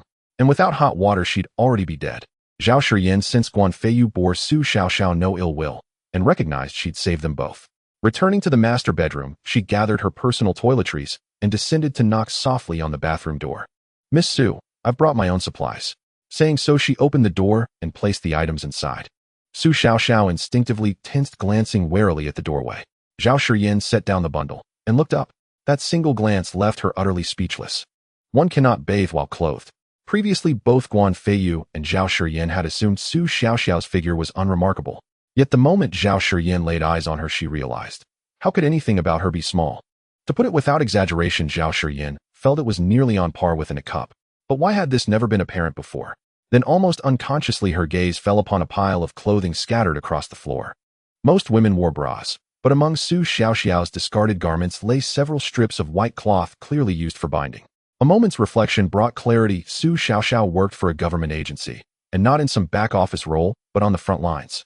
Revealing her true form would not only invite speculation from criminals, it might even hinder pursuit operations. After all, anyone with field experience knew well excessive movement during high-speed chases could severely compromise agility and speed. Zhao Shiyin swiftly shut the bathroom door and returned to the living room. Guan Feiyu was editing the footage just recorded and immediately began forwarding it to various groups. Noticing Zhao Shiyin returning with her hand covering her mouth and cheeks flushed, Guan Feiyu couldn't help but asked curiously, "Shiyin, why are you smiling like that?" Glancing toward the bathroom, Zhao Shiyin leaned close and whispered what she'd seen into Guan Feiyu's ear. Lin Ziyu, watching them whisper conspiratorially, felt a twinge of indignation. Was she truly an outsider? "You're certain this is true?" Guan Feiyu asked, incredulous. Zhao Shiyin smiled lightly. "Would I lie to you?" Once convinced, Guan Feiyu stared in stunned silence. He'd completely misjudged her. Still, Guan Feiyu had no intention of going over to open the door. He simply resumed his work. Meanwhile, members of the group chat waited anxiously. The earlier video he'd sent had left them unsettled, fearing retaliation from those armed men, or worse, that Guan Feiyu might be killed first, then they'd be hunted down next. At last, Guan Feiyu posted another video, this one far more complete. It showed hostages being brought back, then Guan Feiyu entering the villa, all captured in real time. Some were appalled by Guan Feiyu's severity. Dousing 2 people with a bucket of water in such frigid weather was, in their view, crueler than killing them outright. Others wondered how exactly had those men been shot. Guan Feiyu omitted the scene where he drew his assault rifle, but included the part where he disarmed Smith and the others. It was a clear unspoken message: I am now armed. Do not provoke me. As everyone pondered this, Su Xiaoxiao emerged from the bathroom. Her original clothes were ruined. She stepped out wrapped only in a towel. Guan Feiyu gave her a slow, knowing appraisal, his eyes glinting with quiet amusement. Su Xiaoxiao instantly understood. Zhao Shiyin had already told him everything. Truth be told, she didn't need to. Guan Feiyu wasn't blind. Before wearing ordinary clothes, Su Xiaoxiao had given no outward hint. Guan Feiyu possessed no X-ray vision, nor had he ever attempted to strip her bare. He'd merely sensed something odd. Now, however, she stood before him wrapped in nothing but a towel. Anyone familiar with towels knows they are typically tied at the chest, designed solely to conceal. And once secured, the knot rests squarely atop the chest, offering inevitably a telling silhouette. It was precisely this subtle revelation that made Guan Feiyu realize he'd been deceived all along. Su Xiaoxiao caught on at once and flared with fury. Guan Feiyu, where exactly are you looking? He responded with a sly, teasing grin. Miss Su, this is my home. Even under these circumstances, let alone 3 days ago, you'd hardly be breaking any law by dressing like this. He paused deliberately on the word big. Su Xiaoxiao heard the implication and exploded inwardly, yet remained powerless to respond. He was right, this was his home. Without him, she wouldn't just be shivering. She'd likely have collapsed unconscious from exposure. Oh, and you may go upstairs now to warm my bed, Guan Feiyu added, grinning. Su Xiaoxiao roared, I'll kill you. She lunged forward and threw a punch. Zhao Shiyin and Li Kaiyun gasped. Neither had expected Su Xiaoxiao to strike so suddenly and violently. Guan Feiyu, however, remained utterly unperturbed. After all, he had cultivated to the second layer of qi refinement. If he were struck by such a blow, he might as well walk outside and freeze to death. With a fluid sidestep, he evaded effortlessly. Whether by accident or design, his arm brushed against the edge of her towel as he moved. Those who've worn towels know well they cling precariously. Any vigorous motion risks exposure. Though Su Xiaoxiao had tightened hers carefully upon exiting, it was still tenuous. Her lunge, combined with that slight tug, sent the towel slipping free. She didn't notice. Her focus remained entirely on Guan Feiyu's evasion, and instinctively followed up with another punch. Guan Feiyu dodged again, this time stepping farther back. Then with calm nonchalance, he remarked, Miss Su, perhaps you should assess your current appearance before deciding whether to continue attacking. She needed no prompting. Though the towel was thin and the room comfortably warm, the sudden shift in sensation, the cool air rushing over skin previously shielded, told her everything. A sharp cry escaped her lips. She snatched up the towel and clutched it tightly, curling herself into the sofa to shield her most vulnerable points. You turn around. Her voice lost its earlier bravado, replaced instead by flustered embarrassment. Guan Feiyu smirked. Miss Su, let's set aside the fact that I've already seen everything. This villa is fully monitored. If I wish to review footage, I can do so anytime. Before Su Xiaoxiao could reply, Li Kaiyun paled. What did you say? You installed surveillance inside the house. Guan Feiyu froze, realizing too late what he'd just revealed. Recovering quickly, he laughed. Don't worry. Most bedrooms and bathrooms are excluded. Only common areas and hallways are covered. And I have no voyeuristic inclinations. Only precautionary measures in case ill-intentioned intruders ever breach the premises. Li Kaiyun trusted Guan Feiyu's integrity. Hearing his explanation, she exhaled deeply, relief washing over her. Zhao Shiyin chuckled. Sayun, what's there to fear? If Feiyu saw her, Then he must take responsibility. And besides, won't he see you eventually anyway? Li Kaiyun swatted Zhao Shiyan playfully, her face burning crimson. Xian, stop teasing. I won't make it easy for him. Thanks to their light-hearted banter, Su Xiaoxiao gradually regained her composure. Could you please find me some clothes? And I'd like to borrow a room to change. Su Xiaoxiao addressed Zhao Shiyan and Li Kaiyun directly. They didn't answer. Instead, they turned expectantly toward Guan Feiyu. Though Li Kaiyun often defied him publicly, she knew full well whose authority mattered most in this moment. Su Xiaoxiao now understood, though Li Kaiyun had just spoken to Guan Feiyu with apparent coolness, even friction, here Guan Feiyu held ultimate authority. Guan Feiyu was thoroughly satisfied with their reactions. How they behaved in daily life mattered little. What counted was where their loyalties lay when it truly mattered. Guan Feiyu glanced at Su Xiaoxiao. I can have Zhao Shiyan bring you clothes, but you must change here. No ulterior motive, he added. It's simply that I don't trust you. At first hearing she was expected to change on the spot, especially knowing surveillance cameras were present, Su Xiaoxiao instinctively bristled with indignation. Yet his final words gave her pause and understanding. In such times, distrusting everyone was only natural. A flicker of calculation crossed Su Xiaoxiao's eyes, then with a faint nod she acquiesced. Only then did Guan Feiyu send Zhao Shiyan to retrieve garments from another room, a space he'd specially prepared stocked with an array of attire predominantly of an intimate nature.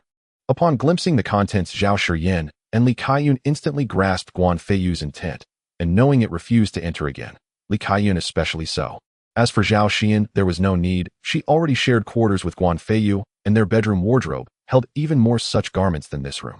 Zhao Shiyan entered the room, selected several pieces Su Xiaoxiao might accept, and emerged swiftly. By then Guan Feiyu had already gone to the dining area. They had scarcely finished eating before rushing off to confront Smith and his associates. And besides, surely Guan Feiyu could not stand by while Su Xiaoxiao changed. Though he would have dearly liked to watch, Su Xiaoxiao would never permit it. As the saying goes, good food is worth the wait. Soon Su Xiaoxiao was dressed, and Zhao Shiyan and Li Kaiyun escorted Guan Feiyu to the dining area. At the sight of the spread before her, Su Xiaoxiao's stomach betrayed her with an unmistakable rumble. She'd already been restricting her meals at home, and after the ordeal she'd just endured, hunger was inevitable. Zhao Shiyan and Li Kaiyun exchanged glances with Guan Feiyu, yet offered Su Xiaoxiao no invitation to sit. Guan Feiyu smiled. Miss Su, if you're hungry, please join us. Hearing this, Su Xiaoxiao seated herself without hesitation. Disliking Guan Feiyu was one thing, but refusing fine food, that was quite another. Besides, she truly was ravenous. She could afford to spar verbally with Guan Feiyu, but not with her own gnawing hunger. Though only 2 days had passed, her body demanded sustenance. Oh, she sat and began eating immediately. Watching Su Xiaoxiao, so refined, so privileged, devour the meal like a starving wolf, Zhao Shiyan and Li Kaiyun could only imagine the hardships awaiting people beyond these walls. It dawned upon them only on the second day how profoundly fortunate they were. According to Guan Feiyu, this was merely the beginning. What lay ahead? After eating for a while, Su Xiaoxiao noticed none of the three had touched their food. Was it poisoned? Why aren't you eating? She asked, puzzled. Guan Feiyu chuckled. It's gone cold. How can we eat it? Cold. Su Xiaoxiao hadn't sensed any chill at all. Even before the blizzard, this temperature would hardly qualify as cold, let alone now. Seeing her stunned silence, Guan Feiyu swept his hand across the table, and steaming hot dishes instantly replaced the old ones. Su Xiaoxiao was momentarily astounded, until she recalled Guan Feiyu's spatial storage ring.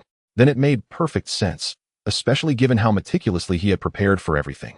Gazing at the fragrant steaming fare, Su Xiaoxiao resumed her feast with unapologetic gusto. Guan Feiyu and the others exchanged wry smiles, shaking their heads at how starved she appeared, then finally began eating themselves. Naturally, they ate at their usual pace. Zhao Shiyan and Li Kaiyun even paused to debate which dish was most delectable. Half an hour later, the meal concluded entirely. Li Kaiyun promptly cleared away the remnants. To Guan Feiyu, leftovers were unthinkable, absolutely unforgivable. Su Xiaoxiao nearly intervened, but lacked the standing to do so. At that moment, Guan Feiyu spoke gravely. Miss Su, my remark about warming my bed was nothing more than a jest. Rescuing you and offering this meal carries no base intentions. It is solely to repay the debt incurred when you saved Zhao Shiyan. That said, you may go. Should you wish to dine here again, or even remain, you must abide by the terms I outlined in my earlier video. Hearing his opening words, Su Xiaoxiao's impression of Guan Feiyu softened considerably. Yet upon hearing his final sentence, her expression hardened instantly. Guan Feiyu remained utterly unchanged, the same man he'd always been. His words were best heard selectively. Only the beginning mattered, the rest could be safely ignored. Her face darkened with fury. Rest assured, I'll never seek you out again. she snapped, rising to leave. Guan Feiyu raised his hand and produced a down jacket. This jacket was ordinary, entirely unlike the one he himself wore moments earlier. Consider this yours, a compensation for the clothes you left behind in the restroom. A complex swirl of emotions flooded Su Xiaoxiao's heart. Guan Feiyu had become an enigma in her eyes.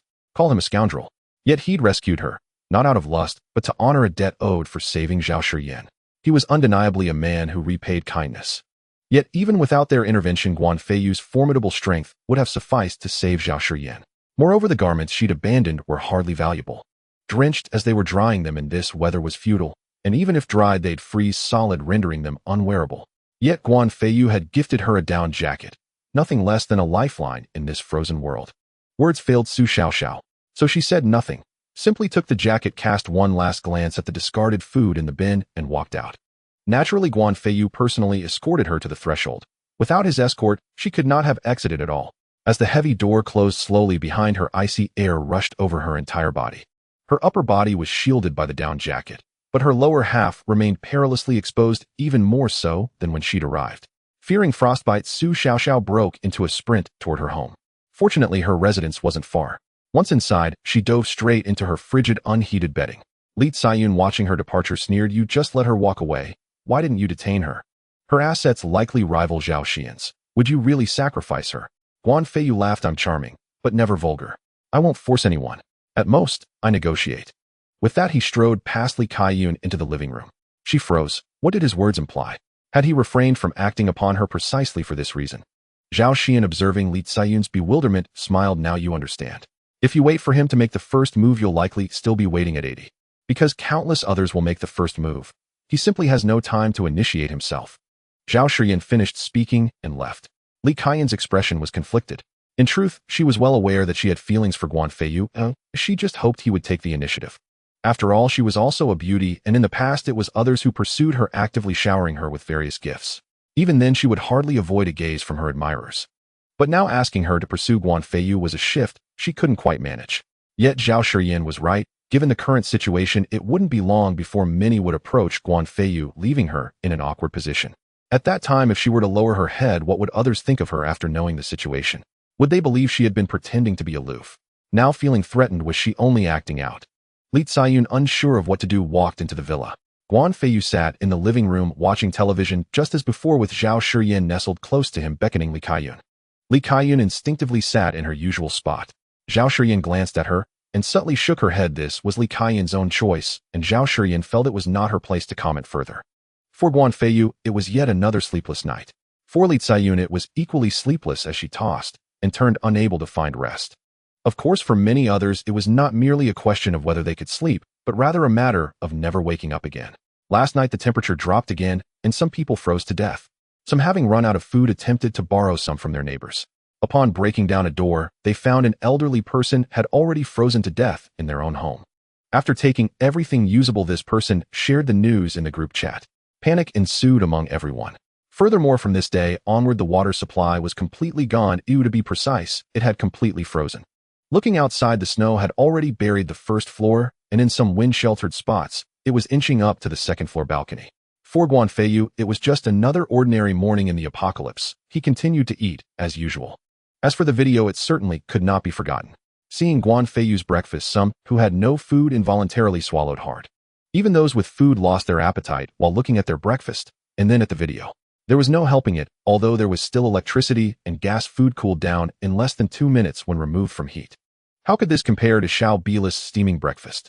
The most infuriating part was that some had already frozen to death, while Guan Feiyu was still wearing a thin pajama. When the video inadvertently captured Zhao Shiyan and Li Ziyun, both were also in thin pajamas. The only difference was that Zhao Shiyan's pajama was more revealing, while Li Kaiyun's was more conservative. As Guan Feiyu ate his breakfast, his phone began to ring incessantly. He merely glanced at it before continuing to eat. Zhao Shiyan curiously asked Feiyu, "Why don't you respond?" Guan Feiyu, indifferent, replied, "It's not anything urgent, no need to rush." "I understand, Zhao Shiyan," and Li Kaiyun realized that someone should be taking the initiative to contact Guan Feiyu. After finishing breakfast and brewing a cup of tea, Guan Feiyu leisurely leaned back on the sofa. Zhao Shiyan instinctively lay in Guan Feiyu's embrace. Even Li Ziyun, after a moment's hesitation, settled beside him on the sofa, seemingly wanting to see Guan Feiyu's phone. Zhao Shiyan glanced at Li Ziyu, a mischievous smile appearing on her face. Under Zhao Shiyan's gaze, Li Kaiyun's cheeks flushed with shyness. Guan Feiyu began to process the friend requests from these people. As he accepted their requests, a flurry of messages came pouring in. Mr. Guan, if you are willing to give me food, I am willing to trade anything for it. Guan Feiyu glanced, and to his surprise it was a man. He promptly blocked and deleted him. Opening the second message, the sender was quite self-aware and immediately sent a photo. Mr. Guan, if you can give me 50 kilograms of rice and 100 kilograms of meat, I am willing to accompany you once. Guan Feiyu scoffed, thinking, what the hell do you think this is, a slaughterhouse? 50 kilograms of rice and 100 kilograms of meat. These would have cost a fortune even before the apocalypse. The issue was that the sender was already as round as a ball, yet still had the audacity to ask for so much. It made sense considering how much they needed to eat after becoming like that. He blocked and deleted that one too. Clicking on the third message, he found the sender named Social Yu Changge, a man. Guan Feiyu was about to continue blocking when the sender sent a photo. Upon seeing the photo, Guan Feiyu's eyes lit up. It depicted a pair of men and women. The man was quite good-looking, and the woman at first glance appeared very tall, at least taller than the man in the photo with a slender figure. Though not comparable to Zhao Shiyan, she was not inferior to Li Kaiyun. Due to the distance, the facial features were somewhat unclear. It seemed the sender realized this and quickly sent another photo of the woman alone. I must say this woman had a classical beauty, giving off a very virtuous impression. Zhao Shiyan smiled and said, this beauty is quite impressive. Li Kaiyun remained silent, but felt a sense of tension. Guan Feiyu sent a message back. She can come over. She can have a hearty meal here, and then take back 2 bags of instant noodles and 2 sausages. The sender almost instantaneously replied, brother, that's a bit excessive, isn't it? My wife is a yoga instructor. Her looks and figure are not inferior to your 2 girlfriends, and you're only offering me 2 bags of instant noodles and 2 sausages. Are you really okay with that? At least give me 20 kilograms of rice, 10 kilograms of meat, and a large lobster on the side. Although Zhao Shiyan and Li Kaiyun had heard Guan Feiyu mention that some would sell their wives, they had prepared themselves for it. However, seeing the sender actually say this was still hard for them to accept. It turned out that there were indeed people selling their wives. Guan Feiyu said nothing, directly exiting the chat interface, but not blocking or deleting. He opened the 4th and then the 5th. He deleted those that were unattractive or had overly edited photos, even those heavily made up, but did not block them. With food and a warm villa, Guan Feiyu had the confidence. Even if he missed out, it didn't matter. He wasn't lacking in this regard. Moreover, if the sender discovered they were deleted, they would likely add him again and resend their photos. After a while, Social Yu Changge sent another message, brother, what do you really mean? Guan Feiyu replied, I've stated my conditions, 2 bags of instant noodles and 2 sausages per encounter. Of course, if I take a liking to your wife and she is willing to stay, I will provide you with a substantial amount of food. No need to waste words on the rest. After saying this, Guan Feiyu continued looking at other messages. At that moment, he suddenly saw a message. Guan Feiyu, do you still remember me? Guan Feiyu realized immediately that the other person might know him and could possibly be one of his classmates. However, he couldn't recall having any classmates in the neighborhood. Thinking back, during the first month of the apocalypse before his rebirth, he had been cautiously searching for food for Mu Qingqing and Lin Ziyu. It wasn't until a month later that Lin Ziyu discovered that many people had formed small factions or groups. To survive better, he established a small team with the 3 of them as the core.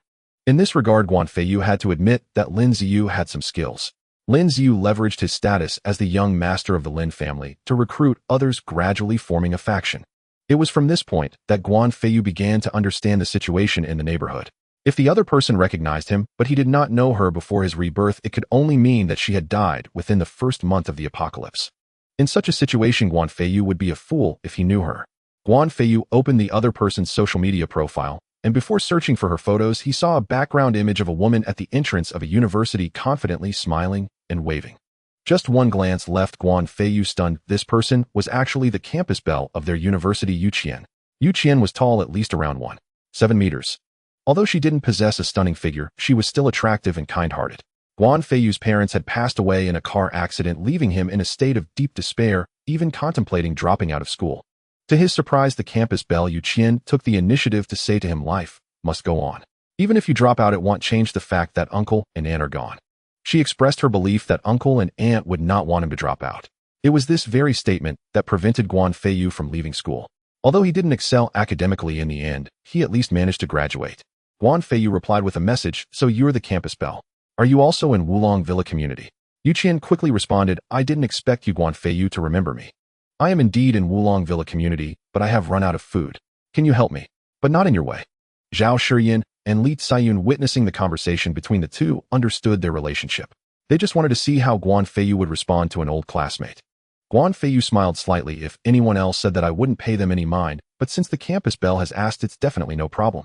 Come to Building A of Wulong Villa to collect it. Not only Zhao Shiyan and Lin Ziyu, but even Yu Qian on the other end of the phone was surprised that Guan Feiyu agreed so readily, without even a moment's hesitation. Yu Qian understood very well what food meant in the current circumstances. As a young person feeling the gravity of everything around her, especially the vacuous encouragement from the television and various videos, she had already realized that this could be the apocalypse. It was precisely because she was aware of this that Yu Qian understood the importance of food. However, Guan Feiyu's unhesitating agreement to help her made her think twice.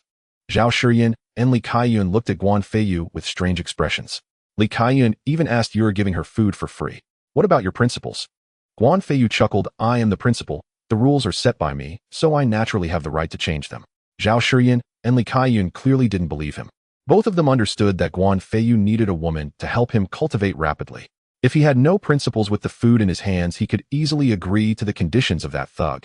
Yet Guan Feiyu did not change his principles. He even stopped paying attention to that thug. However, when it came to the campus bell, Guan Feiyu altered his principles. If they said there was no story between them, neither would believe it. Just as Zhao Shiyan was about to ask Lin Ziyu, in an unusual display of a near-pout, said, "Feiyu, can you just tell us?" Guan Feiyu and Zhao Shiyan were taken aback. Li Kaiyun can pout too. Although this pouting was somewhat awkward and clearly unfamiliar to her, it must be said that this was already a significant change for Li Kaiyun. Guan Feiyu smiled as he recounted the matter between them. It wasn't anything much, just a simple statement. Without her encouragement back then, I don't know how I would have turned out. So if I can help a little, why not? Guan Feiyu smiled. Li Kaiyun asked, "You really have no feelings for her?" Guan Feiyu candidly replied, "I didn't dare to have any back then. Because I heard that her family conditions were quite good, her being able to live here says a lot about that." As for the future, Zhao Shiyan and Li Kaiyun understood Guan Feiyu's meaning. Everyone wants to survive, no one wishes to die. If Guan Feiyu used coercive methods, perhaps she would have no choice. But ultimately, this Yu Qian would definitely hold a grudge against Guan Feiyu. What would happen in the end would be a different story. If Guan Feiyu managed to touch Yu Qian's heart in this way, that would be another matter altogether. Moreover, given that this is the apocalypse, this campus belle would probably develop feelings for Guan Feiyu quickly. Besides, even if he gave Yu Qian food, how much could she take? After a few times, Yu Qian would have no choice but to offer herself. Familiarity breeds strategies for handling those you know. Li Kaiyun unconsciously thought of herself, perhaps Guan Feiyu was using a similar approach with her. On the other side, Yu Qian transitioned from shock to embarrassment. She felt that Guan Feiyu was only willing to give her food out of a sense of camaraderie as classmates, but in her memory, they seemed to have no interactions. Moreover, she had never asked anyone for anything growing up. Now, not only had she asked, but the other party had also agreed, which made Yu Qian feel a bit embarrassed. However, in order to survive, Yu Qian could only put on her clothes and walk into the underground parking lot. As she walked into the underground parking garage, she felt numerous hostile gazes upon her. Fortunately, in the early days of the apocalypse, these people could still restrain themselves. Yu Qian carefully approached Guan Feiyu's door, instinctively feeling fear as she looked at the already frozen corpses. Yu Qian found it hard to believe that this was the work of Guan Feiyu, yet it was the truth. Avoiding the corpses, she prepared to knock on the door. But before she could knock, the door had already opened. Guan Feiyu smiled and said, "Campus bell, come in. It's cold outside." Yu Qian triggered the alarm as she reached the door. Guan Feiyu glanced to confirm it was Yu Qian, and seeing no suspicious individuals around, he opened the door without waiting for her to knock. Yu Qian looked at Guan Feiyu, uncertain of what would happen if she entered, as Guan Feiyu had clearly stated his stance in the video. However, if she didn't go in, she would probably starve. After considering it, Yu Qian chose to trust Guan Feiyu's character and stepped inside. As she stepped in, a wave of warmth washed over her, and Yu Qian felt an unprecedented warmth. Following Guan Feiyu into the villa, Zhao Shiyan smiled and said, "You must be Yu Qian. I've heard Feiyu speak of you. You encouraged him in the past. If it weren't for your encouragement, there probably wouldn't be a Feiyu here today." Yu Qian was taken aback, momentarily unable to respond. She couldn't recall any interaction with Guan Feiyu, not even how they had exchanged contact information. At that moment, Yu Qian didn't know how to answer and could only reveal an awkward smile. However, she could tell that Zhao Shiyan was likely the mistress of this villa. Otherwise, it wouldn't be only Zhao Shiyan speaking while Li Kaiyun remained silent. Seeing Yu Qian's reaction, Zhao Shiyan guessed that either Yu Qian had no recollection of encouraging Guan Feiyu or was worried about saying something wrong and causing unnecessary misunderstandings. Guan Feiyu smiled and said, "Big Flower, you should go wash up in the bathroom over there, and then we can have dinner." Yu Qian nodded. It had been 2 days since she had last bathed on the first night of the apocalypse, and she indeed felt a bit uncomfortable. But in such an environment, could she really wash up? Guan Feiyu, do you have hot water here? Yu Qian asked in surprise. Guan Feiyu laughed. I lack nothing here. Of course there's hot water. You can wash up without worry. He'll have Shiyan bring you some clothes later. With such a large freshwater lake under his control in the Bear Country, even if he bathed every day, it wouldn't be a problem. Feeling embarrassed, Yu Qian nodded and stepped into the bathroom that Su Xiaoxiao had used. Guan Feiyu went to prepare lunch, while Zhao Shiyan fetched Yu Qian some relatively normal clothes. As Yu Qian felt the warm water cascading over her, she experienced a surreal sensation. Taking hot showers used to be a basic routine, but now it felt like an unimaginable luxury. An hour later, Yu Qian reluctantly emerged. She had no idea when she would next think of taking a hot shower. Hearing some movement, Zhao Shiyan came over and smiled. Miss Yu, since you're done bathing, why don't you come and have something to eat? Yu Qian arrived at the dining room utterly astonished. To her surprise, the table was set with a steaming hot pot surrounded by various top-notch ingredients. In addition to beef and lamb, there were even lobsters, crabs, and assorted seafood, along with a wide variety of vegetables. There were even dozens of types of condiments. For Yu Qian in the past, these things were nothing special, but in the current situation, they were undoubtedly the most extravagant lunch. Now, it wasn't just about money. Even if you had anything to offer, you might not be able to eat. Guan Feiyu smiled and said, Big Flower, come have some hot pot. Yu Qian almost numbly walked to the dining table. All right, don't be polite. Just help yourself to whatever you want. If you need more, I'll get it for you. Guan Feiyu said as he placed the prepared lobsters into the hot pot and began adding various vegetables and meats. Li Kaiyun didn't hold back and started to indulge. Zhao Shiyan glanced at Li Ziyun, sensing a bit of sulkiness from her. Usually Guan Feiyu would start eating first, and only then would she follow suit. Today, with Yu Qian present, Li Ziyun as a semi-host should at least politely invite Yu Qian to eat before starting. But now Li Kaiyun ignored both Guan Feiyu and Yu Qian and started eating herself. Could it be that she felt threatened by Yu Qian? Guan Feiyu also saw this scene and found it amusing. However, it was good that there was competition. Progress came from it, and in the end, he would benefit from it. Seeing the three of them start eating, Yu Qian, amidst the protests of her stomach, unconsciously began to eat as well, and her pace quickened. Just as the four of them were halfway through their meal, their phones began to vibrate incessantly. The only thing that could make all four phones vibrate simultaneously was a message from the community group. Guan Feiyu didn't even glance at it and continued eating. Zhao Shiyan and Li Kaiyun followed suit, adhering to the principle of doing whatever Guan Feiyu did. Only Yu Qian instinctively checked her phone and found it scrolling with messages. A brief glance revealed that everyone was calling Guan Feiyu a scammer. They were all saying that Guan Feiyu was playing them, claiming he hadn't provided them with food. Some women even outright stated that Guan Feiyu was a sleazy man. Yu Qian looked at Guan Feiyu in disbelief. To her, Guan Feiyu was quite decent. At least he hadn't said anything nonsensical to her and had promised to provide her with food. Although she hadn't seen the food, yet she was currently enjoying hot pot. Guan Feiyu, everyone's cursing you in the group. What's going on? Yu Qian asked curiously. Guan Feiyu initially didn't want to pay attention to the messages in the group. However, since Yu Qian had brought it up, he opened his phone, eating while checking the messages. Seeing those messages, Guan Feiyu realized he had been careless. He should have saved the chat history before blocking and deleting. But now it was too late to regret. Glancing at Yu Qian, Guan Feiyu's heart stirred. Big Flower, can you do me a favor? However, this might affect your reputation a bit. Yu Qian was taken aback, not understanding what Guan Feiyu meant by that. However, since Guan Feiyu had promised to provide her with food, would she really refuse because of a little reputation? After all, food was related to life and death. In the face of life and death, the impact on reputation was insignificant. Moreover, if she was upright, she had nothing to fear. Yu Qian nodded. Guan Feiyu immediately took a screenshot of the chat history that hadn't been deleted and posted it in the group. Everyone can take a look. Don't say that in this situation. Even in the past, look at what they were asking for. I stated my conditions before. If you don't want it, that's fine, but should be a mutual agreement. But you all are slandering me here. Even if these people are willing in the future, I want trade with them. And for those so-called confident women, even though I didn't keep the chat history, would any of those who criticized me dare to post their photos in the group? Guan Feiyu then started recording a video for Yu Qian, capturing the items on the dining table, and finally posted it in the group. To all the confident little fairies, please have some self-respect. Even if you don't have a mirror, you should at least have a toilet. Take a piss and look at yourself before negotiating with me. After saying this, Guan Feiyu continued to eat. But Yu Qian was stunned. While Guan Feiyu didn't explicitly say she was there to trade, from his previous words along with what was said in the group and what Guan Feiyu had just said, the implication was clear. Could this really mean her reputation would be affected? Once the blizzard passed and this incident spread, her reputation would be completely ruined. Guan Feiyu, how can I face anyone after this? Yu Qian asked, her voice trembling with emotion. Guan Feiyu nonchalantly replied, "Don't worry, they may not even get the chance to speak." Yu Qian was taken aback, immediately sensing a foreboding feeling in her heart. For the past 2 days, she had felt that the snowstorm was unusual, even contemplating that it might signal the end of the world. Now that Guan Feiyu had said this, Yu Qian couldn't help but think of that possibility. Guan Feiyu glanced at Yu Qian and said, "No need to think this is indeed the end of the world.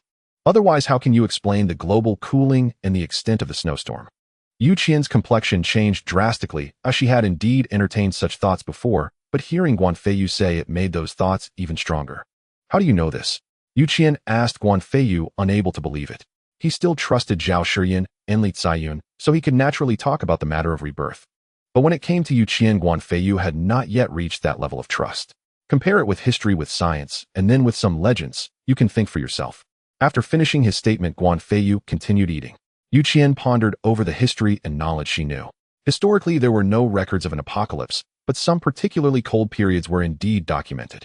During those times, through scientific reasoning, many scholars and scientists referred to it as the Little Ice Age. Additionally, many scientists had researched geological aspects, discovering that their planet had indeed experienced several mass extinctions for various reasons. Not only that, but there were also numerous legends about apocalyptic floods.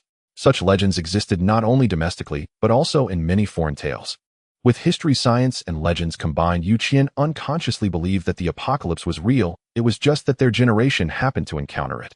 Li Kaiyun and Zhao Shiyan listened to their conversation and looked towards Guan Feiyu.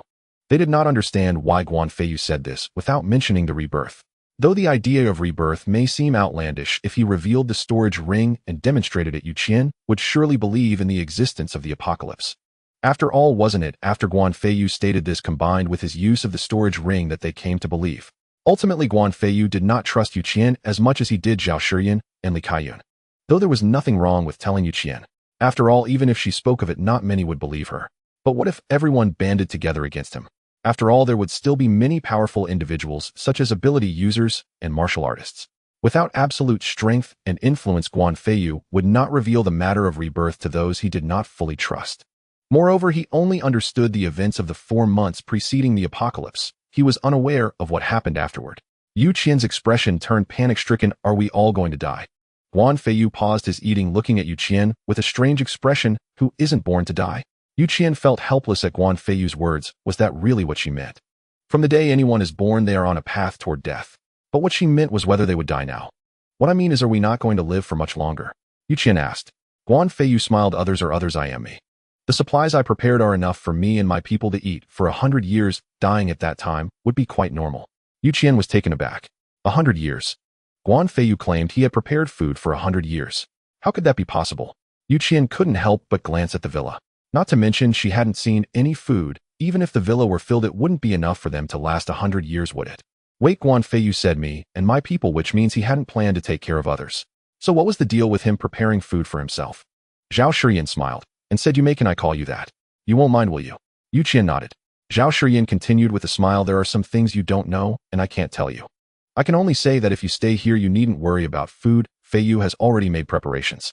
Of course, to stay you must become one of us. If you don't wish to become one of us, then you can only leave.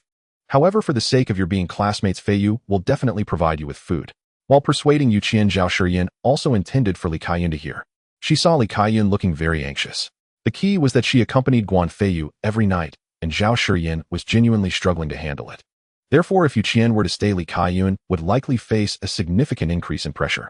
Even if Yu Qian chose not to stay, Li Kaiyun would still experience considerable pressure, wouldn't she?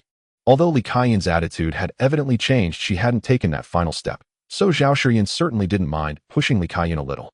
Yu Qian looked at Zhao Shiyan in disbelief. Wasn't Zhao Shiyan Guan Feiyu's girlfriend? How could she help him find other women? Zhao Shiyan smiled and said, "It means just what it says.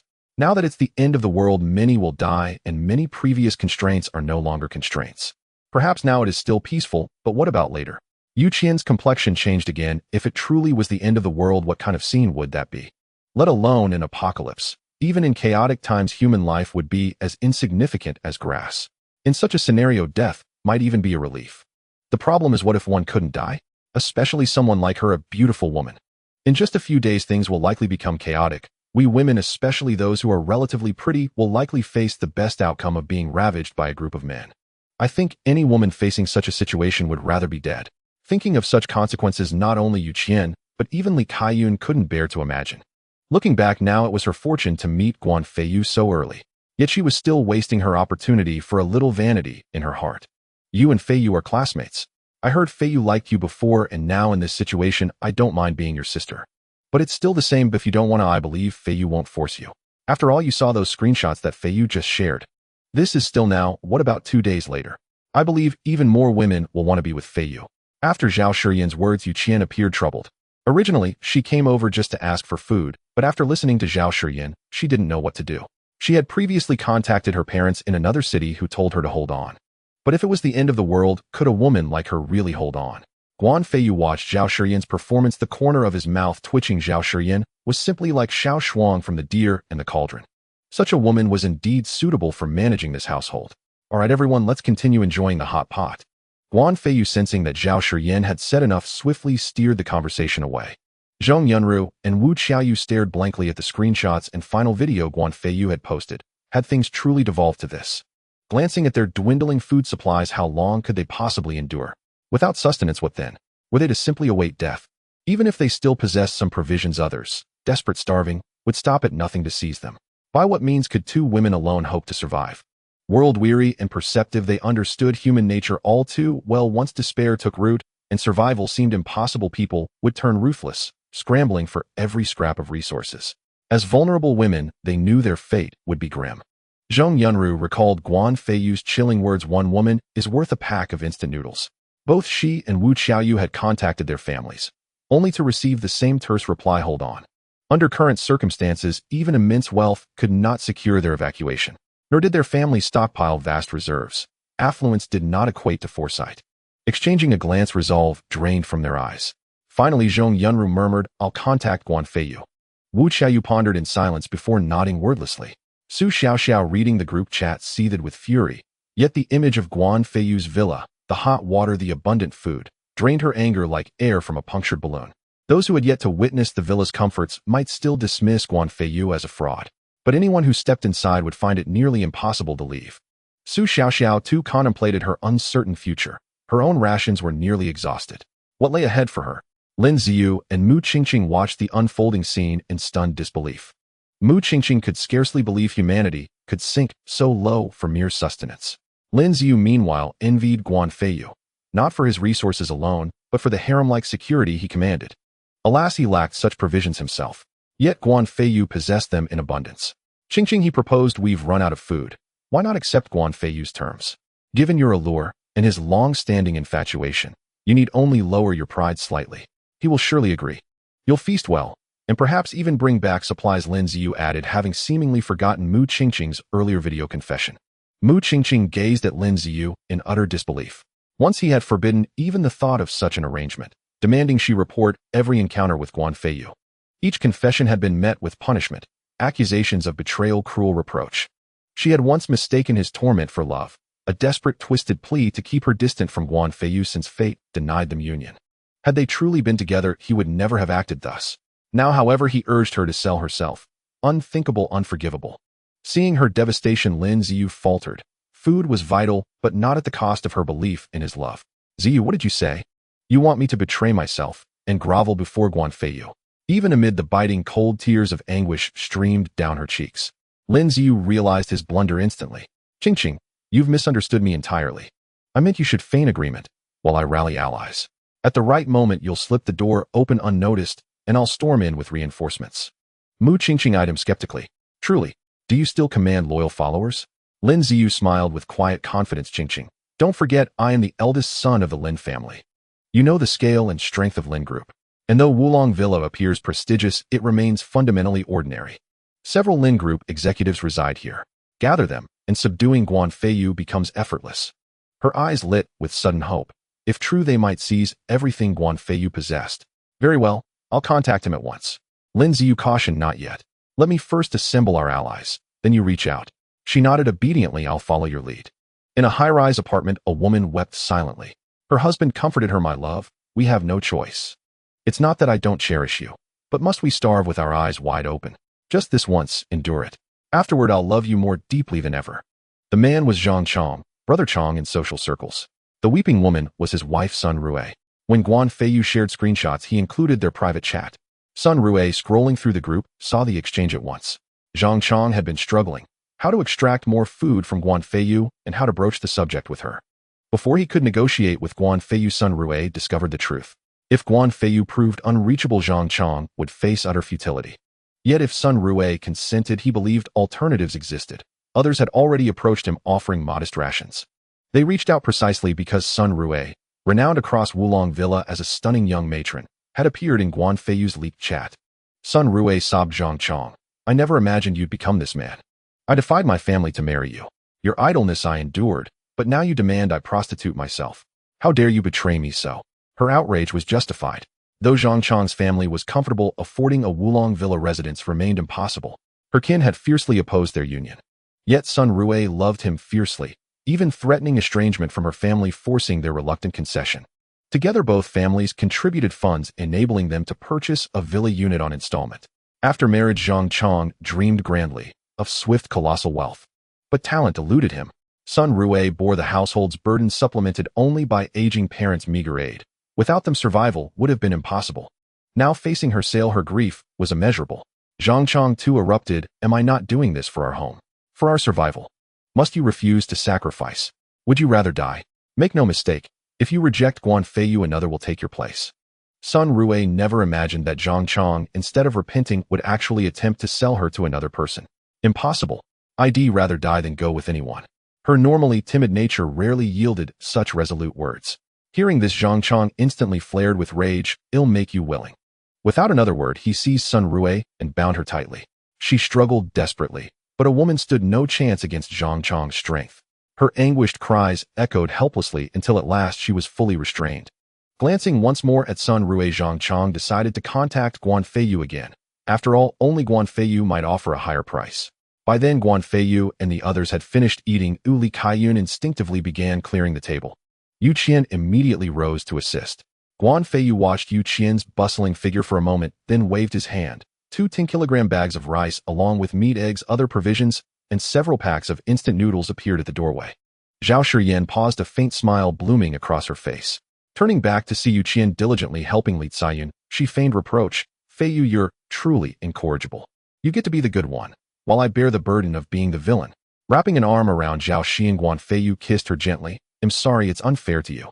But I vow this, no matter how many women join this household in the future, you will always be its mistress. The first and foremost mistress. Zhao Shiyan stared at Guan Feiyu in disbelief. She had never dreamed he would make such a solemn promise to her. To become the undisputed mistress, indeed the first mistress, meant not only unshakable status, but also authority over all other women in the household. Though her temperament would never lead her to vie for favor or mistreat others, this title alone affirmed her unparalleled standing in Guan Feiyu's heart, and no woman who ever joined him would dare show her anything less than reverence. Before Zhao Shiyan could respond, Guan Feiyu's phone chimed. Seeing the name on the screen, a subtle smile curved his lips. Zhang Yunru had messaged him. Mr. Guan, may we speak? Guan Feiyu didn't reply in text. Instead, he initiated a video call. It connected instantly. To his mild surprise, not only Zhang Yunru appeared on screen, but Wu Qiaoyu as well. Yet neither retained the polished elegance they displayed at the Imperial Private Cuisine restaurant. Both looked disheveled, even desperate, a stark contrast to their accustomed poise and privilege. Guan Feiyu quickly deduced they were inside a villa. It made perfect sense. Neither lacked wealth. Residing in a villa was entirely natural for them. Ah, Miss Wu is present too. May I ask what brings Ms. Zhang to me today? His question was rhetorical. He already knew the answer. At a time like this, food was the only plausible reason. Zhang Yunru and Wu Qiaoyu exchanged startled glances. They'd seen Guan Feiyu's earlier videos, where he wore only light clothing, but still found it hard to believe. They had no idea what conditions lay beyond their windows, but wrapped in layers of clothing buried beneath thick quilts, they still trembled violently from the cold. That alone spoke volumes about the severity of the weather outside. And yet Guan Feiyu, clad so lightly, remained unfazed. Proof enough that his villa possessed extraordinary climate control capabilities. Maintaining such warmth amid such brutal cold demanded meticulous preparation, and Guan Feiyu clearly had spared no effort. Zhang Yunru spoke without preamble. We wish to come to your villa and stay there. You'll provide our food and water, and ideally daily hot showers. In return, we'll become your women. However, once the blizzard ends, or when our families arrive to retrieve us, You must neither hinder our departure nor ever speak of this arrangement afterward. If you agree, Xiaoyu, and I will come at once. Guan Feiyu hadn't expected such candor, nor had he missed how Zhang Yunru framed the entire proposition, not as devotion but as a transaction. A transaction. He had no objections. He would meet sincerity with sincerity, and if they offered pretense he would neither turn away nor waste time. Instead, he might use them to advance his cultivation, or simply assign them menial duties. Guan Feiyu nodded. Agreed, but 3 conditions must be clear. First, upon arriving here you relinquish all airs of privilege. No empty formalities. This is purely a transaction between us. Second, while I remain within the villa your movements are largely unrestricted, but should I leave, certain limitations on your freedom will apply. I won't risk having my home compromised while I'm away. Third, you obey my instructions without question. Should you refuse, you may depart freely, or I shall escort you out myself. Accept these 3 terms, and you may come. Zhang Yunru's brow furrowed deeply. Wu Qiaoyu's face flushed with indignation. Surrendering their elite status was tolerable, but restricting their personal freedom whenever Guan Feiyu left the villa, that was unacceptable to Wu Qiaoyu. And obedience. What if he proved perverse or cruel? Zhang Yunru voiced the same fear, frowning. We add 1 stipulation: absolute freedom to come and go. Should you demand anything we find intolerable, we reserve the right to leave immediately, and you must let us go. Guan Feiyu understood instantly. They feared he was a monster. Granted, I accept that condition. You may come now. With that he ended the call. Zhao Shiyan had not anticipated such blunt terms, nor had she expected Guan Feiyu to accept them so readily. Still more astonishing was his agreement. Feiyu, though they're undeniably beautiful, with exceptional figures, this is an affluent neighborhood. Stunning women abound here. There's no need to concede. Zhao Shiyan gazed at him, curious and searching. Guan Feiyu smiled, drawing her close. What's precious we cherish. What's flawed, we don't discard. Since they've set these terms, my heart remains untouched. That means, if danger threatens you or them, I'll save you without hesitation. As for their survival, that lies beyond my concern. Zhao Shiyan pondered, and found it reasonable. Where affection exists, devotion follows naturally. Where none exists, mutual utility suffices, and parting, when necessary, requires no guilt. Guan Feiyu's phone rang again, this time from Brother Chang, a man notorious across social circles. Mr. Guan, might we discuss things further? Guan Feiyu scowled, saying nothing. He held no patience for the insatiably greedy. Were it not for Brother Chang's wife possessing genuine allure, Guan Feiyu would have deleted him long ago. Unexpectedly, Zhang Chang launched a video call. Just as Guan Feiyu prepared to decline, Zhao Shiyan interjected, Feiyu, didn't Brother Chang mention his wife teaches yoga? Kaiyun and I practice yoga, but we're hardly professionals. A few sessions under her guidance would be invaluable. Could you provide extra rations as tuition fees? Would that be acceptable? Guan Feiyu studied Zhao Shiyan closely, clearly skeptical of her sudden enthusiasm for yoga instruction. Zhao Shiyan, embarrassed by Guan Feiyu's disbelieving gaze, said softly, Actually, I think if his wife were to come, she'd be reluctant to leave. Wouldn't that give you your chance? Of course, most importantly, we're not short on such things. If she comes and you're satisfied, find a way to keep her, if not, consider it payment for hiring a teacher. Guan Feiyu had never imagined Zhao Shiyan would say such a thing, to help him of all people. Shiyan, why would you go out of your way to help me with something like this, eh? He asked curiously. Zhao Shiyan blushed deeply. Firstly, this concerns your cultivation. The stronger you become, the safer we all are. Secondly, well, honestly, I can't quite bear you all on my own. With that, she shyly nestled into Guan Feiyu's arms. He burst into hearty laughter, never expecting such candid reasons. Still, he acknowledged her point. Greater strength truly meant better protection for them all. And yet the fact that a man could render a woman so thoroughly undone, even prompting her willingly to seek another woman for him, quietly gratified his pride. Zhang Chang, seeing Guan Feiyu had not answered his call, stubbornly sent another video request. This time Guan Feiyu accepted, but his tone was icy with irritation. Are you ever going to stop? Zhang Chang instantly sensed the hostility and wilted, his bravado crumbling by a third. Mr. Guan, look, he said, rotating the camera to reveal Sun Rue bound tightly to a bed. Sun Rue, realizing Zhang Chang had actually sent the video, panicked instantly. If the other party agreed, she would surely be violated. Zhang Chang, you're a beast. Even as a ghost, I'll never forgive you, she roared. Zhang Chang swung the camera back to himself, only to see Guan Feiyu's face darkened with fury. I made it clear this must be consensual. What is this, tying her up? Mr. Guan, surely there's charm in a little restraint. Zhang Chang stammered, then added hastily, but perhaps you might increase the provisions. I won't ask for much, just 10 jin of rice and 3 jin of meat. Would that be acceptable? Guan Feiyu ignored the plea. Turn the camera to your wife. I need to speak with her directly. Zhang Chong immediately obeyed. I hear you're a yoga instructor, Guan Feiyu asked. Sun Rue blinked puzzled, yet nodded silently. Here's my proposal, come to me and teach my girlfriend yoga. I'll provide meals daily, and you may return home each evening. Would you accept? Sun Rue hesitated, incredulous. Guan Feiyu smiled faintly. Women are no scarcity to me. I have no need to coerce you. Your sole duty would be instructing my girlfriend. Sun Rue glanced at Zhang Chong's refusal would likely mean he'd sell her to someone else without delay. Better to place her trust in Guan Feiyu once, especially since he spoke truthfully. He truly lacked for no woman.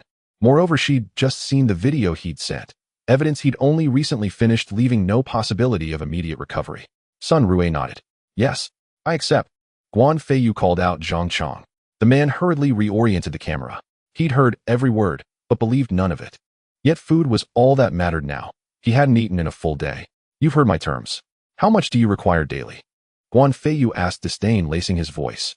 To such a man he felt nothing but contempt, and showed it plainly.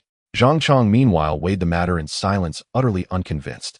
Still, if Guan Feiyu had declared it so, openly insisting on excessive demands would guarantee refusal. And even if Guan Feiyu truly meant what he said, what if Sun Rue were discarded tomorrow? Starvation would follow swiftly. Zhang Chong fell silent, torn. Seeing his hesitation, Guan Feiyu lost patience. I'll give you 3 packs of instant noodles, 3 sausages, and 3 eggs per day. Agree, and deliver your wife. Refuse, and delete this call.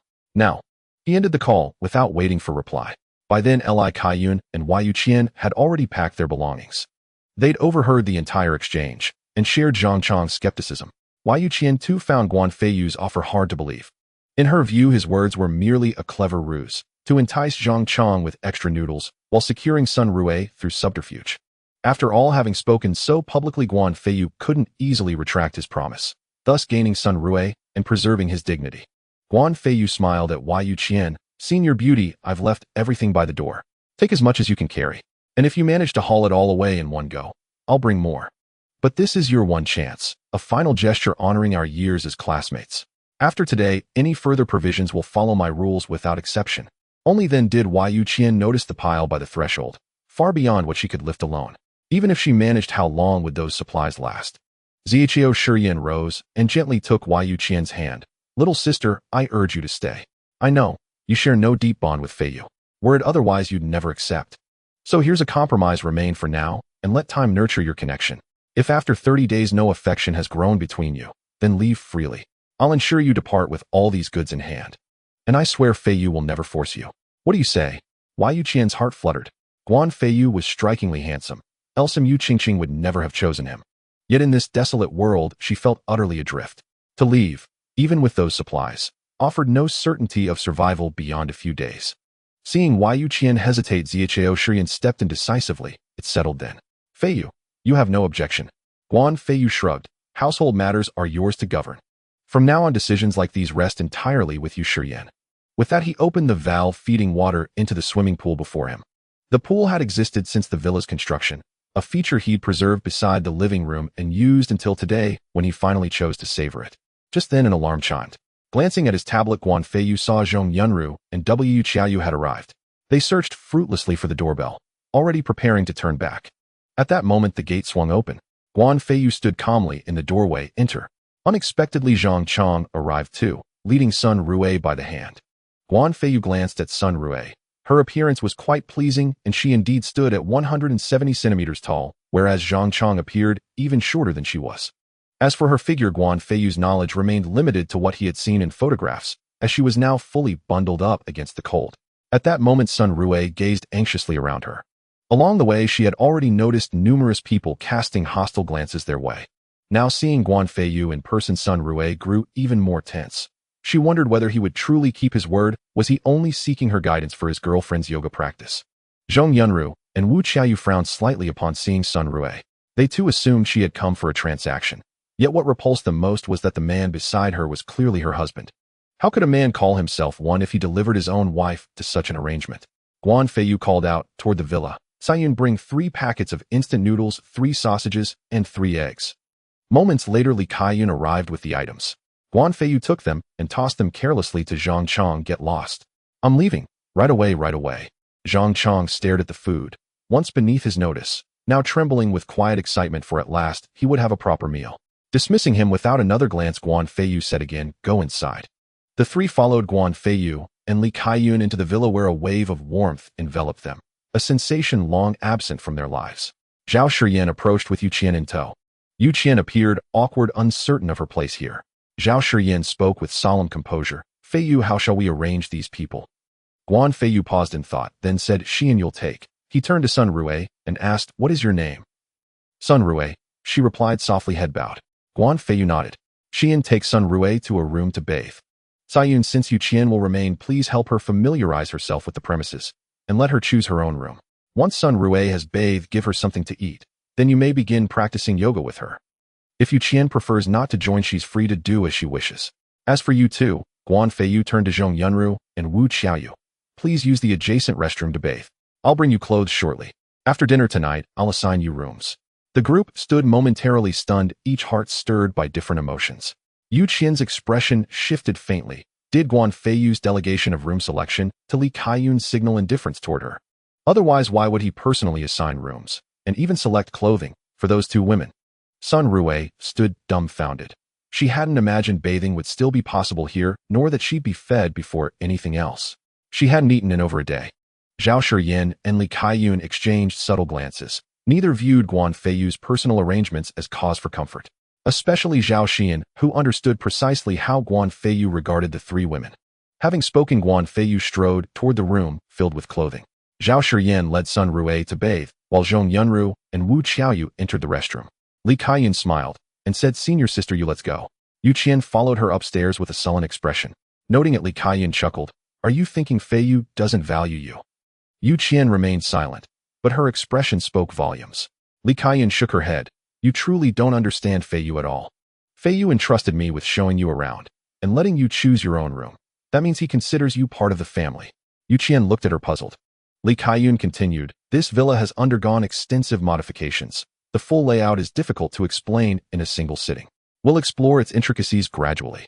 Let's focus on the rooms themselves. Upstairs, regardless of decor, each chamber is your private domain. Downstairs, however, certain rooms carry restrictions. Precisely how those restrictions function, I confess I don't fully grasp them either. Initially, I didn't wish to intrude upon Feiyu and senior sister Xian, so I considered staying downstairs.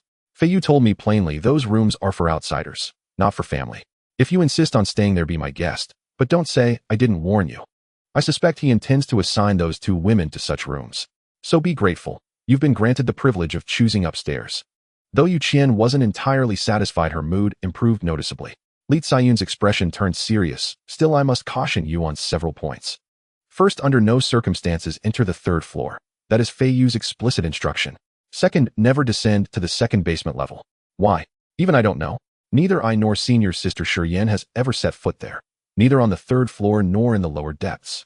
Guan Feiyu's earlier words had unmistakably affirmed Zhao Xian's standing within the household, prompting Li Ziyun almost instinctively to adjust her form of address. Yu Qian nodded, indicating she'd committed the rules to memory. Soon after, she selected a room. Li Kaiyun added, "Should you need daily essentials, speak directly with Feiyu or with senior sister Shiyan. As for spare clothing, consult Feiyu later. My own garments were brought with me." Yu Qian had arrived dressed but empty-handed, having expected only to collect provisions and depart immediately. After acquainting Yu Qian with the surroundings, Li Kaiyun escorted her back downstairs, where Guan Feiyu stood searching through the wardrobe room, sifting for suitable attire. Suddenly his gaze fell upon a bunny girl costume, of the sort commonly seen in casinos.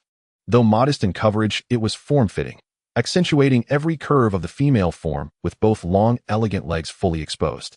Guan Feiyu deemed it perfectly suited for Wu Qiaoyu's youthful face and voluptuous figure, certain it would look utterly charming on her. Turning, he spotted a sheer crimson gauze dress paired with delicate undergarments, ideal for Zhong Yunru's poised mature allure. Armed with the two selections, Guan Feiyu stepped outside the restroom and announced, "White for Wu Qiaoyu, red for Zhong Yunru." Then, clad only in his briefs, he entered the pool, already filled with water. As his footsteps receded, a slender snow-white hand swiftly snatched the garments inside. Moments later, Wu Qiaoyu's furious voice erupted from within. "Guan Feiyu, you're a pervert." He replied coolly, "If you wish to stay, wear what I've chosen. If not, dress in your own clothes and leave." Guan Feiyu was no indulgent parent. "Since you've reduced this matter to a transaction," Guan Feiyu felt no obligation to treat you with courtesy or even respect. At that moment, Zhao Shiyan and the others descended upon hearing Guan Feiyu's voice. They had originally intended to practice yoga in the ground floor gym. Startled by his words, they stood bewildered, utterly unaware of what had transpired. Zhao Shiyin asked Feiyu what's wrong. Guan Feiyu let out a cold snort. It's precisely because you've been spoiled. Yu Qian remained composed, but Sun Rue recoiled in alarm, instantly darting behind Zhao Shiyin like a startled rabbit. 5 minutes later, Zhong Yunru and Wu Qiaoyu emerged, flushed with embarrassment. Upon seeing them, Zhao Shiyin and the others finally understood and blushed in turn. Wu Qiaoyu's attire, though modest in intent, was undeniably provocative. Her bunny girl costume stirred an undeniable heat in the air. Yet it must be said, Guan Feiyu's taste was impeccable. The outfit suited her perfectly. Her expression of indignation, rather than diminishing her charm, lent her an unexpected, almost endearing allure. As for Zhong Yunru's outfit, frankly, it offered less coverage than none at all, though every contour beneath was rendered unmistakably visible. Only the delicate barrier of undergarments shielded her most intimate areas. Otherwise, she would have stood fully exposed. And therein lay the true seduction, the tantalizing interplay of concealment and revelation. Couples bound by deep affection might don such attire for intimacy's sake, but any relationship strained by distance or doubt would never permit it. Now Zhao Shiyin and the others grasped why Wu Qiaoyu had cried out so sharply. Had it been any of them, they too would have reacted just the same. Seated in the pool, Guan Feiyu turned, and his gaze lit up. Truth be told, those garments clung to them with uncanny perfection, awakening in any man the most primal stirrings of desire. Sensing his gaze, both women instinctively covered their most vulnerable points and glared at him in fury. Xian, take Sun Rue and the others to practice yoga. Miss Zhong, please knead my shoulders. Miss Wu, bring me the fruit platter from beside you. The distinction became immediately apparent. Sun Rue occupied the role of instructor, Zhao Shiyin and the rest were clearly the household's mistresses, while Zhong Yunru and Wu Qiaoyu stood apart, relegated to the status of servants. It was then that Yu Qian finally understood Li Ziyun's earlier words. Feiyu, I don't have any clothes here. When would be a suitable time for me to go back and retrieve some? She spoke with evident discomfort. Moreover, Yu Qian, who had once addressed him formally as classmate Guan Feiyu, now followed Zhao Xian's lead and called him simply Feiyu. Guan Feiyu smiled. Just as I was about to relax, you've gone and given me trouble. Yu Qian's expression shifted subtly. Had her request truly angered him? Yet how could one be angry while smiling? Hastily she added, Feiyu, I'll fetch them myself. Guan Feiyu shook his head with a gentle laugh. Miss Yu, top student of your department. I was only teasing. No need to tense up. The world outside is growing unstable. I wouldn't feel safe letting you return alone. After dinner tonight, I'll accompany you. It'll be more efficient. Should you go solo, I doubt you'd manage to carry everything back in one trip. Yu Qian hadn't expected such thoughtfulness from Guan Feiyu. In truth, his spatial realm overflowed with clothing. Yet he withheld it from Yu Qian and the others for one deliberate reason: differentiation. Zhao Shiyin was already his, so every possession she used fell squarely under his care. But for everyone else, regrettably, they were on their own. Use what you have. If you have nothing, endure. Only when you become his woman would he assume responsibility for you. Of course, exceptions applied to Zhong Yunru and Wu Qiaoyu. Thank you, Feiyu, Yu Qian murmured, flustered. She had, after all, misjudged him. Guan Feiyu smiled. No need for such formality. Go ahead and practice yoga. Or if you prefer, watch television. It offers endless variety. If you haven't rested well these past 2 days, feel free to retreat to the room you selected. Make yourself entirely at home. As Yu Qian nodded and prepared to depart with the others, Wu Qiaoyu burst out angrily, Guan Feiyu, why may they practice yoga while we must serve you? All except Zhao Shiyin wore identical expressions of bafflement. Guan Feiyu turned toward Wu Qiaoyu, his voice icy. Zhao Shiyin is my girlfriend. Li Kaiyun and I are in the delicate phase of mutual attraction. Yu Qian is just beginning to explore our connection. Sun Rue is the instructor I personally invited. And you too. You're here solely for a transaction. I made that clear during our video called Do As I Instruct or Leave. Zhao Shiyin beamed with quiet joy. Her place in Guan Feiyu's heart was evidently secure. Li Kaiyun flushed crimson, unprepared for such candid acknowledgement. Indeed, as Guan Feiyu stated, theirs was a genuine period of mutual fascination, one small opportunity away from blossoming into something deeper. Yu Qian's cheeks warmed, yet she knew his words rang true. Sun Rue exhaled softly in relief. Guan Feiyu clearly harbored no romantic intentions toward her. It made sense among those present none lacked merit. There was no reason for Guan Feiyu to deceive her. Before Wu Qiaoyu could retort further, Zhong Yunru swiftly pulled her back. Guan Feiyu, we will honor our agreement. We expect you to uphold your word as well. He ignored her completely, turning his head away instead. After a moment's hesitation, Zhong Yunru stepped forward and placed her hands upon Guan Feiyu's shoulders, beginning to knead. Seeing Zhong Yunru comply, Wu Qiaoyu stamped her foot in fury and stormed off to fetch the fruit platter. Zhao Shiyan observed the scene and said, Feiyu, we're off to practice yoga. She turned to the others with a smile, let's go. And with that she led them toward a nearby room. Though Guan Feiyu appeared to be resting with eyes closed, he was in fact attuned, keenly observing Zhong Yunru's and Wu Qiaoyu's shifting attitudes. These two had arrived purely as participants in a transaction, still regarding him with veiled disdain. Yet Guan Feiyu believed true conquest would come easily once he demonstrated his strength. They like many revered power above all. Still he remained wary of potential aggression. Though they could not harm him, even a single blow would wound his pride. Just as Guan Feiyu scanned his surroundings, a sudden unsettling sensation washed over him, the unmistakable chill of being watched. And the observer was neither Zhong Yunru nor Wu Qiaoyu. In one swift motion Guan Feiyu rose, startling Zhong Yunru so severely that she tumbled backward onto the poolside tiles, while Wu Qiaoyu dropped the fruit platter in shock. Seeing his grim expression, Zhong Yunru could bear it no longer and snapped, what more do you want? Guan Feiyu ignored her, sweeping his gaze across the room before fixing it upon a concealed camera nestled in the corner. Su Xiaoxiao, if you delete the footage you recorded earlier, I won't interfere. But should you dare surveil me again through such means, I'll show you no mercy. At these words, Zhong Yunru and Wu Qiaoyu stared in stunned disbelief, convinced Guan Feiyu had lost his mind. How else could he suddenly lash out at the camera? Su Xiaoxiao too was shocked. How had Guan Feiyu discovered her? Yet she immediately recalled a rumor that certain individuals once observed instinctively since being watched. It was precisely while reflecting on everything that had transpired at Guan Feiyu's villa that Su Xiaoxiao, after a full day and night of relentless effort, traced his IP address and erased every trace of her presence there. She had only meant to discreetly observe the villa, yet before even a minute had passed, Guan Feiyu detected her and instantly identified her. Guan Feiyu recognized her with such certainty because Tang Zheng had once mentioned Su Xiaoxiao is a computer prodigy. The moment Guan Feiyu sensed surveillance, her name sprang unbidden to mind. After all, the security cameras had indeed captured fragments of Su Xiaoxiao's activity. Soon that unsettling sensation faded, and Guan Feiyu's phone rang. Guan Feiyu glanced at Wu Qiaoyu. Without prompting, she retrieved the phone and handed it to him. Only afterward did she realize, why had she obeyed so reflexively? How remarkably perceptive, or rather how had she acted before he even spoke? Had she already unconsciously submitted? No, Guan Feiyu had simply been terrifying just moments before. She'd been startled into compliance. He glanced at the screen and answered without hesitation. Su Xiaoxiao's voice came through. Guan Feiyu, I mean no harm. I merely deleted the footage from last time. As for surveillance, that's absurd. I only took a brief, curious glance. Su Xiaoxiao, he replied coldly, last time I saved you out of goodwill. You were the one who initiated hostilities inside my villa, so that outcome was hardly my doing. Besides, I'm hardly obsessed. I don't pore over videos for amusement. As you just witnessed, do I strike you as lacking companionship? In truth, even Su Xiaoxiao found her own call inexplicable. She felt only a quiet urge not to let Guan Feiyu misunderstand her. After all, if he'd simply declared she wasn't watching, she could have ended it there. No call required. Yet hearing his words, Su Xiaoxiao flared with anger. Guan Feiyu, you did save me, yes, but you had countless ways to do so. Why douse me with water? Dare you claim it wasn't deliberate? Guan Feiyu, sensing the shift in her tone, instantly understood Su Xiaoxiao, the proud, unapologetic type, would never justify herself unless caught. Her explanation betrayed something deeper. So his voice softened. Su Xiaoxiao, does it matter how I saved you? As long as I did. Why scrutinize the method? By the way, aren't you cold? Care to join me for a swim? Su Xiaoxiao sensed the thaw in his tone and knew perhaps he'd glimpsed her unspoken feelings. But she would never admit it, nor would she ever accept his invitation. Get lost. With that she hung up.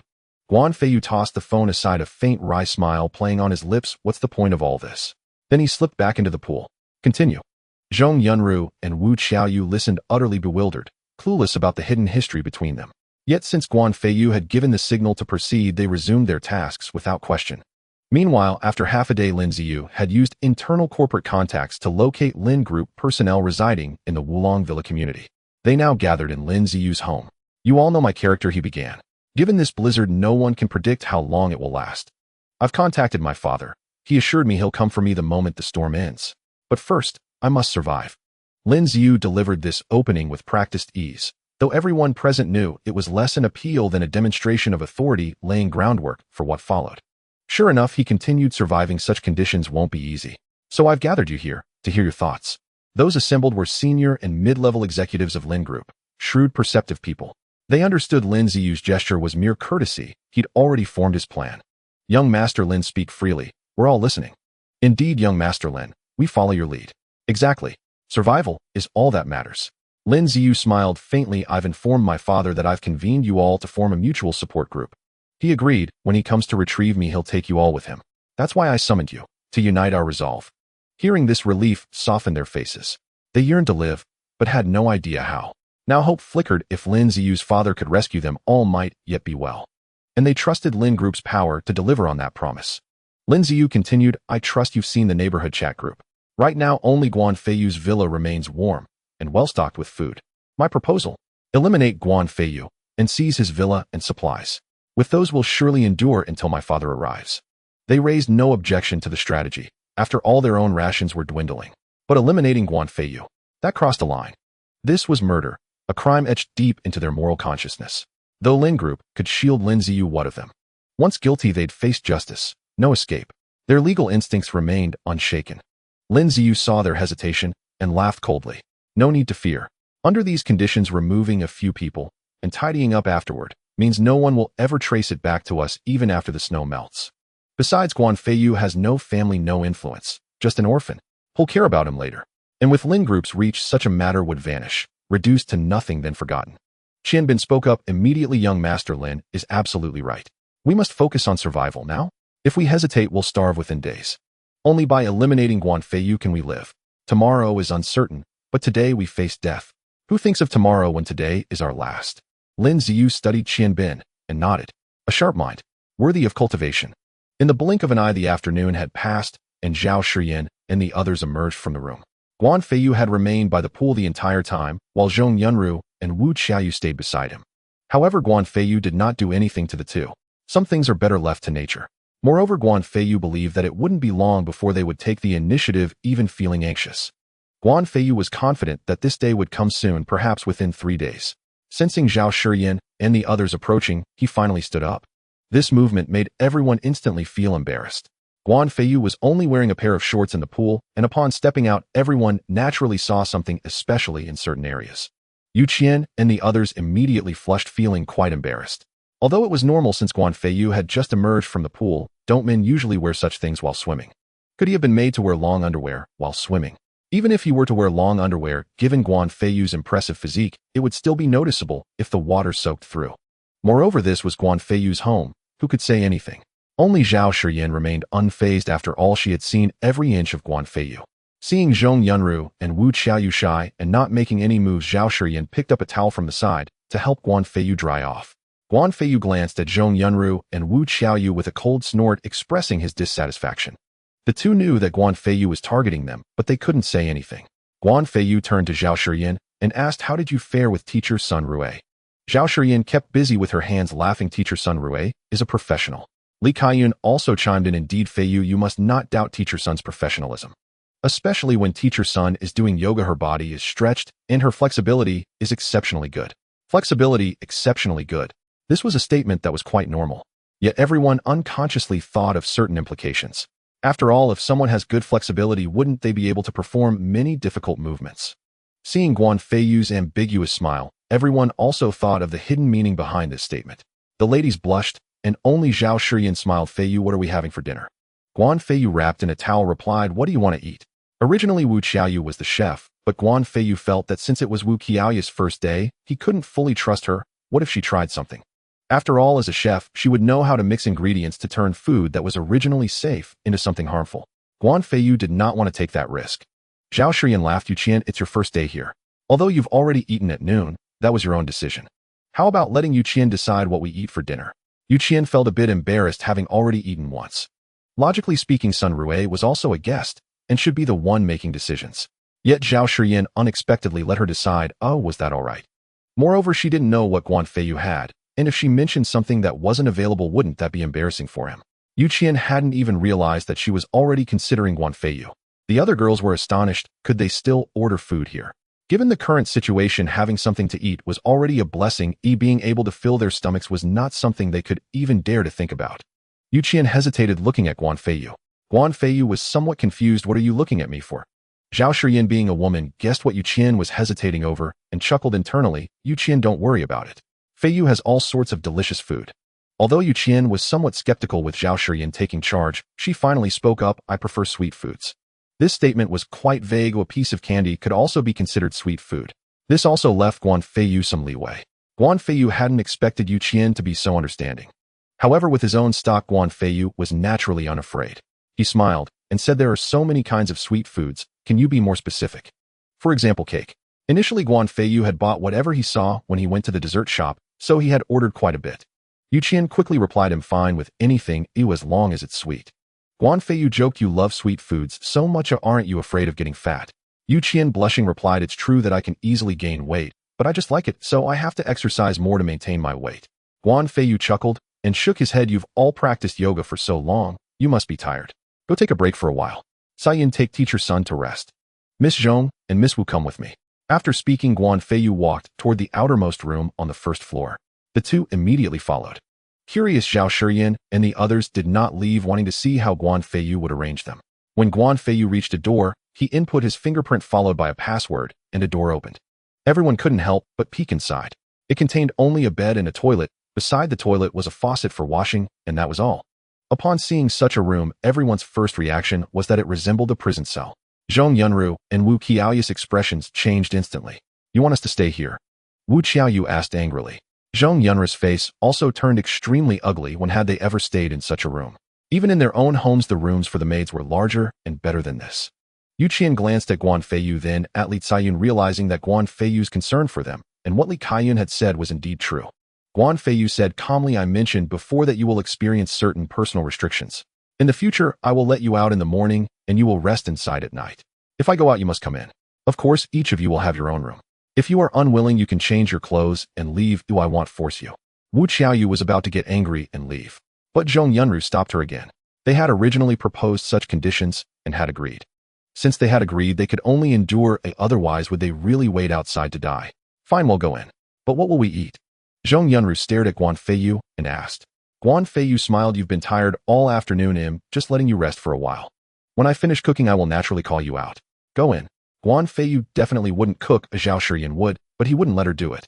So they could only eat what was in the spatial ring. However, Guan Feiyu did not want these people to know about his spatial ring just yet, so he had them all sent away. Zhong Yunru said nothing and walked straight inside. Guan Feiyu opened another room, identical to the first. Wu Qiaoyu shot Guan Feiyu an angry glance, stamped her foot, and entered as well. Guan Feiyu glanced back at Yu Qian and the others. Aren't you tired? Rest for a while. Only then did the women depart, though Zhao Shiyin was gently pulled back by Guan Feiyu. Zhao Shiyin paused, instantly grasping his meaning. He wished to conceal the existence of his spatial ring from the others, but she already knew of it, so there was no need for pretense. Li Caiyun prepared to leave with Sun Rui, naturally following suit, otherwise she would not have departed at all. What would you like to eat? Guan Feiyu smiled as he wrapped an arm around Zhao Shiyin. Zhao Shiyin teased with a grin, didn't little sister Yu Qian say she craved sweets? Surely you haven't run out. Guan Feiyu playfully swatted her bottom. Doubting me, are you? Though my supply of sweets isn't limitless, it's more than enough to feed Yu Qian 3 meals a day until the end of her days. A faint blush rose to Zhao Xian's cheeks after the light tap. Curious, Zhao Shiyin asked, by the way, why won't you reveal your storage space to them? If you did, I'm certain they wouldn't behave this way. Guan Feiyu shrugged. Can I really be blamed for that? Before the apocalypse, I was under surveillance by government agencies, and I disclosed the existence of those supplies only to them. 1 second before the cataclysm began, I told you and Caiyun, because both of you had stood by me unwaveringly, because you were cornered and had no choice but to follow me, and most importantly, because your hearts belonged to me. As for them, I warned them at the Imperial private kitchen. They simply chose to ignore it. Now they approach me with demands. I see no reason to grovel before them. So, do you plan to keep them confined like this indefinitely? Zhao Shiyin asked, eyes alight with curiosity. Guan Feiyu smiled. It depends on how they behave. As they spoke, they reached the dining table, a massive one easily accommodating 20 people. Still, Zhao Shiyin couldn't help but laugh. I suspect this table will be full before long. Guan Feiyu chuckled softly, mentally tallying the numbers, excluding Sun Rui. 6 people now lived in this villa, mere days after everything began. Just 3 days. At this pace, the table would be filled within half a fortnight. As they chatted lightly, Guan Feiyu waved his hand, and a lavish spread appeared before them, the very first meal he and Zhao Shiyin had ordered together. Back then, he'd copied the entire menu and ordered 1,000 servings. Not cheap, though he ultimately spent only half that sum. Preparing it all had taken half an hour. Go fetch Caiyun and the others. I'll release the 2 inside. Zhao Shiyan raised no objection, ascending to summon Li Kaiyun and the two others, while Guan Feiyu freed Zhong Yunru and Wu Qiaoyu. The group quickly gathered in the dining room, astonished to find a banquet laid out before them, including several cakes clearly meant for Yu Qian. Of course, everyone could partake. If Yu Qian ate them all alone, she'd surely burst. Yet faces across the room registered utter disbelief. In just 30 minutes, such a feast had materialized, an impossibility by any rational measure. Zhong Yunru turned toward Wu Qiaoyu, her gaze brimming with silent inquiry. Is this even possible? Wu Qiaoyu, however, paid no attention, her eyes fixed on the plates. Are these dishes from Yiping Xian? How could that be? No one knew Nanjing's culinary scene better than Wu Qiaoyu.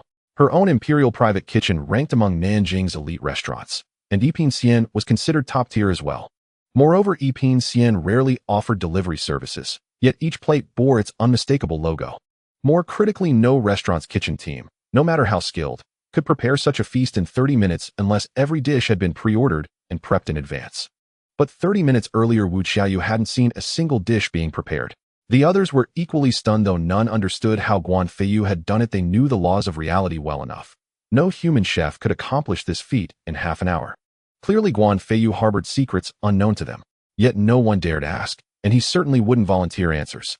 He settled himself firmly into the head seat, and Zhao Shiyan promptly invited everyone to sit. Just as Zhong Yunru and Wu Qiaoyu moved to take their seats, Guan Feiyu spoke calmly. What exactly is your status? Do servants dine alongside their master? Their expressions darkened instantly, humiliation prickling beneath their skin. Was this truly how he saw them, as mere servants? Recalling the afternoon's ordeal, and glancing down at their worn clothing, the gulf between them and Yu Qian's group became painfully evident. Even meals would now reflect hierarchy. When had they ever endured such indignity? Wu Qiaoyu nearly sobbed. Why must you humiliate us like this? Zhong Yunru remained dry-eyed, but her face flushed with wounded pride.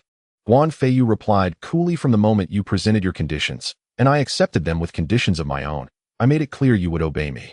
Since our agreement is conditional, mutual compliance suffices. Zhong Yunru's voice tightened. Then what shall we eat?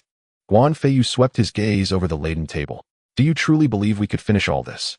Instantly comprehension dawned. He intended for them to eat the leftovers. Even with their small number, they'd barely make a dent in the feast. Much would remain. Yet these were leftovers.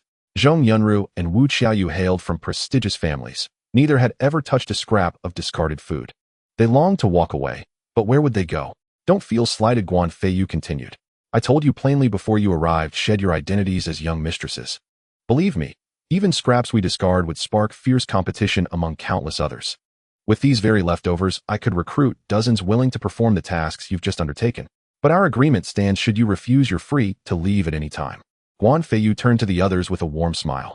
Eat up, before it cools and loses its flavor. To Yu Qian, he added, senior flower of the university, you'll find your desserts here. Help yourself freely. Need more? I'll fetch them.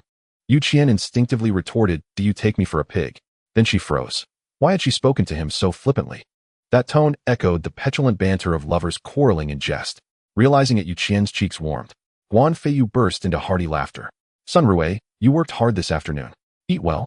Come early tomorrow for breakfast, and resume teaching Shiyan and the others. Sun Rue nodded silently. In that moment, an unexpected reluctance stirred within her, to leave, that is. Partly the environment here was simply too ideal, partly Zhang Chang's conduct had shattered her faith entirely. Yet Guan Feiyu's words held no implicit invitation, and she lacked the courage to ask outright to stay. Zhong Yunru addressed Guan Feiyu as he ate. We need the restroom. Without waiting for reply, she strode off, and attempted to pull Wu Qiaoyu along. Guan Feiyu replied impassively, not in your rooms. There's only one restroom, and it's right by the entrance. Even Zhong Yunru and Wu Qiaoyu, though far from perceptive, could tell Guan Feiyu was treating them differently. In other words, even among the bathrooms, the one at the entrance was likely the worst room in the entire house. Of course, they had no idea it wasn't actually the worst one. Once inside the restroom, Wu Qiaoyu's face darkened dramatically. Yunru, let's leave. This is unbearable. If we walk away now, Zhong Yunru replied with a bitter smile, how many days do you think we'd survive? At those words, Wu Qiaoyu's expression instantly fell. Had they possessed any real choice, and before changing into these clothes, they would have already fled. Qiaoyu, how do you explain Guan Feiyu preparing this entire banquet in such a short time? This is precisely your domain of expertise, Qiaoyu, so I must ask you. She frowned deeply. Preparing so many dishes within half an hour is utterly impossible for just one or two people. Unless he commands a vast team of chefs, each assigned a single dish all pre-prepared and ready to serve. I glanced at the table earlier. Many of those dishes require lengthy preparation. Even at my place, advance reservations would be mandatory. And more critically, given the current situation outside, even Yupingxian restaurant couldn't possibly deliver here. Zhong Yunru didn't doubt Wu Qiaoyu's assessment for a moment. A sudden memory struck Zhong Yunru. Qiaoyu, do you recall? I once told you I'd investigated Guan Feiyu. Before we met, Guan Feiyu was utterly ordinary. Yet after our first encounter, not only did he know the Lin family's most closely guarded secrets, he began stockpiling massive quantities of supplies. Could it be he foresaw the blizzard disaster and prepared accordingly? That seems impossible. Wu Qiaoyu stared in disbelief. Yet upon reflection, it was the only plausible explanation. After all, no one purchases such staggering amounts of goods without cause. Not even a businessman like Guan Feiyu. But even if he knew, where did he store everything? The villa? Impossible. Though we haven't moved about freely, even the items you described couldn't possibly fit inside the entire residence. The two women fell silent. After a long pause, Zhong Yunru murmured, Guan Feiyu certainly harbors secrets. His insistence we return to our rooms was clearly to conceal them.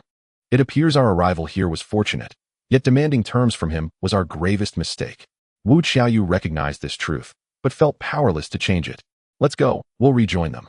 Saying this, Zhong Yunru gently pulled Wu Qiaoyu out. Guan Feiyu and the others were still dining and drinking, paying no attention to their return. At that very moment, the alarm in the room blared. Zhao Shiyan and Li Kaiyun rose instinctively and hurried to the tablet, then brought it directly to Guan Feiyu. Guan Feiyu unlocked the tablet. Yu Qian and the others instinctively gathered around to peer at the screen. He made no move to stop them. On the display stood Mu Qingqing at the entrance, surrounded by several figures lurking cautiously in the shadows.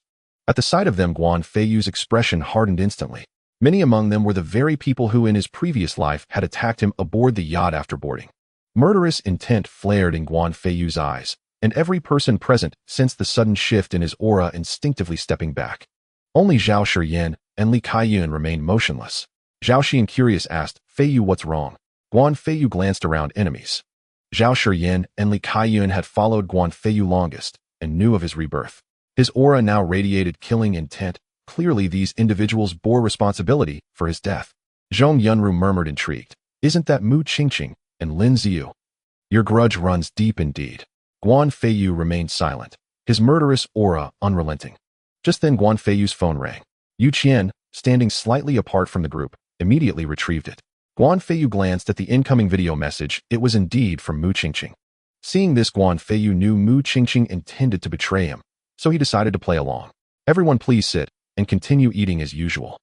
Zhong Yunru and Wu Qiaoyu, please join us at the table too. The others were puzzled by his instruction.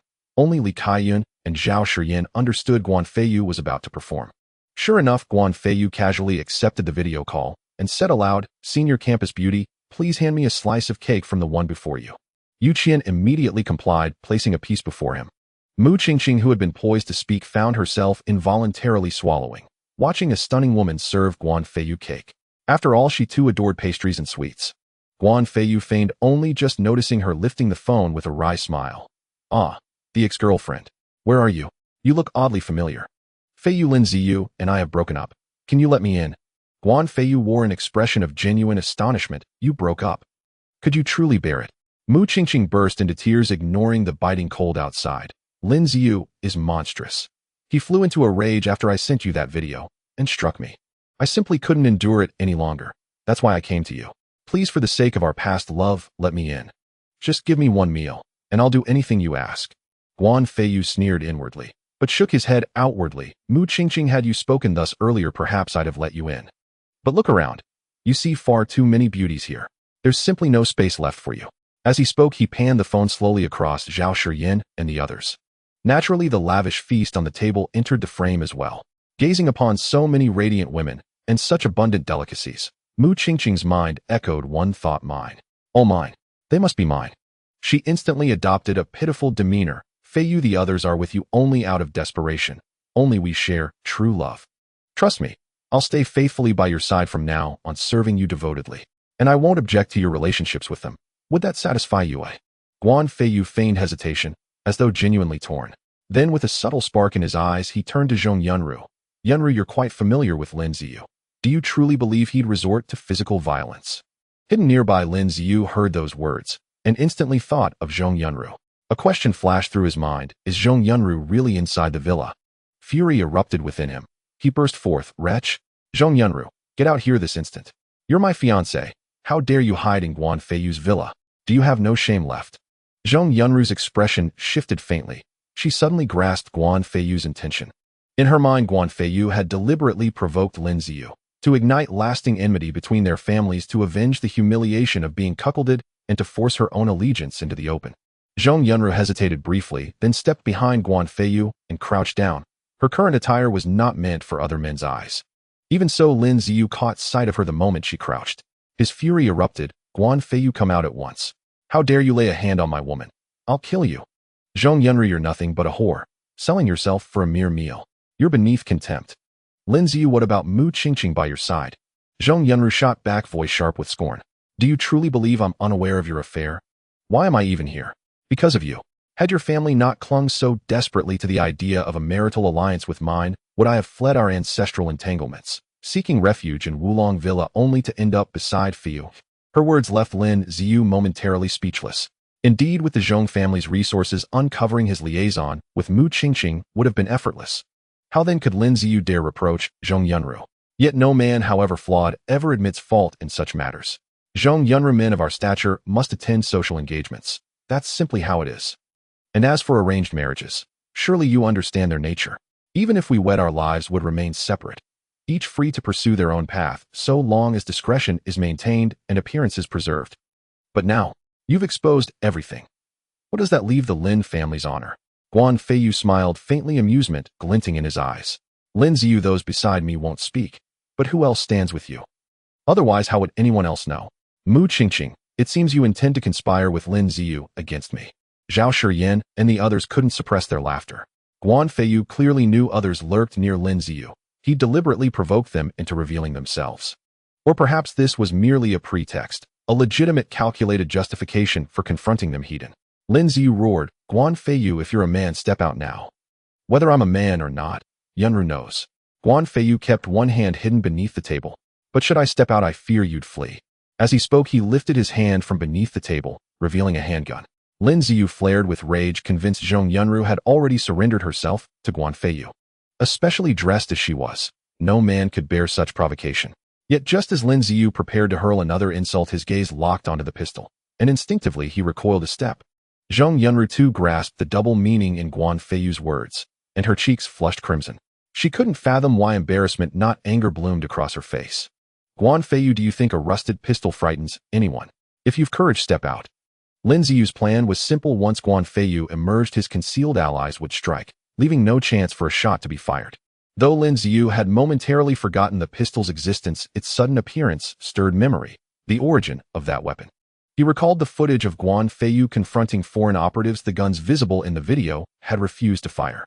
Lin Ziyu had assumed they'd frozen solid in the cold. But could this one still function? Even crude firearms lost precision after freezing. Accuracy would be compromised, perhaps irreparably. Even if Guan Feiyu managed 2 shots, hitting his target would be unlikely. Guan Feiyu merely smiled. "Very well, I'll join you shortly." He ended the call, instructed the women to dress, and led them toward the scene. Zhao Shiyan and Li Kaiyun rose without hesitation. Yu Qian paused, then followed. Zhong Yunru and the others trailed reluctantly. In their view, Guan Feiyu was binding them irrevocably to his cause, perhaps even coercing them into action lest they later betray him. Yet they had no choice, not if they wished to survive beyond this hour. Guan Feiyu guided them into the garage. Zhao Shiyan and the others retrieved garments already stored there, donning expedition-grade down jackets rated for polar research.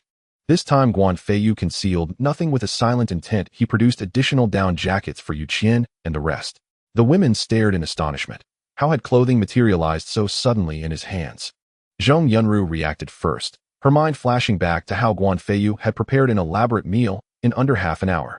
Though born to a powerful clan, and herself CEO of a thriving enterprise, she indulged in novels during idle hours, and thus knew well of spatial storage artifacts. Guan Feiyu's recent feat bore uncanny resemblance to legend. These jackets almost certainly came from such a space. Moreover, she recalled her earlier investigation. Guan Feiyu had directed Zhao Shiyan to acquire vast quantities of supplies. Those too likely resided within his spatial storage, which meant Guan Feiyu had foreseen the blizzard, nay the very apocalypse. He'd spoken of the coming cataclysm at Xiaoyu imperial cuisine, yet she dismissed his words as fantasy. Now it dawned upon her he'd been warning her. And deeper still, perhaps he'd harbored affection for her prompting that warning. Otherwise, why would he reveal such knowledge to anyone? Clad in their jackets, Zhong Yunru finally asked, voice hushed, Feiyu, were your words at Xiaoyu imperial cuisine truly a warning? Wu Xiaoyu gasped, suddenly recalling Guan Feiyu's visit with Zhao Xian and Zhong Yunru's earlier confidences. Instantly, the young women connected the threads. Guan Feiyu said nothing. Only a subtle smile curved his lips as he strode toward the door. Zhong Yunru and Wu Xiaoyu understood at once. Yes, he had warned them. Li Ziyun Yuqian and Sun Rui remained bewildered. They knew nothing of the history between Guan Feiyu, Zhong Yunru, and Wu Xiaoyu. Zhao Shiyan laughed softly. I too knew nothing of the apocalypse then. But now I suspect Feiyu felt something for you both. Of course, affection alone wasn't the sole motive. Your presence offered him tangible advantage. You simply failed to seize the opportunity, thus arriving at this impasse. Zhao Shiyan moved toward Guan Feiyu, Li Kaiyun, and the others, though still uncertain, fell in step without delay. Zhong Yunru and Wu Xiaoyu shared a silent, rueful realization they'd held an immaculate hand and played it into ruin. Had they believed Guan Feiyu prepared in earnest, none of this would have unfolded. Even had they doubted him, treating him with genuine regard, even withholding demands, would have spared them this humiliation. At the very least, their standing would rival Li Ziyun's and Yu Qian's. Guan Feiyu activated external audio and called out, Lin Ziyu, stand back. I'm coming. Guan Feiyu's words appeared to suggest that Lin Ziyu and Mu Qingqing were being overly cautious. Yet in truth, he was signaling his imminent emergence. On the surveillance feed, Lin Ziyu and Mu Qingqing indeed stepped back, but the figures concealed in the shadows advanced sharply, drawing perilously close to the door. The foremost among them gripped a baseball bat. The moment Guan Feiyu revealed himself, a crushing blow would fall without mercy. The heavy door creaked open slowly, unleashing a wave of icy air. Lin Ziyu and Mu Qingqing caught sight of Guan Feiyu and the woman standing behind him. To their astonishment, Guan Feiyu dropped low in an instant and hurled an object. A blinding flash erupted, forcing the assailants outside to instinctively shut their eyes. Stun grenade flashed through Lin Ziyu's mind. Indeed, it was precisely that. The stun grenade Guan Feiyu had procured in bulk from an Eagle Sauce arms dealer. Guan Feiyu burst forth, disarmed the would-be attacker with bare hands, seized the baseball bat, and swung it hard, straight at the man before him. A shriek of agony tore the air, then another and another. Guan Feiyu aimed deliberately, never at the head, but always at limbs, arms and legs alike. Though clad in thick layers, his adversary stood no chance against Guan Feiyu's overwhelming strength. Every strike shattered bone regardless of where it landed. His sole intent, to condemn them to excruciating death, an act of vengeance long deferred. Naturally, Lin Ziyu would not escape his wrath. Once the attackers lay subdued, Guan Feiyu accelerated to his peak speed, vanishing and reappearing instantly behind the fleeing Lin Ziyu. Two brutal strikes sent Lin Ziyu reeling in searing pain, his scream piercing the silence. Others received only one blow, but Lin Ziyu demanded special attention. In that brief delay, Mu Qingqing vanished entirely. In fact, even Lin Ziyu's vision had been overwhelmed by the stun grenade's glare. Yet when Guan Feiyu emerged, his first targets were Lin Ziyu's underlings. Witnessing this, Lin Ziyu and Mu Qingqing instantly sensed doom and fled without hesitation. By the time Guan Feiyu finished dispatching the others, the two had already put considerable distance between themselves and him. After beating Lin Ziyu, Mu Qingqing fled even farther. In truth, Guan Feiyu had deliberately let Mu Qingqing escape. Her capture would have posed no challenge given his speed. To kill her swiftly would have denied him the deeper satisfaction he craved. Though she escaped, Mu Qingqing's survival was untenable. Guan Feiyu was certain she would soon seek refuge with others and plot his downfall once more. When Mu Qingqing finally found someone she believed capable of defeating Guan Feiyu, elation would flood her heart. Then Guan Feiyu would eliminate those allies, plunging her once again into despair. That vertiginous plunge from heaven to hell. That was the sweetest vengeance of all. Only when Guan Feiyu grew weary of the game would he end Mu Qingqing's life. True retribution lies not in swift annihilation, but in shattering triumph with crushing desolation. That chasm of contrast is vengeance perfected. Should Mu Qingqing perish prematurely along the way, Guan Feiyu would feel no regret. As for the rest, none would be spared. Guan Feiyu seized Lin Ziyu by the hair and dragged him toward the villa's entrance. Lin Ziyu's cries were raw, guttural, and unrelenting. By the time Guan Feiyu hauled him back to the threshold, those whose arms had been broken had already fled. Those whose legs were shattered attempted to crawl, but crippled limbs offered no escape. Crawl they might, but speed remained beyond reach. Guan Feiyu produced 2 handguns and handed them to Zhao Shiyan and Li Ziyun. Take them. Guard the entrance. Shoot anyone who tries to enter. Zhao Shiyin and Li Kaiyun were stunned, never imagining Guan Feiyu would entrust them with firearms. Such trust was extraordinary, with guns and hand power dynamics shifted irrevocably, even threatening Guan Feiyu himself. Yet neither dared reach for the weapons, not out of treachery, but sheer terror. Guan Feiyu's voice, stripped of its former warmth, turned glacial. Remember, killing is inevitable. I give you these guns now not to wield them today, but to acclimate you. What if danger finds you tomorrow and you cannot even grasp a weapon? How then will you survive? If hesitation still grips you, imagine the fate awaiting you in their hands. At those words, fear hardened on Zhao Xian's and Li Ziyun's faces.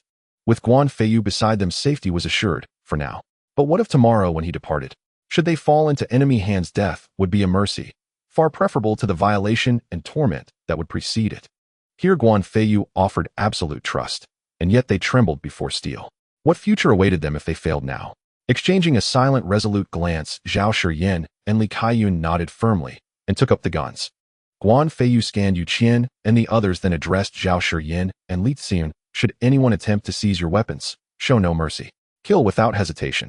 With that, he dragged Lin Ziyu by the hair once more and snatched another figure near the doorway before striding decisively toward the sub-basement. Yu Qian and the others understood Guan Feiyu's trust in Zhao Shiyin, and Li Kaiyun surpassed his trust in them. Else why grant guns to only two? His final command served as both warning and assurance. Even if Yu Qian's group dared move against them, Zhao and Li were authorized to act without restraint. In Guan Feiyu's absence, their very lives rested in Zhao Xian's and Li Ziyun's hands, an unshakable testament to absolute faith. Before long, Guan Feiyu reemerged, strode outside the villa, selected two more individuals, and removed them. After 3 such excursions, he ceased taking anyone else inside. Who among you is willing to pull the trigger and execute them? Guan Feiyu asked, his tone frigid and unwavering. Zhong Yunru and the others paled, uncertain of his intent. Was he forcing them onto his path, binding them irrevocably to his cause? Only Zhao Shiyin and Li Kaiyun knew otherwise, while all others assumed exactly that. They knew this was the apocalypse, where killing would become routine and hesitation meant death. Yet Yu Qian and the rest clung to fragile hope, refusing to believe the world had truly ended. They believed the blizzard would pass, and when it did, blood spilled today would invite justice tomorrow. Unexpectedly, Zhong Yunru clenched her teeth and declared, "I am willing." She did not move, only waited, eyes fixed on Guan Feiyu. Her stillness signaled deference, not ambition, and ensured he would not misread her as seeking to seize the gun. That Zhong Yunru stepped forward first even startled Guan Feiyu, until he grasped her motive, a sharp, calculating woman, aware she had missed her moment, and determined to reclaim her standing. Perhaps her shift had begun the instant he distributed down jackets, awakening some quiet realization within her. Then go ahead, he said. Zhong Yunru indeed harbored precisely such thoughts.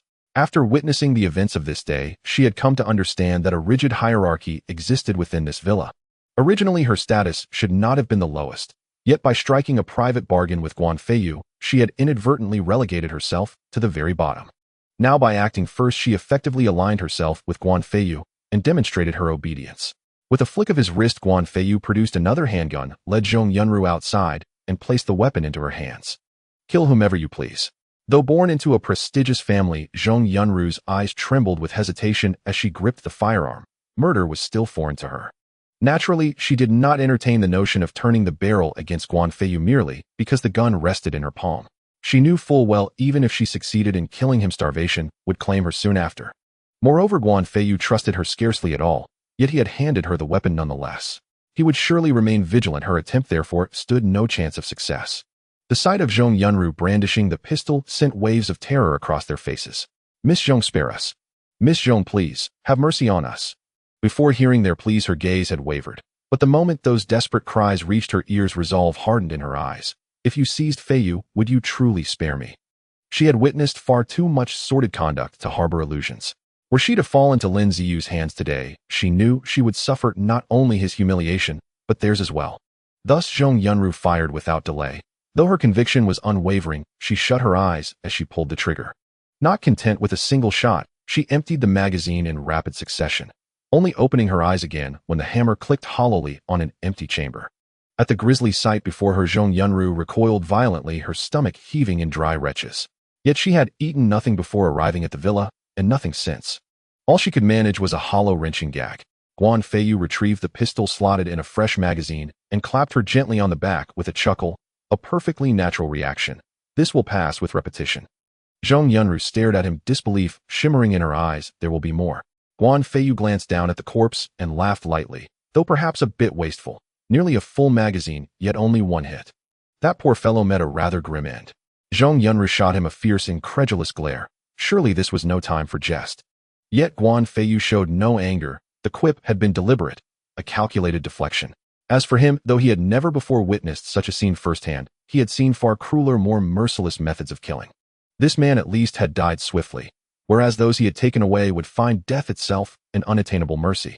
Guan Feiyu turned toward the women lingering inside the doorway. Any others? Feiyu, I'm not quite ready. Could it wait until next time? Zhao Shiyan ventured. Li Kaiyun added softly. I'm not prepared either. May we defer as well? The others remained silent, but their eyes shrank backward, withdrawing like startled deer. Guan Feiyu pressed them no further. Instead, he raised the pistol and fired once at each remaining person, not at vital organs, but into their arms. The reason was simple: he would not grant them the ease of swift death. Before dying, they must endure pain. Go back inside. Continue your meal. With that, he holstered the handgun into his spatial ring and strode into the villa, shed his outer garments, and arrived swiftly at the dining hall. In truth, most had already finished eating. Only Zhong Yunru and Wu Qiaoyu had not. Still, they resumed their seats, their expressions frozen in fear and disbelief. Instinctively, Zhong Yunru and Wu Qiaoyu remained standing. Guan Feiyu, however, said calmly, Zhong Yunru, sit. Tell me what you'd like to eat. She gazed at him, stunned.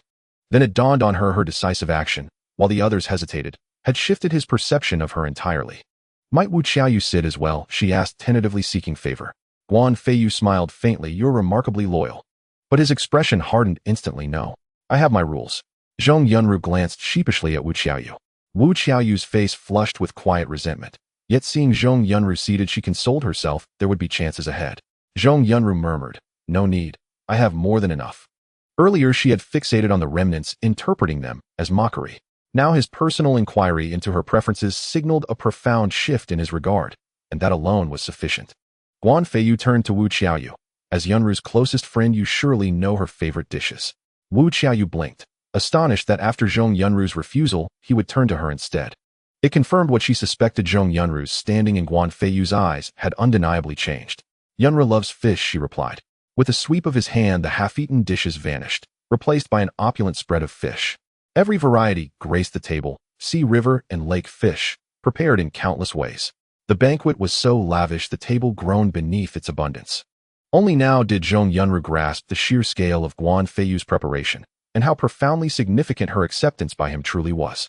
More crucially, comprehending the breadth of resources at his command, she realized staying here might well surpass returning home in every way. Guan Feiyu smiled warmly. Everyone please taste. Zhao Shiyan and the others eventually partook. Those sated sampling these delicacies felt imperative. And Zhong Yunru, unable to contain herself any longer, unleashed her legendary technique, the whirlwind chopsticks. Chopsticks spun like cyclones, her mouth never idle. She had scarcely eaten in 2 days. Even during her strictest diets, hunger had never gnawed at her so fiercely. Within 15 minutes, Zhong Yunru had devoured her portion. When she lifted her head, Guan Feiyu burst into laughter, and the others stifled giggles behind their hands. For in her unguarded feast, oil had smeared thickly around her mouth. Not even a dignified Zhong heiress, but a 3-year-old child gorging thus would provoke mirth in any adult. Bewildered by their laughter, Zhong Yunru instinctively glanced at Wu Qiaoyu, who, catching the sight, could not suppress her own smile. Thankfully, as lifelong confidants, Wu Qiaoyu simply drew a napkin from the table, handed it to Zhong Yunru, and pointed gently to her own lips. Once Zhong Yunru wiped her mouth, the laughter subsided. Yet Guan Feiyu remained seated, and Lin Ziyu accordingly made no move to clear the table. After a pause, Guan Feiyu asked, Sun Rue, will you stay or return? Silence fell instantly. All understood the weight of remaining, and assumed Sun Rue had finally abandoned hope in Zhang Chong. Having just witnessed Guan Feiyu's authority, her choice to stay seemed inevitable. After brief reflection, Sun Rue replied firmly, Mr. Guan, I wish to see just how shameless Zhang Chong can become. The group understood Sun Rue had not yet relinquished her resolve. Zhao Shiyan, Li Ziyu, and Yu Qian had recently practiced yoga with Sun Rue, and during their casual conversation, they'd learned something of her situation. Having grasped the nature of Sun Rue's relationship with Zhang Chong, the three empathized with her choice. Guan Feiyu naturally raised no objection. Very well, then join me when I head out. He turned to Wu Qiaoyu. While I'm away, select a few dishes you especially enjoy and take them back to your private room. Rules are rules. they must not be bent. As for Shurian and Cyan, you're free to move about, but under no circumstances may you descend to basement level 2. Yu Qian and Zhong Yunru will accompany me. We'll visit your homes, gather your belongings, and bring them back. Aside from Wu Qiaoyu, none objected. Yu Qian and Zhong Yunru knew this arrangement stemmed from Yu Qian's earlier request, a proposal Guan Feiyu had already accepted. Bringing Zhong Yunru along was merely convenient, no need for a second trip. Yet that was only one reason. Guided by his principle of never wasting anything, Guan Feiyu intended to retrieve every usable item from both women's homes. Though he lacked for nothing, Guan Feiyu had long internalized a fundamental truth: one must learn to live wisely. Even if he had no immediate use for such things, others might, someday. And since space posed no constraint, carrying them was simply prudent. Wu Qiaoyu huffed, snatching up 2 plates. Wait, I'll get more. Her petulant expression struck everyone as endearing. Zhong Yunru considered pleading on Wu Qiaoyu's behalf, but then thought better of it. Zhao Shiyan, after all, had remained silent. If even she said nothing, Zhong Yunru doubted her own intercession would carry weight. She herself had only just been granted passage out of the private room, based on her recent conduct. To return now would seal her fate, extinguishing any further chance. Zhao Shiyan appeared gentle and kind. Her silence therefore carried weight, especially given that she likely understood Guan Feiyu better than anyone else. There must be sound reason behind it. While Wu Qiaoyu bustled about, Yu Qian and Zhong Yunru began dressing. This outing extended far beyond the threshold. They needed proper cold weather protection. Guan Feiyu flicked his wrist, and 2 bulletproof vests materialized in his palms. Wear these beneath your clothes, to guard against unforeseen danger. At that moment, each woman wondered where had Guan Feiyu acquired bulletproof vests, and what precisely had happened with those flashbangs. Fortunately, they recognized this was no time for questions, so they simply donned the vests. Once both were dressed, Wu Qiaoyu abandoned her plate-carrying mission. Her private room, evidently, could hold no more. After shooting Guan Feiyu one last scathing glare, Wu Qiaoyu retreated into her private room, refusing even a backward glance before diving into her meal. Guan Feiyu wasted no courtesy. He shut the door firmly and led Yu Qian and Zhong Yunru toward the exit. Remain safely indoors. Should anyone threaten you, do not fear. Carry on as usual, so long as you stay within the premises. Having reassured Zhao Shiyan and the others, Guan Feiyu stepped outside with Zhong Yunru and sealed the door behind him. Now, tell me your addresses. Zhong Yunru, Yu Qian, and Sun Rui each gave their locations. Guan Feiyu knew the underground parking garage intimately and instantly charted the optimal route. At the foot of a residential building, the 3 women halted. Sun Rui, go up alone, Guan Feiyu instructed. If anything arises, message us immediately. He trusted Zhang Chong's integrity no more than he trusted a rusted blade. Should Zhang Chong prove treacherous, should he betray Sun Rui outright, Guan Feiyu would consider himself gravely shortchanged. Still, he judged such an outcome unlikely. After all, Zhang Chong understood better than anyone where Sun Rui's true value lay, and with whom it lay. Yet should Zhang Chong, consumed by rage at the belief that Sun Rui had already pledged herself to Guan Feiyu, strike her, Guan Feiyu would intervene without hesitation.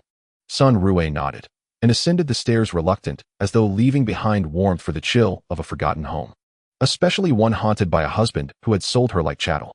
Watching her climb, Guan Feiyu said simply, "Let's go. Next stop, Yu Qian's residence." They walked through the hushed expanse of the underground parking garage. Zhong Yunru and Yu Qian trembled faintly, drawing instinctively closer to Guan Feiyu. A sudden echo, a distant scrape. Each sent their fingers tightening around his arms. Guan Feiyu had already spotted figures moving in the dimness. Though night deepened and cold seeped through the concrete, scavengers still emerged, seeking sustenance. It was common knowledge many kept emergency rations in their vehicles. Those whose pantries stood bare remembered this, and descended, searching car trunks and glove compartments alike.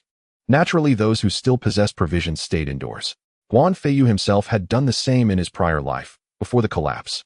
Then, without warning, 2 figures locked eyes upon the trio. In truth, they'd been observed long before. But the watchers had held back. 3 empty-handed figures bearing no visible weapons offered little incentive for violence. Yet these 3 showed no signs of foraging, clear proof they lacked for nothing.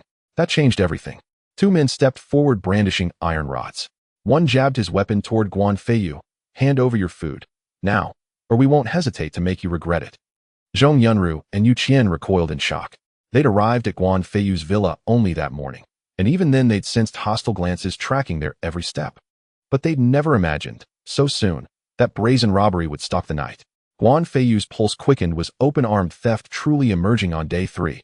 In his former life, organized gangs hadn't coalesced until nearly 2 weeks in. Robbery then remained rare. Petty theft, yes, but nothing so bold. How amusing, robbing me. Haven't the corpses strewn across my gates served as sufficient warning? Guan Feiyu smiled cool and untroubled.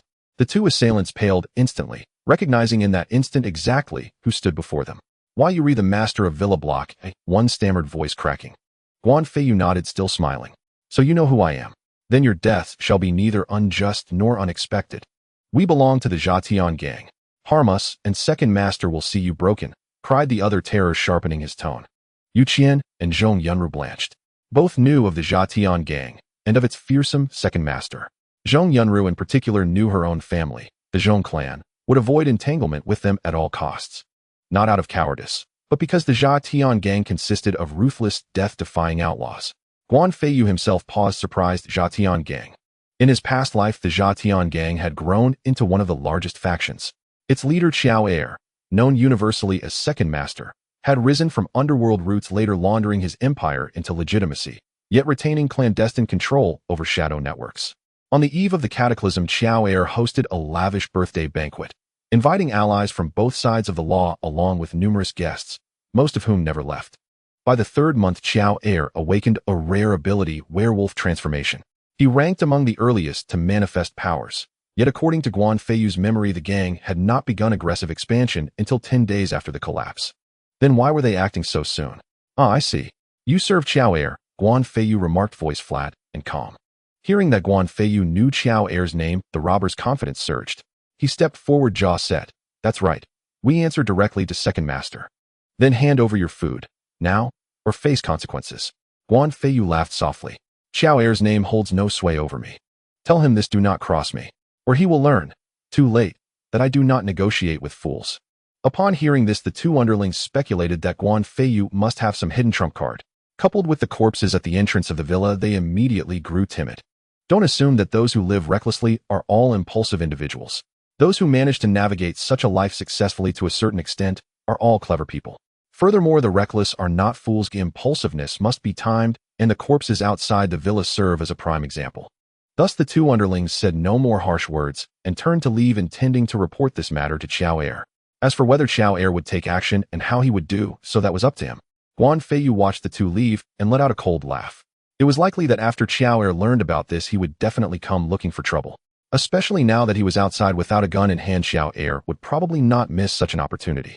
Let's go, Guan Feiyu said, leading Yu Qian and Zhong Yunru directly to Yu Qian's home. Yu Qian lived on the 11th floor. Initially, she and Zhong Yunru planned to take the elevator, but Guan Feiyu refused. Curious, Yu Qian asked Feiyu, why can't we take the elevator and instead have to climb the stairs? Our home is on the 11th floor, won't we be dead tired climbing up? Guan Feiyu smiled and replied, it's so cold now, not to mention whether the machinery can still operate. Even if it can be used, there's always the possibility of a power outage. If the power goes out and we get stuck in the elevator, it would be a hassle. Yu Qian and Zhong Yunru had never thought of this, but they still understood the basic common sense. Machinery requires electricity to operate, and the intricate devices inside are bound to freeze up. Even if they don't freeze, there's a chance they might malfunction at any moment. In such weather, if one gets trapped in the elevator, it would essentially be waiting to die. Once they realized this, the two naturally stopped thinking about taking the elevator. Originally, Guan Feiyu had intended to let Zhong Yunru wait downstairs. After all, as a young lady, Zhong Yunru surely lacked exercise, and asking her to climb 11 floors would be somewhat unfair. However, after what had just happened, Zhong Yunru, worried about danger, insisted on following. Guan Feiyu naturally had no objections. 20 minutes later, Yu Qian and Zhong Yunru, panting heavily, followed Guan Feiyu into the house. Seeing them like this, Guan Feiyu waved his hand and took out some electric heaters. Once plugged in, the area around the heaters finally had some warmth. The two had grown accustomed to Guan Feiyu casually producing such items. After resting for 10 minutes, Yu Qian prepared to tidy up her clothes. After all, while the electric heaters were nice, they couldn't compare to Guan Feiyu's villa. Guan Feiyu smiled and asked, I'm planning to take some other things too. You don't mind if I take the big system flowers, do you? Yu Qian looked at Guan Feiyu curiously. You lack for nothing? Oh, why do you still want to take these useless items? Guan Feiyu shook his head. You need to learn how to manage your life. I truly lack for nothing, but in the future, I will definitely need to take in some people. It's also a good choice to provide for them. Hearing this, Zhong Yunru couldn't help but ask, does that mean it will always be like this? Guan Feiyu shook his head. We'll discuss the specifics when we go back. This isn't the place for conversation. The two agreed. In such cold weather, staying outside for even a second longer is irresponsible. Yu Qian quickly returned to her bedroom to tidy up her clothes. With a wave of his hand, Guan Feiyu made the sofa and furniture in the living room disappear in an instant. Zhong Yunru was left dumbfounded by this scene. She could never have imagined that Guan Feiyu would so easily take the items away. Now the entire living room was empty apart from the chandelier and the warm air he had just produced. Guan Feiyu moved to another room and consecutively collected everything. By the time he finished, Yu Qian had yet to finish packing. Half an hour later, Yu Qian finally dragged 2 enormous suitcases out.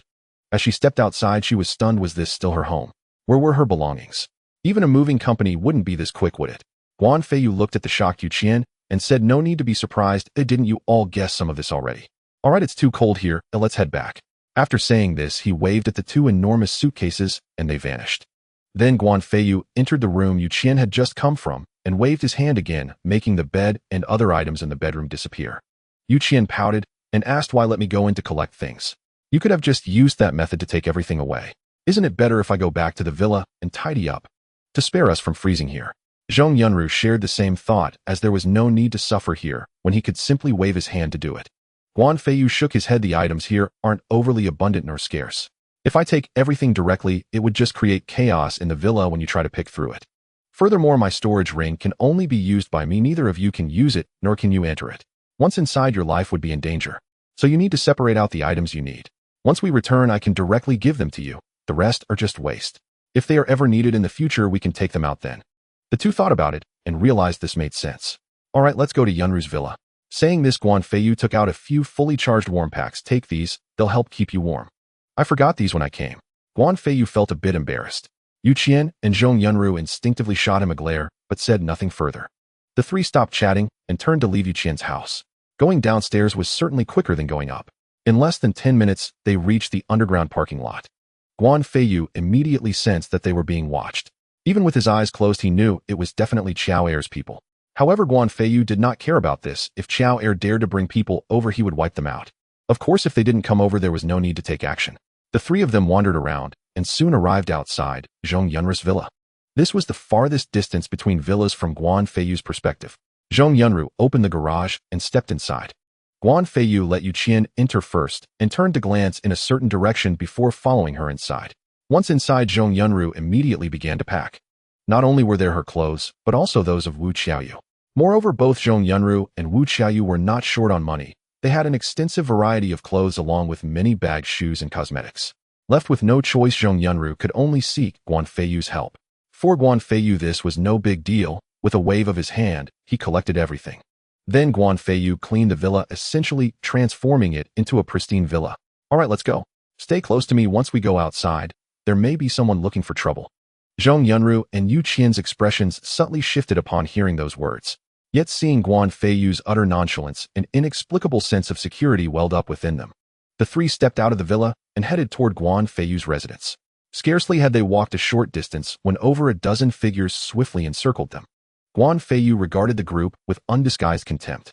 "Surrender the food in your possession and we'll let you walk away unharmed. Otherwise, don't blame us for what follows." A burly middle-aged man in his 40s, his face hardened by cruelty, spoke those words. Guan Feiyu studied him and instantly recognized him as Chao Er. He knew him well. He had encountered Chao Er before his rebirth. Back then, Lin Ziyu had formed a small faction, yet it paled in comparison to Chao Er's explosive Zhatian Bang, the heaven-shattering gang.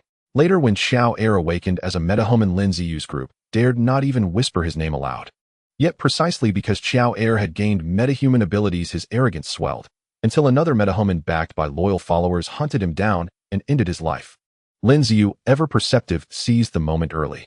At great personal cost, he led Mu Qingqing, Guan Feiyu, and others to escape, though by then the cataclysmic deluge had already begun.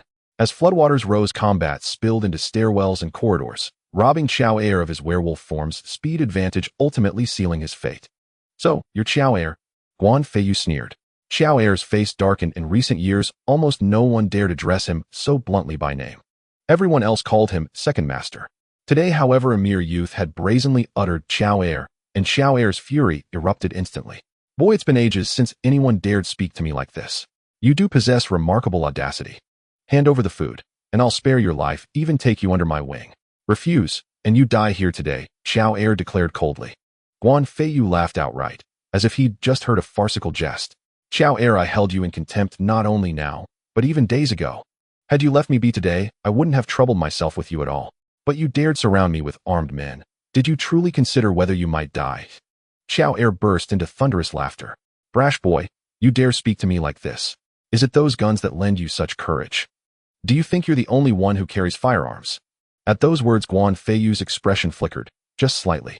It struck him, then Xiao Er had long operated in the underworld. Possessing a firearm for self-defense was hardly surprising. Guan Feiyu himself felt no fear, but what of Zhong Yunru and Yu Qian behind him?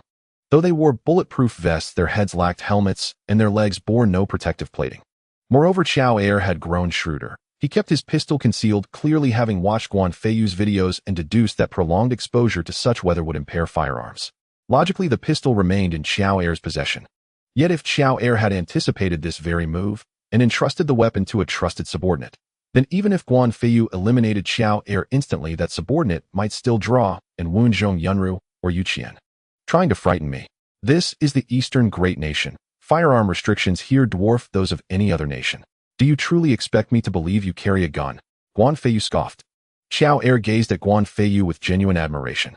Impressive, you've got some wits. You hope to provoke me, or one of my men, into drawing first, then eliminate the armed threat before turning on the rest. But do you honestly think I'm that foolish? Indeed, Guan Feiyu had intended to bait them into revealing their weapons through speech. He hadn't expected Xiao Er, the product of years navigating treacherous underworld currents, to pierce his intent so effortlessly. With deception exhausted, only one path remained: confrontation.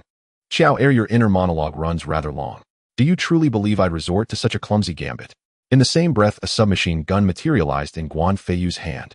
The weapon was fully loaded. The instant it appeared, Guan Feiyu swept his left arm backward, shoving Yu Qian and Zhong Yunru to the ground, then pivoted his body sideways. His right hand opened fire toward Xiao Er and his men. Xiao Er and his men recoiled in shock. They'd never imagined Guan Feiyu would strike so suddenly, or with such battlefield instinct, minimizing his exposed profile while shielding Yu Qian and Zhong Yunru at all costs. Fortunately, Xiao Er's decades in the underworld had ingrained one ironclad rule: always prepare for the unexpected, even mid-conversation. The moment Guan Feiyu's hand blurred with the silhouette of a weapon, Xiao Er's instincts screamed danger. He instinctively leapt backward and vanished behind a subordinate's broad frame. Gunfire erupted. Xiao Er's men fell riddled with bullets. Using them as living shields, Xiao Er dropped low and emerged unscathed. Darkness cloaked the garage, and other figures lurked behind Guan Feiyu. He failed to notice Xiao Er's evasion. Instead, he transferred the weapon to his left hand, sweeping fire toward the rear, while his right hand drew a second submachine gun. He whirled and fired into the shadows behind him. Those men, veterans of Xiao Er's gang, had already scattered the moment Guan Feiyu opened fire on their leader's position. By the time Guan Feiyu turned his barrage upon them, they were already dispersed. Only a few unlucky souls caught stray rounds. In this deluge, a gunshot meant certain death, unless Xiao Er carried medicine and a physician on hand. Seeing them vanish into cover, Guan Feiyu allowed himself a chilling smile. They stood in an underground parking garage, rows of vehicles lining the walls. Guan Feiyu moved with lethal precision. Wherever he sensed movement behind a car, he aimed straight for its fuel tank. Even when he missed, the tank instinct guided his aim. Bullets pierced thin metal and found flesh beyond. Several tanks detonated violently, incinerating anyone sheltering behind those cars. When silence fell and no figure stirred, Guan Feiyu, fearing for Yu Qian and Zhong Yunru, abandoned further search or scrutiny. Rise, we're going home. Earlier, his forceful sweep had sent Yu Qian sprawling and inadvertently knocked Zhong Yunru down as well. Though prone, both women retained full sight of the carnage around them. They had never imagined Guan Feiyu could be so ruthless, dispatching so many in under a minute. In the pre-cataclysm world, such brutality would have drawn immediate military annihilation. Stunned into paralysis, they remained frozen until Guan Feiyu spoke again. If you don't rise now, I'll leave. And if someone takes you afterward, I won't lift a finger. Only then did they jolt upright. Glancing around at the smoldering wreckage, they followed Guan Feiyu, his weapon steady in hand, as he led them out. 10 minutes later, a trembling figure shoved aside corpses piled atop him, a man gasping in raw terror. It was Xiao Er. He had never imagined Guan Feiyu possessed submachine guns. Yet one question burned in his mind. Moments earlier, Guan Feiyu's hands had been empty, so where exactly had those weapons come from? Soon Guan Feiyu and the others returned to the villa, and Yu Qian and Zhong Yunru still looked frightened. Zhao Xiwan hurriedly inquired about what had happened. Yu Qian and Zhong Yunru recounted their experiences this time. Zhao Xiwan and Li Kaiyun were taken aback. In the past, Guan Feiyu had mentioned that the post-apocalyptic world would be chaotic. Although they believed him only when faced with real events did they realize how close such things were to them. No wonder Guan Feiyu had just drawn his gun, wanting them to practice their courage. Guan Feiyu first released Wu Qiaoyu, just as Yu Qian and Zhong Yunru finished speaking. He then added this as nothing but's just the beginning. At this rate it won't be long before the entire neighborhood descends into chaos and murder and robbery could happen at any moment. At that moment Zhao Shiwan received a text message. She glanced at her phone, her expression changing dramatically. Feiyu's son Rui is in trouble. Guan Feiyu frowned slightly. What happened? Zhao Shiwan handed her phone to Guan Feiyu, which displayed 2 words: save me. Upon seeing this message, Guan Feiyu immediately got up to get dressed. In his heart, son Rui had already become one of his own. Now that she was calling for help, he certainly wouldn't stand by. As for son Rui's plea for help, Guan Feiyu could instinctively guess what had transpired. After returning, Zhang Chong had approached her with a smile, asking if she had brought back any food. Moreover, Zhang Chong noticed that son Rui had taken a shower. Although there were still traces of sweat, he thought that son Rui must have showered first, and then had a fierce encounter with Guan Feiyu, leaving those signs behind. Son Rui looked at Zhang Chong with disgust. I didn't bring back any food. Also, didn't you sell me 3 bags of instant noodles, 3 sausages, and 3 eggs? Zhang Chong's expression turned awkward instantly, but he helplessly replied, but I didn't get to eat any of it. It turned out that as Zhang Chong was preparing to eat, he encountered 2 people who saw the food in his hands. They were merely looking for food, but unfortunately found none. Now seeing Zhang Chong alone with food, their search for sustenance had turned into a robbery. In Zhang Chong's view, facing the 2, he certainly wouldn't be able to keep the food. Rather than getting beaten up, it was better to hand it over directly to avoid physical suffering. When son Rui returned, she would definitely bring back some food. He had already been hungry for a day, so half a day more wouldn't make a difference. However, when son Rui returned empty-handed, Zhang Chong instantly became furious. You shameless person, you get to enjoy yourself out there while leaving me behind. Do you even care about me anymore? Son Rui also got angry. Zhang Chong, you sold me out. Do you still care about me? Also, Feiyu is not as sordid as you think. I'm just teaching his girlfriend yoga. Nothing else happened. Upon hearing this, Zhang Chong became even angrier, still calling him Feiyu so intimate. Do you think I would believe that? Let me tell you, since you text him and he has slept with my wife, he only gave me such a small amount of food. There's no way it's that cheap. Do you believe that I won't let you go to him anymore? If you can't go, he can't play either, and you won't be able to indulge in his offerings. Hearing Zhang Chong's harsh words, son Rui was instantly reminded of how the 2 had managed to get through the years together. In the past, although Zhang Chong did nothing, one could even say he was lazy, relying entirely on both sets of parents and her to support the family. At least, he had always been obedient to her. Unexpectedly, when faced with a crisis, Zhang Chong revealed his true nature. It turned out he had always been self-centered and never truly cared about her.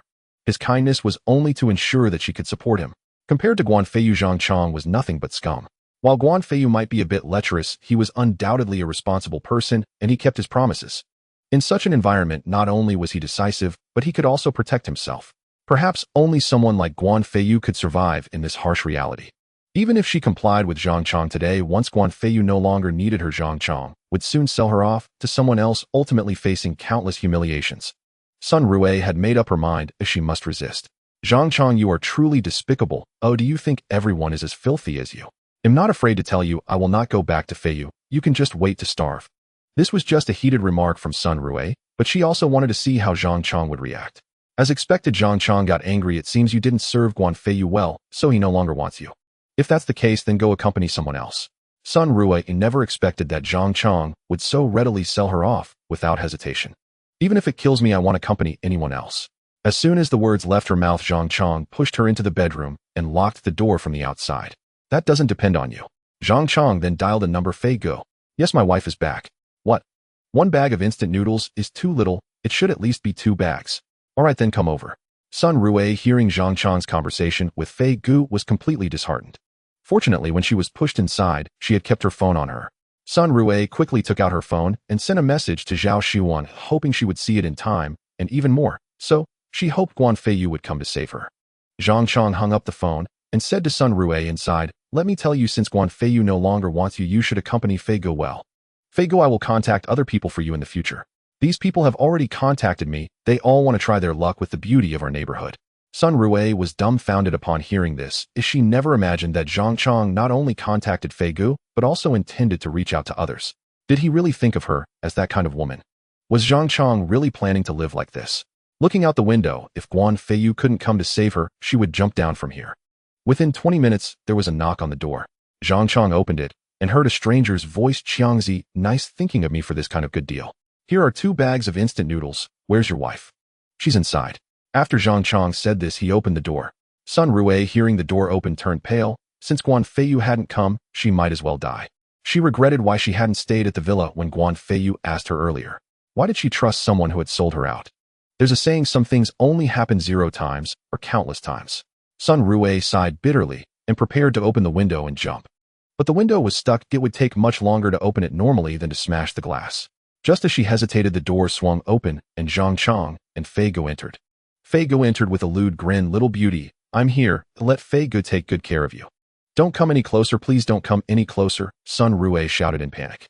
But Fei Go had no time to heed her words and lunged forward. Seeing that begging Fei Go was useless, Sun Rui could only shout at Zhang Chong. Zhang Chong, hurry and save me, or I swear I won't let you off even as a ghost. Zhang Chong laughed. You're not even a proper woman. Why do you care about these things? Moreover, without food I would starve to death, and by then I would also be a ghost. Even if you die and become a ghost, we would be the same. At that time, who would let whom off? It's uncertain, isn't it? Sun Rui knew she was doomed. At this moment, Fei Go had already pinned her down. If she hadn't struggled, Fei Go would probably have already taken off his pants. Just then, hurried footsteps could be heard from outside. Zhang Chong thought someone else was coming and impatiently said, wait a moment, Fei Go isn't done yet. As soon as he finished speaking, Zhang Chong instinctively turned around to see who was coming. What awaited him was a flying kick. Guan Feiyu kicked Zhang Chong against the wall of the bedroom. Seeing Zhang Chong return in such a manner, Fei Go immediately looked back in terror and happened to see Guan Feiyu's cold face. Sun Rui also saw Guan Feiyu and excitedly shouted, Feiyu, save me. Without a word, Guan Feiyu grabbed Fei Go by the collar and threw a punch. Fei Go hurriedly pleaded, let me go, I will give you all the food. Guan Feiyu's face was icy. Let you go? When Sun Rui begged for mercy, did you let her go? Having said that, Guan Feiyu tossed Fei Go out as if throwing away garbage. The direction was right towards the window, and Fei Go crashed through it, falling outside. With Guan Feiyu's strength, this was not difficult. Otherwise, how could he, a mere second-level Qi refinement cultivator, escape ridicule? Fei Go thrown out was certainly not going to survive. At this moment, Zhang Chong looked at Guan Feiyu in terror. Zhang Chong was clearly injured internally from Guan Feiyu's kick and was unable to stand up.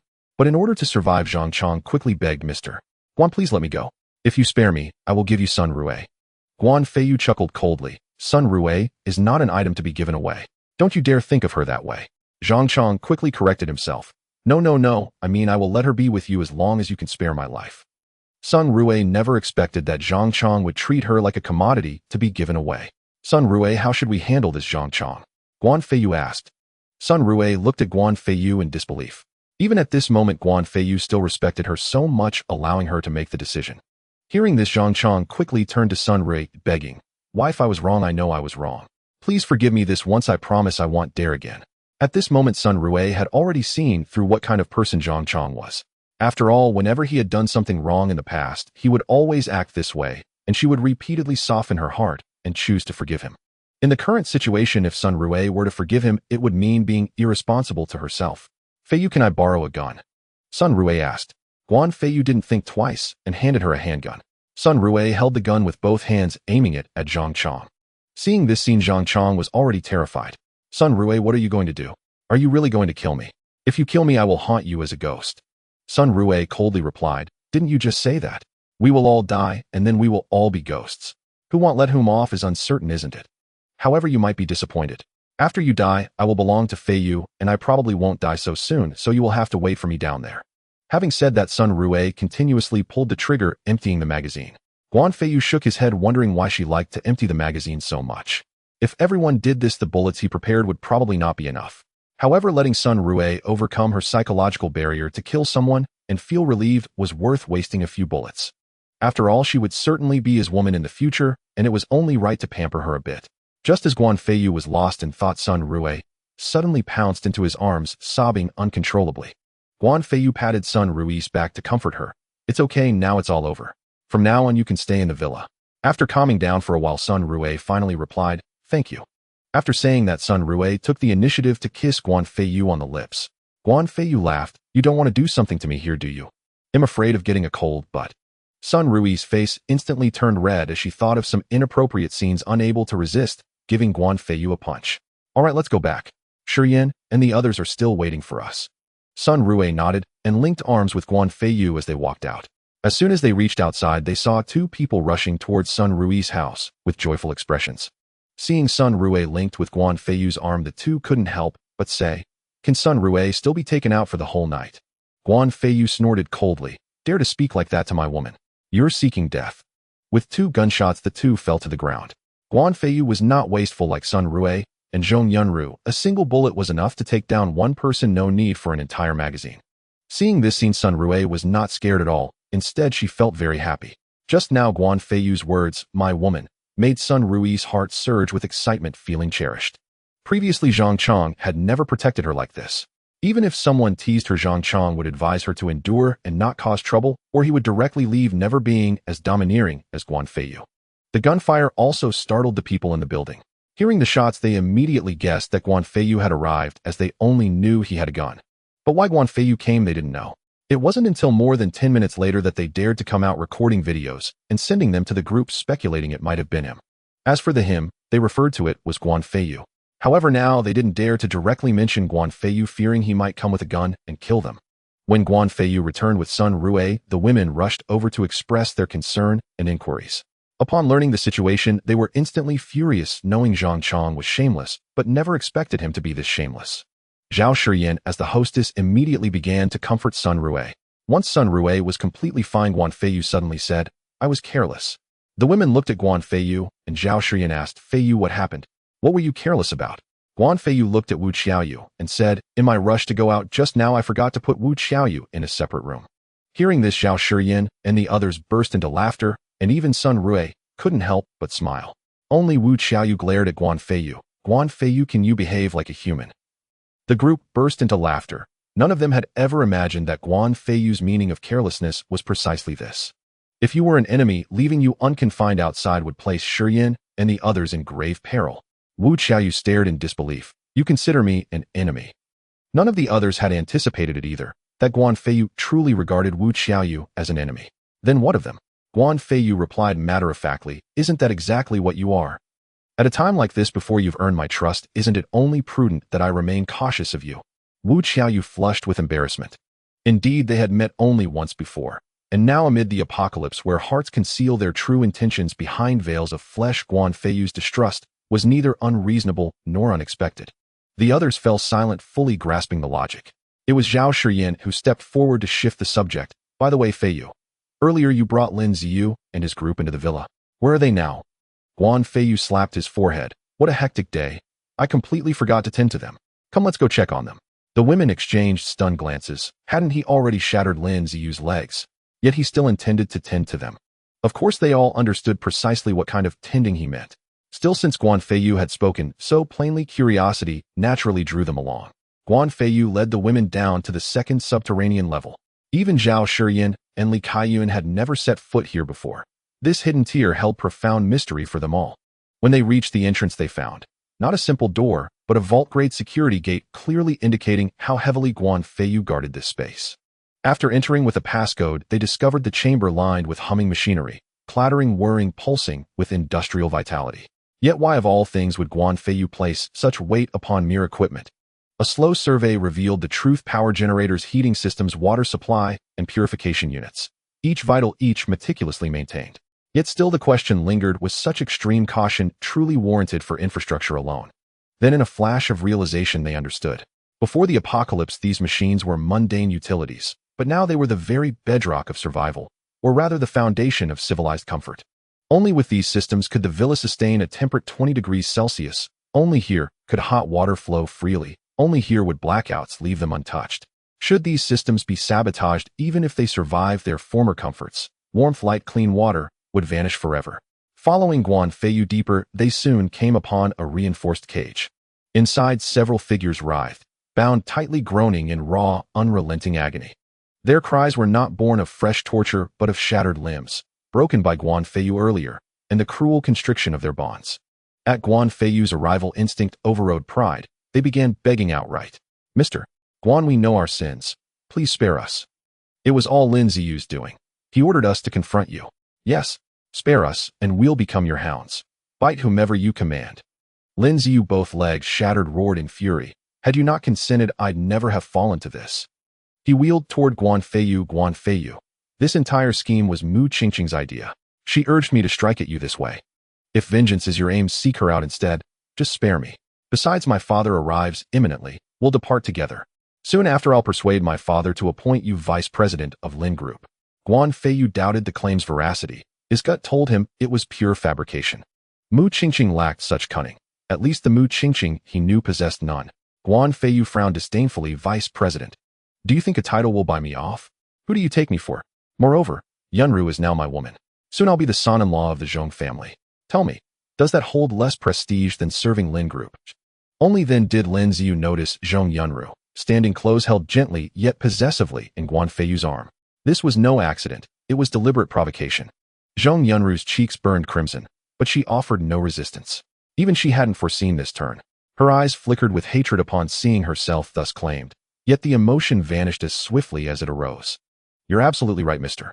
Guan. Miss Zhong is a perfect match for you. At your wedding, the Lin family shall present the finest gifts imaginable. In truth, Lin Ziyu craved only one thing: survival. If he escaped alive, he vowed to deliver Guan Feiyu a grand gift, the most fitting one he could conceive, a coffin handcrafted and sealed. Guan Feiyu caught the venom in Lin Ziyu's gaze. But even without seeing it, he knew Lin Ziyu's nature, a petty, treacherous soul. Had he not been betrayed and slain by this very man in his past life?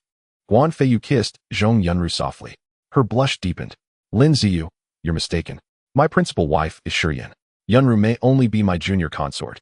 Oh, and wasn't it your Lin family that petitioned the Zhongs for marriage? Wasn't Yunru your fiancée? I find that quite poetic. Mu Qingqing was once my girlfriend, yet you took her. Now your betrothed is my junior consort. Doesn't that balance the scales? A wry, knowing smile played upon Guan Feiyu's lips. Zhong Yunru felt no anger. She well understood Zhao Shiyan's irreplaceable place in his heart. To protest now would risk banishment.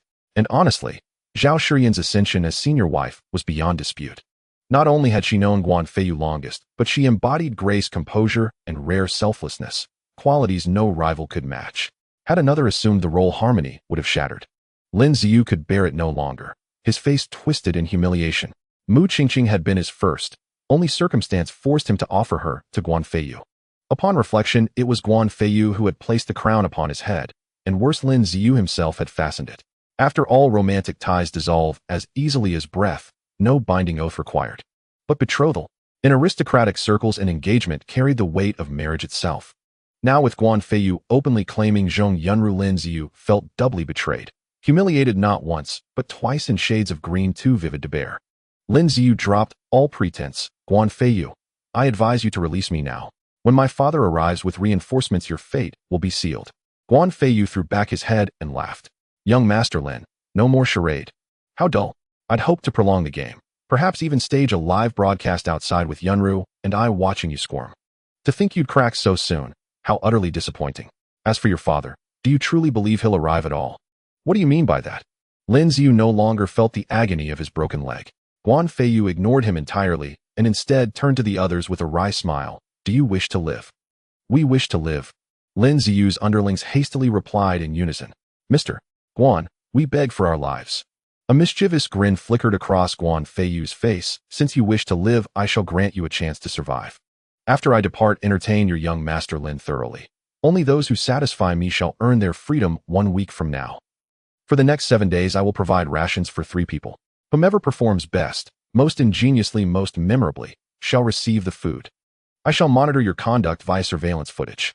He gestured toward 2 discreet camera housings. Only then did the 8 realize the room was fully watched. Lin Ziyu's face twisted into a mask of fury. Guan Feiyu, my father will never let this go. Guan Feiyu wouldn't even deign to utter a word in reply. Doing so would be his own defeat. Begin. With a wave of his hand, Guan Feiyu severed the ropes binding all 8, despite standing far across the room. Their faces froze in stunned disbelief. In that instant, they grasped an undeniable truth. Guan Feiyu was no ordinary man. At the threshold, he paused and added, "Oh, and do not kill Lin Ziyu within these 7 days. If he dies before, then you die too. But if he perishes after the 7th day, it bears no consequence for you." He stepped out and locked the door behind him. The moment the door clicked shut, Lin Ziyu's agonized scream pierced the silence.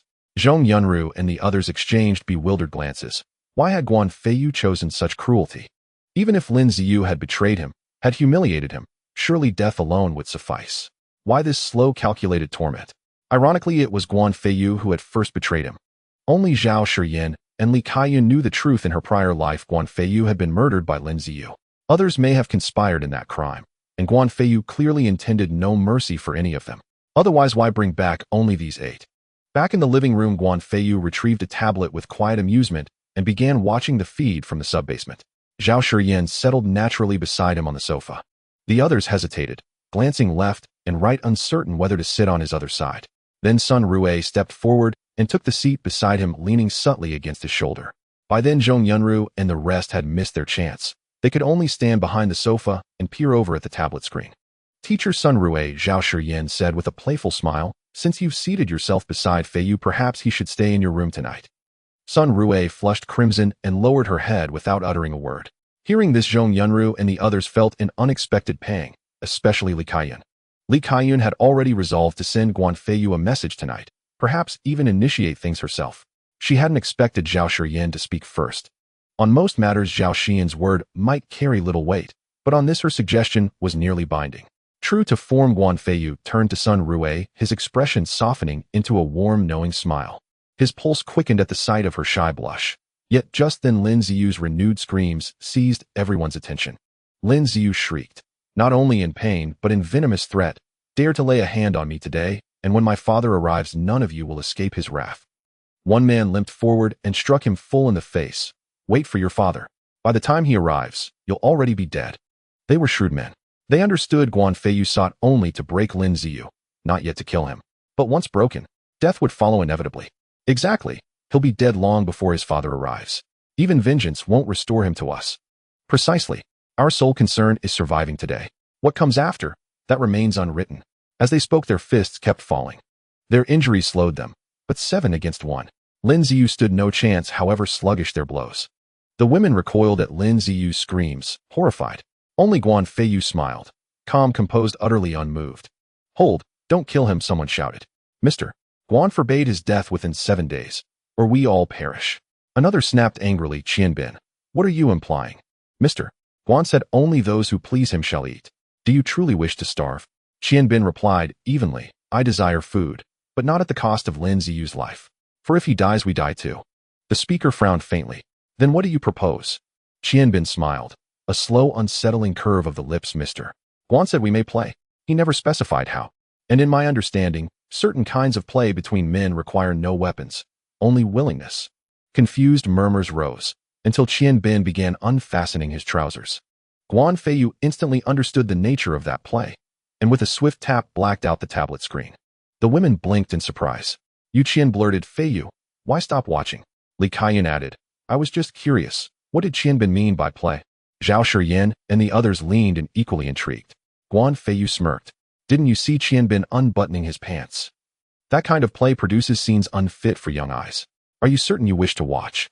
A beat of confusion, then realization dawned. Blushes bloomed across every face as the implications crystallized. Qianbin's trousers, the phrase "unfit for young eyes," all fused into one unmistakable image. Some had yet to experience intimacy, but all had heard whispers.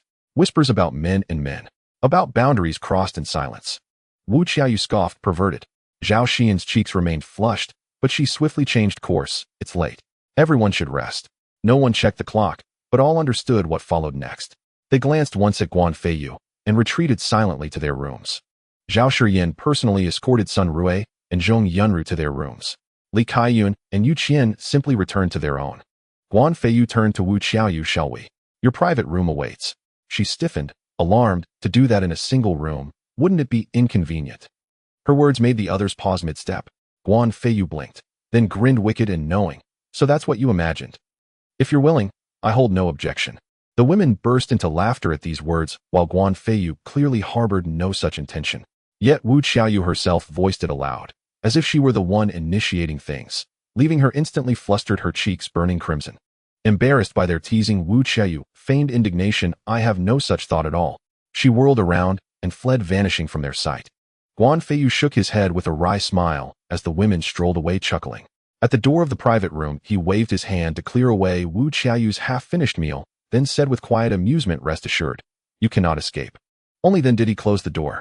Wu Qiaoyu's face flushed even deeper. Inexplicably, her heart quickened at his words. Guan Feiyu ascended to the second floor just as Zhao Shiyan was returning to the master bedroom. She's waiting for you in the second room on the right. Guan Feiyu met her warm smile and found not a trace of jealousy or sorrow in her eyes. So disarmed was he that even he felt a rare pang of embarrassment. After all, Guan Feiyu had always acknowledged Zhao Xian's unique standing among them. Even the most magnanimous woman would feel some envy, so why none at all from her? Could it truly be as she'd once explained, for reasons beyond sentiment? Yet for the sake of his own strength, his survival, and theirs, he could only offer an awkward smile before turning away. Zhao Shiyan watched his retreating figure, her gaze softening into tender reluctance. For what woman, after all, could remain wholly indifferent to such matters? Still, she understood plainly to withhold him would be to fail him, and to fail them all. More crucially, she knew well that in this apocalyptic world a man, especially one of formidable power, would inevitably draw many women to his side. So long as he held her in his heart, that was enough. And these past days had seared into her consciousness a stark truth: only through Guan Feiyu's growing strength could they all remain safe. Perhaps in time they would all need to grow stronger themselves.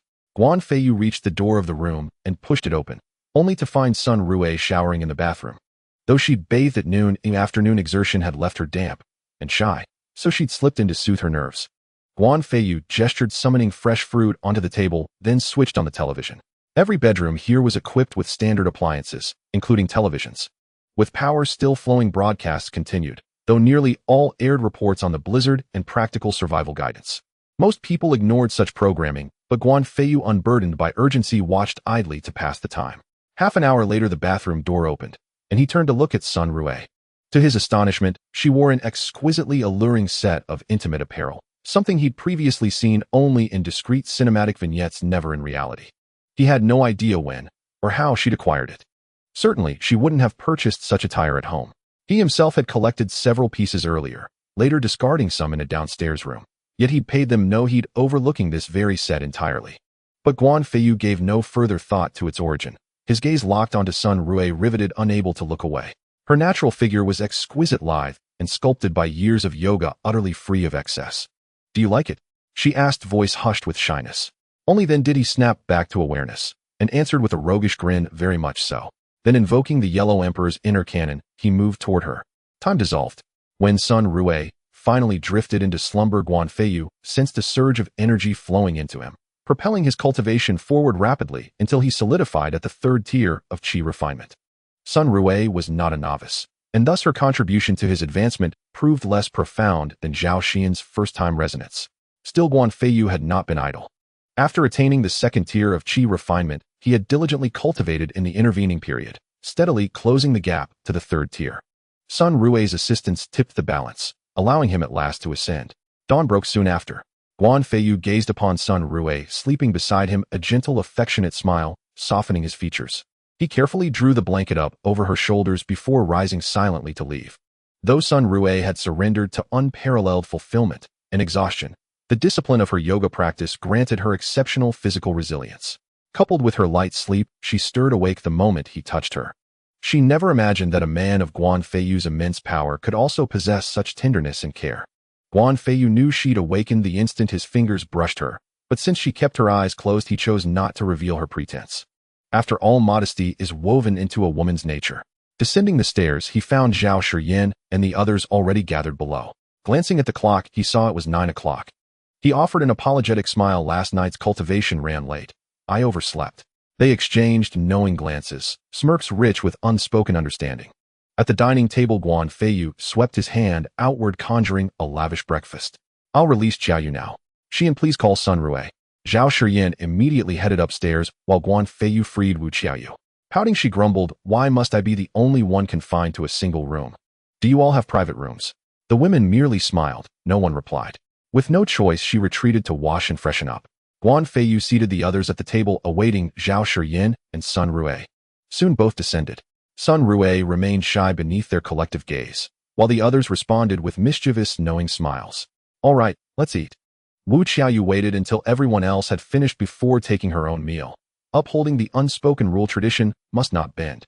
After breakfast, Guan Feiyu announced he would visit Lin Ziyu in the sub-basement. "You're all free to do as you wish. Qiaoyu, bring 2 plates. We're heading down." He picked up his tablet and strode off. Zhao Shiyin and the others could only watch Wu Qiaoyu with helpless resignation. Wu Qiaoyu had no recourse but to carry 2 plates piled high with steamed buns.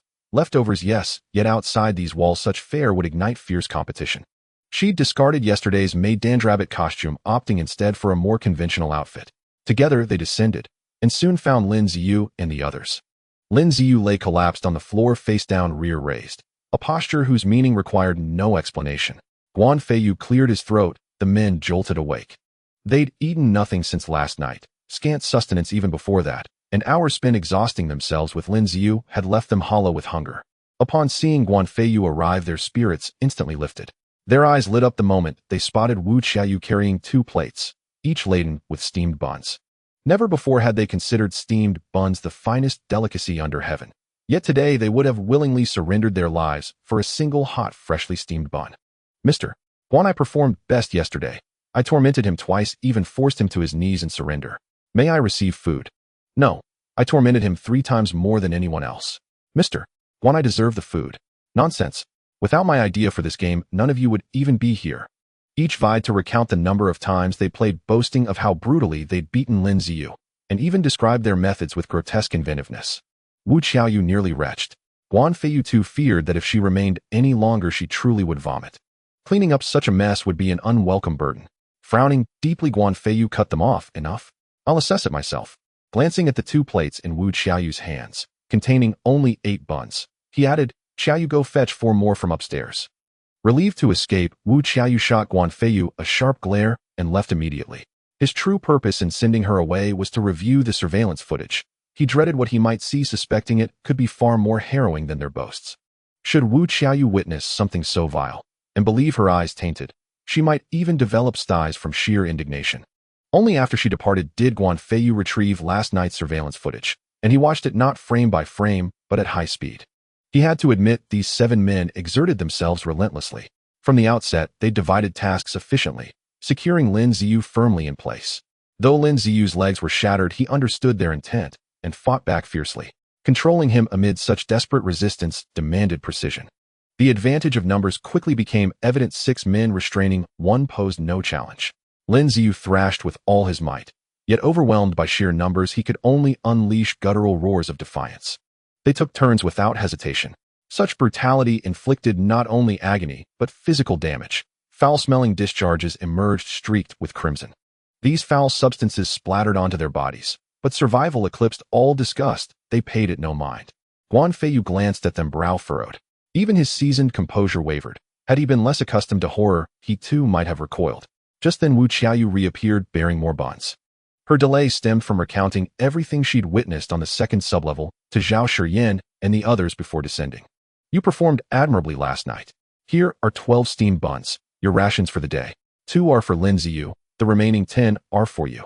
He gestured toward the 3 who'd excelled most, and tossed buns from Wu Qiaoyu's plate into the room as casually as feeding animals at a zoo. The 3 snatched the buns and devoured them ravenously. Within moments their hands were empty. Then they erupted into a frenzied scramble for the last one. It tumbled to the floor, and without hesitation they lunged, ignoring whatever filth clung to it, snatching and devouring it like starved beasts. Wu Qiaoyu couldn't bear to watch. Their savage squabbling resembled nothing so much as rabid dogs fighting over scraps, while the other 4 stood frozen, too terrified to move. Even though 2 buns lay untouched on the floor meant for Lin Ziyu. When the spectacle had reached its peak, Guan Feiyu announced, "Very well. Young Master Lin has awakened. Now attend to his meal. Afterward you may resume your games. As before, whoever devises the most inventive torment, or delivers the most compelling performance, shall receive tomorrow morning's rations." With that, Guan Feiyu departed with Wu Qiaoyu. Back in the living room, she burst out, "Guan Feiyu, isn't this cruelty excessive? Even if they once sought your death, killing them outright would suffice. Why subject them to this?" The other women showed no shock. Instead, their expressions conveyed quiet acceptance. Zhao Shiyin and Li Kaiyan had already surmised the truth. These men were almost certainly those who'd murdered Guan Feiyu in his past life. His vengeance, however brutal, felt inevitable, even just. Zhong Yunru Yuqian and Sun Rue, having witnessed the world's harsh realities firsthand, understood its dangers. Though Guan Feiyu's methods unsettled them, they chose to trust his judgment. As Wu Qiaoyu's closest friend Zhong Yunru swiftly interceded, "Qiaoyu Feiyu acts with purpose. You mustn't speak to him so recklessly." Wu Qiaoyu knew full well her status within the villa was the lowest, and that she'd overstepped. Yet her temper brooked no restraint. Yunri, you don't know. Their suffering is unbearable. They're all wounded and he feeds them like livestock. Not even pets, but mere animals. I know the outside world's brutality, but execution ends pain. Why prolong their agony with such calculated torment? Wu Qiaoyu spoke through clenched teeth. Zhao Shiyin and Li Kaiyun longed to reveal their suspicions, but this secret concerned Guan Feiyu's rebirth. Unless he spoke, they would carry it to their graves. The others found themselves torn. Part of them agreed with Wu Qiaoyu. Yet another part trusted Guan Feiyu's motives implicitly. That ambivalence left them speechless. Guan Feiyu could not afford lingering resentment among them. If distrust festered, their presence would become a peril. Wu Qiaoyu, if these men once regarded you as less than human, less even than a stray dog, and then ended your life, what would you do should you awaken anew and face them again? Guan Feiyu's gaze held no mercy. Should Wu Qiaoyu still cling to such naive compassion, he would cast her out without hesitation. In the apocalypse, mercy kills first. That was law. To his surprise, Wu Qiaoyu answered without pause, I would subject them to the cruelest tortures known to mankind, then end them. Guan Feiyu smiled. Zhao Shiyin and Li Kaiyun exhaled deeply, relief softening their features. They knew well had Wu Qiaoyu retained her former ideals, her fate would have been sealed. Zhong Yunru and the others stared bewildered. Why had the three suddenly smiled? Especially Zhao Shiyin and Li Ziyun, whose expressions bore unmistakable traces of lingering dread. Wu Qiaoyu too noticed their shift and frowned in confusion. Did I say something wrong? Or something right? Zhao Shiyin and Li Kaiyun turned instinctively toward Guan Feiyu. He smiled faintly. Shiyin, did you and Kaiyun deduce it? Li Kaiyun nodded. We believe we have, though we cannot be certain. Then tell them, Guan Feiyu replied, and turned his attention to his phone. Zhao Shiyin recounted the story Guan Feiyu had once told her, speculating that those individuals were the very ones who had murdered him, and worse, had tortured him. In truth, it was far more than mere torture. Before his rebirth, Guan Feiyu, Lin Ziyu, and Mu Qingqing had banded together on the very first day of the apocalypse. Lin Ziyu and Mu Qingqing never ventured outside to forage. Instead, Guan Feiyu braved the bitter cold alone to hunt for food. Days later, chaos erupted across their residential compound. By the 2-week mark, fledgling factions had begun to coalesce, whereupon Lin Ziyu recalled the personnel from the Lin group. After assembling them, Lin Ziyu ordered Guan Feiyu to lead these people in raiding for supplies, a grim but understandable necessity in the struggle for survival. Yet whenever they returned empty-handed, Lin Ziyu blamed Guan Feiyu, accusing him of poor leadership. She offered him only two choices: starve, or go out alone to secure sustenance. To avoid starvation, Guan Feiyu was forced back into the frozen wasteland in search of food, and it was then once again that Zhao Shiyin rescued him. Worse still, if Guan Feiyu returned visibly wealthy, Lin Ziyu would accuse him of having neglected his duty during earlier forays, and punish him accordingly. Guan Feiyu attempted several times to flee with Mu Qingqing, but she dissuaded him each time, citing the lawless, lethal world beyond their walls, and ultimately betrayed and killed him. Zhong Yunru and the others could scarcely believe that Guan Feiyu had returned from a previous life. This at last explained how he knew of the apocalypse, and why he treated Lin Ziyu and her allies with such cold, unrelenting severity. As for Lin Ziyu's other subordinates, Guan Feiyu likely spared them torment simply because they had taken no direct part in his suffering, granting them swift, merciful deaths instead. This conjecture proved accurate. In his prior life, they had not arrived until half a month had passed, by which time some were already dead, leaving them no opportunity to torment him. Wu Qiaoyu approached Guan Feiyu hesitantly, her expression sheepish, and after a long pause murmured, I'm sorry, I had no idea. Guan Feiyu glanced at her. Go change your clothes. He added quietly, I didn't ask you to change earlier, so they wouldn't take advantage of you. With a flick of his hand, he produced the garments Yu Qian and Zhong Yunru had brought back the day before. Then pausing thoughtfully, he summoned yet more clothing. Xiao Rui, your old clothes remain at your family's home. I suspect there's little worth wearing left there, so take your pick from these. Choose freely. Take whatever pleases you. These garments had been imported from abroad, many bearing prestigious international labels, each once exorbitantly priced. Now Guan Feiyu offered them all to Sun Rui without restriction. She stared in disbelief. These were brands she'd once only dreamed of owning, now hers to claim at will. True, the apocalypse rendered public display impossible, but the desire for beauty is universal, especially among women. Even if worn only for oneself, elegance remains its own reward. Wu Qiaoyu's eyes lit up playfully. May I choose too? Her former status had made such attire commonplace. Her wardrobe often bespoke, custom-tailored. Yet these clothes appeared modest and conventional, hardly requiring revealing cuts.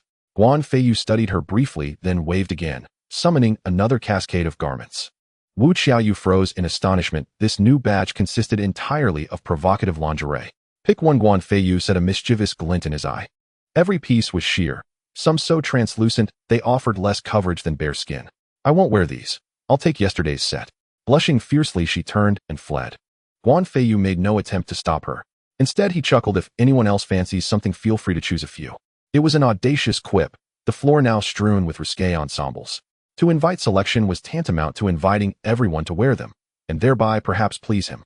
What began as idle banter became reality when Zhao Shiyin stepped forward first, examining pieces closely, comparing styles, then tucking her chosen item away with quiet satisfaction. Sun Rue, already browsing, joined her without hesitation, unfazed, unembarrassed. Zhong Yunru and the others watched stunned. Zhao Shiyin and Sun Rue handled the lingerie with ease, blushing occasionally, even debating softly which garments suited whom best.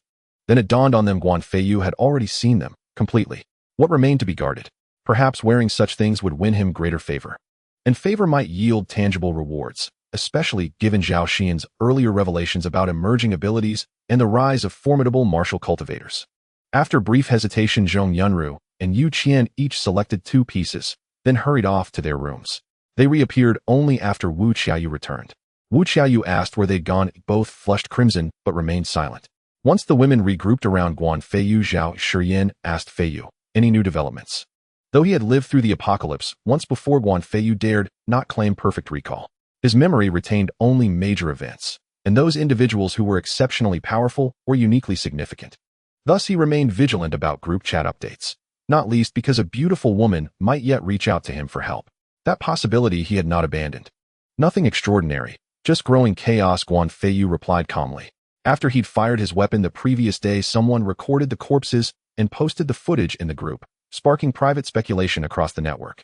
Television broadcasts spoke only of disaster response, basic self-rescue guidance, and official efforts, offering no substantive progress reports. Most residents here were highly intelligent, accustomed to elite circles. They understood how upper echelons operated. Any meaningful achievement would be loudly proclaimed. Even understatement would be considered generous. The silence on such matters signaled one grim truth: the authorities had no solutions, only placation. That impotence, coupled with Guan Feiyu's brazen defiance and their dwindling food stores, ignited a palpable sense of crisis. Driven by that urgency, acquaintances and allies began contacting one another, forming small autonomous teams. Many such groups had already coalesced the night before, some launching operations before dawn, others mobilizing at first light. Initially, recordings came only from those who'd witnessed disturbances. Later, newly formed teams began posting their own achievements, deliberately intended to intimidate rivals. Amid this, degrading videos targeting women surfaced in the group. Guan Feiyu informed the women. Their faces paled. Without him, they might well have suffered the same fate. Feiyu, what do we do next? Zhong Yunru asked. Mind your own affairs and watch television. Guan Feiyu retrieved the USB drive he had downloaded and selected a variety show he particularly enjoyed, then settled back on the sofa to watch. Some of the women watched alongside him, while others scrolled through messages in the group chat, eager to gauge the severity of the situation outside. Wu Qiaoyu casually browsed several videos. Each showed corpses at the very least. Others had recorded acts of torture and murder and shared them within the group. Most of these perpetrators justified their brutality with pre-existing grudges. Wu Qiaoyu could tolerate such acts. Having been raised in an influential family, she knew well that long-standing feuds between powerful clans often culminated in vengeance, and such retributions were not uncommon. Though she had never witnessed such horrors firsthand, she had heard countless accounts. What truly shattered her composure was the footage of women being repeatedly assaulted by multiple men, some even violated before their husbands' eyes. A few women seized fleeting chances to shatter windows and flee. Others, after enduring assault, lay near death, awaiting only oblivion. Shocked, Wu Qiaoyu urged the other women to view the videos. After watching, Zhao Shiyin and the rest trembled with dread. They privately believed their own appearances and physiques surpassed those of the women in the videos, and yet if captured by such men, death would be a merciful escape. What if they were kept alive, only to suffer repeated violation? These men regarded women as less than human. Zhao Shiyin and the others exchanged a silent, meaningful glance toward Guan Feiyu. Staying with Guan Feiyu granted them living conditions no worse than those before the apocalypse. Nutritious meals, comfort, and above all, profound respect. He never compelled them to do anything against their will. Even Wu Qiaoyu had to admit Guan Feiyu possessed remarkable integrity. The harshest words he'd ever spoken to her were simply, stay, but change your clothes. Refuse and leave. Compared to those outside, he was nothing short of a saint. Meanwhile, in a high-floor lounge, a group of people assembled a metal basin, broke wooden furniture into kindling, and lit a roaring fire. More than a dozen gathered around the blaze for warmth while deliberating their next course of action. Brother Sin, though we secured considerable food today, it will last no more than a week. Even if we continue scavenging over the coming days, supplies will dwindle rapidly. Others are doing the same. At this rate, we may stretch survival to 15 days, but beyond that, starvation will claim us. Do you have any better ideas? A man who clearly held authority fixed his gaze upon another, waiting for a reply. Brother San responded, Yonggu, I believe our immediate priority should be securing territory, subjugating its inhabitants, consolidating power, and only then expanding outward. The others remained silent. Evidently, Brother San was their strategist. Yonggu furrowed his brow and thought, your plan has merit, Brother San. But have you considered what comes after? Even if we seize the entire residential complex, defeating Guan Feiyu remains unlikely. And even should we overcome him, how long would his stored provisions sustain us? Brother Sin offered a wry smile. Yonggu, you're thinking too far ahead. In times like these, mere survival is victory enough. Who can predict how long any of us will last? Our sole aim is to endure, to be the last one standing. The others nodded slowly. The logic held. In truth, Yonggu had served as head of security for the complex. The men surrounding him were fellow guards. After the blizzard struck, they took refuge in the rest area of the underground parking garage, surviving on provisions scavenged from vehicles stored there. Only after Guan Feiyu eliminated the foreign intruders did they deem their hiding place unsafe and relocate to an unoccupied apartment. In a complex this size, vacant or unsold units were commonplace. As security personnel, they knew the building's layout intimately, and upon seeing the videos circulating in the group, robbery became their calculated next move. If Guan Feiyu can kill, why can't we rob? They never imagined the group chat would unleash such unrestrained depravity, nor did they hesitate to join it. As for Guan Feiyu himself, I propose we rally others in the group to eliminate him. I've reviewed the profiles of those organizing teams. Many are corporate executives, men of influence and means. Having grown accustomed to privilege, they'll inevitably seek to reclaim control, and Guan Feiyu's villa will become their prime target. If we align ourselves with them, we'll share in the spoils, and perhaps even seize the villa outright. After all, most of these executives lead sheltered lives. In actual combat, can they possibly match us? Brother Sin spoke with quiet confidence. Yonggu reflected and found the reasoning sound. These executives typically traveled with drivers and bodyguards, but the blizzard had struck overnight, catching most of their security staff off duty. Even those who retained a guard or two would be severely outnumbered. By contrast, the guards present were all physically trained, far superior in stamina and combat readiness. Even if one or two executives commanded skilled fighters, sheer numbers would overwhelm them. So, what's your suggestion, Brother San? Yonggu asked. Brother Sin replied, we begin by expanding our own domain. Once established, our reputation will spread. Those executives will seek alliances. Then we negotiate as equals and unite against Guan Feiyu. Yonggu scanned the faces of the others. Seeing no dissent, he declared firmly, very well. Our first target shall be this residential unit. He immediately deployed his men. Simultaneously, other small factions launched their own raids. Chaos erupted across the complex. Desperate pleas for help flooded the group chat. Zhao Shiyin and the others had long abandoned television, fixated instead on the group chat, where cries for help multiplied exponentially and friend requests from Guan Feiyu surged. Guan Feiyu glanced occasionally at his phone, accepting 2 requests before growing bored and blocking and deleting the rest. Feiyu asked Zhong Yunru, with everything collapsing outside, do you have no plans? Guan Feiyu met her gaze and understood her unspoken question. Was he considering forming his own faction? We've all studied history. Recall the dynastic transitions. Was it not always the early rebels who perished first, paving the way for later victors? The vanguard exhausted the old regime's strength. Only then could successors triumph. Likewise, these current raiders lack true capability, yet their violence will inevitably provoke resistance. Among those forced to fight back, some may retain compassion and moral clarity. For now, my role is spectator. So long as they leave me undisturbed, I remain uninvolved. Of course, if a beautiful woman seeks my aid, that is an entirely different matter. Guan Feiyu finished speaking and immediately glanced at his phone. Li Ziyun, Zhong Yunru, Yu Qian, and Wu Qiaoyun inexplicably tensed up. Only days into the apocalypse, and already so many women surrounded Guan Feiyu. Moreover, none of them had yet become intimately involved with Guan Feiyu. If even more women arrived and later comers overtook them in closeness, would their standing continue to erode? They seemed to grasp why Guan Feiyu showed no urgency toward them. He understood the apocalypse all too well, knew he would never lack for beautiful companions, so why rush? In truth, it was they who ought to feel urgency. Should danger strike one day and Guan Feiyu possess the choice, he would inevitably save those already bound to him. They knew too that they would act the same. Such loyalty was only human nature. At that moment, all four truly grew anxious. They genuinely feared abandonment by Guan Feiyu. Guan Feiyu ignored the messages flooding his group chat and instead scanned the list of pending friend requests. Nowadays, his friend request queue overflowed constantly. New names appeared almost without pause. By habit, he scrolled downward, accepting whomever caught his eye first. Just then, a long-awaited request appeared.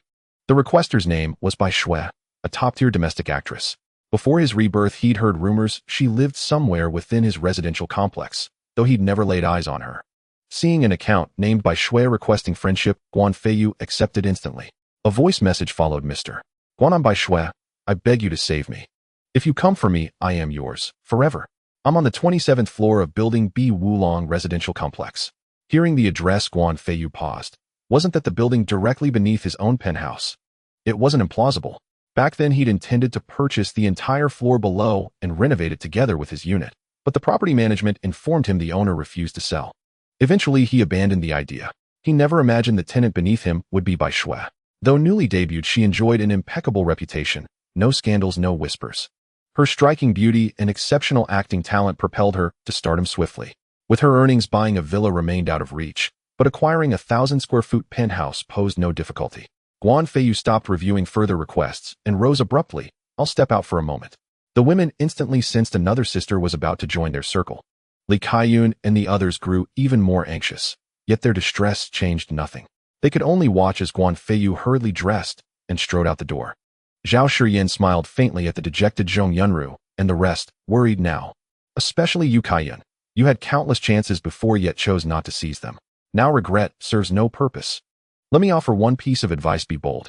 Seize your opportunity, before the ranks swell beyond measure, before the flood arrives and sweeps you aside. By the way, let me share something. Our current residence spans 2,000 square feet. But once the flood comes, though, we'll retain space and comfort. Only 1,000 square feet will remain habitable. Guan Feiyu may not abandon you, but if you fail to secure a private room, you'll sleep in the living room or on the floor. Zhong Yunru and the others paled. Urgency etched sharply across their faces. They'd long known from Zhao Xian's recounting of Guan Feiyu's past life about the coming flood, and assumed his foreknowledge meant thorough preparation, so they'd felt no urgency. Yet hearing Zhao Shiyan speak, now real panic seized them. As she said, they might not be discarded, but to arrive early and still fail to claim a bedroom. That would shame them beyond endurance. Even sharing a room among three would be tolerable given the circumstances, but arriving first and ending up without any private space, that alone would wound their pride deeply. In that instant, all four resolved, swiftly, decisively, to win Guan Feiyu over. Even if it meant casting aside propriety and employing every allure at their command, they would claim him, without delay. Guan Feiyu burst from the villa and sprinted toward Building B. At peak velocity, his speed blurred into little more than a streak. His cultivation at the third layer of qi refinement granting him preternatural swiftness. His intimate familiarity with the underground parking structure eliminated any risk of misdirection. And Building B, designed exclusively as penthouse units, had only a single entrance, removing all ambiguity. Guan Feiyu raced upward, reaching the 27th floor in moments. The door stood ajar, and desperate cries for help echoed from within. He charged inside, finding several people in the living room, while the cries emanated from deeper within. At the sound of his entry, those in the living room whirled around and instantly locked eyes with Guan Feiyu. Before they could even register his features, Guan Feiyu struck. There was no time for words.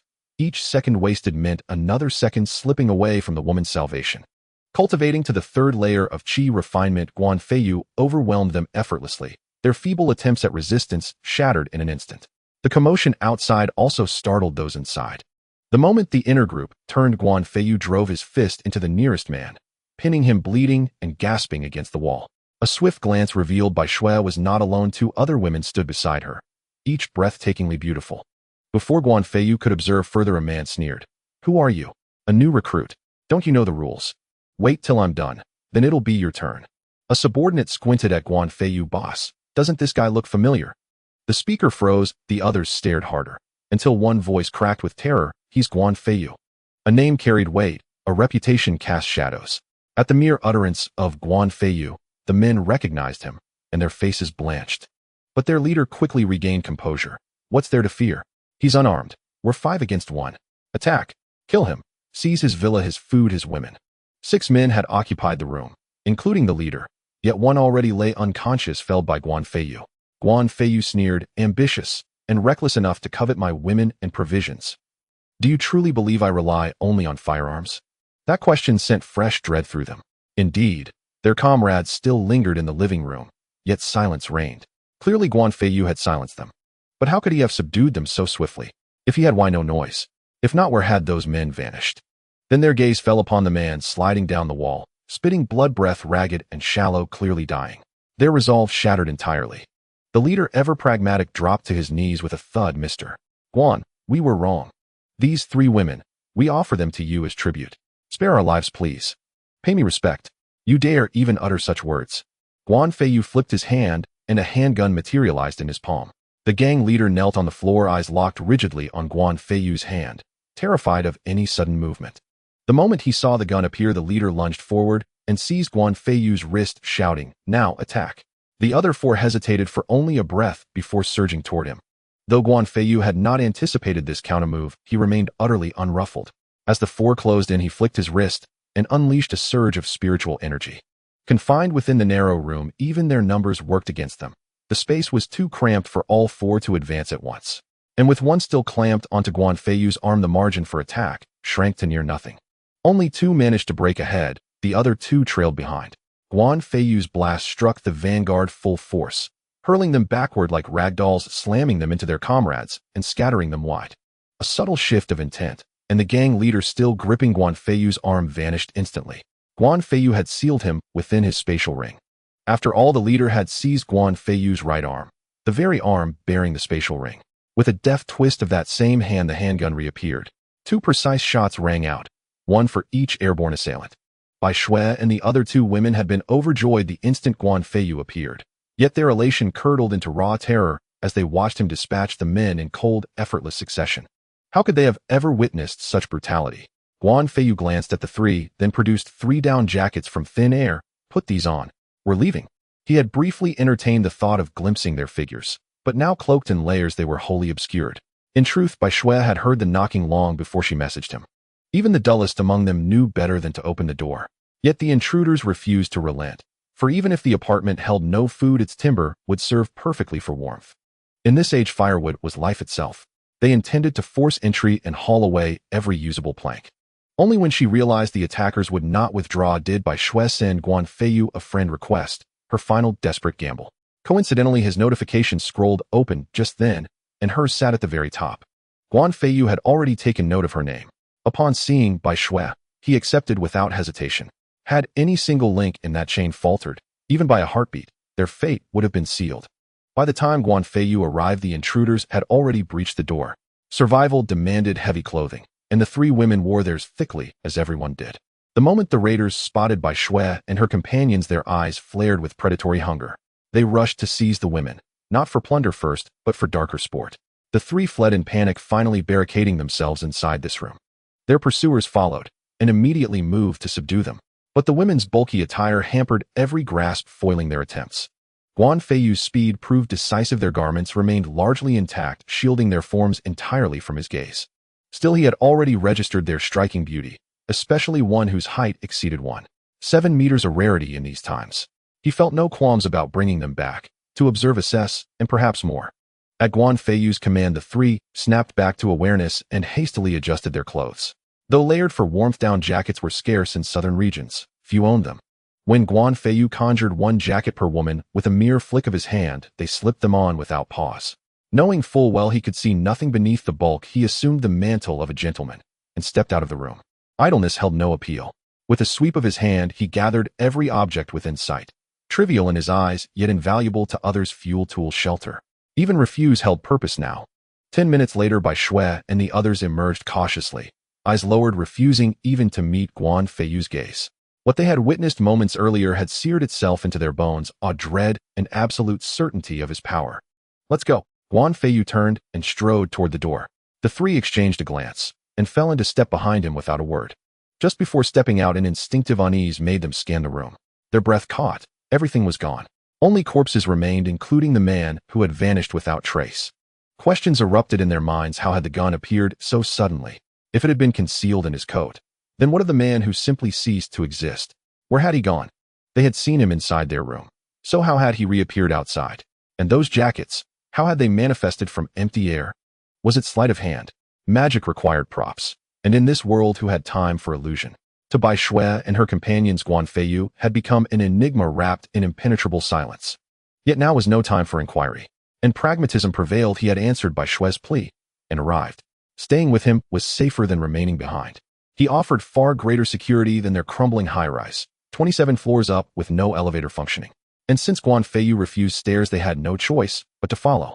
To Guan Feiyu's mild surprise, they kept pace all the way down, proof he noted of uncommon stamina. Guan Feiyu walked ahead calm and unhurried, while Bai Shui and the others felt dozens of eyes dissecting them, hungry and hostile. They quickened their steps to close the gap. A few loiterers stirred, edging forward, until they met Guan Feiyu's unwavering composure. Recognition dawned, and they froze. No one dared provoke certain death. Others, upon confirming his identity, bolted. Whether to flee or sound the alarm, none could say. Guan Feiyu noticed them, but dismissed them entirely. His stance was absolute: leave him be, and he would ignore you. Interfere, and you would cease to be. Yet should someone he deemed worthy appear, man or woman, he would move heaven and earth to save them. Beneath his silence lay a meticulous long-term design, unspoken, unshared, and unshakable. Soon the four reached the gates of Guan Feiyu's villa. He entered the access code and ushered the women inside. At that very instant, figures burst into view, sprinting toward them from every direction. Clearly his adversaries had received word and rushed to intercept him. But it was too late. Guan Feiyu had already crossed the threshold, and the three women were slipping in behind him. Guan Feiyu cast a single glacial glance over his shoulder and smiled. A cold, razor-edged thing. Bai Shui and the others paused, uncertain, until Guan Feiyu halted, turned toward their rear, and let that chilling smile bloom. Instinct drove them to whirl around. They saw them instantly, a pack of men, distant but unmistakably menacing. Hesitation dissolved. Without another thought, they dashed inside. Guan Feiyu stared outward, voice like frozen steel, "Do not test me, or you will die." Then, with deliberate finality, he closed the gate. After entering the villa, Bai Shui and the two others immediately felt an unprecedented warmth, a sensation they had not experienced since the blizzard began. Upon hearing the commotion, Zhao Shiyin and the others rushed out to greet them. Seeing Bai Shui and her companions, Zhao Shiyin and Sun Rue smiled warmly, yet Zhong Yunru and the rest sensed an imminent crisis. Yu Qian suddenly exclaimed in astonishment, "You're Bai Shui." Though the three had appeared disheveled in recent days, Yu Qian, who greatly admired Bai Shui, recognized her instantly. Bai Shui flushed slightly at being recognized. "Yes, I'm Bai Shui. Pleased to meet you." Celebrities cherish their public image, but Bai Shui knew full well hers was far from polished. Yu Qian, brimming with excitement, hurried over and began helping Bai Shui remove her coat. "Bai Shui, it's warm in here. Quickly shed your outer layers before you grow uncomfortable." Meanwhile, Guan Feiyu, assisted by Zhao Shiyin and the others, had already taken off his own garments. Though flustered, Bai Shui and her companions indeed felt the rising warmth, and soon even perspiration, so they quietly complied and removed their clothes.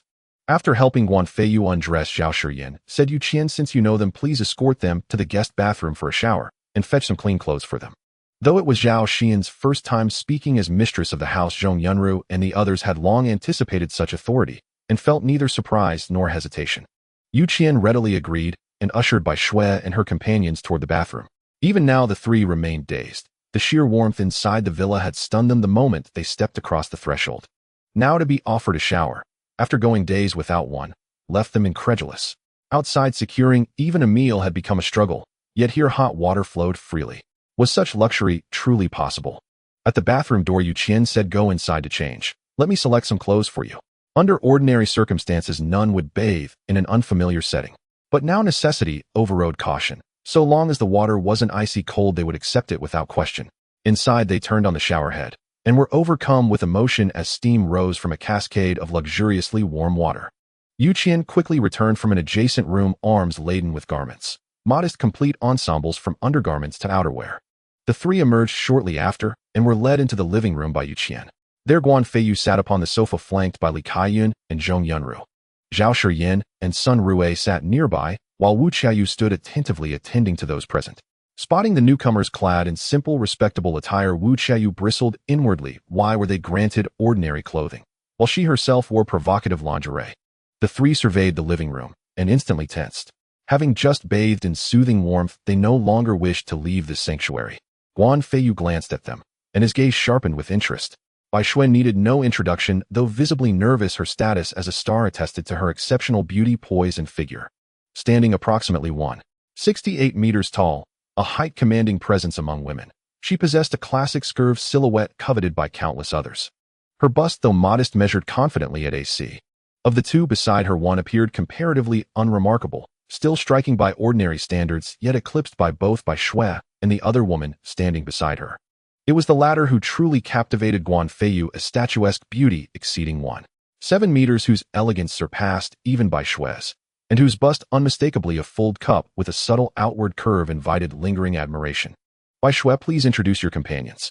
As a celebrity, Bai Shui's fame had reached even Guan Feiyu, who rarely followed entertainment news, though her face stirred vague recognition. Moreover, since Bai Shui had sought his aid, it was only fitting that she facilitate the introductions. She responded promptly, Mr.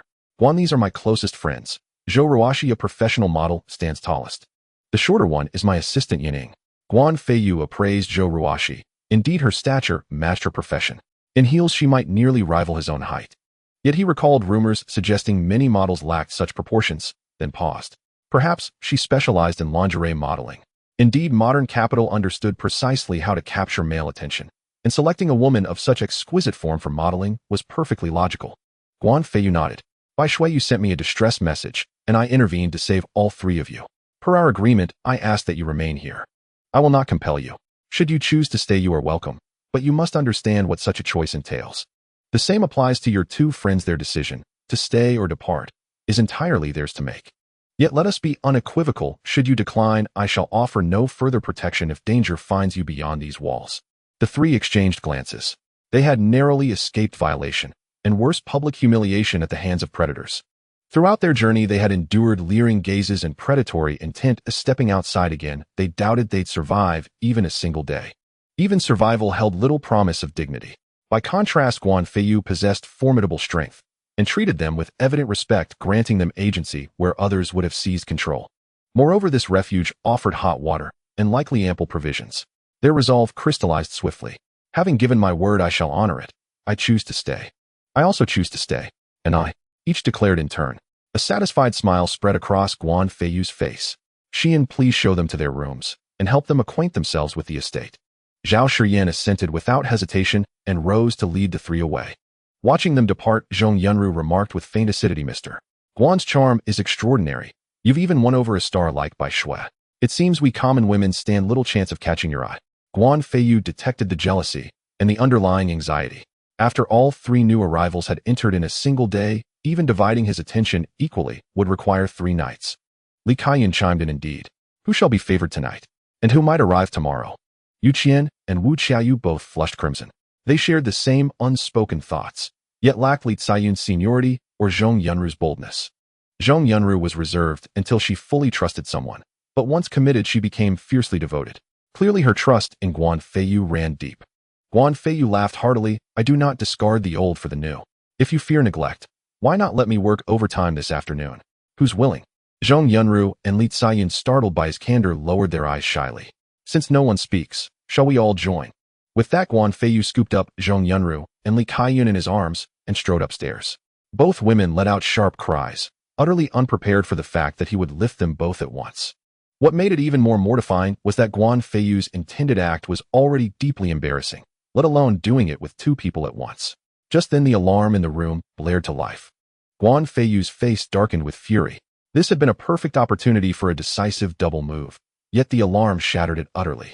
Anyone would have raged at such an interruption. Even Zhong Yunru and Li Caiyun's expressions tightened with displeasure. Though sharing this intimate moment with Guan Feiyu left them flustered, it remained a rare and precious chance to be close to him. Now having it ruined, they could only wonder when, or if, such an opportunity might arise again. Guan Feiyu longed to ignore the commotion outside. After all, intruders couldn't possibly breach their defenses. Yet certain moments demand emotional resonance, and the ceaseless wail of the alarm, even if silenced, had already poisoned the mood beyond recovery. Guan Feiyu set the 2 women down and immediately returned to the living room. Yu Qian and Wu Qiaoyu exchanged mischievous glances as they looked at Li Caiyun and Zhong Yunru. After all, such a golden opportunity had just been spoiled. Yet none of the 4 women panicked. Their composure betrayed seasoned experience. In contrast, Bai Shui and the 2 others who descended with Zhao Shiyan visibly faltered. Though silent, their eyes brimmed with quiet anxiety as they watched Guan Feiyu. Fortunately, Guan Feiyu and the others remained perfectly calm, a steadiness that quickly reassured them. Yu Qian, meanwhile, had already handed Guan Feiyu her tablet. Guan Feiyu opened the tablet to find over 100 figures gathered outside. At the sight, Zhao Shiyin and the others paled. None had ever witnessed such a formidable assembly, especially one radiating unmistakable hostility. Feiyu, with so many people out there, what do we do? Zhao Shiyin asked, furrowing her brow. The timid girl she once was had long since vanished. Through countless trials, and Guan Feiyu's deliberate mentorship, Zhao Shiyin had undergone a profound transformation. Guan Feiyu gave a cold snort. Does sheer numbers guarantee power? If numbers alone were decisive, weapons would be obsolete. Let's go see for ourselves. The group swiftly changed into appropriate attire and gathered at the entrance to the basement. By now, Guan Feiyu could already hear voices from outside. Mr. Guan, we've come to discuss a matter of mutual importance, declared the leader standing at the front. Guan Feiyu uttered not a word, only swung the door wide open. Stepping outside, he scanned the assembled crowd and recognized a few faces among them. Those familiar faces in his past life before rebirth had survived at least a month longer. Who are you to presume you may negotiate with me? Do you possess the standing or the strength to do so? His scowl was venomous. Instantly, the crowd seethed with outrage. How dare he question their collective might, even while holding a firearm? Guan Feiyu, our director Zhang granting you an audience is already a mark of respect. One man shouted from behind. Even with your gun, do you truly believe you can slaughter us all? Another voice rose from the rear, only for Guan Feiyu to lock eyes on its owner and fire a single shot straight into his forehead. The crowd recoiled in shock, unprepared for such ruthless immediacy. Worse still, no one had even seen him draw his weapon. Wait, where had his gun vanished to the moment after firing? Guan Feiyu sneered. If your director Zhang lacks the authority to negotiate with me, then you, not even worthy of speech, have no right to address me at all. Director Zhang's brow nodded in disbelief. He had never imagined Guan Feiyu would be so brazen, so utterly contemptuous of protocol and power alike. Mr. Guan, my name is Zhang Anmin. I formerly ran a company. His tone remained measured, though perhaps reciting the past holds little meaning now. Zhang Anmin spoke calmly. Guan Feiyu studied him intently and realized with quiet astonishment that this was indeed Zhang Anmin.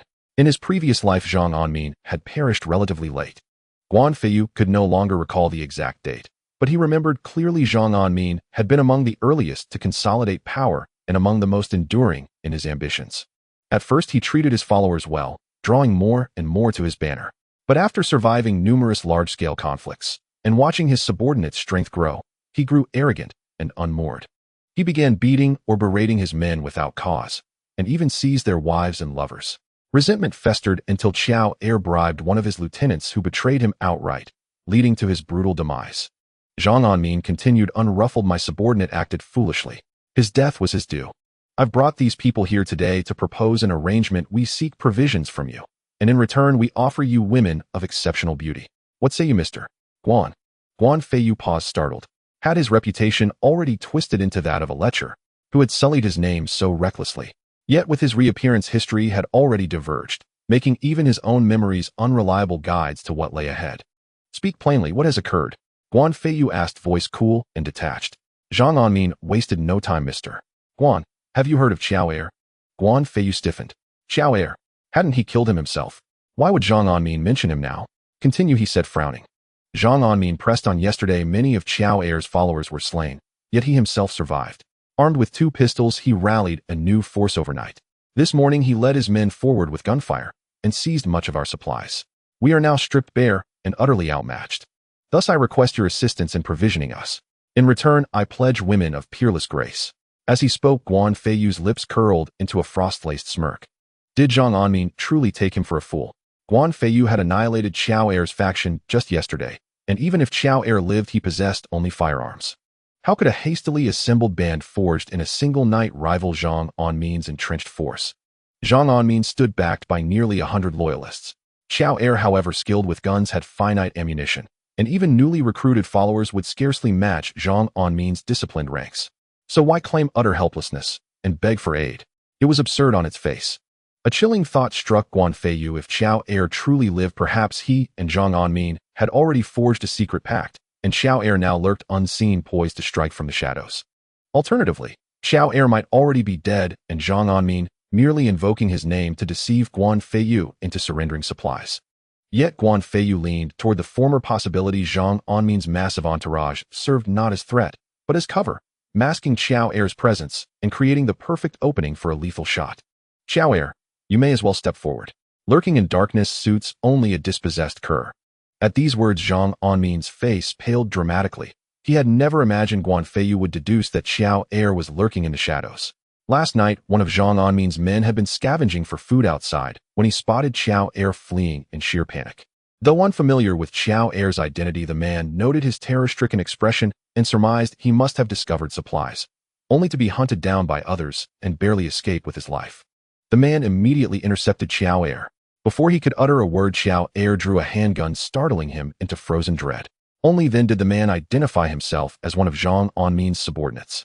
Now stripped of his own followers, Qiao Er, learning that Zhang Anmin commanded a sizable force, agreed to accompany the man to meet him. Recognizing Qiao Er at once, Zhang Anmin soon grasped the full situation through their exchange. After resting overnight, Zhang Anmin escorted Qiao Er at dawn. Armed with Qiao Er's firearm and wielding intimidation like a scalpel, he coerced numerous others into submission. As they debated their next target, news arrived. Guan Feiyu had returned to the villa accompanied by 3 women. Instantly, Zhang Anmin and Qiao Er devised a ruse. Zhang Anmin would step forward under Qiao Er's name, luring Guan Feiyu into the open, while Qiao Er, concealed, would deliver the fatal shot. Ironically, the very crowd Zhang Anmin had assembled to conceal Qiao Er instead exposed the flaw in their plan. Guan Feiyu saw through it instantly. At that moment, Yu Qian and Zhong Yunru blanched, their faces drained of color. They had personally endured Qiao Er's ambush. To see him alive now against all odds struck them with visceral disbelief. Fortunately, both women remained safely behind the door. Otherwise, terror might have sent them scattering in blind panic. Meanwhile, Guan Feiyu scanned the crowd, searching intently for Qiao Er. After all, Qiao Er wielded a firearm, and though Guan Feiyu wore a bulletproof vest, he could not be certain whether his cultivated spiritual energy would deflect a headshot. Though confident in his abilities, he had never tested this particular defense, and more crucially, he could not predict whether his reflexes would be swift enough. Just then, Guan Feiyu noticed a figure moving deliberately within the crowd, shifting with subtle evasive grace, as if deliberately avoiding his gaze. Though the underground parking garage lay in near darkness, scattered lights still glimmered, and with his cultivation advanced to the 3rd layer of qi refinement, Guan Feiyu clearly recognized the retreating figure as Qiao Er. Seeing Qiao Er refuse to emerge, and instead attempt to flee, Guan Feiyu resolved not to grant him such an opportunity again. Since our esteemed master Qiao refuses to step forward, I shall simply detain you for a quiet conversation. The moment the words left his lips, Guan Feiyu drew a submachine gun and unleashed a blistering barrage toward Qiao Er's position. Within seconds, the magazine emptied. Screams erupted in chaotic waves. Zhang Anmin, catching sight of the submachine gun, had already bolted. Bewildered, he wondered how Guan Feiyu had switched from a handgun to such a weapon so seamlessly. Zhang Anmin fled in a direction untouched by Guan Feiyu's gunfire, and thus escaped unscathed. As the echoes of gunfire faded, he roared, "Guan Feiyu is out of ammunition. Kill him." Those who had scattered instinctively observed Guan Feiyu holding the weapon, but firing no further, and concluded with grim certainty that his magazines were indeed spent. Even if he retained a round or 2, reloading would buy them ample time to close the distance. Yet Qiao Er had already vanished. No one understood Guan Feiyu's capabilities better than he did. After all, during their last encounter, Guan Feiyu had drawn a submachine gun in less than a second, proof he possessed hidden reserves. Though his current magazine was empty, his calm refusal to retreat signaled unmistakably he held another ace. To charge forward now would be suicide. Zhang Anmin, having shouted his command, had initially prepared to lead the assault, until by chance he glimpsed Qiao Er's flight. Instantly, alarm flared in his chest. His men were already surging ahead, so he decided prudently to withdraw into the shadows and observe. Should Guan Feiyu fall, he would re-emerge in triumph. Should Guan Feiyu somehow turn the tide, he would vanish without hesitation. Calmly, Guan Feiyu shifted the spent submachine gun to his left hand, and in the same fluid motion, a second fully loaded weapon materialized in his right. As Zhang Anmin's men closed to within 5 meters, Guan Feiyu squeezed both triggers. Twin torrents of fire erupted, synchronized, merciless, absolute. The vanguard crumpled, perforated beyond recognition. Those behind fell like wheat before a scythe. Yes, the first submachine gun's magazine had been emptied, but Guan Feiyu's reload was instantaneous, imperceptible. By the time he transferred the weapon to his left hand, the gun in his right was already fresh, primed, and lethal, enabling simultaneous devastating suppression. From his hiding place, Zhang Anmin witnessed the carnage, and finally understood why Qiao Er had fled. Clearly Xiao Er had seen Guan Feiyu's true power firsthand, and known with chilling clarity that disappearance was the only path to survival. Though fury burned toward Xiao Er, Zhang Anmin turned and fled without hesitation. His remaining men, those who had lagged behind, saw the slaughter unfold and spun on their heels, sprinting into the gloom. It was absurd to gamble with fate, though bullets must eventually run dry. No one could know whether the final round would find their flesh. Flight was the only rational choice. Only after 40 or 50 of Zhang Anmin's followers lay dead did the survivors break away, many of them wounded, blood soaking their clothes. Given the collapse of medical infrastructure, most of those wounded would not survive. Guan Feiyu turned and walked back into the garage. Zhao Shiyin and the others showed little surprise, but Bai Shui and her two companions stood stunned. They had never imagined Guan Feiyu could slaughter so many and remain so utterly composed. More bewildering still, moments earlier he had visibly exhausted his magazine, yet bullets still flew. No one spoke.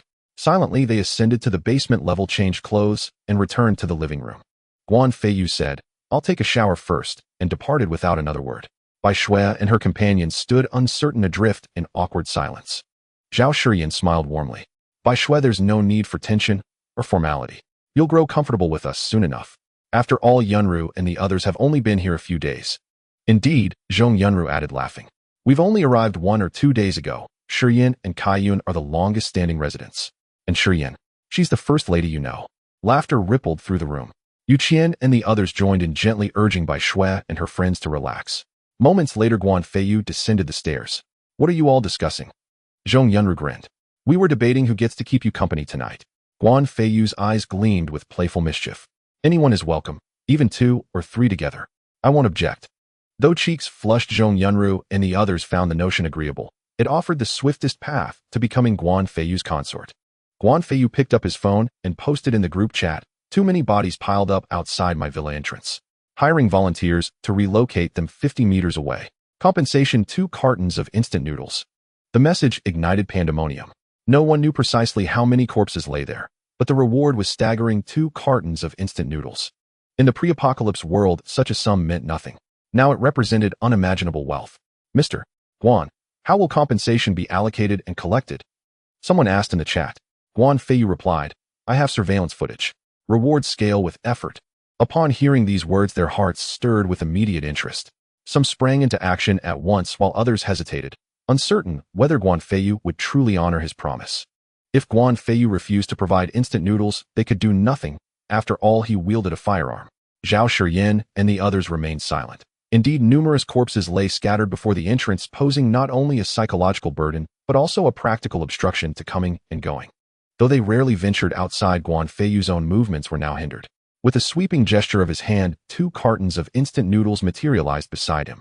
For the first time, and without incident, Bai Shui and her 2 companions bore witness to Guan Feiyu's uncanny ability to conjure objects from nothing. Guan Feiyu then produced a handgun and a submachine gun along with several magazines of ammunition. The onlookers' faces paled, no one dared guess his intent. "Xian Saiyun Xiao Rue Yunru, I'll teach you how to load magazines," Guan Feiyu said with a smile. Instantly, the 4 women seized the weapons, eyes alight with curiosity as they turned them over in their hands. Yu Qian and Wu Xiaoyu watched them enviously, not only because this gesture signified Guan Feiyu's profound trust in the 4, but also because they understood the peril beyond the threshold. Mastering firearms now meant greater safety later. Should they ever need to step outside, a weapon in hand would be their greatest safeguard. Alas, Guan Feiyu extended no such invitation to them. Instead, he began instructing the entire group on firearm operation and magazine loading. He had already emptied many magazines earlier, though he'd reloaded several since. Now, with time abundant and no pressing duties, it was the perfect moment to reload and, more importantly, to teach. Before long, an alarm blared outside. Glancing at his tablet, Guan Feiyu saw that a group had begun removing the corpses, and among them several figures caught his eye. An hour later, the last corpse had been cleared and the magazines were nearly all reloaded. Guan Feiyu said, "Xiaoyu, tidy this place up. Then let's discuss what to eat tonight. Shiyin and Yunru, come with me to deliver the instant noodles." So saying, Guan Feiyu picked up 2 cartons and strode out, flanked by Zhao Shiyin and Zhong Yunru. As the door opened, the crowd instinctively recoiled several steps.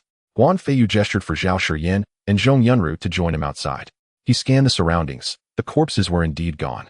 Yet the gazes fixed upon him were steeped in raw fear. Though they hadn't conducted a precise count, even a cursory estimate suggested nearly 100 lifeless forms had lain there moments before. Guan Feiyu surveyed the 20-odd people before him, and among them a few stood out as his intended targets. He opened a carton, withdrew 12 packets, and pointed decisively at his chosen few. Step aside for now. Everyone else divide these among yourselves. With that, he tossed the full carton and half carton toward the crowd.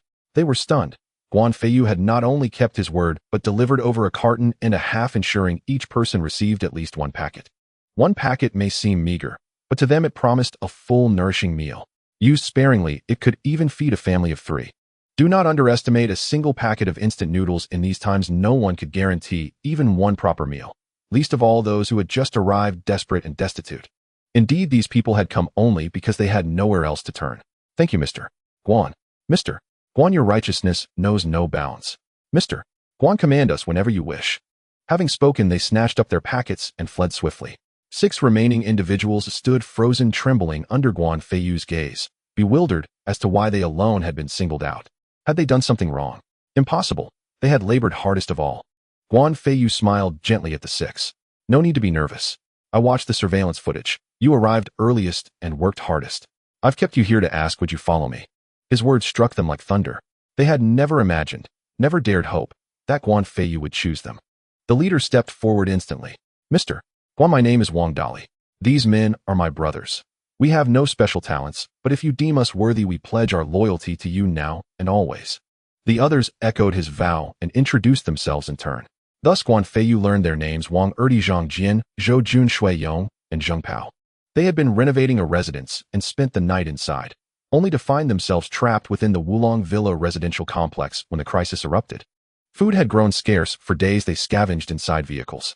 Driven to desperation, they had even resorted to seizing supplies from others. Wang Dali concealed none of this. Guan Feiyu, however, cared little for their past deeds. He valued only who they were. In his previous life, Guan Feiyu had known them well. These 6 men were fiercely loyal, unflinchingly courageous, and commanded a devoted following. They held firm principles. They killed and seized when necessary, but never betrayed one another. In the end, however, they fell, not to enemies, but to treachery from within their own ranks, orchestrated by Zhang Anmin. What moved Guan Feiyu most deeply was their final stand. Back-to-back, they fought Zhang Anmin's overwhelming forces to the very last breath. Especially Wang Dali. In that climactic moment, when the other 5 lay wounded and helpless, he shielded them in a corner, holding off wave after wave of attackers until he fell first. Witnessing his sacrifice, the 5 awakened a latent fury, determined to slay Zhang Anmin at any cost. Though Zhang Anmin attempted to recruit them, they ignored his overtures. Outmatched in strength, they perished, unbroken, unbowed. Since you've chosen to follow me, you'll assist me in certain matters. I shall never betray your loyalty. He paused. Do you know why I chose you? A faint smile touched his lips. Wang Dali and the others shook their heads. I possess the ability to see into the heart, Guan Feiyu replied. And I see clearly. You are men of unwavering loyalty and unshakable integrity. Walk beside me with that same sincerity, and I shall reward you without measure. But should you ever betray me, I will ensure your end is the most agonizing imaginable. His expression remained serene, yet his eyes burned with lethal intent, compelling the 6 to lower their gazes, unable to meet his stare. From that instant, a solemn vow took root in their hearts. They would do anything at all, but never betray Guan Feiyu. You have our word, Mr. Guan. We will never betray you, Wang Dali said, bowing deeply. Guan Feiyu added, these 2 are my wives. Should matters arise, I shall send them to you. Of course, I have other wives as well. You'll meet them all in due time. Zhao Shiyan heard this with practiced calm. Zhong Yunru, however, trembled with exhilaration. This was the first time Guan Feiyu had publicly acknowledged her as his wife. Yet that was not the true significance. What mattered was that these 6 were now his sworn subordinates, and by naming them before her, Guan Feiyu had granted her the authority to command them directly. Greetings, elder sisters. Zhong Yunru was overjoyed, yet she did not forget her place. Though Guan Feiyu had acknowledged her, Zhao Shiyan remained the officially recognized first madam. Zhao Shiyan glanced briefly at Zhong Yunru, who responded with a gentle, affirming smile. Only then did Zhao Shiyan turn to Wang Dali and the others, offering a warm, gracious smile. There's no need for formalities. We may well trouble you in the days ahead. Qian Yunru, please return first. I'll speak with them shortly, Guan Feiyu said. With quiet nods, the 2 women turned and walked back into the villa. Guan Feiyu secured the villa's main door, then approached Wang Dali and the others. Let's go. Though uncertain of his intent, they followed him without hesitation. At a nearby villa, Guan Feiyu raised his fist and shattered the metal roller shutter with a single blow. Such effortless power instantly stunned Wang Dali and his companions. They had long assumed Guan Feiyu relied solely on firearms. Now they realized he simply chose not to exert himself.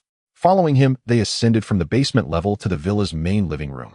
Check whether anyone remains inside, Guan Feiyu instructed. With a collective acknowledgement, Wang Dali and the others fanned out to search each room.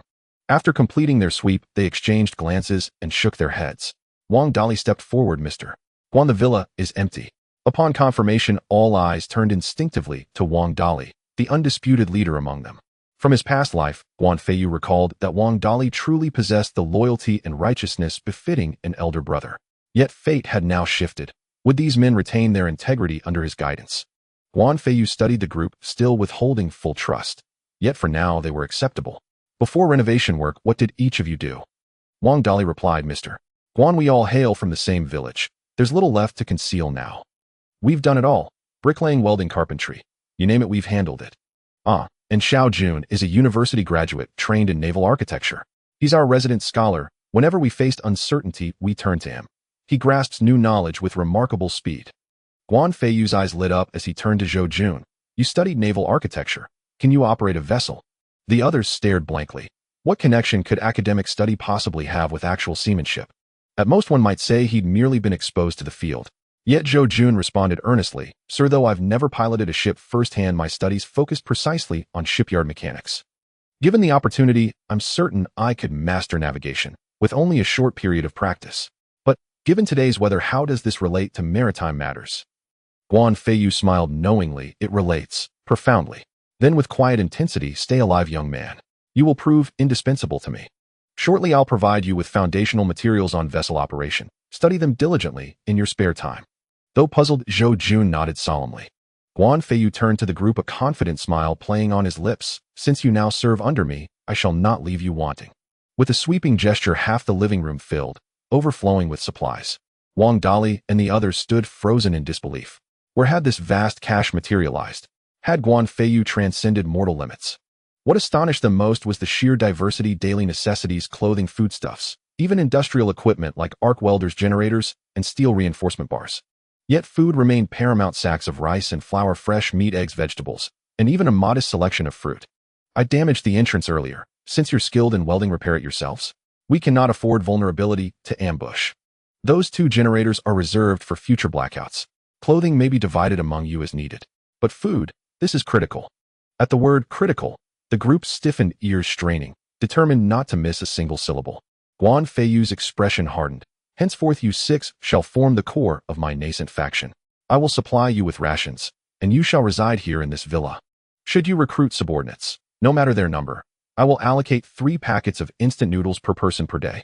Meat, however, requires merit. Only those who complete assigned tasks shall earn it. Otherwise, noodles alone suffice. Exceptionally diligent individuals may receive meat or eggs as rewards. As for dependents' rations, that responsibility falls entirely upon you. Whether you succeed in sustaining them, or how you occupy your days, is none of my concern. But my directives must always take absolute precedence. When recruiting, scrutinize character above all. Loyalty is non-negotiable. Should doubt persist, I shall personally assess candidates when time permits. The group bowed respectfully. Understood. He reflected. Though he feared no foe himself, he worried these enemies might stumble upon his new allies, recognize their allegiance, and exact brutal retribution. I currently face 2 adversaries: Zhang Anmin. Most of the bodies you relocated earlier served under him. The second is Qiao Er, Lord Qiao, a name you surely know. I have eliminated his current entourage, yet his influence ensures swift reassembly of forces. Once they learn you serve me, they will target you without mercy. Crucially, Qiao Er possesses firearms. Exercise utmost caution should you encounter him. Guan Feiyu's warning settled heavily upon them. Every head nodded, resolute and unforgetting. Suddenly Mu Qingqing came to mind. There is also a woman named Mu Qingqing. If captured, bring her to me alive. If capture proves impossible, let her flee. The group blinked in confusion. They understood capture alive, but why let her flee if capture failed? Wasn't dead the logical fallback? Mr. Guan, you mean, if we cannot seize Mu Qingqing alive, allowing her to escape is acceptable? Wang Dali asked cautiously. Guan Feiyu affirmed, you heard correctly. Let her flee. If alive, she must remain so. I bear a deep grudge against her. Death would be too merciful. My aim is her enduring torment, a life steeped in suffering. Now let us create a temporary group chat. Though its utility may span mere days, we shall use it while it lasts. Later we'll rely on walkie-talkies. I'll contact you through them as needed. They had not anticipated Guan Feiyu's meticulous preparedness. After final instructions, he departed, leaving them awestruck amid the staggering abundance surrounding them. Beyond all else, the food alone surpassed their wildest expectations. Many items were luxuries they'd long denied themselves, having come here solely to earn wages, not indulge in feasts. Now, however, Guan Feiyu's provisions centered on meat and included substantial thermal insulation equipment, ensuring warmth through harsh conditions. Zhang Jian, prepare dinner immediately. Everyone else arm yourselves. We'll weld the main gate shut to prevent surprise attacks. From this day forward, we are Mr. Guan's people. Betray him, and I, Wang Dali, shall be the first to strike you down. Guan Feiyu returned to the villa, and Zhao Shiyan smiled. Feiyu, are you planning to establish a force? In fact, not everyone present was aware of Guan Feiyu's intention to form a faction. Bai Shui looked at Guan Feiyu with curiosity. Guan Feiyu smiled. A force is something that must be established. It's like a good tiger cannot withstand a pack of wolves. One must have reliable people around. As for whether they are reliable, only time will tell. The women felt a stir in their hearts. This remark seemed to refer to Wang Dali and the others, but it also seemed to include them. Perhaps the only ones Guan Feiyu could truly trust now were Zhao Shiyan and Li Kaiyan. All right, what shall we eat tonight? Guan Feiyu asked. The women remained silent, instead looking at Zhao Shiyan. In this household, everyone knew who the leader was. Zhao Shiyan smiled. Don't look at me for this, just say what you all want to eat. Feiyu should have all kinds of food available. Guan Feiyu smiled slightly. It was true that Zhao Shiyan was the leader among the women. However, to be a good leader, one must not only step up at critical moments, but also appear more approachable during normal times. Otherwise, people may be unwilling to listen to her during crucial moments. Only by being approachable in daily life and standing out at critical moments can one be considered a qualified leader. In fact, Guan Feiyu felt that Zhong Yunru was the most suitable person for this position. Otherwise, he wouldn't have brought Zhao Shiyan and Zhong Yunru along today. However, Guan Feiyu did not trust Zhong Yunru as much as he did Zhao Shiyan. The women quickly listed what they wanted to eat. Guan Feiyu approached the dining table and brought out the food they desired.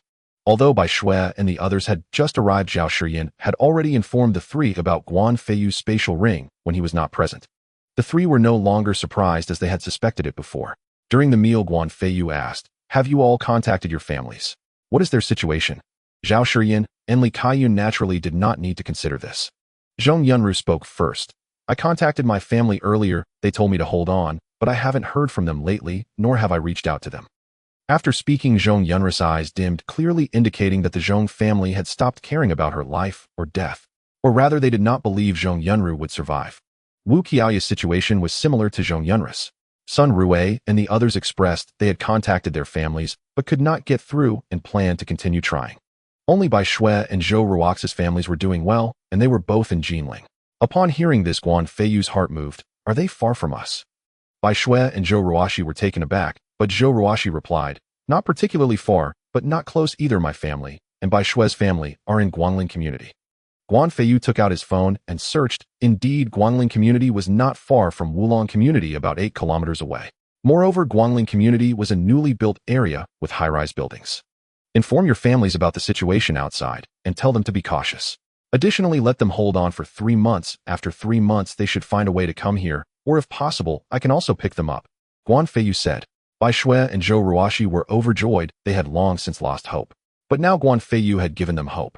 Bai Shui asked in disbelief, really? I can still see my parents. Zhou Ruoxi also looked at Guan Feiyu in disbelief. Guan Feiyu nodded. You will definitely be able to in 3 months. Of course, it is also possible within 3 months, but that path is difficult. Bai Shui and Zhou Ruoxi were taken aback. It could be earlier. Zhou Ruoxi quickly asked, Mr. Guan, given the current situation outside, is there really a way to go? Guan Feiyu looked at Zhou Ruoxi smiling, but did not speak. Yu Qian was a fan of Bai Shui, and since Bai Shui and Zhou Ruoxi were close friends, they naturally felt closer to Yu Qian. So Yu Qian said at this moment, Ruoxi, since you've entered this door, don't be so distant. You should call him Feiyu. Also, don't doubt Feiyu's words. Zhou Ruox's face turned red. I'm sorry, Guan Feiyu, I just miss my parents too much. Although the apocalypse had only lasted a few days, it felt like a lifetime. Anyone would miss their loved ones. No one knew if they would be able to communicate again after this call. Now that Guan Feiyu had given Bai Shui and Zhou Ruoxi hope, they were naturally anxious. Of course, calling him Mr. Guan was also a habit. Guan Feiyu smiled. Indeed, there is still a path, however, whether it can be traversed, and whether your families can find this path is uncertain. Bai Shui saw Zhou Ruoxi looking a bit embarrassed, and quickly interjected, Feiyu just tell us, what if it works? Guan Feiyu shook his head, not believing they could come over, but still said, city construction will have sewage pipelines.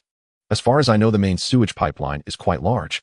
As long as one can enter the main pipeline and is familiar with the underground pipeline routes, one can reach the underground sewage pipeline of Wulong Villa community. Of course, not all pipelines are that large. Although the underground sewage pipeline of Guanling community must flow into the main pipeline, I am not sure about the passability of other pipelines. Even if it is passable, without understanding the pipeline directions and lacking a strong sense of direction, it would be impossible to accurately reach Wulong Villa community, which is why I say this path is very difficult. Upon hearing this, Bai Shui excitedly said, Ruashi isn't your uncle in city construction. Does he know about this? Zhou Ruox's eyes lit up. My dad is indeed in the city construction department and is very familiar with the underground pipelines in Jinling, especially this area, because he planned it all himself. But whether entering the pipeline will allow people to pass through is another question. Additionally, even if they can get in, it will be like amazed. It might be very hard to get here right. As Zhou Ruoxi spoke, her gaze dimmed. This was a chance for survival. As long as they could reach Wulong Villa community, they believed their parents would be safe. After all, they would eventually belong to Guan Feiyu, and they believed he would take care of their parents, otherwise he wouldn't have said such things. Bai Shui laughed. Ruashi, you forgot my stubborn old man is a former scout. His sense of direction is extremely strong. As long as my uncle works with him, they will surely be able to come. Stubborn old man. Everyone was taken aback when they heard Bai Shui refer to her father like this. But thinking about it, since Bai Shui's father was a military man, he would certainly not want her to enter the entertainment industry. It was understandable for a daughter to give her father such a nickname privately. Seeing both of them move, Guan Feiyu said, if you want to come, do it as soon as possible to avoid any dangers on this path. Li Kaiyun asked curiously why. Guan Feiyu smiled and said that she should not assume he could think of something others could not. He explained that if someone lost all options and resorted to raiding other neighborhoods for food and supplies, encountering their uncles and aunts would be dangerous.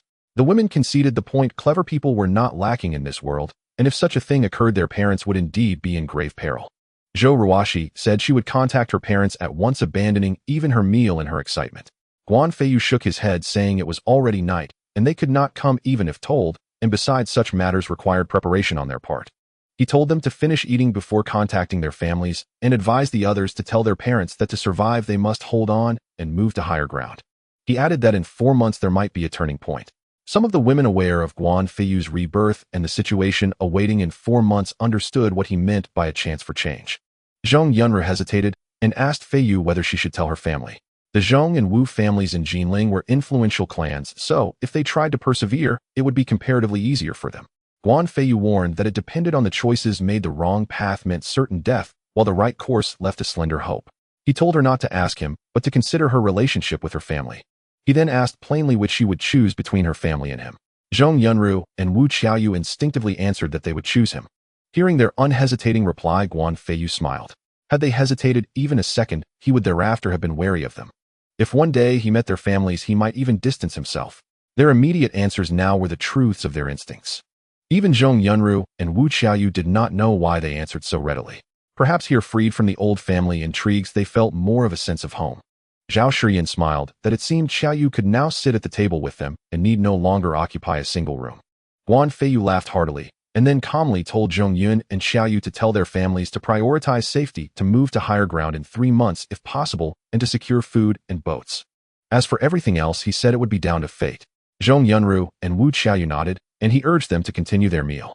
Soon everyone had finished eating. Zhao Shiyan intended to help Wu Qiaoyu find a room, since Guan Feiyu had tacitly permitted her to leave the single room. Wu Qiaoyu chose instead to share a room with Zhong Yunru. The two were close and had often slept in the same bed before. Zhao Shiyan did not object. Before long, they all began contacting their families. Guan Feiyu had been watching television when Bai Shui and Zhou Ruoxi Shai approached with their phones. Guan Feiyu asked what was wrong. Zhou Ruoxi shyly explained that she had told her family about her situation and the solution, and that her father wished to speak with him.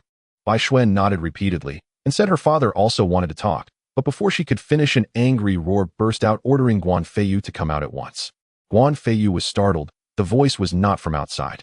Seeing Bai Shui and Zhou Ruoxi holding their phones, it was clear they were on calls with their parents. Recalling how Bai Shui addressed her father, he inferred the voice belonged to him.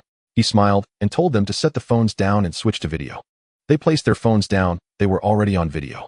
Bai Shui's and Zhou Ruoxi's parents were huddled together, clearly freezing. By contrast, Guan Feiyu, dressed in pajamas, still looked warm. Their parents had not believed such conditions could exist, which was why they had chosen to video call. Seeing their daughters dressed as if it were summer convinced them. When they learned the circumstances and that Guan Feiyu had many women with him, Zhou Ruox's parents fell silent, while Bai Shue's father Bai Shan flew into a rage. That was why they insisted on meeting Guan Feiyu. He greeted them politely, though he could already guess what they intended to say, and was not particularly concerned.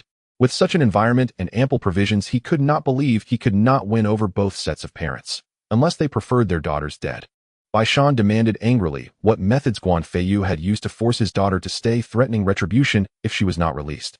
Guan Feiyu smiled and corrected him, saying he had never coerced Bai Shue. Instead, she had begged him to save her, for at noon she might well have been preyed upon by more than a dozen men. He added that he had not forced Bai Shue into anything. If she wished to leave, she could leave now, though he was uncertain whether she would survive a single day outside. Those words left Bai Shan red-faced and speechless. Bai Shue had already explained the situation earlier. Bai Shan understood the state of the outside world. Most neighborhoods were much the same. Even if full-scale chaos had not broken out, the signs were apparent. High-end communities like Wulong villas, he knew, would be especially vulnerable, since no household there would have vast food reserves, and disorder tended to arise earlier. By contrast, ordinary neighborhoods often lived frugally and kept some food in reserve precisely because of their economic circumstances.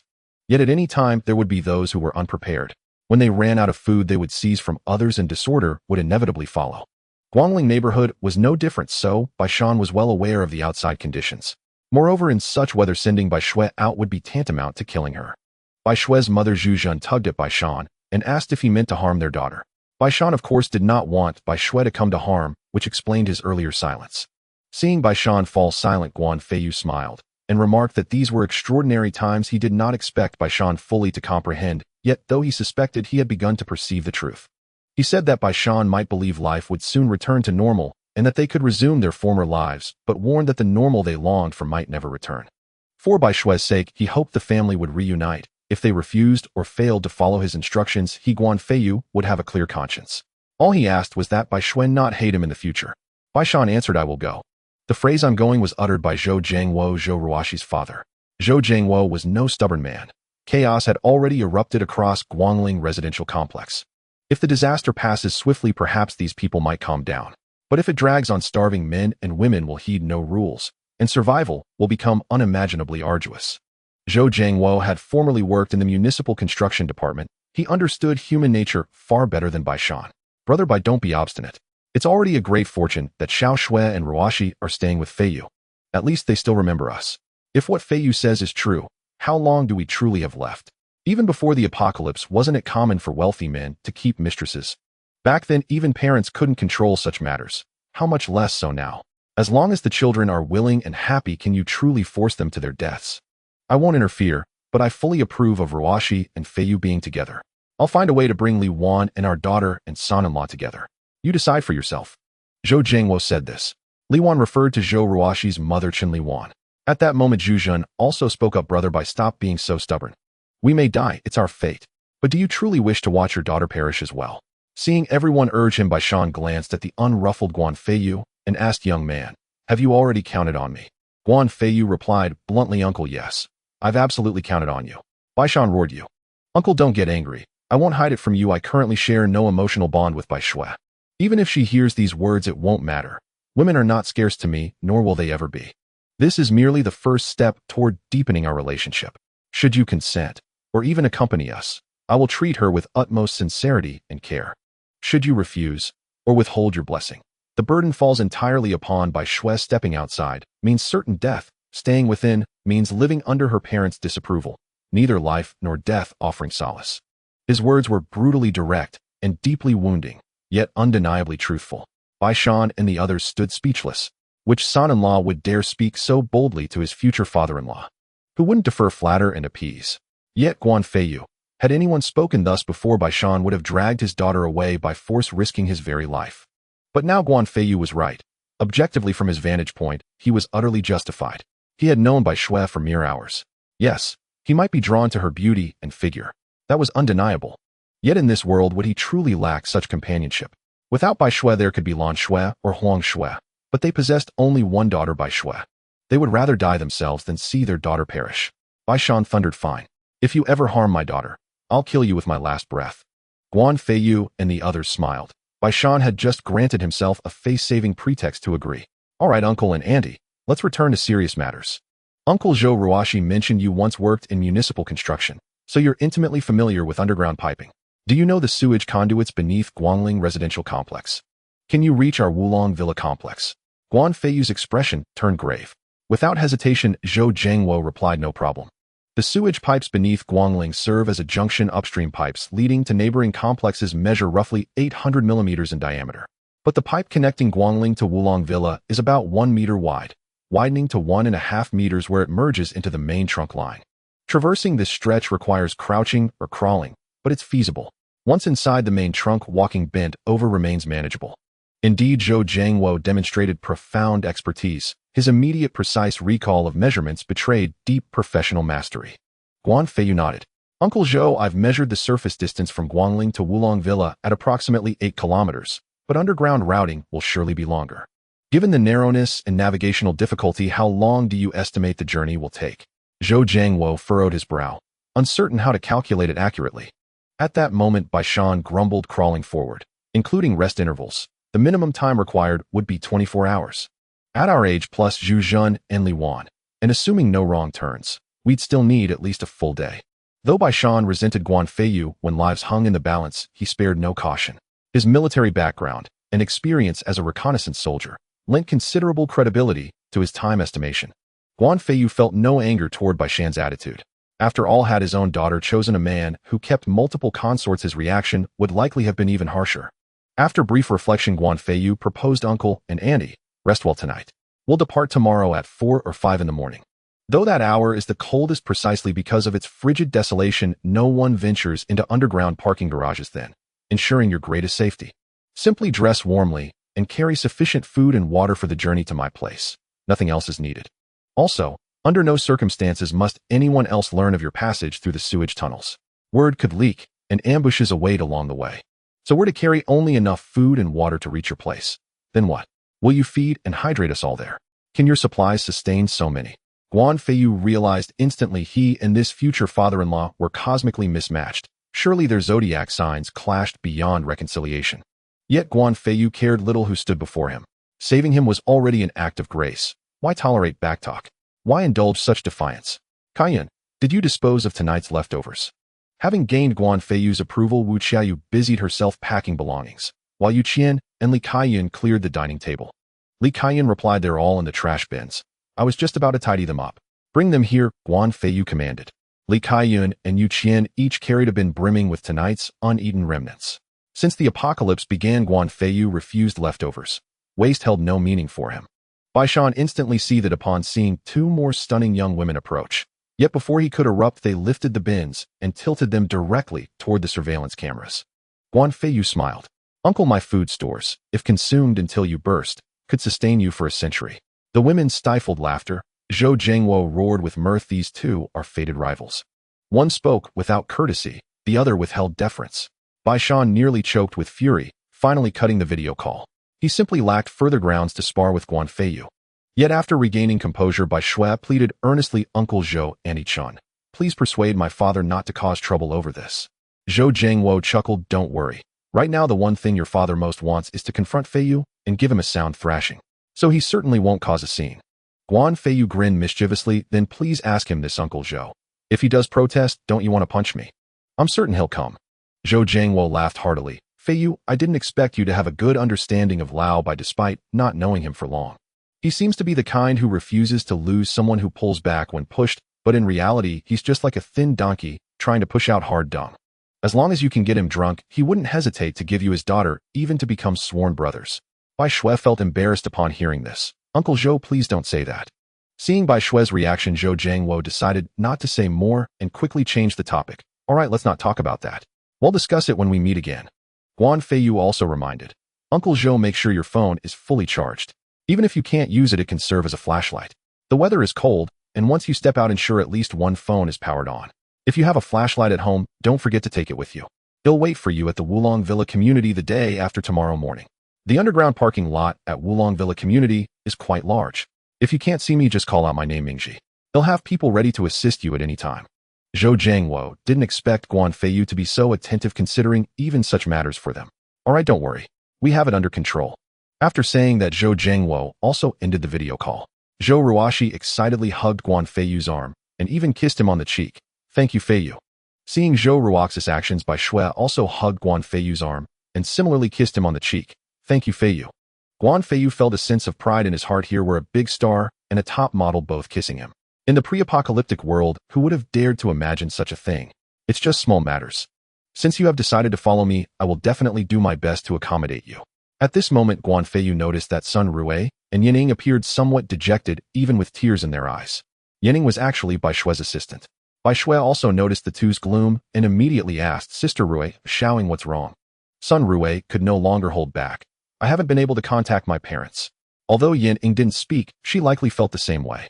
At this moment, not being able to contact them meant either the phone was dead or the people were gone, depending on the living conditions and those around them. The possibility of the phone being out of battery was actually the least likely.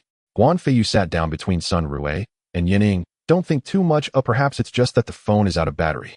At this time, it's normal for some cities to have intermittent power outages. It's also common for power lines to be snapped. Even here, we might experience a power outage tomorrow. So you shouldn't worry too much. What he said made sense. After all, with such heavy snow, it's normal for power lines to snap. Normally, repairs would be made immediately, but at this time, no one would be available to fix it. Of course, Guan Feiyu's primary intention was to comfort them. Sun Rui and Yanning understood that Guan Feiyu was trying to console them, but what if it was true? A smile appeared on their faces. At that moment, Zhong Yunru and others returned. However, their expressions were equally grim. Guan Feiyu curiously asked, what happened to you? Wu Qiaoyu glanced at Zhong Yunru, who with a pale face said, my dad is being too unreasonable. He actually asked me to stay close to you and comfort you. When the time comes, if necessary, they will try to win you over instead of treating you well. Wu Qiaoyu nodded, indicating that the Wu family had similar intentions. Guan Feiyu was not surprised at all. It's normal. Your fathers are used to being the heads of the family, wanting everything under their control. I just wonder if when that day comes, they will still have the confidence to stand before me and say such things. I look forward to that day, hoping they will still be alive. Zhong Yunru and Wu Qiaoyu looked worried. They truly hoped that day would never come. But they understood their fathers well, and if that day did come, it seemed likely they would confront each other. What would they do then? Fortunately, they didn't have to think about that for now, as both sides were still unaware of when they would meet.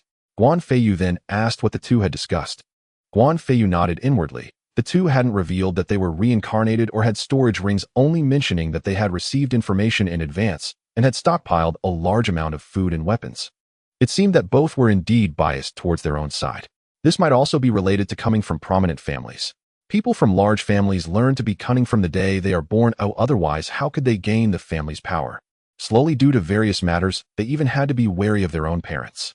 Thus, they chose not to tell the truth. All right, everyone, let's not think too much. We will live as we must, and well deal with things when the time comes. Let's watch some television. Just as Guan Feiyu finished speaking, the room suddenly went dark. The girls were startled by the sudden darkness and immediately let out a scream. Guan Feiyu said, don't be afraid, it's just a power outage. With Guan Feiyu's voice, the girls calmed down, but moved closer to him. Guan Feiyu took out a flashlight, found his tablet, and casually operated it, causing the lights in the living room to gradually turn on, and various appliances began to operate with a ding sound. Guan Feiyu had long prepared a medium-sized generator in the underground second floor. He hadn't used it before, just waiting for a power outage. Now that the power was out, he simply turned it on. It was even smart, so Guan Feiyu didn't need to operate it manually. As everything returned to normal, Guan Feiyu mischievously said, let's continue the music and keep dancing. The girls felt inexplicably reassured by Guan Feiyu's mischievous grin. Guan Feiyu suddenly attacked, wrapping his arms around Zhong Yunru and kissing her, shouting, here I come. The A building of the Wulong Villa community was unaffected, but elsewhere it was a different story. As the power went out, countless rooms in the entire community erupted with screams. These screams gradually subsided as many realized one issue. After the water was cut off, the electricity was also gone. With water cut off, they could dig snow outside to use as water. With gas cut off, they could dismantle wooden furniture to burn for fuel, and they could also use electricity. But what could they do with the electricity cut off? With electricity, they could occasionally contact the outside world. Even if there was still internet, their phones were out of battery, and even with internet, they couldn't use it. Even if there were power banks at home, how long could they last? Moreover, some families could still use electricity for heating and cooking. Although they could use wood, it was still not as good as electricity. Now, with nothing left, how would they live next? After all, one day those wooden furniture would also be burned up. Some people already understood at this moment, perhaps the previous chaos was just a minor skirmish while the real chaos was yet to come. Wang Dali and others noticed the power outage paused for a moment, then calmly started the generator. It seems Mr. Guan has accounted for everything, Wang Dali said with a smile. Zhou Jun also smiled. Yes, following Mr. Guan is our wisest choice. At this moment Guan Feiyu was already walking away with the blushing Bai Shui and Zhou Ruoxi, leaving behind Zhong Yunru and the others with a face full of resentment. Zhao Shiyan smiled and said, was it too late to make a move? Let's wait for tomorrow's opportunity. Guan Feiyu brought the two back to Bai Shui and Zhou Ruoxi's room. From the moment they went upstairs their faces began to flush, and now they were blushing so much they could light up the room. Guan Feiyu grinned mischievously. This time you can't escape, hurry and take a shower. Hearing this, Bai Shui and Zhou Ruoxi shyly entered the bathroom. As the sound of water began, Guan Feiyu started to circulate the Huangdi Neijing. Half an hour later the two emerged wrapped in bath towels. Seeing Guan Feiyu sitting cross-legged, the two felt even shyer. They had never faced a man in such a manner. Guan Feiyu sensed their emergence and turned to look at them. Their shyness was not a coy invitation, but genuine embarrassment. Moreover, one was over 1.7 meters tall, while the other was just under 1.7 meters, and without shoes this height difference sparked unique thoughts in Guan Feiyu. The key was that both had long legs, especially Zhou Ruoxi, whose model-like long legs gave an impression of elegance. Though Bai Shui was slightly inferior in this regard, her background as an actress endowed her with a unique charisma that captivated others. Not only that, both of them had fair skin, and combined with their top-tier figures, any man would find it hard to resist. Guan Feiyu shouted, "Here I come." In the blink of an eye, it was the next day. Guan Feiyu looked at the two women with a smile on his face. Who would have thought he would end up with both Bai Shui and Zhou Ruoxi at the same time? The more critical point was that one was a star, and the other a model, both of whom were experiencing this for the first time, which must be rare in the entertainment industry. Originally, he had just broken through to the third layer of qi refining, but at this moment, he had already reached the fourth layer. Not only that, but it was also exceptionally stable. Guan Feiyu believed that if he could acquire Zhong Yunru and Wu Qiaoyu, he would be able to steadily break through to the fifth layer. If both were also first-timers, and together with Yu Qian the sixth layer would not be impossible. If he teamed up with Yanning, the sixth layer would likely become stable. Not to mention Li Kaiyun. Guan Feiyu covered the two with a blanket and walked out of the room. Just then Zhong Yunru and Wu Qiaoyu walked out.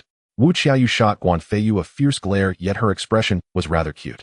In contrast, Zhong Yunru had a somewhat resentful expression.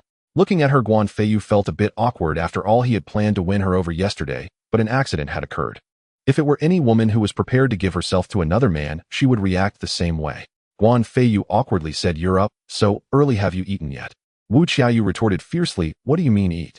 You didn't prepare breakfast, oh what are we supposed to eat? And is it still early?" Guan Feiyu felt even more awkward, as it was his fault that everyone was left without food. Wu Qiaoyu pulled Zhong Yunru away, not giving Guan Feiyu any face as the host. Guan Feiyu shook his head and followed the two downstairs. The three of them reached the ground floor, where Zhao Shiyan and others were watching TV. Though there was no power outside, they had it here, just that they were watching what Guan Feiyu had previously downloaded. Zhao Shiyan looked at Guan Feiyu and smiled. "Feiyu, you've won over two and offended two." Guan Feiyu shamelessly replied, "How can you say I've offended two? At worst, I'll just work overtime later." Upon hearing this, Zhong Yunru and the others' eyes lit up. If Guan Feiyu worked overtime, who would be next? But could Guan Feiyu's body handle it? Guan Feiyu approached the dining table and waved his hand, bringing out various breakfasts. Zhao Shiyan smiled. "Yu Qian, go call Xiao Shui and Ruoxi down." As Yu Qian was about to go call them, Guan Feiyu said, "Let them rest a bit longer." The girls were taken aback, not understanding what Guan Feiyu meant. Previously, he always had someone call them. Why was he not doing it today? Guan Feiyu smiled. "As my cultivation level rises, some abilities have strengthened, so they're more tired. Otherwise, do you think I would have brought them upstairs last night?" Zhao Shiyan nodded. Although she didn't understand, she certainly believed Guan Feiyu. After all, Zhao Shiyan and Sun Rui had witnessed Guan Feiyu's strength. Only Wu Qiaoyu disdainfully said, "I think you're just enjoying the benefits of having multiple partners." Guan Feiyu's face turned slightly red, rare for him. Although he knew it was true, he couldn't deny it. Guan Feiyu was not wrong, but it wasn't necessary to have both at the same time. At least separating them would prevent Bai Shui and Zhou Ruoxi from feeling awkward. Having both at the same time might also give Guan Feiyu a different sense of satisfaction, which was the main point. Guan Feiyu said weakly, "Wu Qiaoyu, do you want to go into a single room too?" Wu Qiaoyu fell silent. A single room was already much better than those outside, but compared to the other rooms in the villa, it fell short. The girls began to eat, and it wasn't until they were nearly done that Bai Shui and Zhou Ruoxi finally came down. Seeing that everyone was already eating and hadn't called them, both felt a bit uncomfortable. Guan Feiyu naturally noticed and smiled. "You're awake, come eat." As he spoke, Guan Feiyu waved his hand to reveal red date and lotus seed porridge and other nourishing breakfasts on the opposite side. Upon seeing this by Shui and Zhou Ruox's, discomfort vanished instantly. It turned out Guan Feiyu knew what to eat after the first time. Moreover, he wasn't neglecting them. After all, there were so many people, and he couldn't let everyone starve just because he was waiting for the two of them. If everyone had to starve because he was waiting for them, others would probably be dissatisfied with them. Furthermore, they were only here for the first day and didn't know how things had been before. If Guan Feiyu treated everyone this way in the future, it would be quite normal. The reason for this thought was that Bai Shui and Zhou Ruoxi noticed that the other women were unfazed. In fact, the two were unaware that they were the first to experience this the morning after. Of course, the reason was still that Guan Feiyu's strength had increased, and he was worried that the two wouldn't be able to handle it, so he let them rest a bit longer. After everyone finished breakfast, Guan Feiyu took the remaining food to the underground second floor. At this moment, among those present, only 3 were in a relatively decent state. The others had mostly fainted from hunger and were also quite dehydrated. After all, only 4 people had eaten buns yesterday, and one of them was Lin Ziyu. Although Lin Ziyu had eaten 2 buns, the others were desperately performing to secure food for the next day. However, the more they performed, the more they consumed, and with the power outage last night, Guan Feiyu had started the generator. With the generator running, the heat was intense, and these people hadn't even drunk water. Being alive was already a blessing. Lin Ziyu in a daze saw Guan Feiyu and pleaded, "Guan Feiyu, please kill me." Guan Feiyu glanced at Lin Ziyu and sneered, "Get up and eat." Then he tossed the buns he held into the room, as if feeding a dog. He also threw in several bottles of water. Guan Feiyu had not yet grown bored. He had no intention of letting them die quickly. Of course, if they did perish, so be it. Hearing Guan Feiyu's voice, the captives instantly rose and scrambled for the food. After all, he hadn't specified whom it was for, so competition was inevitable. Even if he had named someone, they would have ignored it. At worst, they'd be beaten to death.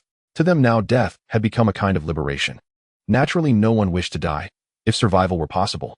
Yet what astonished them was that Guan Feiyu said nothing, and even thoughtfully provided water.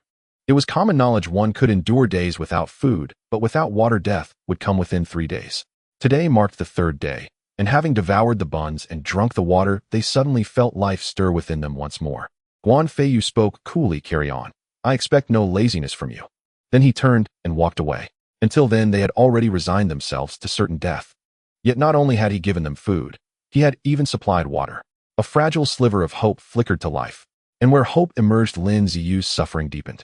Guan Feiyu returned to the living room, where everyone had already tidied up. Zhou Ruoxi, now somewhat anxious, said, "Feiyu, I just checked my phone. My father and the others have already set out. I called them just now, but they didn't answer. Seems their signal has dropped." "Don't worry," Guan Feiyu said, pulling Zhou Ruoxi gently into his arms.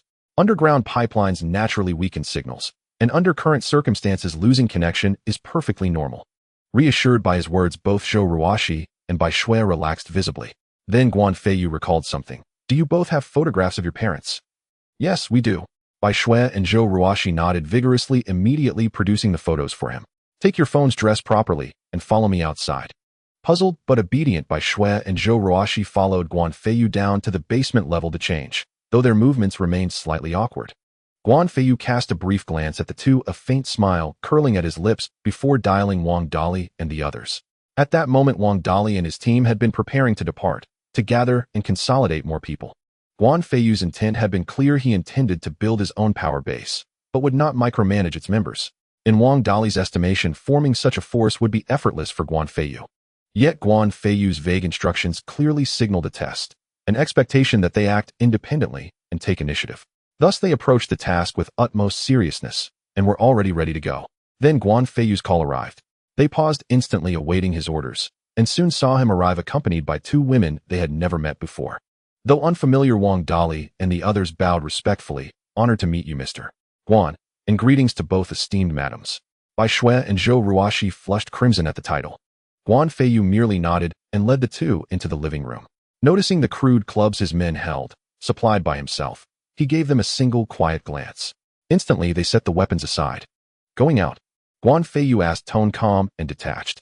Wang Dali hurriedly replied with a smile, "We wish to gather more people for you, sir, so we may serve you better in the days ahead." "Handle such matters as you see fit," Guan Feiyu said, nodding. After a pause, he added, "Xiao Shui Ruoxi, bring out your parents' photographs." Bai Shui and Zhou Ruoxi quickly produced the photos. Guan Feiyu sent both images into the group chat. "I've posted photos here. These are Xiao Shui's and Ruoxi's parents." At 200, Tomorrow proceed to the underground level 2 parking garage to pick up our future mothers-in-law and fathers-in-law. They're expected to arrive around 4:00 am. Though timing may vary, arrive early. I'll join you around that hour. Upon sighting them, ensure their safety and prepare food, water, and other essentials. Oh, and one more thing. With a casual wave, Guan Feiyu summoned a pile of hand warmers nearby. Take these and bring them tomorrow. Wang Dali and the others were stunned. They hadn't expected him to have even these. Among them were heated winter boots, a rare luxury. Before, they'd thought their upper body protection adequate, yet their feet had still frozen solid.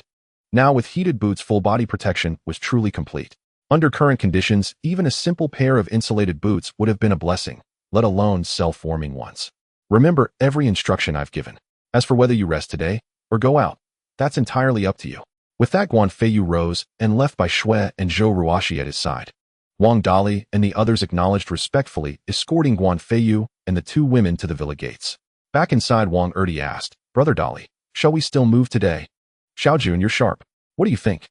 Wang Dali turned to Zhou Jun. After a moment's reflection, Zhou Jun replied, "Brother Dali, I believe we should still go. Even if we must locate people tomorrow morning, more hands mean greater strength. But we shouldn't stay out too long, both to avoid injury and to ensure proper rest tonight, so we don't miss our duties for Mr. Guan." The others agreed. "Then let's go this morning and return by noon. Then rotate shifts early tonight to avoid oversleeping," Wang Dali declared. The others voiced no objections. Zhou Jun added, "Brother Dali, I suggest we head first to the building where we used to work. There we know many residents. Those who wronged us shall face retribution. Those who treated us fairly, we'll protect them if they're willing to join us." Back then, while renovating, Wang Dali's crew inevitably made clanging noises, drawing complaints from neighbors who mocked them as uncouth country bumpkins, claiming they'd never deserved to live there. Even occupying apartments after renovation, they were said to degrade the building's prestige. Then Wang Dali and his men could only seethe silently, powerless to reply. Now, however, they stood unbroken, and those who'd scorned them would finally answer for it. Guan Feiyu had never forbidden vengeance. Still, not all neighbors had been hostile. Some had simply approached with reasonable requests, asking them to lower noise levels or reschedule loud tasks for afternoon hours, sparing residents midday rest. Such fair appeals Wang Dali and his men understood well, which was precisely why Zhou Jun had spoken thus. Wang Dali's eyes hardened with grim resolve. "Good. It's time we settled old scores." Guan Feiyu returned to the villa with Bai Shui and Zhou Ruoxi. Zhou Ruoxi and Bai Shui immediately took off their outer clothes and climbed onto Guan Feiyu's arms, one on each side. The three entered the living room, and upon seeing Zhou Ruoxi and Bai Shui's smiles, Zhao Shiyan and the others, though unsure of what was happening, could tell it was certainly a good thing. Zhao Shiyan smiled and said, "All right, since there's nothing going on today, let's have Xiao Rui teach us yoga. Xian, stay and keep Feiyu company." Everyone exchanged knowing smiles. Keeping Guan Feiyu company was simply giving Li Kaiyun a chance. Whether she could seize it depended on her. Of course, Zhao Shiyan didn't forget Guan Feiyu's previous words. They also needed to maintain a good physical condition. This was preparation for the future and even related to their abilities. Li Kaiyun blushed, but was already prepared. Guan Feiyu also revealed a knowing smile, understanding Zhao Shiyan's intentions. In fact, Guan Feiyu had long been aware of Li Kaiyun's feelings. Initially, Li Kaiyun found it hard to lower her pride, and Guan Feiyu looked down on taking the initiative. Later, Li Kaiyun lost her opportunity, as there were simply too many people. Zhao Shiyan led the group of girls into the exercise room on the first floor. Li Kaiyun consciously sat beside Guan Feiyu. Guan Feiyu smiled and said no need to put on airs. Hearing this, Li Kaiyun's face turned red and she pinched Guan Feiyu. Guan Feiyu laughed heartily and naturally didn't hold back. Although it was morning, Li Kaiyun would have never agreed to such a thing during the day before. But now she had nothing to be ashamed of. Moreover, the thick snow outside had already exceeded the second floor, making it impossible to distinguish between day and night. This was a rare opportunity, so Li Kaiyun naturally wouldn't hesitate. The girls practicing yoga occasionally heard sounds from outside, which made them a bit flushed, but they felt helpless. They certainly couldn't just jump into the fray at that moment. It wasn't until noon that Guan Feiyu called Zhao Shiyan and the others out for lunch. Upon seeing Li Ziyun, who was radiant yet exhausted, Zhao Shiyan and Sun Rui smiled, while Zhong Yunru and the others looked on enviously. After all, before becoming Guan Feiyu's women, no one knew if someone would cut in line ahead of them. Everyone had a great time during lunch, and in the afternoon, they naturally watched television or engaged in their favorite activities. Guan Feiyu took out his phone to check the group chat. The messages in the group were now quite sparse. After all, who would send messages when they had no power? However, Guan Feiyu did see Wang Dali and the others posting messages in the group and announcing that they had occupied Building F. Guan Feiyu didn't expect Building F to be taken over by Wang Dali and the others. Wang Dali also mentioned that others could come to Building F and expressed a willingness to share, offering 3 bags of instant noodles or similar per person each day. Guan Feiyu's heart stirred. After all, Zhao Shiyan's parents were in that building, so it would be convenient to deliver supplies to them in the future. Shiyan, your uncle and aunt will be safer now. Guan Feiyu smiled. Zhao Shiyan was taken aback and then glanced at Guan Feiyu's phone. After reading it, she smiled and said, "Thank you, Feiyu, for letting Wang Dali and the others occupy Building F first." Guan Feiyu didn't expect Zhao Shiyan to misunderstand if this had nothing to do with him. But he wouldn't admit it, and instead said, "Tell your uncle and aunt that Wang Dali and the others are our people. But you must also tell them not to trust anyone easily nor to get involved in those matters, and to continue living low-key. If it's absolutely necessary, they can reveal their identities." Zhao Shiyan understood Guan Feiyu's meaning. Even if Wang Dali was now one of theirs, it was uncertain whether he would use his knowledge of her parents to threaten them. Therefore, as long as they were aware of the situation, there was no need to mention it unless necessary. "Feiyu, where do you plan to place Xiao Shui and Ruox's parents?" Guan Feiyu thought for a moment. "Let's put them in Building F. Try to keep it from Wang Dali and the others as much as possible. But if there's no other choice, it would still be safer to keep them there." Zhao Shiyan nodded, realizing that this was the only option. Bai Shui and Zhou Ruoxi could only nod helplessly upon hearing this. Moreover, they had just learned that Zhao Shiyan's parents were also in this community. Having a rare leisurely afternoon, Guan Feiyu naturally couldn't forget the old acquaintances now that he had new ones. He spent the entire afternoon training with Zhao Shiyan and Sun Rue. Now Guan Feiyu was very close to reaching the 5th level of the Qi refining stage, especially since it was also Li Kaiyan's first time in the morning. Just as he prepared to break through to the 5th level of Qi refining that night, he suddenly noticed a friend request. Originally, Guan Feiyu was too lazy to pay attention, but the profile picture caught his eye. The profile picture featured 3 people. One looked slightly over 30 with the help of beauty filters, while the other 2 were youthful and lively, and the last one had a cold expression, yet they all bore some resemblance. Most importantly, all 3 were very attractive. Although their figures couldn't be seen, if one were a facecon, they would definitely be considered goddess level. Guan Feiyu became intrigued. No matter who the 3 girls were, they would undoubtedly be enough. He casually clicked to accept the request, adhering to his previous principle of not initiating conversation. The other party quickly sent a voice message, "Is this you, brother Feiyu?" Hearing that address and voice, Guan Feiyu felt that the voice was very sweet, likely belonging to the youngest person in the profile picture. Guan Feiyu replied with a single word, "Yes." Immediately, the other person sent a voice message, "That's great, brother Feiyu, you finally added me." Guan Feiyu was taken aback. Had the other person added him before? He had no recollection. However, thinking about it, it was possible he received too many friend requests, and he usually just accepted them at random. After glancing at a few, if he wasn't interested or had something on his mind, he wouldn't continue looking. It was normal if some friend requests got pushed down and he didn't notice. "Is there something you need?" Guan Feiyu asked. If it weren't for how cute the other person was and the fact that all 3 in the profile picture were beauties, he wouldn't have bothered with so much small talk. Usually, he wouldn't engage with anyone who didn't send a photo first. If someone didn't share a photo after a couple of messages, he would directly block and delete them. For someone to make Guan Feiyu respond with a couple of replies without sending a photo, this was a first. "Brother Feiyu, could you give me some food?" The sweet voice of the other party came again. Guan Feiyu felt a bit displeased. It was already quite nice that he could chat with the other person, yet she directly asked for food without even sending a photo. Was he spoiling her? Just as Guan Feiyu was about to block and delete her, the other party seemed to have thought of something and quickly sent 3 photos. Upon seeing the 3 photos, Guan Feiyu's finger that was about to hit delete immediately froze. Not only that, but Guan Feiyu's eyes lit up and he decided that he must win over these 3 girls. Because Guan Feiyu finally understood what it meant to have fine branches bearing splendid fruit. In the photograph, the elder-looking individual possessed a figure so voluminous that it defied conventional description, so overwhelming that even seasoned observers might struggle to stand upright. Even those accustomed to such proportions would likely find it a burden. Guan Feiyu even doubted she could run at all. This was without question the most imposing physique he had ever seen. The second woman, cool and aloof in bearing, appeared to be around 25. Guan Feiyu estimated her measurements began at least at an cup. Her waist remained slender. Even beneath beautification filters, her natural form promised exceptional grace. More crucially, Guan Feiyu sensed she possessed a rare innate constitution. Absorbing her energy, he was certain would catalyze his breakthrough, perhaps propelling him across multiple cultivation realms in one surge. Even more remarkably, this constitution possessed regenerative capacity. It replenished itself over time.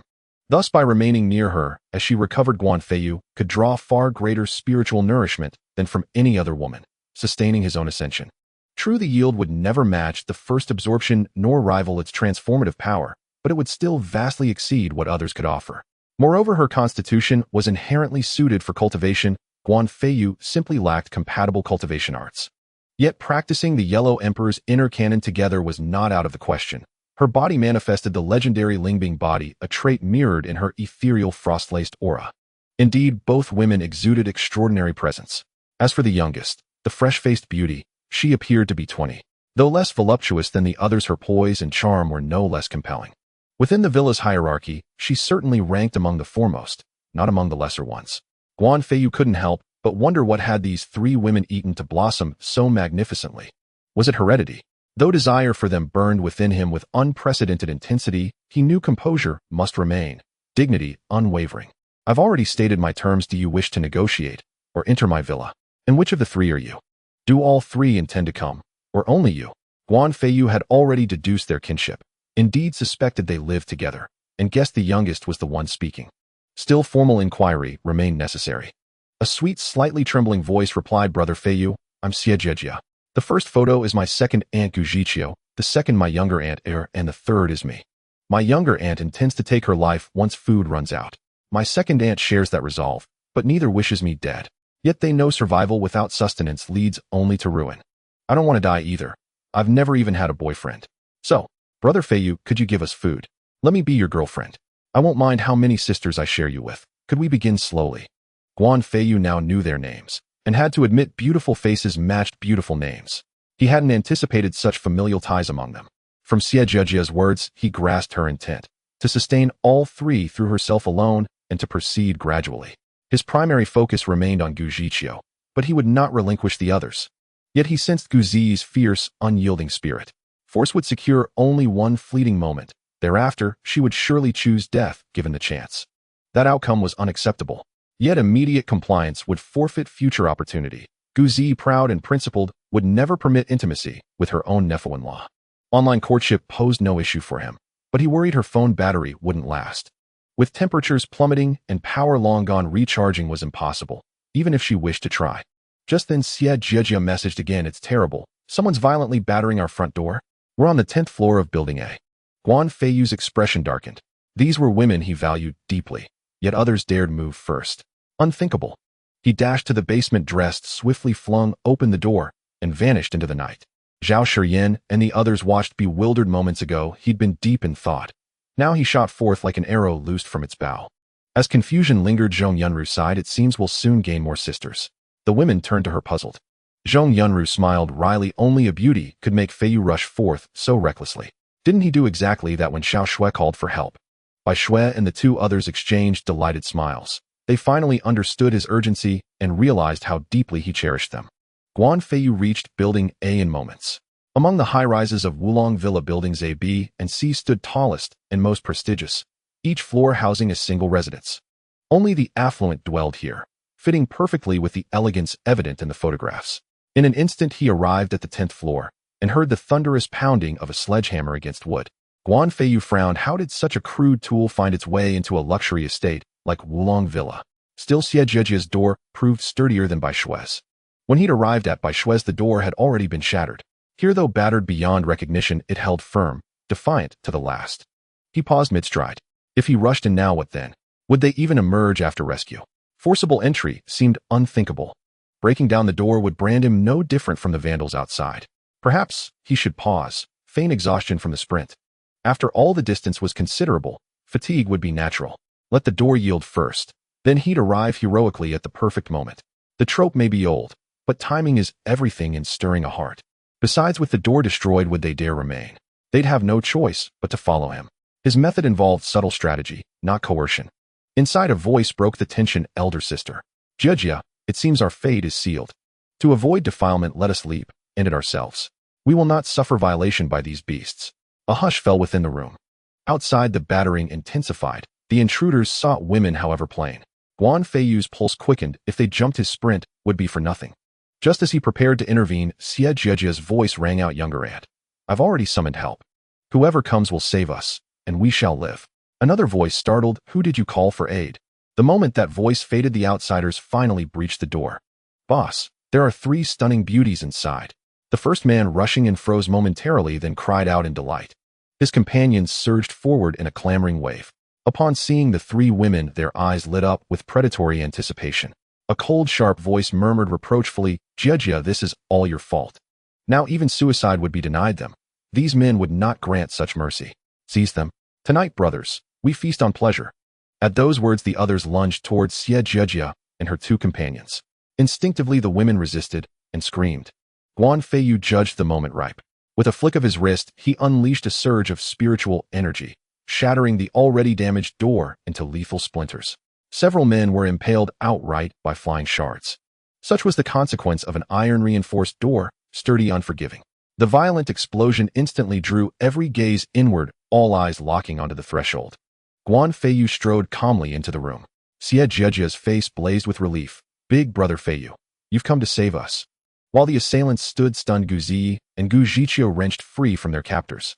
Their expressions flickered, uncertain, wary, as they stared at Guan Feiyu in the doorway. They had no idea how Jia had contacted him. Yet neither believed him virtuous. They had all seen the videos he'd posted in the group chat, menacing, transactional, laced with veiled coercion. His talk of deals was merely a facade for extortion, using food now rarer than gold as leverage over desperate women. Those who surrendered to him would likely meet grim fates. Even the women in those videos they suspected had been forced to perform under duress. "You're Guan Feiyu?" the gang leader asked, voice trembling. In Wulong Villa Estate, Guan Feiyu was the one name no one dared provoke. Zhang Anmin, a once formidable fighter, was said to shiver at the mere utterance of his name. Zhang even avoided Guan Feiyu's villa entirely, taking long detours rather than risk proximity. And yet today, fate had cornered them. Guan Feiyu's gaze swept over the man, and recognition flared. This was Han Jun, a familiar face from his past life. Before his rebirth, they had crossed paths. Back then, Lin Ziyu's fledgling faction clashed violently with Han Jun's crew. Han Jun led a brutal assault, driving Lin Ziyu's forces into retreat, slashing Guan Feiyu himself across the arm. Only Lin Ziyu's quick thinking, and Han Jun's own reckless avarice, had spared them all. Death had loomed razor close. That very incident drove Lin Ziyu to swear fealty to Qiao Er, who then orchestrated Han Jun's downfall. Later, however, Lin Ziyu betrayed Qiao Er at the decisive hour, leading directly to Qiao Er's death, and only then did Guan Feiyu and Lin Ziyu survive. "You're Han Jun," Guan Feiyu said, tone flat, uninflected. Han Jun blinked, bewildered. He had never met this man. How could he possibly know his name? "Yes, I am Han Jun. Might I ask what counsel Master Guan offers?" He assumed Guan Feiyu must have heard of him before, perhaps even owed him a debt. If so, mercy might follow, or even allegiance. After all, everyone knew Guan Feiyu hoarded vast stores of food. To gain his loyalty would be a triumph beyond measure. Han Jun's fantasy bloomed, grand self-serving. Guan Feiyu, however, spoke only because he remembered the sting of that blade, the wound Han Jun had carved into his flesh in his past life. Guan Feiyu glanced at him, dismissive, disdainful. "Counsel, I dare not presume, but you laid hands upon my friend. Do you not owe me an explanation?" Han Jun stared baffled. He had never met Guan Feiyu, never harmed anyone connected to him. Yet in recent days he had killed and plundered without count. How could he possibly recall every victim? "Which of these ladies is your friend, Master Guan?" Han Jun ventured cautiously. Guan Feiyu pointed, unwavering, at Jia. "Jia is my friend." Han Jun's mind reeled. Jia, his friend. That explained Guan Feiyu's arrival. Had he truly offended him earlier, Guan Feiyu would have struck long before now. Jia's heart soared. He'd actually come and called her his friend. Could it be that her playful declaration, "I'll be your girlfriend," had stirred something real in him? "Master Guan, I had no idea Miss Jia was under your protection. Even if you granted me 10 lives, I'd never dare harm her." Han Jun stammered. Guan Feiyu let out a brittle laugh. "So, am I the one at fault?" Did Jia say nothing? He nearly revealed her earlier cry. "Someone's coming to save me," but caught himself. To speak it aloud would betray that he'd already been listening outside, an advantage he could not afford to lose, especially with Gu Zhiqiu and Gu Zi still watching, calculating. Han Jun frowned. Had she truly said that? Jia seized the moment. "I did say someone would come. I meant Big Brother Feiyu." Was that enough? She hadn't even named him. Han Jun felt manipulated, but dared not protest. Guan Feiyu's voice dropped, quiet, absolute. "You heard her. So what is your answer?" Han Jun understood at last he was being toyed with. Negotiation was futile. If he waited, death would be certain. But if he struck first, perhaps, just perhaps, he might carve a sliver of survival. "Take him down." Han Jun lunged. His men followed, weapons drawn, fury blazing. In a flash, a pistol materialized in Guan Feiyu's right hand. A single shot shattered Han Jun's knee. With a sweep of his left arm, 3 men flew backward, crashing hard into the far wall. To the right, rapid-fire shots dropped the rest. Xie Jejia and the Gu sisters stared stunned. Could one man truly dismantle such a force so effortlessly? More astonishing still, how had he hurled men aside with mere gesture? Bold, you dared strike first. Do you know what became of the last who tried? He waits for you, down below. With that, Guan Feiyu fired again, finishing those still writhing on the floor. As for Han Jun, he received a second shot, this time shattering his other knee. Guan Feiyu spared Han Jun's life not out of mercy, but because he remembered the grievous wound inflicted upon him in his previous life, a betrayal etched deep into his soul. Though at that time survival demanded ruthless reciprocity, and enmity left no room for hesitation. Yet now Guan Feiyu held absolute authority. You struck me once. My survival was owed to fortune and skill. Now I return the favor with 2 bullets. If you live through them, then fate and fortitude are truly on your side. Yet both shots had shattered Han Jun's legs, and under such conditions survival was impossible. Only prolonged agony remained. And that was precisely Guan Feiyu's intent. Having endured excruciating suffering after that fateful slash in his prior life, he saw no injustice in repaying pain with pain. Seeing their assailants dead or gravely wounded, and thus posing no further threat, Xie Jejia dashed forward without restraint and threw her arms around Guan Feiyu. Their heavy winter clothing dulled any intimacy of the embrace. Yet Gu Zhiqiu and Gu Zi could not bear the sight. Jejia. Gu Zi's voice cut cold and sharp. Only then did Xie Jejia realize her impetuousness, and hastily released Guan Feiyu. Gu Zhiqiu stepped forward and said, "We owe you our deepest gratitude, Mr. Guan." Guan Feiyu smiled lightly. "There is no need for thanks. I already said it. Jejia is my friend. Rescuing a friend requires no justification." Neither Gu Zhiqiu nor Gu Zi knew when or how Xie Jejia had formed such a bond with Guan Feiyu. Yet since Guan Feiyu himself affirmed it, and since Xie Jejia had earlier mentioned help arriving, they refrained from prying, though curiosity burned quietly beneath their silence. Guan Feiyu asked, "What are your plans now?" The 3 glanced around, then at the entrance. The door lay utterly destroyed, sealing it was out of the question.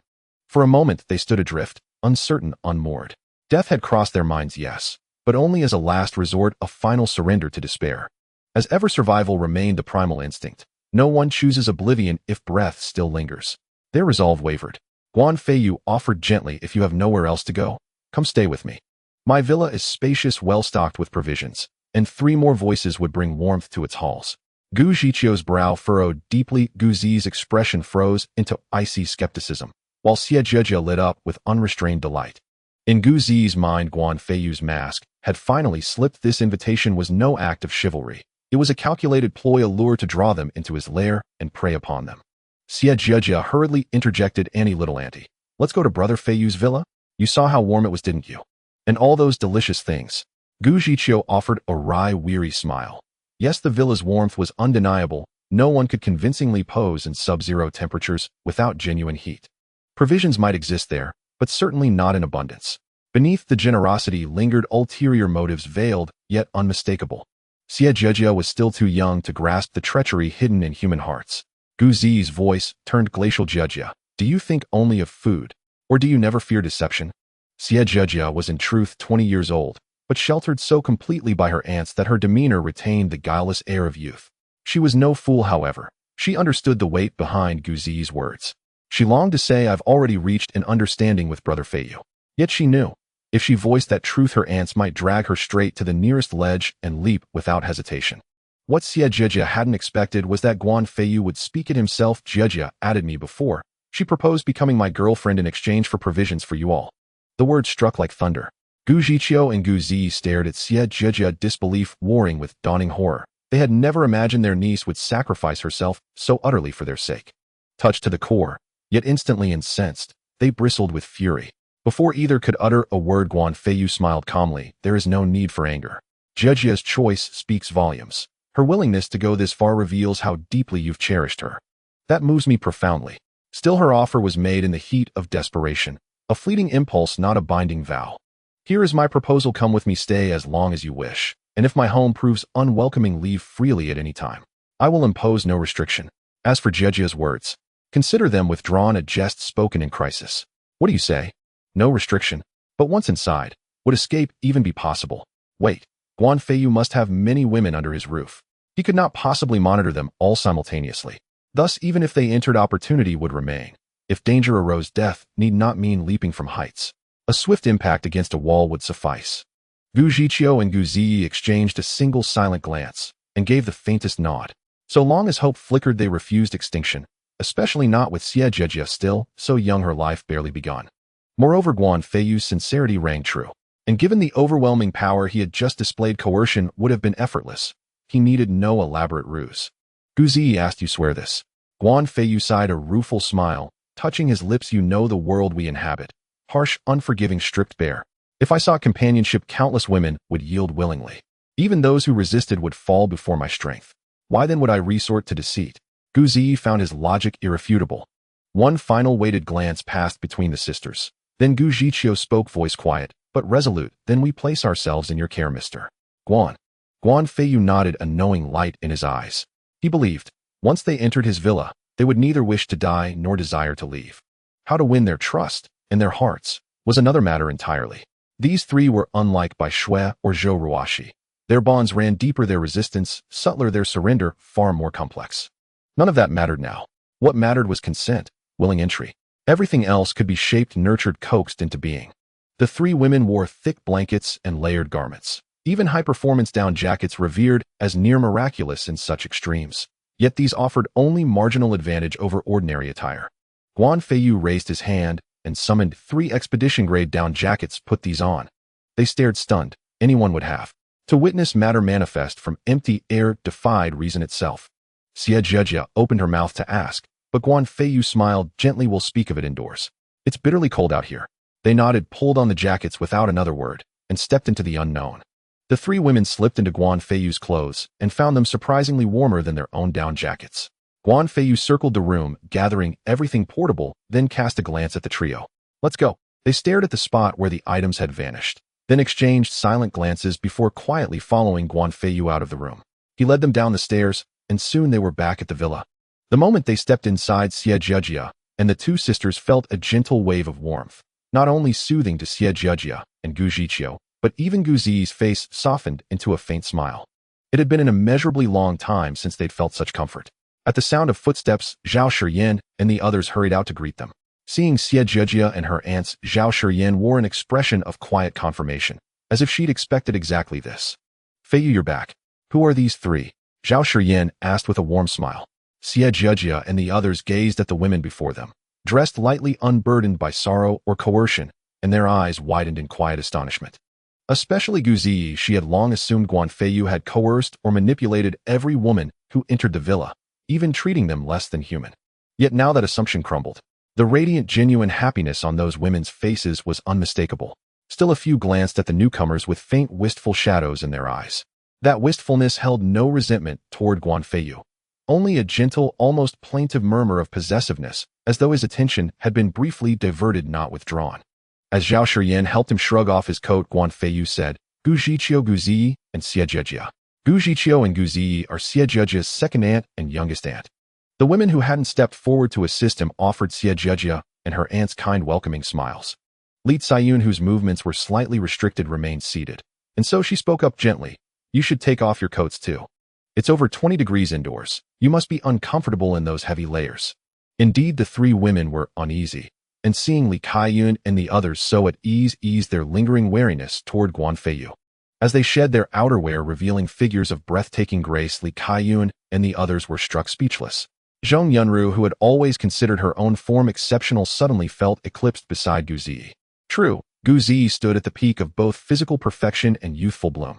Gu Zhiqiu, though the eldest, carried her years with quiet elegance, an allure altogether different, yet no less compelling. Even so, Zhong Yunru mused that Guan Feiyu would surely favor Gu Zhiqiu, for sheer presence alone. Guan Feiyu then said, "Xiao Rui, please show them to a room and help them bathe. I'll prepare something for them to eat." "Follow me," Sun Rui said with a gentle smile. The three walked numbly behind her, hearts pounding anew at the thought they even have hot water here.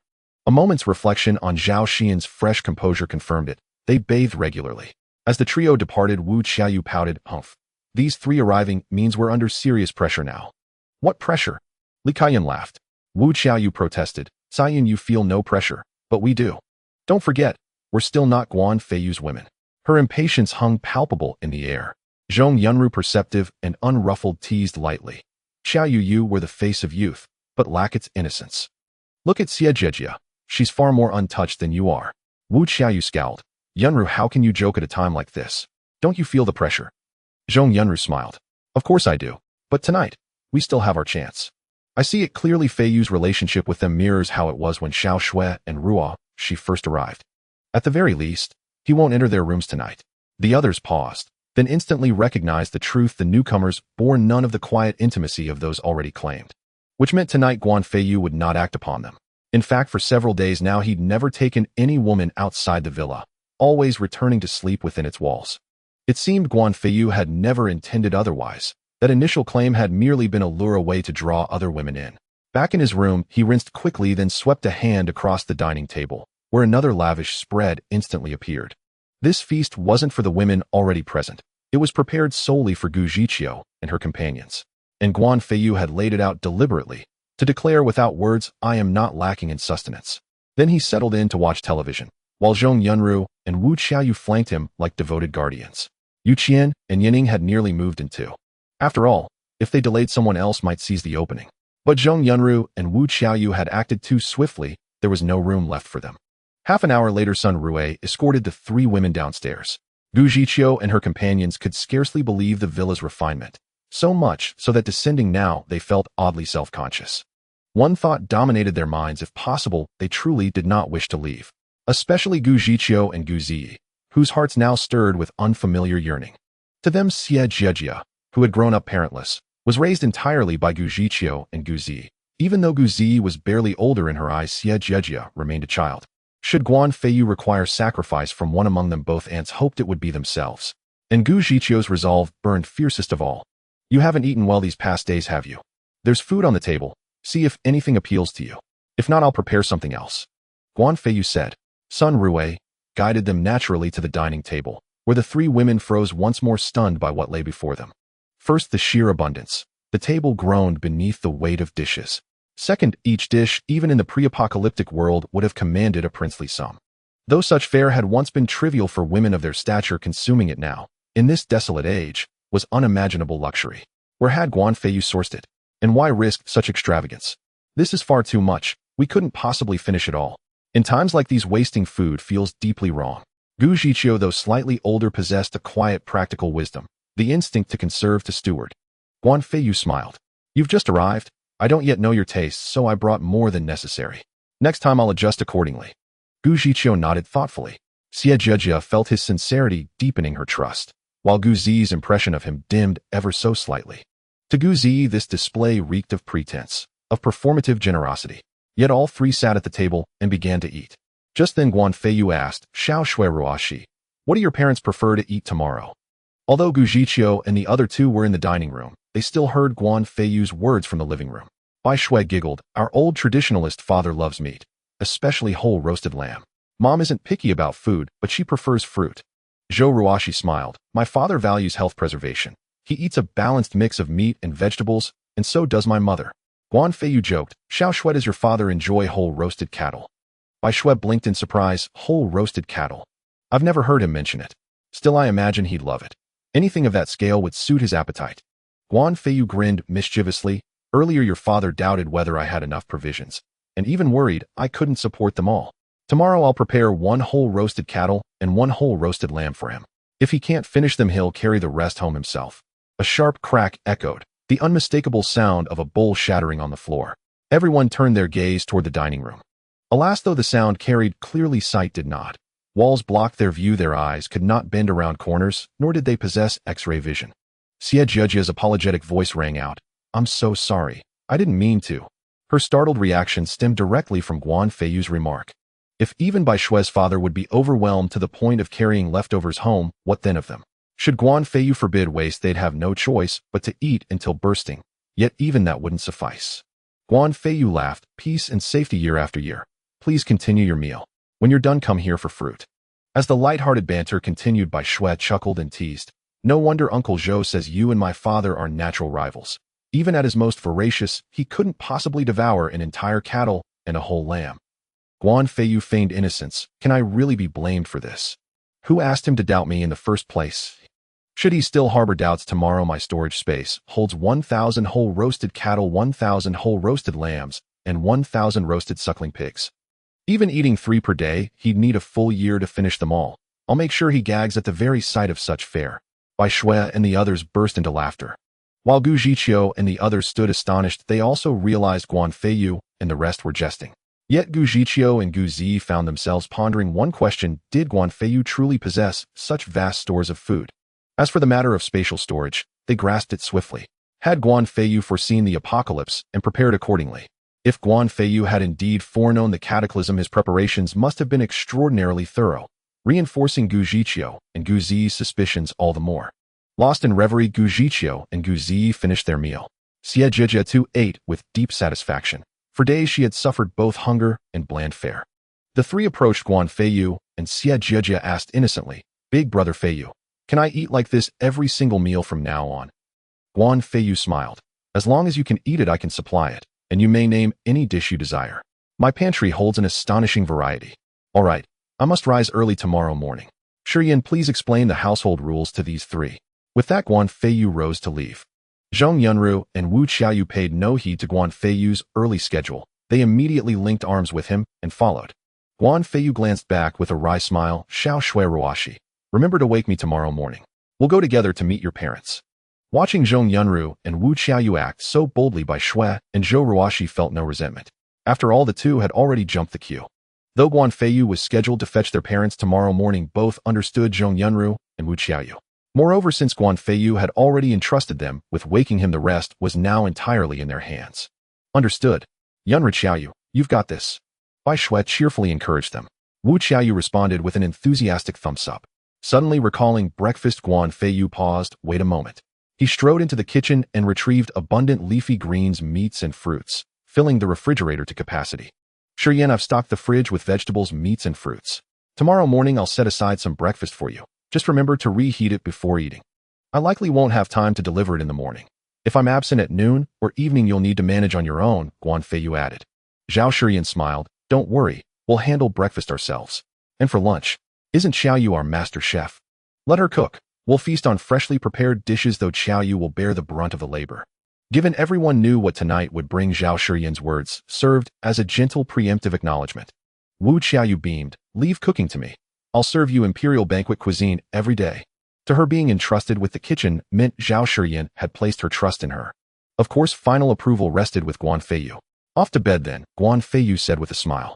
Wu Qiaoyu breathed easy. So long as Guan Feiyu raised no objection, that was the highest affirmation she could hope for. The three ascended the stairs, while downstairs Zhao Shiyan began outlining life in the villa. Initially, Gu Zhiqiu and the others assumed the rules would be numerous and strict. But upon listening closely, they realized these weren't rigid regulations, merely practical advisories. The only true restrictions were the sub-basement remained off limits, and the third floor was currently inaccessible. Beyond that, there were no further prohibitions. Naturally, the three quickly discerned that the women were led by Zhao Shiyan. Whenever she spoke, Yu Qian and the others remained respectfully silent. Only then did Xie Jie realize that the Xiao Shui Guan Feiyu referred to was none other than the renowned celebrity Bai Shui. Under ordinary circumstances, she might have recognized her instantly. Yet with so many stunning women present, and Xie Jie herself feeling flustered, it wasn't until Guan Feiyu departed that she finally noticed. After Zhao Shiyan finished her overview, Xie Jie asked several questions about Guan Feiyu. Since Guan Feiyu had already shared certain details, Zhao Shiyan naturally elaborated upon them accordingly. Once upstairs, Guan Feiyu went straight to Zhong Yunru and Wu Qiaoyu's room. The moment he entered, Wu Qiaoyu kissed him eagerly. Guan Feiyu quickly interjected, "Wait. However eager you may be, grant me just a moment." Zhong Yunru and Wu Qiaoyu froze. Did he need medicine? Yet almost instantly they realized he had simply closed his eyes. After roughly 5 minutes, Guan Feiyu opened his eyes, a confident smile playing across his lips. Let the storm rage even fiercer. Zhong Yunru and Wu Qiaoyu instantly understood. He was fully prepared. They exchanged a glance. Zhong Yunru cried out, "Now." It was then Guan Feiyu noticed they had changed into the same outfits they'd worn in the private suite. His blood surged, pulse quickened. He seized the moment without hesitation. Just after 4 o'clock the next morning, a soft knock sounded at the door of Guan Feiyu's room. He opened his eyes, knowing the appointed time had arrived.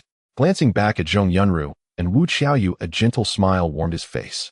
With their assistance, and aided earlier by Li Kaiyun, Guan Feiyu had surged from the 4th to the 6th layer of qi refinement. His cultivation was merely slightly unstable. No matter, it was fine. Others remained at the villa, including Yu Qian. Especially Gu Zi, her spirit ice physique would undoubtedly offer immense benefit to him. Perhaps once he secured them all, he would be ready for foundation establishment. With that thought, Guan Feiyu gently covered Zhong Yunru and Wu Xiaoyu with a blanket rose and opened the door, only to find Bai Shui and Zhou Ruoxi waiting outside. Bai Shui and Zhou Ruoxi stood there flushed with excitement and feigned embarrassment. After all, they knew they were interrupting Guan Feiyu's private moment. Having experienced his overwhelming strength firsthand, they understood precisely what they were asking of him. Guan Feiyu smiled and said, "Let's go." As they reached the staircase, they found Zhao Shiyin already waiting at the landing. Zhao Shiyin ignored Guan Feiyu entirely and instead addressed Bai Shui and Zhou Ruoxi, "Please convey our warmest regards to your parents. We hope to visit them someday." Watching this, Guan Feiyu's lips curved into a quiet, knowing smile, appointing Zhao Shiyin as the principal consort was unquestionably the wisest decision.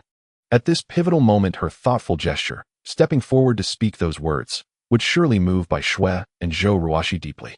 They nodded earnestly. "Thank you, elder sister Shiyin. We'll deliver your message faithfully." Only then did Zhao Shiyin turn to Guan Feiyu. "This outing may take somewhat longer than expected. Feiyu, please take good care of them. Don't let Xiao Shui or Ruoxi catch cold." Guan Feiyu kissed Zhao Shiyin lightly and laughed. "Don't worry, principal consort. I'll guard them well. You go back and rest a while longer." Zhao Shiyin nodded, but did not leave immediately. Only after Guan Feiyu and the two women descended the stairs did she turn and return to the master bedroom she once shared with him. Downstairs, Guan Feiyu laid out a full breakfast table, then led Bai Shui and Zhou Ruoxi out of the villa. Wang Erda, accompanied by two others, stood waiting at the entrance. Upon seeing Guan Feiyu and the two women, Wang Erda bowed respectfully. "Greetings, Master Guan. Brother Dali and the others have been stationed in the underground parking garage since 2 o'clock. Brother Dali instructed me to bring men here to await Master Guan and the two madams." Guan Feiyu smiled. "You've worked hard. There'll be extra rations later." A ripple of smiles spread across Wang Erda's companions' faces. Guan Feiyu and the others entered the villa where Wang Erda's team was stationed, then descended to the second underground level and emerged from there. This route was the shortest. Guan Feiyu asked Erda, "How has Dali arranged things?" Brother Dali and Xiao Jun surveyed the area and found the parking garage vast, crowded with people who belonged to no faction, only ordinary civilians seeking refuge, likely with nowhere else to go. "We don't know which exit their families will use, or even which one is the underground sewage outlet." So Brother Dali took initiative. He enlisted those civilians' help, offering half a pack of instant noodles to anyone who spots the madam's families. "We acted without Master Guan's prior approval. Please punish us as you see fit." This remark drew light laughter from Bai Shui and Zhou Ruoxi. Only someone as earnest as Wang Erda could conceive such a confession, admitting fault while pleading for leniency. Guan Feiyu knew the underground garage was immense and that many civilians sheltered on the second sublevel, as he had witnessed before his rebirth. As snow fell heavier, indoor temperatures dropped, yet the second underground level, insulated by accumulated snow, retained marginally more warmth. Some discovered this and relocated there, others soon followed. But without food, survival would be fleeting. Later, in desperation, some resorted to unspeakable acts, though that grim stage had not yet arrived. Guan Feiyu smiled. "I shall not punish you. I shall reward you." Enlisting their aid was astute. "In truth, I overlooked the sheer scale of the parking garage, my own oversight. Now lead us there." Relief flooded Wang Erda's face. His expression softened into a dazed, grateful grin. To him, food was priceless. Offering half a pack of noodles risked provoking chaos. Even if rewards went only to those who actually located the families, disputes would erupt the moment Bai Shui and Zhou Ruoxi's parents emerged. Whoever claimed discovery first would spark contention. Could they possibly reward everyone? Naturally, Wang Erda's mind could only stretch so far. A harsher man might promise nothing and deliver less. Words were easy, action was another matter. And what consequence awaited broken promises? A single threat, and silence followed. Wang Erda nodded and swiftly guided them to Wang Dali and Zhang Jian. Wang Dali and Zhang Jian stood near a small fire surrounded by several others. At Guan Feiyu's arrival, they sprang upright and bowed deeply. "Greetings, Master Guan." Guan Feiyu gestured for them to resume warming themselves. "Where are Xiao Jun and the others?" he asked. Wang Dali replied promptly. "Xiao Jun, De Yong, and Lao Pao are patrolling inside. That way we'll have immediate responders the moment the madam's families arrive. We rotate shifts every half hour. The cold is unbearable otherwise." Guan Feiyu nodded. This arrangement met his approval. Sending everyone inside to wander aimlessly would leave them dangerously unprepared should danger strike. Wang Dali hesitated, as if uncertain whether to speak. Guan Feiyu, warming himself by the fire, said calmly, "Speak freely." Wang Dali flushed with embarrassment. Master Guan. We were short-handed, so I took the liberty of recruiting additional helpers, promising each half a pack of instant noodles upon success. Guan Feiyu chuckled. Is that all? Erda already told me, and begged me to go easy on you. Wang Erda shifted awkwardly beside him. Guan Feiyu continued, voice warm but firm, when serving me such matters fall under my protection. Besides, you're overly stingy. Half a pack, and only for those who succeed. Word would spread, and my reputation would suffer. Once the families arrive, every helper receives a full pack. But say nothing of this yet. When the time comes to distribute them, those who refused will regret it bitterly, and from then on countless volunteers will seek to serve us. Recruiting allies or delegating tasks will become infinitely easier. Wang Dali and the others beamed with delight. They had never imagined Guan Feiyu would deem their initiative not wrong, but insufficiently generous. More importantly, his vision extended far beyond the present moment. At that very instant, Zheng Pao shouted, Brother Dali, the madam's families have arrived. Bai Shui and Zhou Ruoxi immediately rushed out when they heard this. Guan Feiyu hurriedly called out, Xiao Shui Ruoxi, it's very spacious here, and the echoes are loud. You won't be able to find anything like this. Upon hearing this, the two of them quickly stopped. They noticed that some people lurking in the corners were now looking at them with ill intent, seemingly ready to take action at any moment. At this moment, they realized that this was not the end of the world, nor was it the villa. If it weren't for Guan Feiyu, the two of them could easily be robbed and then mistreated. Now these people were living day by day, seeking comfort, without caring for life and death. Bai Shui and Zhou Ruoxi ran back to Guan Feiyu's side, their faces filled with fear. Wang Dali quickly said, Yu and Xiao Jin, go and guide them. When you find our people, locate them precisely, and then come back to get us. He'll accompany Mr. Guan and his wife over there. Wang Erdi and Zhang Jian immediately ran out with their group. Guan Feiyu understood that Bai Shui and Zhou Ruoxi were anxious, and he quickened his pace. Under the guidance of Wang Erdi and the others, Guan Feiyu and his group quickly met Bai Shan and the others.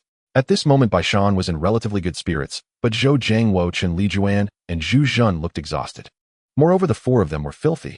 After all, they had been in the sewage pipes, which, although largely unused since the apocalypse, still contained things from the past that could be imagined. Bai Shui and Zhou Ruoxi didn't care about the dirt at all. They immediately rushed in front of Bai Shan and the others, asking with concern, Dad, Mom, how are you? Bai Shan surprisingly managed to smile, saying, Don't worry, I'm fine. Your mom and Aunt Chen are probably just tired, but your Uncle Zhou is worse off, even less capable than two women. The people from the unit are just in poor health. Guan Feiyu was speechless. Shouldn't they be concerned about Zhou Jiangwo and the others at this time? Why are they still making jokes? Even if you mock Zhou Jiangwo, shouldn't you show some concern for your own wife? Zhou Jiangwo, though exhausted, certainly wasn't going to back down. Bai Shan, what the hell, you're still making sarcastic comments at a time like this? Are you serious? Did you forget how you insisted on breaking the main structure of the house during your renovations? If it weren't for me, your family would have lost even your underwear. Guan Feiyu was truly amazed at these two. Even in such a state, Zhou Jiangwo didn't forget to bring up old grievances, which was unbelievable. I say, uncles, aren't you cold? Should we go back and talk? Guan Feiyu said, looking exasperated. Only then did Bai Shan and the others notice Guan Feiyu. They had to admit that Guan Feiyu was quite handsome, with a healthy complexion, and his clothes were very clean, just like their daughter. It seemed that their daughter had not suffered following Guan Feiyu. Kid, you've ruined my daughter. I'm here to teach you a lesson. If you have any guts, don't run away. As Bai Shan spoke, he was ready to take action. Bai Shui hurriedly pulled him back, complaining, Dad, what time is it? Stop talking about this, and let's hurry back to warm up a bit. We don't want Mom and the others to freeze. Bai Shan was actually also on the verge of not holding on anymore, but he was just being stubborn. Since Bai Shui had said that he naturally had to back down. Kid, I'm giving my daughter some face, oh, just wait for the future. Bai Shan said with a fierce look. Guan Feiyu really wanted to let Bai Shan try it now. However, they had climbed for a whole day and night, and it was indeed not the time for banter. If Bai Shan were to really insist, and they ended up fighting, what if something happened to his body? Wouldn't Bai Shui hate him for it? No matter what, this was still his father-in-law, so he had to show some respect. Xiao Jun, gather our people and bring them back. Dali, gather those who helped just now and bring them to the villa entrance as well. Guan Feiyu said. He then led Bai Shui and Zhou Ruoxi's family back to Wang Dali's villa under the escort of Zhou Jun and the others. Upon entering the villa, Bai Shan and the others felt a wave of warmth. Although it wasn't as good as Guan Feiyu's place, the temperature inside was above freezing. For the vast majority of people, this place felt like paradise. Guan Feiyu looked at Zhou Jun and asked, Did you weld the white steel sink I asked you to? Previously, Guan Feiyu had asked Zhou Jun and the others to make a large sink for bathing and washing. After all, he couldn't neglect these people who were following him. If these people looked better, they would be more enviable. Of course Zhou Jun and the others didn't know Guan Feiyu's true intentions, but they would definitely do it well. Mr. Guan, we've already completed it. Brother Pao, being quite professional and under your orders, assured us that it won't leak. Zhou Jun said. Guan Feiyu nodded. Take me there. Upon arriving at the bathroom, there indeed was a large sink, and it was made according to Guan Feiyu's specifications. Guan Feiyu took out a pile of accessories. You all know how to install things like showers, right? Zhou Jun, Shui Yong, and Zheng Pao looked at each other in disbelief, wondering if it was really what they thought. Shui Yong immediately said, Mr. Guan, we all can, but I do it best. Guan Feiyu pointed to the accessories on the ground. Shui Yong understood right away. With the help of Zhou Jun and Zheng Pao, they installed the shower and heating rod in half an hour. The heating rod has a high power. We'll give you a separate generator for this purpose. In the future, when you have time, wash up so you don't go out smelling and embarrass me, Guan Feiyu said with a look of disdain. Although Zhou Jun and the others felt a bit awkward, they smiled even more. Even though they had no water, they felt embarrassed to ask Guan Feiyu for it. But there was a lot of snow outside. If they brought it back and melted it, all problems would be solved. The few of them walked out of the bathroom and saw that Zhou Jiangwo and the others had already recovered. After all, there was even hot water here, and with the warmer temperature, it was perfectly normal for them to bounce back. Uncle and Aunt, I had someone install a shower in the bathroom. You can wash up in a bit. I have to go out and handle some matters, Guan Feiyu said, waving his hand as various toiletries and clothes appeared in front of everyone. Bai Shui and Zhou Ruoxi had long been accustomed to this, and Zhou Jun and the others had seen it before. But Bai Shan and the others were shocked to witness this scene, unable to believe that everything before them was real. Seeing the shocked expressions on their faces, Guan Feiyu couldn't help but smile and said, Uncle Bai, while it's shocking, let's first close our mouths. There will be even more shocking things later, and I'm afraid you won't be able to close your mouths then. Bai Shan, though stubborn and tough at this moment, could no longer argue with Guan Feiyu. After all, this was already beyond his comprehension. At that moment, Wang Dali returned with the group. Mr. Guan, those who helped have all come along. Guan Feiyu nodded, saying, move more instant noodles out from your rooms. If you don't need them, bring them back later. The purpose of this was to show everyone that they weren't lacking in food. Wang Dali and the others understood what Guan Feiyu intended, and since these supplies were provided by him, they went in without hesitation to carry them out. Guan Feiyu smiled and said, Xiao Shui Ruoxi, please stay with your uncle and aunt for now. After speaking, Guan Feiyu emerged with Wang Dali and the others. When they stepped out, they found at least 100 people gathered before them. To prevent the crowd from surging forward, Wang Dali's men stood at the front watching the 100 or so people with vigilance. In truth, the gathered were torn, their eyes full of wariness. They had no other recourse, which was why they chose to trust Wang Dali. After all, they truly had no food left. Yet they feared he might break his word or even turn violent against them. If they were injured now, it would spell certain death. Still, they clung to a sliver of hope. If Wang Dali really handed out instant noodles, they could at least survive another day. It was strange. Weren't only those who actually found them supposed to receive the reward? Xiao Jun, do you know who found uncle and aunt? Guan Feiyu asked. Zhou Jun pointed to a few people. Guan Feiyu nodded and smiled. Thank you all for rising so early to help. I truly appreciate it. My men promised that whoever found them would receive half a bag of instant noodles, he continued. But I think that everyone who came out this early to help deserves better. Giving only to the finders would be petty. Therefore, I have decided everyone who helped search will receive 1 bag of instant noodles, and those who actually found them will receive 2. The 100 people across from him were stunned to learn that it was not only the finders who would be rewarded, but every participant. They had merely been trying their luck, and now luck had arrived in full force. He was not only giving, he was giving to everyone. What had been promised as half a bag was instantly doubled to a whole one. Are there still such generous people?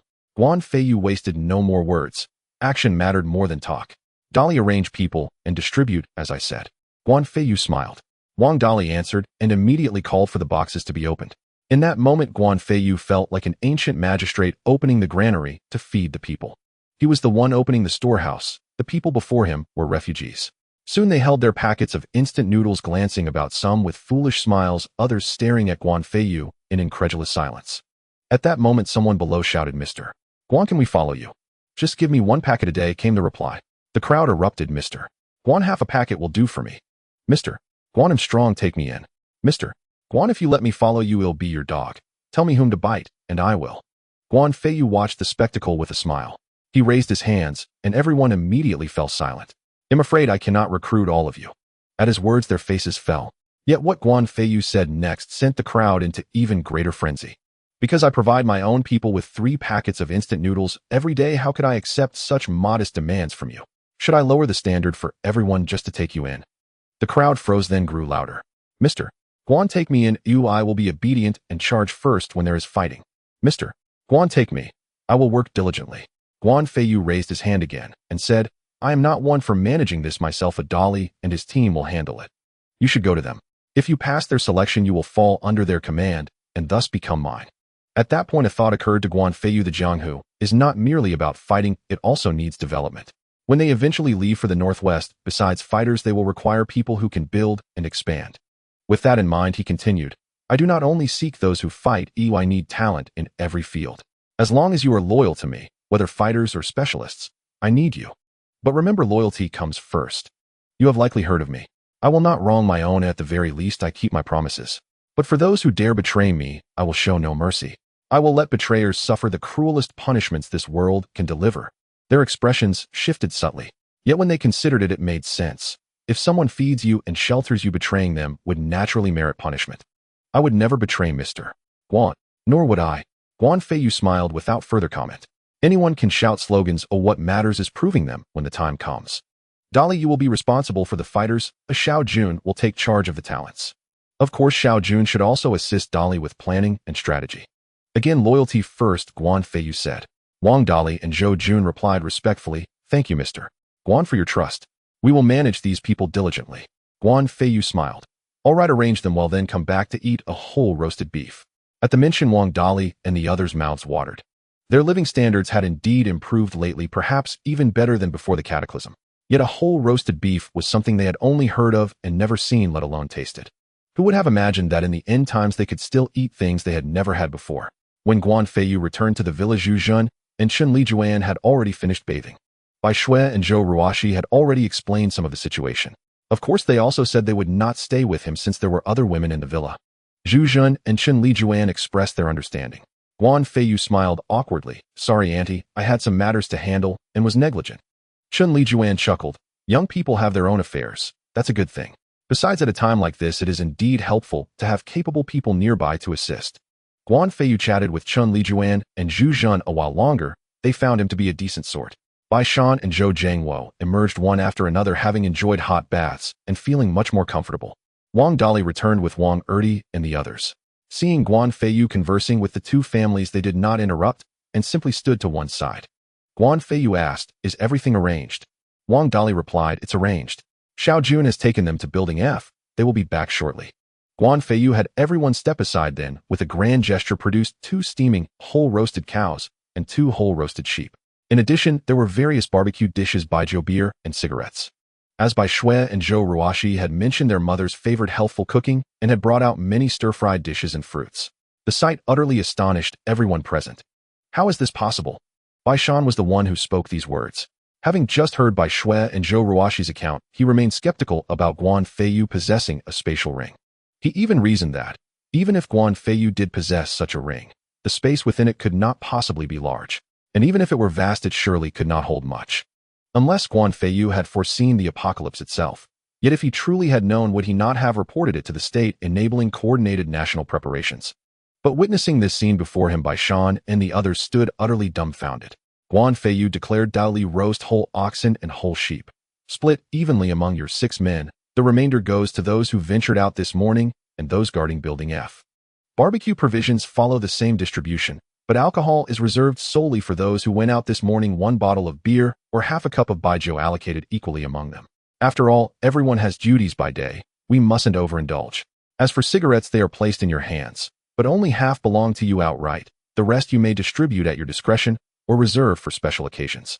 Wang Dali and the others erupted with elation. They had never imagined Guan Feiyu possessed both liquor and tobacco, let alone distributed them so fairly.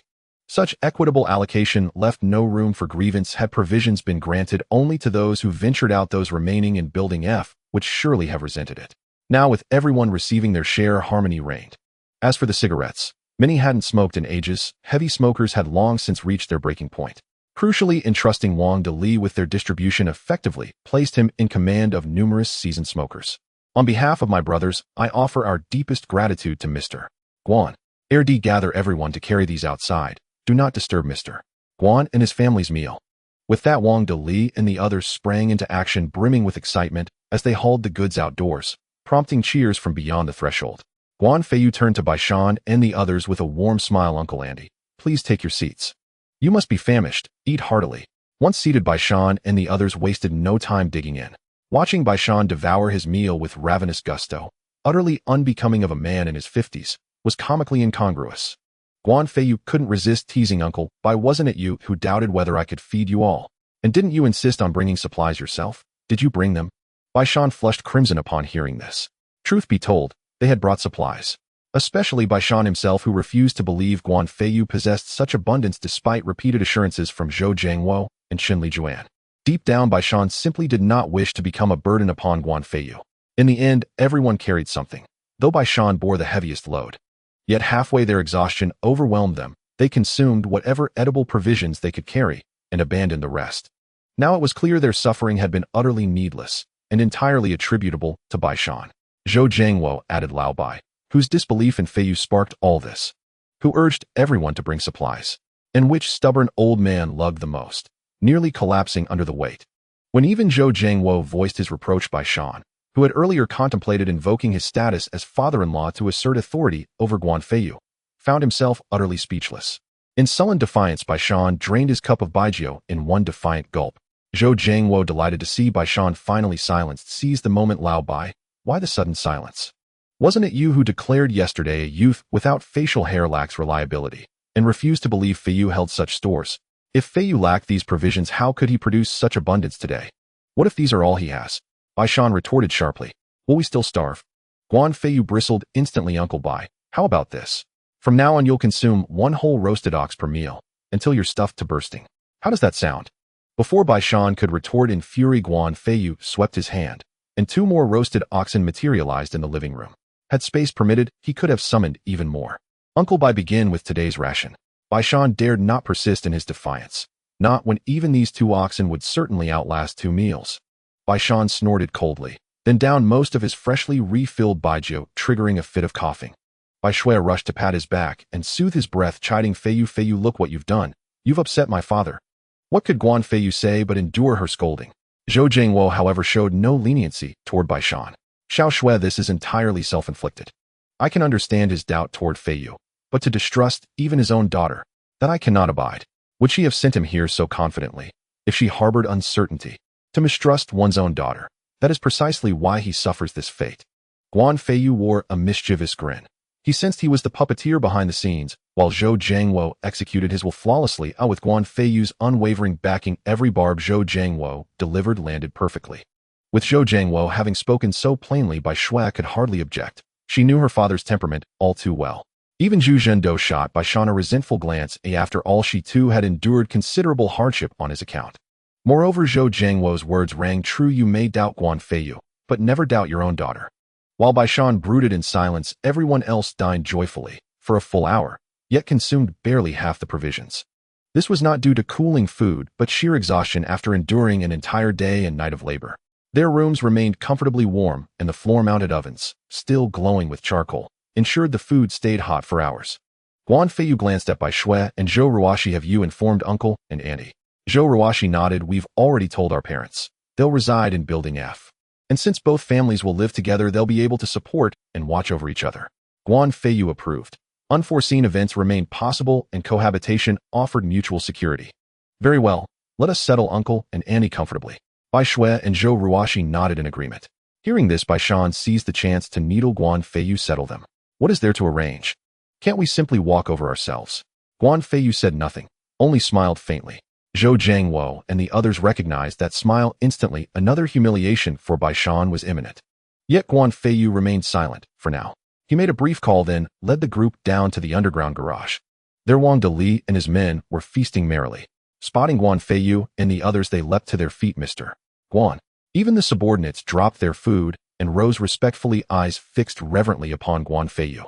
Guan Feiyu smiled. Continue enjoying your meal. I need Deli to accompany me. Wang Dali rose without hesitation. Zhou Jun, ever the adept opportunist, asked politely, Mr. Guan, shall we accompany you for protection? No need, Guan Feiyu replied with a smile. You all continue enjoying yourselves, but no one is to overindulge. The others quickly laughed and assented.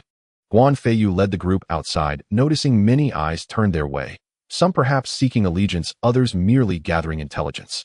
Yet he paid them no mind. Arriving at his own villa, Guan Feiyu unlocked the gate, and Zhao Shiyan stepped out immediately.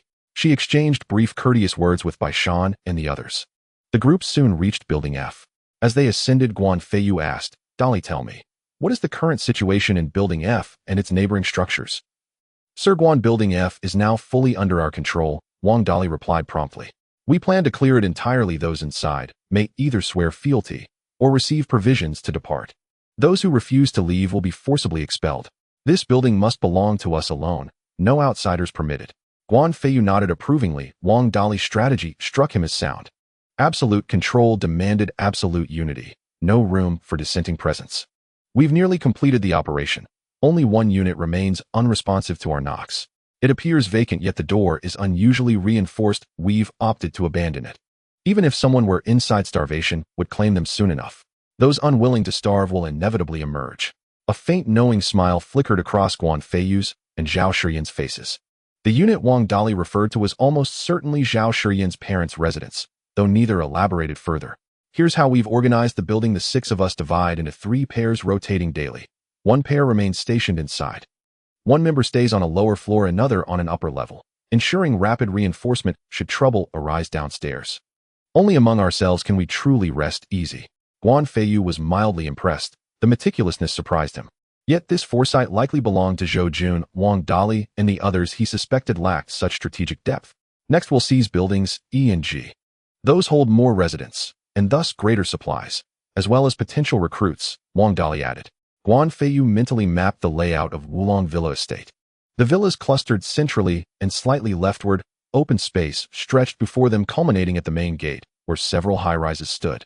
This arrangement preserved sunlight for the villas while enveloping them in a natural embrace of surrounding structures.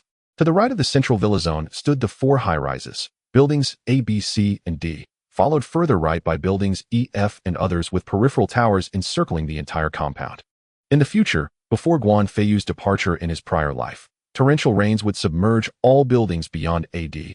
Only their rooftops would remain visible above the floodwaters. Occupying E or F, or even lower floors, would confer no lasting advantage, for eventual evacuation remained inevitable. Guan Feiyu's expression hardened as he spoke gravely. "Dolly, you may pursue E and F as you see fit, but the 4 high-rises, A, B, C, and D, must fall under our dominion. Not merely seized, but held absolutely purged of all disloyalty. Those who resist shall face execution without mercy. One exception: do not disturb the topmost floor of Building B. Remember this well." Though baffled by Guan Feiyu's intent, Wang Dali, struck by the gravity of his tone and the ironclad command, pledged instantly, "Rest assured, Mr. Guan, I'll secure all 4 towers within half a month." Zhou Jiangwo and the others paled at the phrase, "execution without mercy." They had known only Guan Feiyu's affable side, even his playful banter with Bai Shan. They had never imagined such ruthless resolve could issue from his lips. Also, recruit talent diligently. If none volunteer, seek out independent individuals and win them over. And if feasible, absorb those already under others' control. I'll provide medical supplies shortly to safeguard our people's lives," Guan Feiyu declared. Wang Dali nodded solemnly. Under present conditions, food was vital, warmth indispensable, and medicine now was paramount. In this world, a simple cold could prove fatal. As they reached the 10th floor, Wang Dali paused, startled. "Mr. Guan, are you planning to house your wife's parents here?" "Precisely," Guan Feiyu affirmed. "Return now, and maintain strict confidentiality." Wang Dali had nearly mentioned the unresponsive unit on this very floor, but he reconsidered. Surely it was empty. Still, he resolved to assign special vigilance to this level. After all, the safety of Bai Shui's and Zhou Ruoxi's parents was non-negotiable. Once Wang Dali departed, Guan Feiyu smiled and said, "Shiyan, ask your parents to open the door." Zhao Shiyan immediately raised her walkie-talkie. "Dad, Mom, please open up." The door swung open at once. Zhao Shiyan's parents, Zhao Jianxing and Li Xiaomei, stepped forward. Li Xiaomei, overcome with emotion, embraced her daughter tightly. "My daughter, I've finally found you." Though only days had passed, to them it felt like an eternity. Zhao Jianxing, glancing at the assembled crowd, gently urged, "Xiaomei, there are others present." Li Xiaomei flushed with embarrassment and released her daughter. Zhao Shiyan then introduced Guan Feiyu and the others to her parents. Zhao Jianxing and Li Xiaomei expressed profound gratitude to Guan Feiyu. Without him, they would surely have perished. "Uncle, Aunt, time is plentiful now. First, let me settle Uncle Bai and Uncle Zhou." Guan Feiyu smiled as he spoke. Seeing Bai Shan and the others, they understood implicitly and offered no protest. Then with a swift kick he shattered the door open. Bai Shan winced inwardly, knowing he'd soon reside here, yet watching the door splinter. Would they freeze come winter? Guan Feiyu waved his hand, conjuring a new aluminum alloy door followed by steel rods and sundry construction materials. He then produced a generator along with essential living supplies and provisions. Uncle Bai, Uncle Zhou, I'll have Dolly and the others install and weld this door securely for you. They'll also handle the generator and heating equipment. Rest assured, it's all arranged. Zhou Jiangwo and the others nodded gratefully. These resources surpassed anything they possessed at home. These two compact generators will meet your needs. Should one fail, the other stands ready. Diesel and fuel, you need not worry. I hold ample reserves, use freely. Just stay warm. Of course, Uncle Bai earlier insisted I wasn't needed, perhaps reluctant to accept such aid. Uncle Zhou, consider everything yours. Guan Feiyu added with a mischievous grin. Zhou Jiangwo burst into hearty laughter. Old Bai, I won't hold back. Bai Shan finally grasped Guan Feiyu's true intent, not intrusion, but generosity bearing gifts. And he in turn had spoken unwisely. Zhao Shiyan and her father were bewildered, having no idea what was going on. Zhou Ruoxi chuckled softly and recounted what had just happened, causing Zhao Shiyan to laugh uncontrollably. Bai Shui wanted to say something, but found it difficult to speak. After all, given everything that Guan Feiyu had done previously, she felt embarrassed to bring it up since her father had such a poor memory. Zhao Shiyan shot a glare at Guan Feiyu and turned to Bai Shan, saying, Uncle Bai, don't listen to Feiyu's nonsense. He's just joking with you. He has plenty of supplies. If you need more, just let him know. If Xiao Xue is following him, and he dares to leave you out in the cold, I won't let it slide. Upon hearing this, Bai Shan could only respond with an awkward smile. From Zhao Shiyan's words, they could tell that she was a very decent person and held a significant position in Guan Feiyu's heart. Otherwise, she wouldn't have spoken up at that moment. Even Zhou Ruoxi remained silent, clearly aware that her status was not on par with Zhao Shiyan's. Bai Shui looked at Zhao Shiyan with gratitude. With Zhao Shiyan speaking up, Guan Feiyu naturally felt it inappropriate to say anything further. All right, Uncle Bai, I was just joking and don't take it to heart. Haven't I always been like this since we met?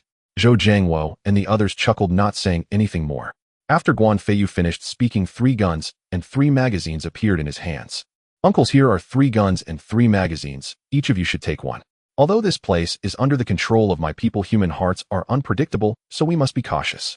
Dolly and the others are unaware of Uncle Zhao's existence, so you can protect each other, one in the open and one in the dark, Guan Feiyu said solemnly.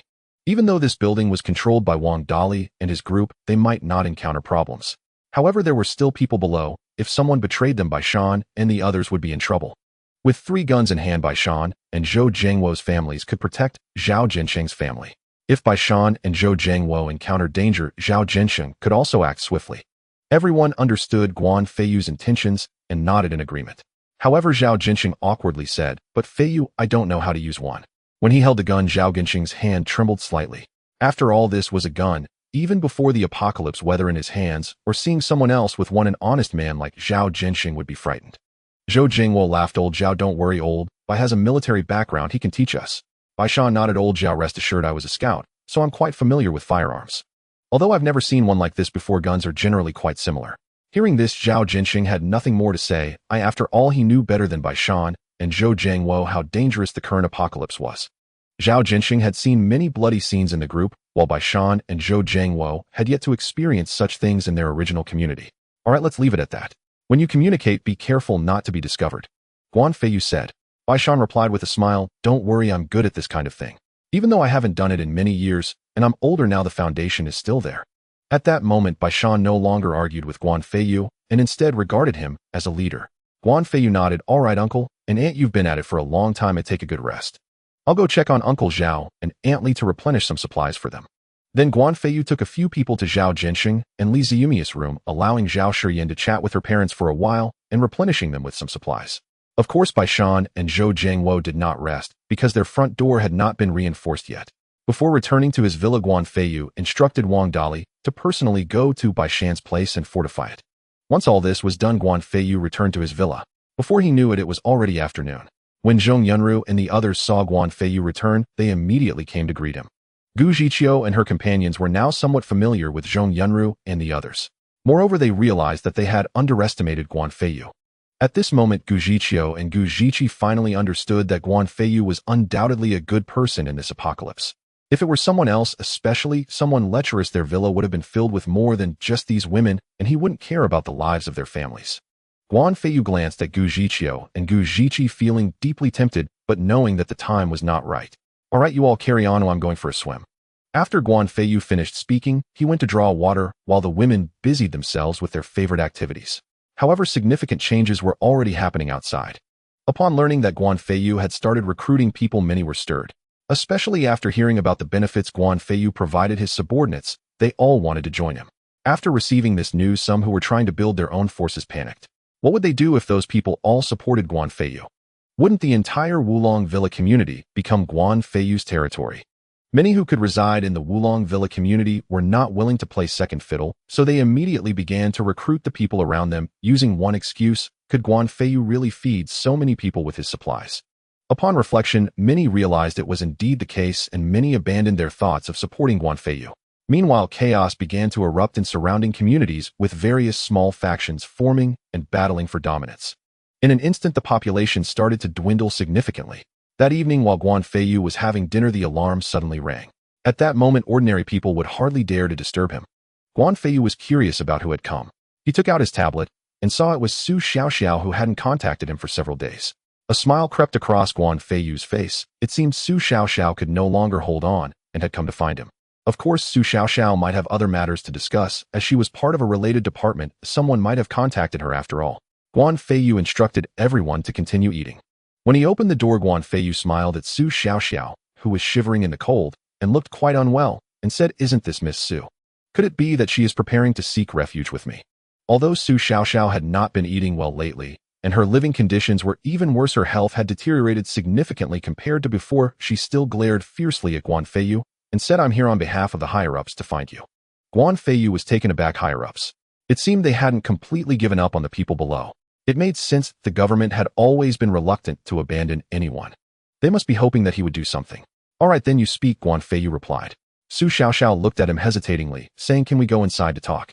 Clearly, Su Xiaoxiao's visit was not just to represent the higher-ups. She had probably made some decision as well. Otherwise, she wouldn't have said something like this. "Come in." After entering, Su Xiaoxiao once again felt the warmth, unable to resist closing her eyes and taking a deep breath. "We are having dinner. You go take a shower first, then come over to eat with us," Guan Feiyu said. Su Xiaoxiao was not polite and nodded, heading straight into the nearby bathroom. Guan Feiyu returned to the dining table and mentioned Su Xiaoxiao's arrival.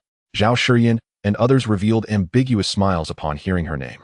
They all felt that Su Xiaoxiao would definitely not leave this time. Gu Zhiqiu and others who were unaware could tell from the expressions of the women that this newcomer likely had a connection with Guan Feiyu.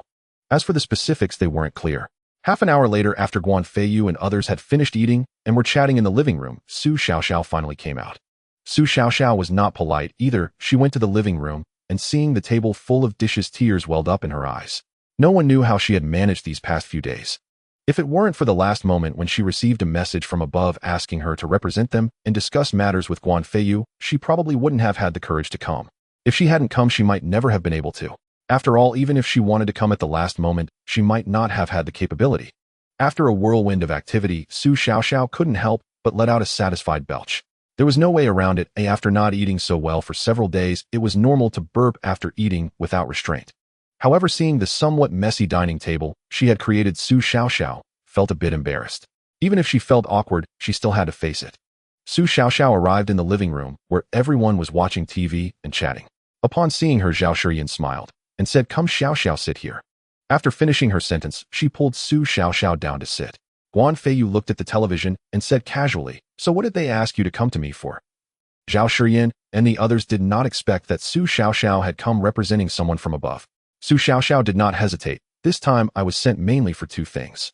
First, to ask how you plan to resolve the apocalypse and what will happen afterward. Second, they hope you can restore order in Jinling." Those who knew the situation were not surprised. But Gu Zi and others widened their eyes, looking at Guan Feiyu and Su Xiaoxiao in disbelief. They never dreamed that Su Xiaoxiao was a person from the state, and her status should not be low. She must be from some important department, otherwise she wouldn't represent anyone. What shocked them even more was that those above actually wanted Guan Feiyu to restore order in Jinling. This indicated that they believed in Guan Feiyu's strength and that they were granting him power. Once Guan Feiyu restored order in Jinling, it seemed that Jinling would be governed by him from then on. More importantly, from Su Xiaoxiao's words, it seemed Guan Feiyu had already known about the apocalypse. Thinking about it, it made sense. Guan Feiyu's preparations were so thorough that it could only mean he had known about the apocalypse for a long time, otherwise no one would prepare so many things. Guan Feiyu turned to Su Xiaoxiao and smiled. Under normal circumstances, this apocalypse should last about 3 months. Later, various countries discovered that the cause of the apocalypse is related to a relatively cold asteroid in space. It might just be a fragment of some cold planet, as long as the asteroid is shattered, the apocalypse could be resolved. In the end, countries joined forces to shatter that planet, and as a result, this extreme cold apocalypse was supposed to be resolved, but unexpectedly another torrential rain apocalypse came. I don't know about other places, but I only know that the whole Jinling will be submerged. At that time, the country thought about moving people as much as possible to the northwest, but it was a bit late. What happened afterward, I am not clear about. Su Xiaoxiao listened carefully to every word Guan Feiyu said. When Guan Feiyu reached this point, Su Xiaoxiao thought he was done speaking. Just as she was about to speak, she heard Guan Feiyu continue. About 3 months into the apocalypse, many people inexplicably awakened abilities or martial arts becoming extremely powerful. I speculate that this is related to the asteroid being shattered. Now that you know this, you should understand that if that asteroid isn't shattered, this world might remain like this indefinitely. If it is shattered, abilities will emerge, and certain events won't develop in unknown directions. Moreover, the water levels in this world are rising. I don't know what will ultimately happen. Previously, when Guan Feiyu met Tang Zheng and Su Xiaoxiao, he only mentioned the apocalypse, but did not go into such detail. Now Guan Feiyu had revealed everything he knew about the apocalypse. Su Xiaoxiao's expression changed dramatically, as she never expected it to be like this. If what Guan Feiyu said was true, it was indeed a difficult decision to make. Gu Zhiqiu and others then realized that the apocalypse would not end, at least not within 4 months. Even if it ended, those with abilities and martial artists would probably just be at the lower levels unless they also had abilities and the strength to protect themselves, otherwise relying on a strong person would still be the only option. Gu Zhiqiu and others unconsciously looked at Guan Feiyu. Since he knew these things, he must have made plans and preparations long ago. Moreover, Guan Feiyu, at least at this moment, seemed to be quite impressive. Perhaps following him was indeed a good choice. Guan Feiyu paused for a moment before continuing. As for what you said about me restoring order in Jinling, that is simply impossible. I don't have that strength nor that ambition. Let's assume for a moment that I had the strength and the ambition. If I integrated Jinling, what would happen? Once the asteroid is shattered, Jinling will be submerged. If the asteroid isn't shattered, each district or each building would be like an isolated island. Not to mention that there would be no way to gather them together. Even if gathered, what could be done? Firstly, food is a major problem. I have plenty of food. Tens of thousands of people could eat for 100 years without a problem. But if hundreds of thousands or even millions were to eat, how long could I sustain them? Therefore, I would never do those thankless tasks. Of course, when the time comes to the northwest, I would be willing to do what I can for the country, provided that it doesn't harm my interests. Upon hearing this, the women all felt that Guan Feiyu made sense. Even Gu Zhiqiu, who had no relationship with him, thought the same. After all, if one doesn't act for oneself, heaven and earth will conspire against them. Su Xiaoxiao, do you understand my stance now? Guan Feiyu smiled. Su Xiaoxiao nodded. Guan Feiyu had a mischievous smile.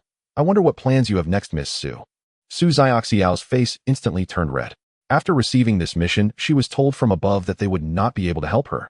Tang Zheng even implicitly suggested that if things went awry, she should just follow Guan Feiyu.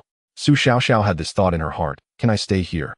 Except for Gu Zhiqiu and the other two, everyone else wore smiles on their faces. In their hearts, they believed they should not have left in the first place, thus avoiding several days of suffering. Guan Feiyu chuckled. Sure. Su Xiaoxiao pondered for a moment and asked, can you lend me a computer?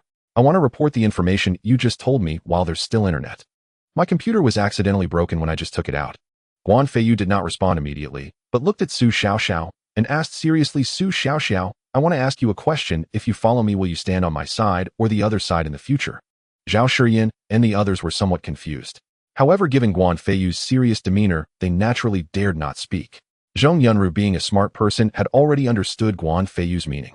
The other side refers to the state. Many people are willing to sacrifice themselves for others, and such individuals are truly admirable, but Guan Feiyu is certainly not that kind of person. If it were something within his capacity and did not harm his own interests, Guan Feiyu would undoubtedly help the state. There is no doubt about that. However, if it meant harming Guan Feiyu's interests, he would probably not be able to make that sacrifice. Guan Feiyu's question was essentially asking Su Xiaoxiao about her future stance. If Su Xiaoxiao's stance was with Guan Feiyu, then everything would be easy. If Su Xiaoxiao's stance was with the state, while Guan Feiyu would not harm her, he likely would not keep her around, at best opting for a transaction. Although Su Xiaoxiao was younger than Zhao Shiyin and the others, she was smart enough to immediately grasp Guan Feiyu's intention. She also understood that this choice was crucial for her. After careful consideration, she realized that the state had not wronged the vast majority of people. However, occasionally some individuals become unsung heroes for the greater good. Guan Feiyu obviously was not the type to sacrifice himself for others and aspire to be an unsung hero. Yet sometimes, especially now during the apocalypse with Guan Feiyu in control of countless resources, one cannot guarantee that the state would not hope for him to contribute. If Guan Feiyu were unwilling, how would the state view him? What treatment would he receive? It was uncertain. If it truly came to that, what would she do? After thinking for a long time, she realized that without Guan Feiyu, she would probably end up like those outside, scrambling for food and fighting to survive. If that were the case, it would mean betraying her current identity. But if she did not act that way, she would surely die. In other words, if she did not follow Guan Feiyu, she would die. Following him would mean he saved her. Then her life would essentially belong to Guan Feiyu, right? Understanding this, Su Xiaoxiao looked at Guan Feiyu with determination and said, "If that day comes, I will stand on your side. Because without you, I might not last a few days before dying.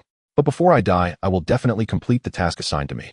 In other words, as long as I complete this task, I will owe nothing to the higher-ups." Guan Feiyu smiled, flipped his hand, and a brand new laptop appeared. Here it's a top-tier domestic laptop. Whether it leaks information inside depends on your skills. Su Xiaoxiao naturally understood the implications. She opened the computer, tidied up various vulnerabilities inside, then connected to the internet, and sent out a series of codes. The meaning of the codes was completely lost on Guan Feiyu and the others. This was likely a special department's proprietary method akin to a password. Those on the other end would be able to interpret it. After completing all this, Su Xiaoxiao closed the computer, handed it back to Guan Feiyu, and said, "From today onwards, the past Su Xiaoxiao is gone. The future Su Xiaoxiao will be your girlfriend. Please take care of me for the rest of my life." Looking at Su Xiaoxiao's smile, as if she had laid down all her burdens, everyone else also displayed smiles. Only Gu Zhiqiu and Gu Zi looked conflicted, but it seemed they quickly made a decision. Guan Feiyu chuckled, "With so many people here, let's all learn from each other." Everyone burst into laughter.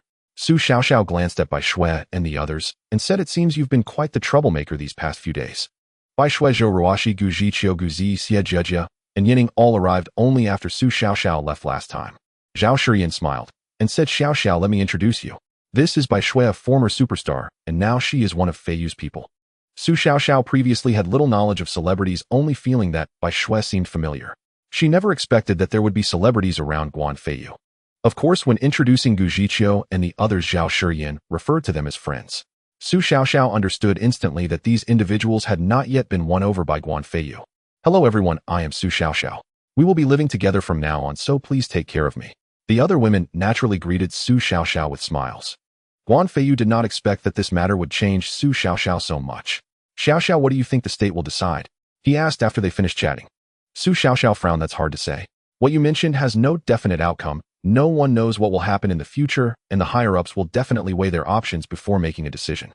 However, Uncle Tang mentioned that after you met us last time and revealed the details about the apocalypse, the higher-ups began preparations. It said that the state has stored massive amounts of supplies in various locations. But in the message I just sent back, there is one accurate piece of information. During the apocalypse caused by heavy rain, the northwest region still exists. I believe the state must have stored quite a lot in the northwest.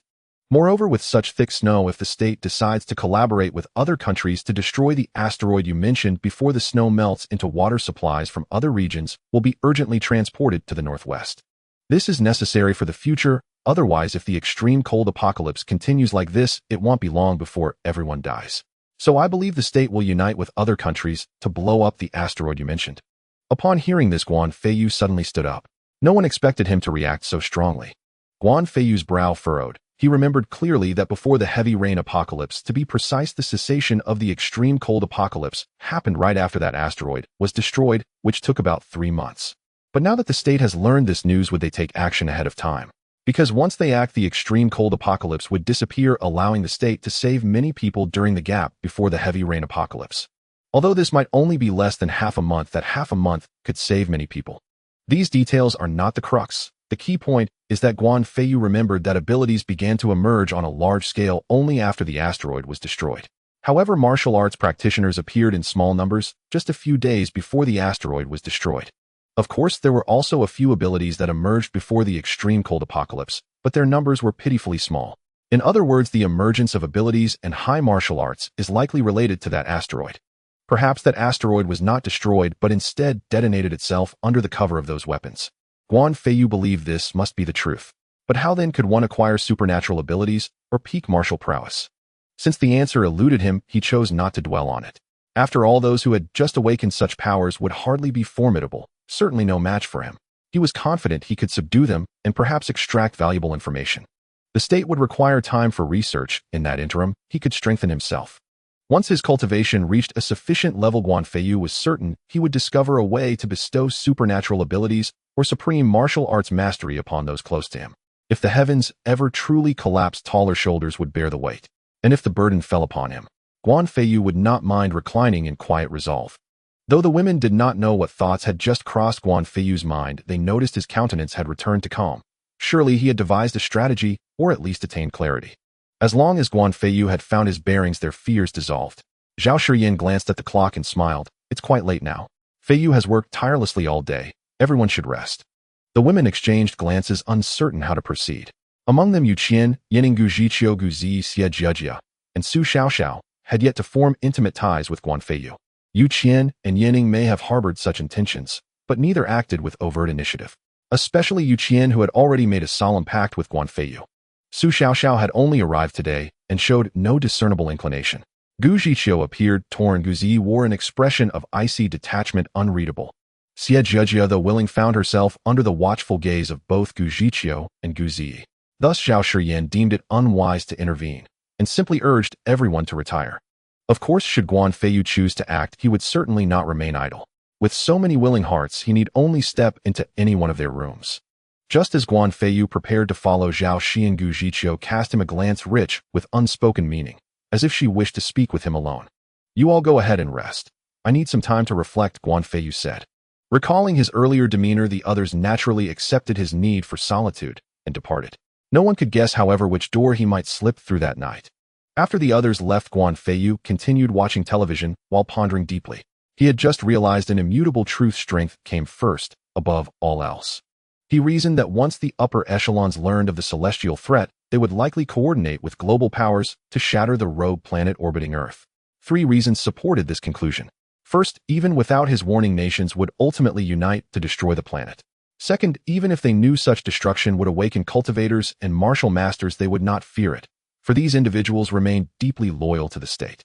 Even with overwhelming power, they would still place national interest at the core of their actions, at least in broad principle. This Guan Feiyu trusted implicitly. True, without external threats, internal strife might emerge.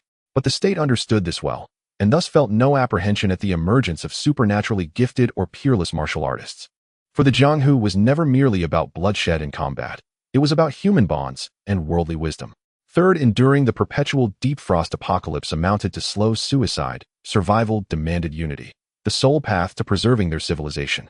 Therefore, after careful consideration, global powers would inevitably join forces to obliterate the planet. Striking sooner rather than later would maximize survival. Of course, such a decision could not rest solely with the Eastern great nation. It required international consultation. That negotiation would take time, but Guan Feiyu doubted it would stretch beyond 3 months. As these thoughts unfolded, hesitant footsteps echoed from behind. Hesitant, meaning each few steps paused, weighed, then resumed. Guan Feiyu knew instantly it was Gu Jiqiu. Senior Sister Jiqiu, since you've come, please sit. You have nothing to fear from me, Guan Feiyu said with a gentle smile. After a moment's pause, Gu Jiqiu sat beside him on the sofa.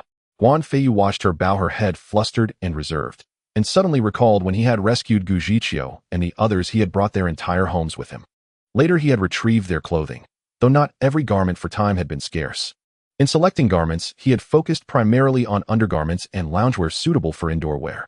To his surprise, Gu Jiqiu, whose demeanor seemed modest, owned attire far from conservative. Her undergarments, though not fully transparent, revealed more than they concealed, especially given her generous figure, impossible to obscure. Now wearing sheer sleepwear over delicate underthings, she appeared outwardly demure, yet her pronounced contours strained against the thin fabric, rendering it even more translucent. Senior Sister Jiqiu, what brings you to me tonight? Guan Feiyu asked. She lifted her gaze toward him, then shyly lowered it again. At that moment, Guan Feiyu thought her head might sink straight into her chest. In a hushed voice, she murmured, I know we cannot stay here without contributing, but please spare Jiejia. If necessary, I will accompany you. even persuade Ziyi to join you, so long as you spare Jejia. Guan Feiyu's heart stirred. He could not fathom why Gu Zhiqiu and Gu Ziyi would make such a sacrifice for Xie Jejia. Senior sister Zhiqiu, may I ask why? Gu Zhiqiu revealed the truth: their parents had died young, and it was Xie Jejia's mother, their elder sister, who raised them. They held profound gratitude toward her. Later, when Xie Jejia was still a child, her own parents perished in a car accident. At the time, Gu Ziyi was still young, so Gu Zhiqiu assumed responsibility for raising them both. To secure a better life, she founded a company, unexpectedly growing it into a major enterprise. During busy periods, Gu Ziyi cared for Xie Jejia. Though only a few years older, she fulfilled every duty expected of a devoted aunt. Thus, though Xie Jejia lacked maternal warmth, her material needs were never wanting. In fact, Gu Zhiqiu had never pursued romance, not once, in all the years dedicated to caring for her. Gu Ziyi's frigid demeanor had likewise repelled countless suitors. Guan Feiyu nodded slowly. Whether it was Jejia's mother, or you both, you gave everything you possibly could. Yet have you ever considered, should this apocalypse persist, what manner of man ought Jejia marry? Upon hearing these words, Gu Zhiqiu furrowed her brows deeply. Indeed, this was the apocalypse, and according to Guan Feiyu, it would not be long before awakened individuals with extraordinary abilities and formidable, high-level martial cultivators emerged. In such a world, no matter whom Xie Jejia married, true happiness seemed unlikely. Women were already so vulnerable. What would become of them in the days to come? Unless she herself became strong. Yet to ascend to strength, one must first survive, and then encounter a benevolent, yet supremely powerful ally. The odds of that were staggeringly slim. Thus, even if Xie Jejia refused to follow Guan Feiyu, her future remained profoundly uncertain. Moreover, Guan Feiyu had likely foreseen the coming apocalypse, and undoubtedly prepared meticulously, given that could anyone truly offer greater security than he did. Yet if Xie Jejia were to join Guan Feiyu, Gu Zhiqiu and her sister would inevitably have to leave. At the very least, they could not remain under the same roof. Certain boundaries Gu Zhiqiu knew she would never cross. Guan Feiyu noticed Gu Zhiqiu's hesitation deepen. Senior sister Zhiqiu, he said gently, you've only been here a short while. You may not yet grasp all the nuances. None of these people were coerced. I merely employed certain methods to attract them, and my intentions toward you too are no different. You spoke of joining me, even persuading Gu Ziyi, solely to protect Jejia, and because certain things sit uneasily with your conscience. I understand that completely. I can only promise this: should you choose to stay with me, I will never make the first move toward Jejia. But should she approach me willingly, I am after all a man. I fear even I could not resist. Gu Zhiqiu recognized this as Guan Feiyu's solemn pledge. And truth be told, her mention of persuading Gu Ziyi had sprung from sheer nervousness, not conviction. In reality, she had no idea whether Gu Ziyi would consent. She simply felt that though her figure and appearance were pleasing, she was noticeably older than Guan Feiyu. Compounding that, many others surely sought proximity to Guan Feiyu now. So without bold action, perhaps his agreement would remain out of reach. Now that Guan Feiyu had spoken so plainly, Gu Zhiqiu understood this was likely the greatest concession he would ever make. She had heard from Yu Qian that before Zhong Yunru and Wu Qiaoyu arrived, they had negotiated terms with Guan Feiyu, and he had accepted granting them private rooms. Though Gu Zhiqiu had never seen one, Zhong Yunru and Wu Qiaoyu described those rooms modest compared to the villa's finest chambers, yet infinitely superior to anything outside. Yet the psychological toll was unbearable, the constant sense of inferiority. And having accepted the grim reality of the apocalypse, they had also witnessed the desolation beyond the walls. Further, Guan Feiyu treated those close to him with genuine care, and his overwhelming power had captivated them. Thus they fell for him and chose him of their own accord. In essence, Gu Zhiqiu faced a stark choice: either align herself with Guan Feiyu and persuade Gu Ziyi to do the same, or accept that given Xie Jejia's current disposition, her union with Guan Feiyu was merely a matter of time. Guan Feiyu watched Gu Zhiqiu hesitate still and smiled. Senior sister Zhiqiu, I abhor coercion. I spoke as I did only because our conversation had led us there. I wish those who follow me to do so wholeheartedly, not out of cold calculation. Those who weigh only gain and loss, I would rather part with them entirely. This is the apocalypse. A single betrayal could cost me my life. So take all the time you need to observe, to reflect. Here is my proposal. Decide before we depart the villa. Now it grows late. Rest well. With that, Guan Feiyu ascended the stairs to his master bedroom. He had not shared a night with Zhao Shiyin for several days. Though Zhao Shiyin bore it with grace, Guan Feiyu ached for her and went straight to her side. As he slipped his arms around her from behind, she sensed him instantly. You're back, she murmured, voice thick with drowsiness. Does the First Lady disapprove of your return? Guan Feiyu answered with touch, hands roaming, breath deepening, until Zhao Shiyin drifted into slumber once more. A surge of energy flowed into him, and he realized this time the energy absorbed surpassed even what he'd drawn during consecutive nights with her. So, when separated for extended periods, a woman's latent energy gradually replenished itself. A quiet smile touched Guan Feiyu's lips. He slipped from the room with silent care and entered Sun Rue's chamber. After all, it had been several days since he'd comforted Sun Rue, and thus he labored through the night, until his Qi Refinement Realm's 6th layer foundation was fully stabilized. At dawn, Guan Feiyu descended early to the first-floor dining table, laid out an ample breakfast, and called upward. Breakfast is served. Others' voices might go unheard, but Guan Feiyu's call, laced with spiritual energy, resonated clearly through every room. Those already awake, or whose chambers he had not yet visited, stirred at once. Those whose rooms he had not yet entered also heard, but lingered reluctant to rise. Still, when Guan Feiyu summoned them, they rose without question. Soon all gathered downstairs to eat. Afterward, Guan Feiyu descended again to the sub-basement to feed the captives. He had departed hastily yesterday morning and missed the feeding. He wondered whether any still lived. Their survival mattered little. Those alive would continue, the dead would be discarded. To his mild surprise, some had endured. 3, however, had perished, including none other than Lin Ziyu. Remarkably, Lin Ziyu's vitality remained unbroken. Guan Feiyu glanced at the 3 corpses, and with a flick of his hand dispelled them. Rise, he commanded. Breakfast awaits. At his voice, the survivors slowly opened their eyes, gazing up with desperate, hollow pleading. That plea held no desire for food or water. It was a silent, agonized entreaty for death. 2 meager meals per day, insufficient to sate hunger, coupled with scarce water. They could endure no more. Wounds covered each body, festering in the damp, oppressive air. Seeing their utter despair, Guan Feiyu resolved to stir them, to reignite a spark of will. He smiled. This time I shall leave you 3 days' worth of food and water. For those 3 days I will not return. You may pass the time as you wish with Lin Ziyu. Should you slay Lin Ziyu by then, and should any of you still draw breath, I will grant you freedom and heal every wound upon your bodies.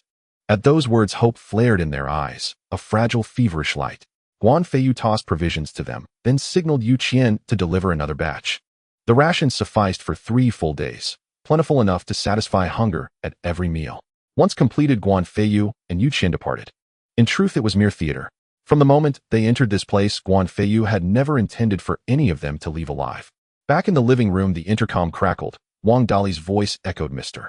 Guan, residents from neighboring compounds have begun arriving at our compound." Guan Feiyu frowned slightly. These people would indeed come, but it shouldn't be so soon. Could it have something to do with me? It's not impossible to think that, as it's no secret that Bai Shui and Zhou Ruox's parents were coming.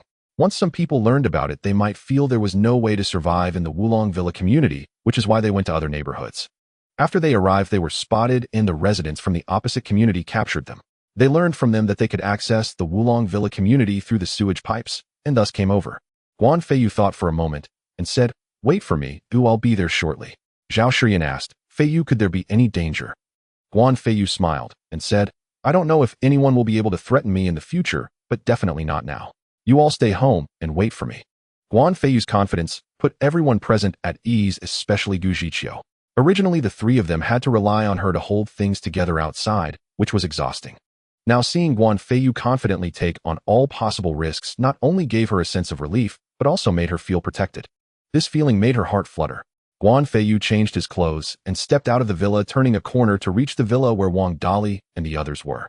Upon entering the villa, Guan Feiyu noticed that Shui Yong and Zheng Pao were not there and asked in confusion, "Where are Daong and Lao Pao?"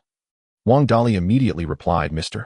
Guan, Lao Pao went to Building F. Someone needs to oversee things there, and Daong went to gather intelligence." Guan Feiyu nodded. "What's going on specifically? How much do you know?" Wang Dali looked at Zhou Jun, who said, "Mr. Guan, so far we only know that a group of people from Victory Community has arrived, numbering in the dozens, but they haven't taken any action yet. I think since these people have come, they will definitely take action, as everyone needs supplies. The reason they haven't acted yet might be because they're assessing our community, or they might be waiting for others." Guan Feiyu nodded, knowing that these people wouldn't just come here for a stroll. If they came here, it must be for supplies. It wouldn't be long before a major conflict would commence. Of course, during this time, people from other communities would also come over. Guan Feiyu remembered that in his previous life, it was just like this. When those people arrived, it was Qiao Er who led people to negotiate with the residents from the opposite side. Though they ultimately couldn't reach an agreement, Qiao Er and his subordinates managed to fend off the first wave of attacks from other communities. At that time, Qiao Er treated the Wulong Villa community as his territory. Even though he hadn't fully taken control, yet in his heart, it was only a matter of time. Unfortunately, after the second wave of attacks from other communities, Xiao Air couldn't hold them off and had to join forces with other factions from the Wulong Villa community. They ultimately managed to repel the combined forces from the other communities. However, Xiao Air aimed to control the people from the other communities as well in order to acquire more supplies, so he established a trading area in the Wulong Villa community. As long as everyone contributed some food, they could trade here. With the help of this trading area, Xiao Air acquired a considerable amount of supplies. His strength grew, and he gradually absorbed several factions. Later, after Xiao Air comprehended his abilities, he became increasingly arrogant and was ultimately killed by a coalition of people from the other communities. That battle occurred during the storm in the apocalyptic era. Just then Shui Yong returned. He was freezing cold and was about to speak, but Guan Feiyu said, "No rush, have some hot water first." Just this one sentence made everyone feel that Guan Feiyu cared deeply for his subordinates. After all, with these people coming to the Wulong Villa community, who knew what actions they might take, it was certainly better to learn about their movements as soon as possible. But Guan Feiyu understood Shui Yong's hardships even more so. He let him warm up for a while first. It was clear that in Guan Feiyu's heart, Shui Yong was more important than the information. After taking a couple of sips of hot water, Shui Yong embraced the cup and said, "Mr. Guan, I just received some news. Someone in our community saw my sister-in-law's parents come here, and they thought about going to other communities to steal supplies, but they ended up getting caught. They revealed information about the underground sewage pipes. After the people from Victory Community got this news, they brought a group over. Moreover, Victory Community is not large, and the supplies are limited. 3 factions have already divided up Victory Community, and now these 3 factions have joined forces and sent over 100 people to gather information. I suspect that once they gather information, they will definitely take action. Additionally, I learned from the mouths of those from the second underground level that many people have used the underground sewage pipes to leave, so I believe they won't all head to one community. I worry that it won't be long before other communities find out about this matter, and it's possible that they will all come to our place." Wang Dali said, "Dayong, it's not possible for them all to come to our community. They could also go to other neighborhoods." Shui Yong thought for a moment and agreed. Guan Feiyu shook his head. "Actually, Dayong is right. Even if they might not come to our community at first, they will inevitably come in the end." Wang Dali and the others looked puzzled. "Mr. Guan, why is that?" Guan Feiyu replied, "You don't understand the underground sewage pipes. The sewage company's sewage equipment is located not far away on the other side of Wulong Mountain. And from Wulong community to the sewage company, the surrounding communities are quite small. Anything discharged from those upper communities will pass through the Wulong Villa community, plus the Wulong Villa community is the largest, so they will definitely come here. Because it's larger and has more people, they will think that the resources in the Wulong Villa community are abundant. If it were you, would you go to a small community to steal those trivial supplies, or would you come to the Wulong Villa community to loot? The answer is obvious. If these people came, they would definitely come to the Wulong Villa community, and they would also join forces with others to come together." Wang Dali asked with some concern, "Mr. Guan, what should we do?" Guan Feiyu asked, "What's the situation in the Wulong Villa community?" Wang Dali immediately replied, "Because of Mr. Guan's presence, the Wulong Villa community has been divided into 2 parts. Taking Mr. Guan's villa as the center, the east and west sides are considered 2 separate regions, with the east side dominated by Xiao Air and Zhang Anmin. After suffering a great loss at Mr. Guan's hands, the 2 quickly developed in the east and gathered quite a few people. It is estimated that they have around 1,000 subordinates, including some smaller factions. However, as long as they are given time, unifying the east side will just be a matter of time. The west side is more chaotic, with over a dozen factions of varying sizes." Guan Feiyu didn't expect that his appearance would lead to such a situation in the Wulong Villa community. As for Xiao Air and Zhang Anmin almost unifying the east side, Guan Feiyu was not surprised at all. Xiao Air was originally a ruthless person, making such endeavors far too easy for him, and he could develop even faster. Zhang Anmin suffered a significant loss at Guan Feiyu's hands. Although he didn't dare to confront him anymore, he had undergone a transformation and likely became more ruthless, so gathering people wouldn't take too long. Those on the west side would need some time to undergo transformations as well, which is why the current situation of over a dozen factions has formed. Guan Feiyu thought for a moment and said, "Have someone inform all factions that I, Guan Feiyu, have my eyes set on buildings A, B, C, and D. Anyone who dares to touch me will be dealt with. As long as they don't provoke me, it's none of my concern if they turn each other's heads into dog heads."